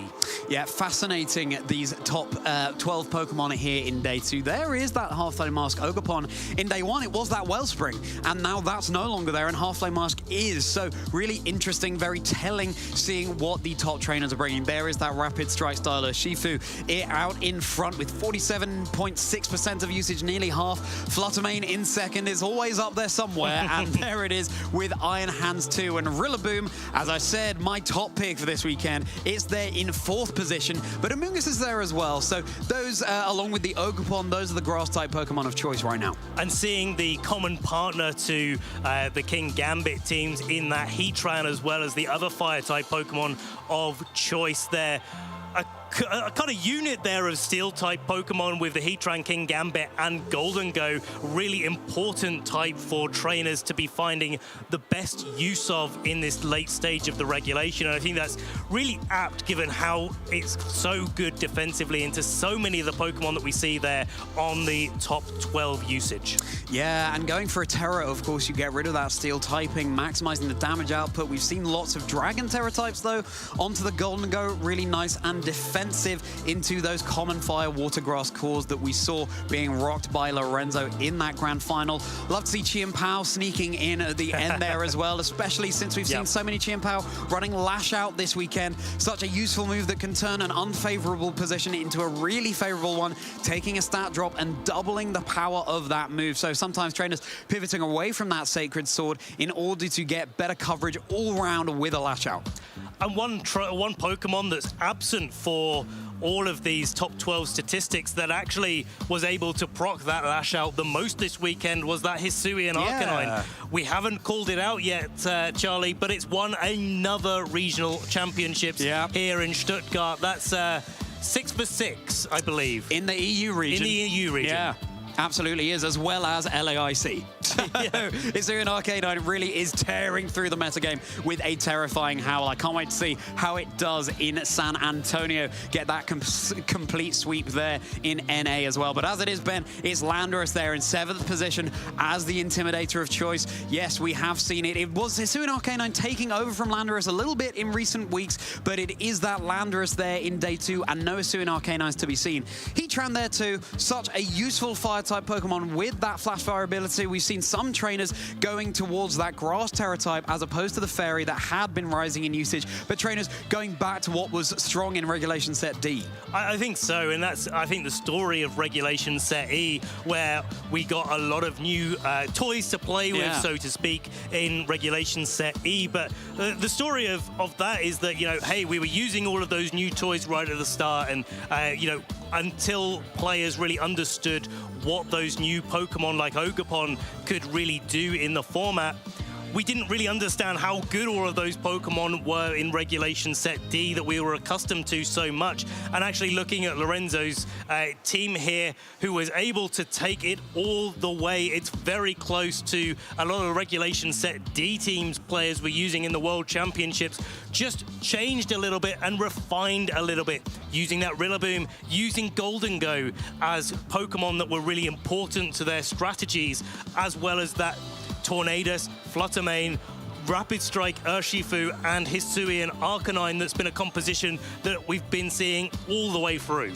All the way through. Firewater Grass cores, of course, so fantastic throughout VGC, and those finals went to prove it as well. And Amoonguss had a really good showing here in Stuttgart too, able to provide those spores and get up to those cheeky antics it's so known for. Now, in those top 12, there was no Regidrago, of course, but Nils was rocking that Pokemon, and it's a Pokemon who you really need really good experience to run. And I think we can safely say that move over Lance, Nils is the Dragon type master right now in the Regulation Set E format. And if you want to see more action like that, do remember to follow the channels if you haven't already, /Pokemon on YouTube and Twitch. So you can follow along with San Antonio next week, as well as all of the regionals that we've got lined up, as well as the international championships that we've got lined up in 2024.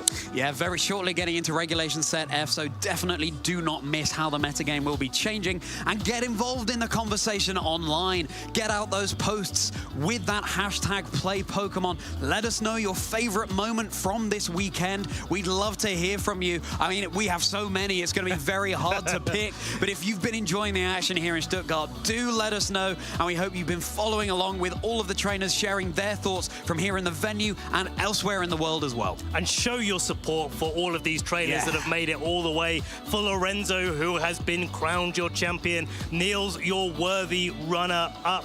Sergio for making his deepest run in this in any tournament so far. We've got stories aplenty here in Stuttgart that we've been able to watch evolve over the weekend, and what a way that we've been able to showcase them this weekend too. Evolution certainly is the word of choice. We'll shortly be able to hear from the one who has evolved most this weekend, Lorenzo Silvestrini, taking the championships here in Stuttgart. But before we do, we will be going to a little break. Don't go anywhere so you don't miss Lorenzo's insights.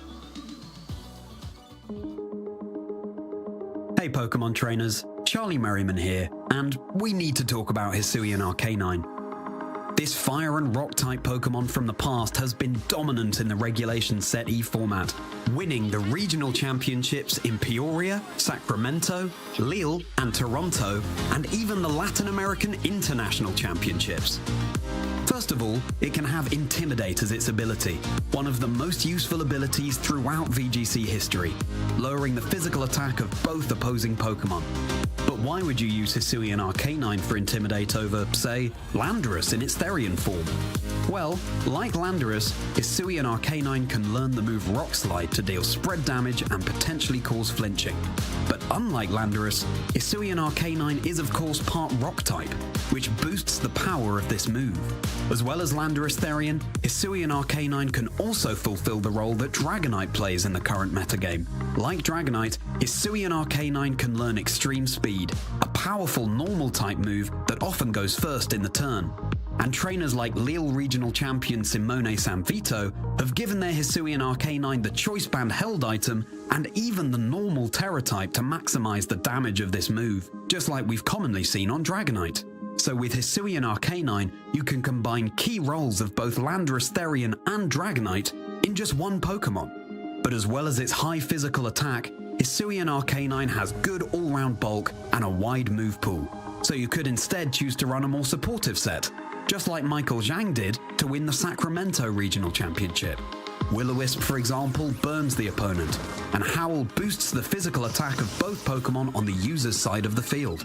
A supportive Hisuian Arcanine would benefit from a more defensive Terra type, such as Water, and for example a Citrus Berry as a held item, so it can maximize its time on the field assisting its allies. And since Hisuian Arcanine can be used so flexibly, it can fit on a wide variety of team compositions, so you also need to know how to counter it. Hisuian Arcanine's Fire and Rock typing gives it a double weakness to both ground and water type moves. Rapid Strike style Urshifu is an especially good response, not only with its Surging Strikes move, but also with close combat, which remains super effective even if Hisuian Arcanine terastallizes into its common normal Terra type. And how can you keep your team safe from a Terra-boosted Extreme Speed? With a Farigiraf, for example, whose Armor Tail ability protects its side of the field from priority moves. So, Hisuian Arcanine, with its both offensive and supportive capabilities, has come howling out of the past right into the Set E, an indelible mark, or should I say, bark, that will echo into the future. Welcome back, Pokemon trainers. We've made it all the way to the end of the Stuttgart Regional Championships, and what a privilege it has been to watch these trainers battle it out all weekend. We started with nearly 500 masters pitting their skills against each other. We whittled it all the way down to 42 players, making it into the Day 2 Swiss until we had our final top 8 in the knockout stages of this event. We had some fantastic matches along the way. These trainers have done so well, proving why they are some of the best in the European region. And wow, what a way to crown our runner-up of this tournament. He has had multiple regional championships. He's got top 8, top 4 in the World Championships. Give it up for Niels Dunlop.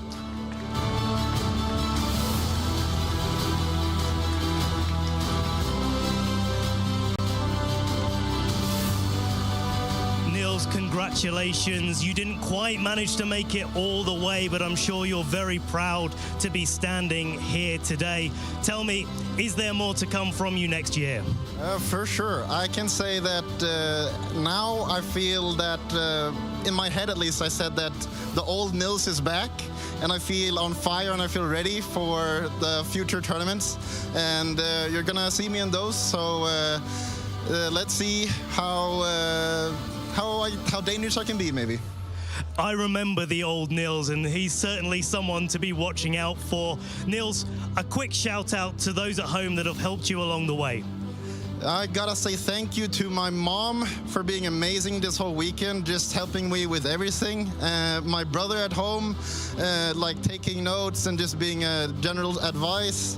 All of my other friends that's been just rooting me on the sidelines. It means the world to me, and I really appreciate it. It's been a really fun weekend.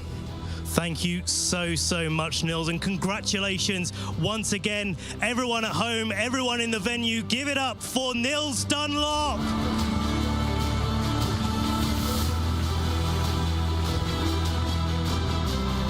Well, it's only going to be one finalist that we can have this weekend. One player that's made it all the way into the finals of the top of the Stuttgart Regional Championships. I'm still lost for words, ladies and gentlemen, back at home. I'm sure Lorenzo will hopefully have a few words for us.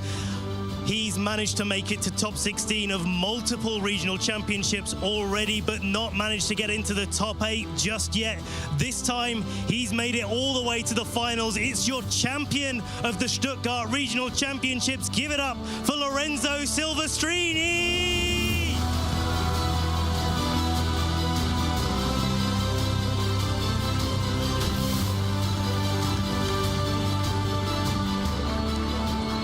Now, Lorenzo, when we were talking to you before the finals, you weren't feeling particularly confident into the matchup going into the finals, but you made it all the way. How are you feeling right now?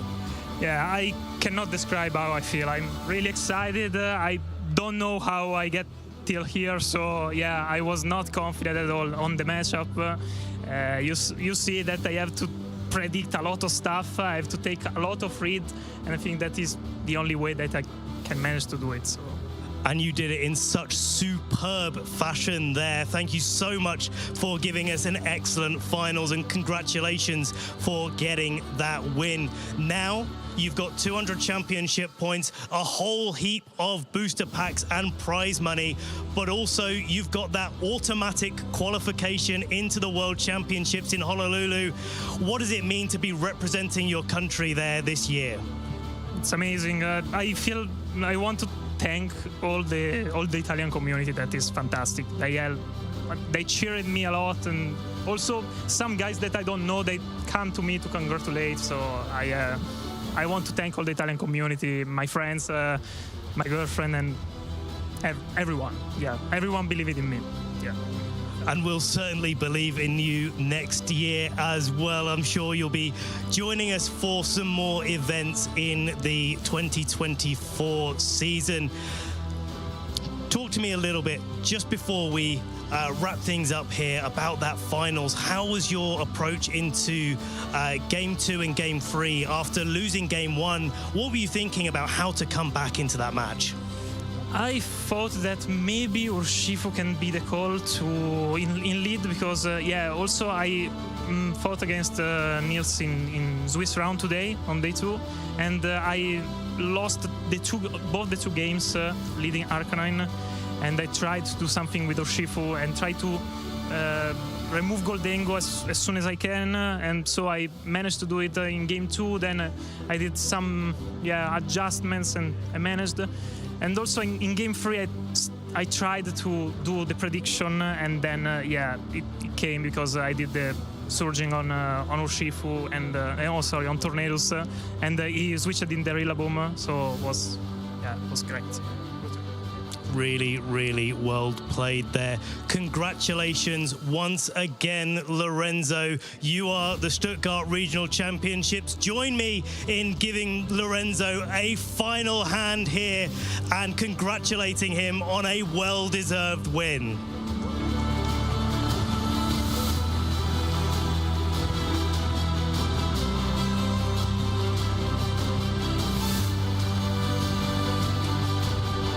Thank you to everyone that's been watching along at home. We've had a great weekend, and we hope that you've had a great weekend too.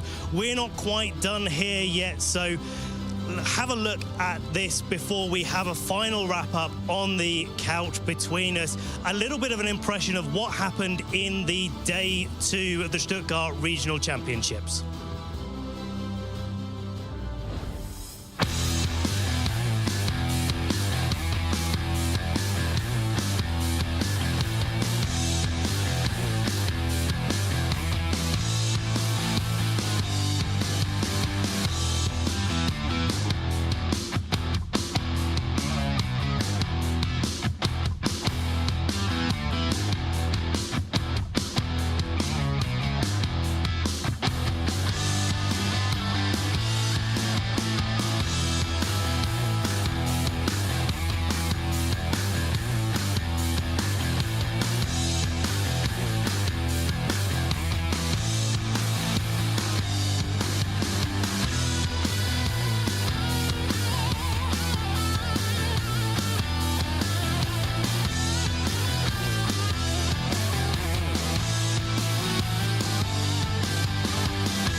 Pokemon trainers, it's nearly all Snova. We've been here in the Stuttgart region for our championships in the 2024 season. Just me and Ben this time on the couch to wrap up our action. Charlie Merriman and Ben Kiriakou. Ben, you were just talking to our winner there, Lorenzo Silvestrini. What insights did he give you?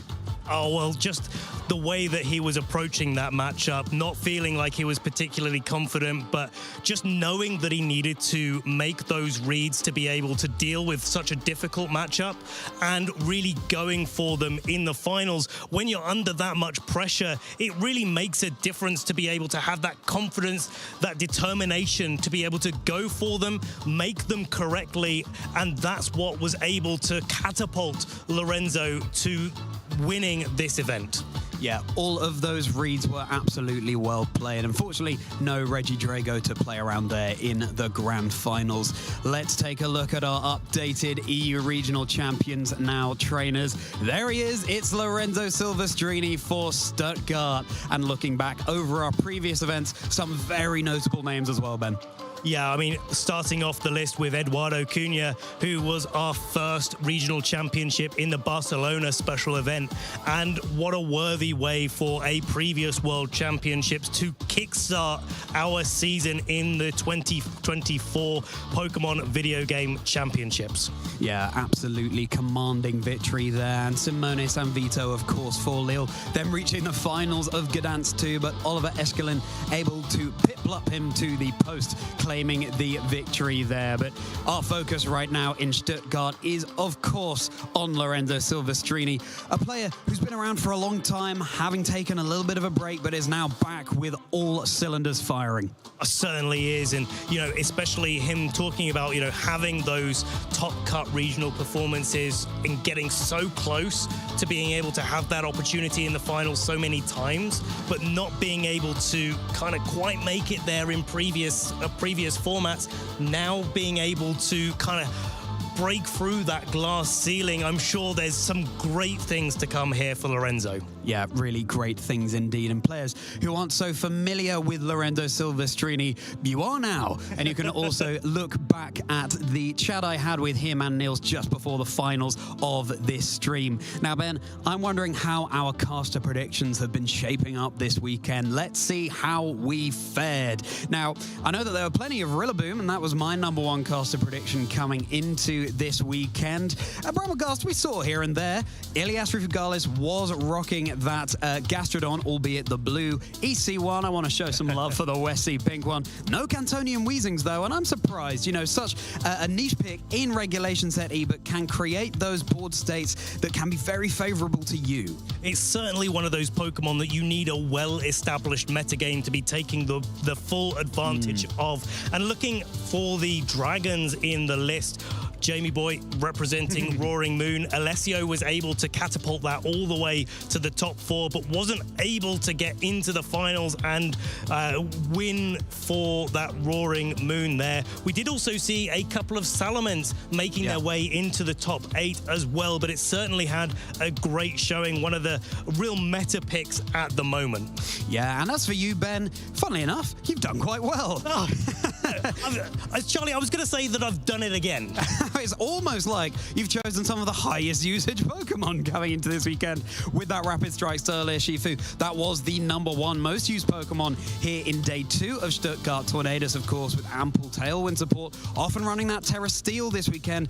Golden Go, really valuable Pokemon as well. And Iron Hands, of course, in that 4th position. I would say we saw a little bit fewer Iron Hands than we might have previously seen in these events, but it was still very high up in the usage stats. It certainly was, and sort of kind of letting the side down a little bit for me there in my own caster predictions, because I was really expecting the Urshifu Tornadus, Golden Go, Iron Hands, maybe Amoonguss as well supporting it, kind of similar to what Marco Silva was running in the Latin American International Championships, to be making it all the way to the top spot. But 3 out of 4 ain't bad, Charlie. It's not bad at all, Ben. So congratulations to you, with my reservations as well. Now, why don't we take a look at the EU Regionals calendar, how we have been doing on our journey so far to get here to Stuttgart. This is where we've been here in early December, and previously, of course, Barcelona, Lille, those Latin American International Championships, and Gdansk too, with so much more Pokemon action to look forward to, Ben. Liverpool, Dortmund, Utrecht, London, Stockholm, New Orleans, and finally Honolulu are the events that we're going to be looking forward to in the European region, as well as the North American International Championships. Liverpool at the end of January, and that I'm really excited to be seeing there, because it's going to be in that regulation set F. We're going to get some more toys to play with, Charlie. Yeah, and they're coming very soon, Ben. That Indigo Disc DLC being released this coming week. So exciting to see how the Tales of Paldea will be wrapped up, and indeed how the tale of this 2024 season will be wrapped up as well in Honolulu, Hawaii. And, you know, you really don't have long to wait until Liverpool. That is only next month. This EU train is keeping on going down the track all the way to those World Championships. And so lovely to have had 4 unique regional champions in each of the regions so far, even though Simone nearly did it, getting the double in Gdansk as well. Yeah, not quite able to get the double. I think that would have been the first double regional win we would have ever had in the video game championships, and what an achievement that would have been. But to be fair, a finals and a win in 2 tournaments, that ain't bad at all, and certainly I'm sure Simone would be really proud of his achievements coming into this sort of middling stage of the 2024 season.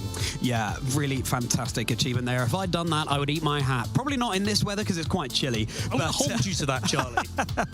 I'm going to get baking an edible hat, trainers. Why don't we take a look at the other Pokemon action that we've got coming up on the Twitch channel? So much festive goings on over there. Holidays together with Pokemon episodes, followed by those nostalgic adventures in the Orange Island on Thursday. And of course, next weekend, Ben will be hopping over to the NA region for those San Antonio Regional Championships. San Antonio, the last regional championships, I believe, in the regulation set E. So while we're done in Europe with that regulation and we can look forward to what trainers are going to be doing in regulation set F, it's not quite over yet. And trainers, I'm sure, over in the North American region, some European trainers as well, I'm sure, will be finding their way over to San Antonio as well to compete and represent Europe over there, and still in the regulation set E. So it's still all to play for. Yeah, that's going to be such an exciting event. All the trainers pulling out all the stops to get the very most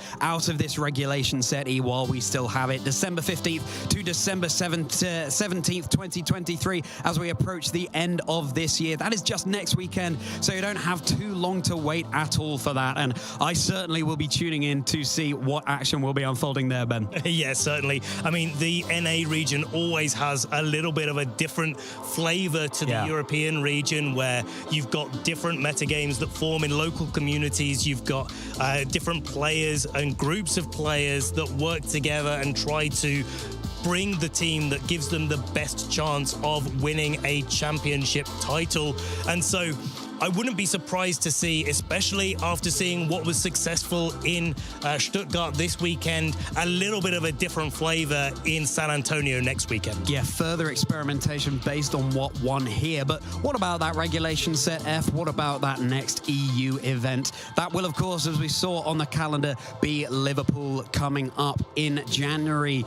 One of the first regulation set F events that we will be having all the way through to the European International Championships. So really interesting to see at that stage of the season what trainers think is going to be good. Yeah, and you know, that's really what you want as far as regulations go. European Internationals being one of the most important events in the calendar. If you haven't already got it bookmarked, trainers, make sure to keep an eye out for it. Plan ahead to be attending this year. It's going to be a big one. It's going to be important for everybody's season, with so many more championship points on the line. And we've got so many regional championships between now and then that we'll be able to figure out what's good in regulation set F. Yeah, just thinking back to the Liverpool Regional Championships of the 2023 season and how much the metagame has developed since then. The game is constantly evolving and all the trainers are evolving with it. I cannot wait to see what trainers will be bringing to Regulation Set F with some old familiar returning faces in the Indigo Disc DLC coming out in just a few days' time. Trainers, make sure you're getting involved in that conversation online. Use that hashtag #PlayPokemon. Follow along with all the action. You've just seen that San Antonio is just a week away, so make sure you're not missing a beat of the action online. We'd all love to hear from you. And tell us what your favorite moment this weekend was as well. We have so many highlights, being able to see Sergio make a breakout performance and have his best tournament result ever.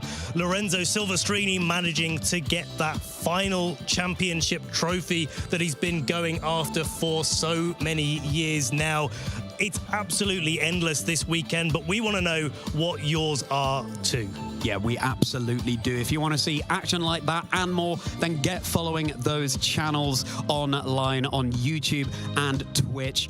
Don't miss a beat of the action, trainers. There is still so much of the season to go, and you're going to want to make sure that you're involved in all of those conversations. So much to be talking about here with San Antonio next weekend as the swan song for Regulation Set E, but all throughout the year. And as you saw in that Twitch schedule, so much Pokemon fun coming up. Absolutely, yeah. I mean, San Antonio is going to give us yet more trainers that are going to be maybe making their breakout performances. They're going to be some consistent names that we've seen all throughout the years, again coming back and showing why their experience really does matter in this Regulation Set E, going on to Regulation Set F with the Terra mechanic that has been so influential to how these championships have been developing over this season. It really is all to play for and all to get involved in across the year. Yeah, absolutely. And of course, in our finals here, we had two fairly veteran players in the form of Nils Dunlop and Lorenzo Silvestrini. But of course, an entirely new trainer can come and take it all. Someone like Justin Tang in that previous season of 2023 that we had. And so many names that we didn't necessarily recognize doing so well here in Stuttgart this weekend. Yeah, I mean, City was one of the players from Italy that was able to get on stream and get into day two, potentially for the first time in both cases there, and able to show why these new players are definitely ones to keep a lookout for. If you're playing these tournaments and you see a name that you don't recognize, definitely do not count them out. If you're watching on stream and think, hey, I don't recognize that name, well, you're probably in for a treat. Probably in for a treat indeed. Everyone bringing their own flavor to this beautiful game.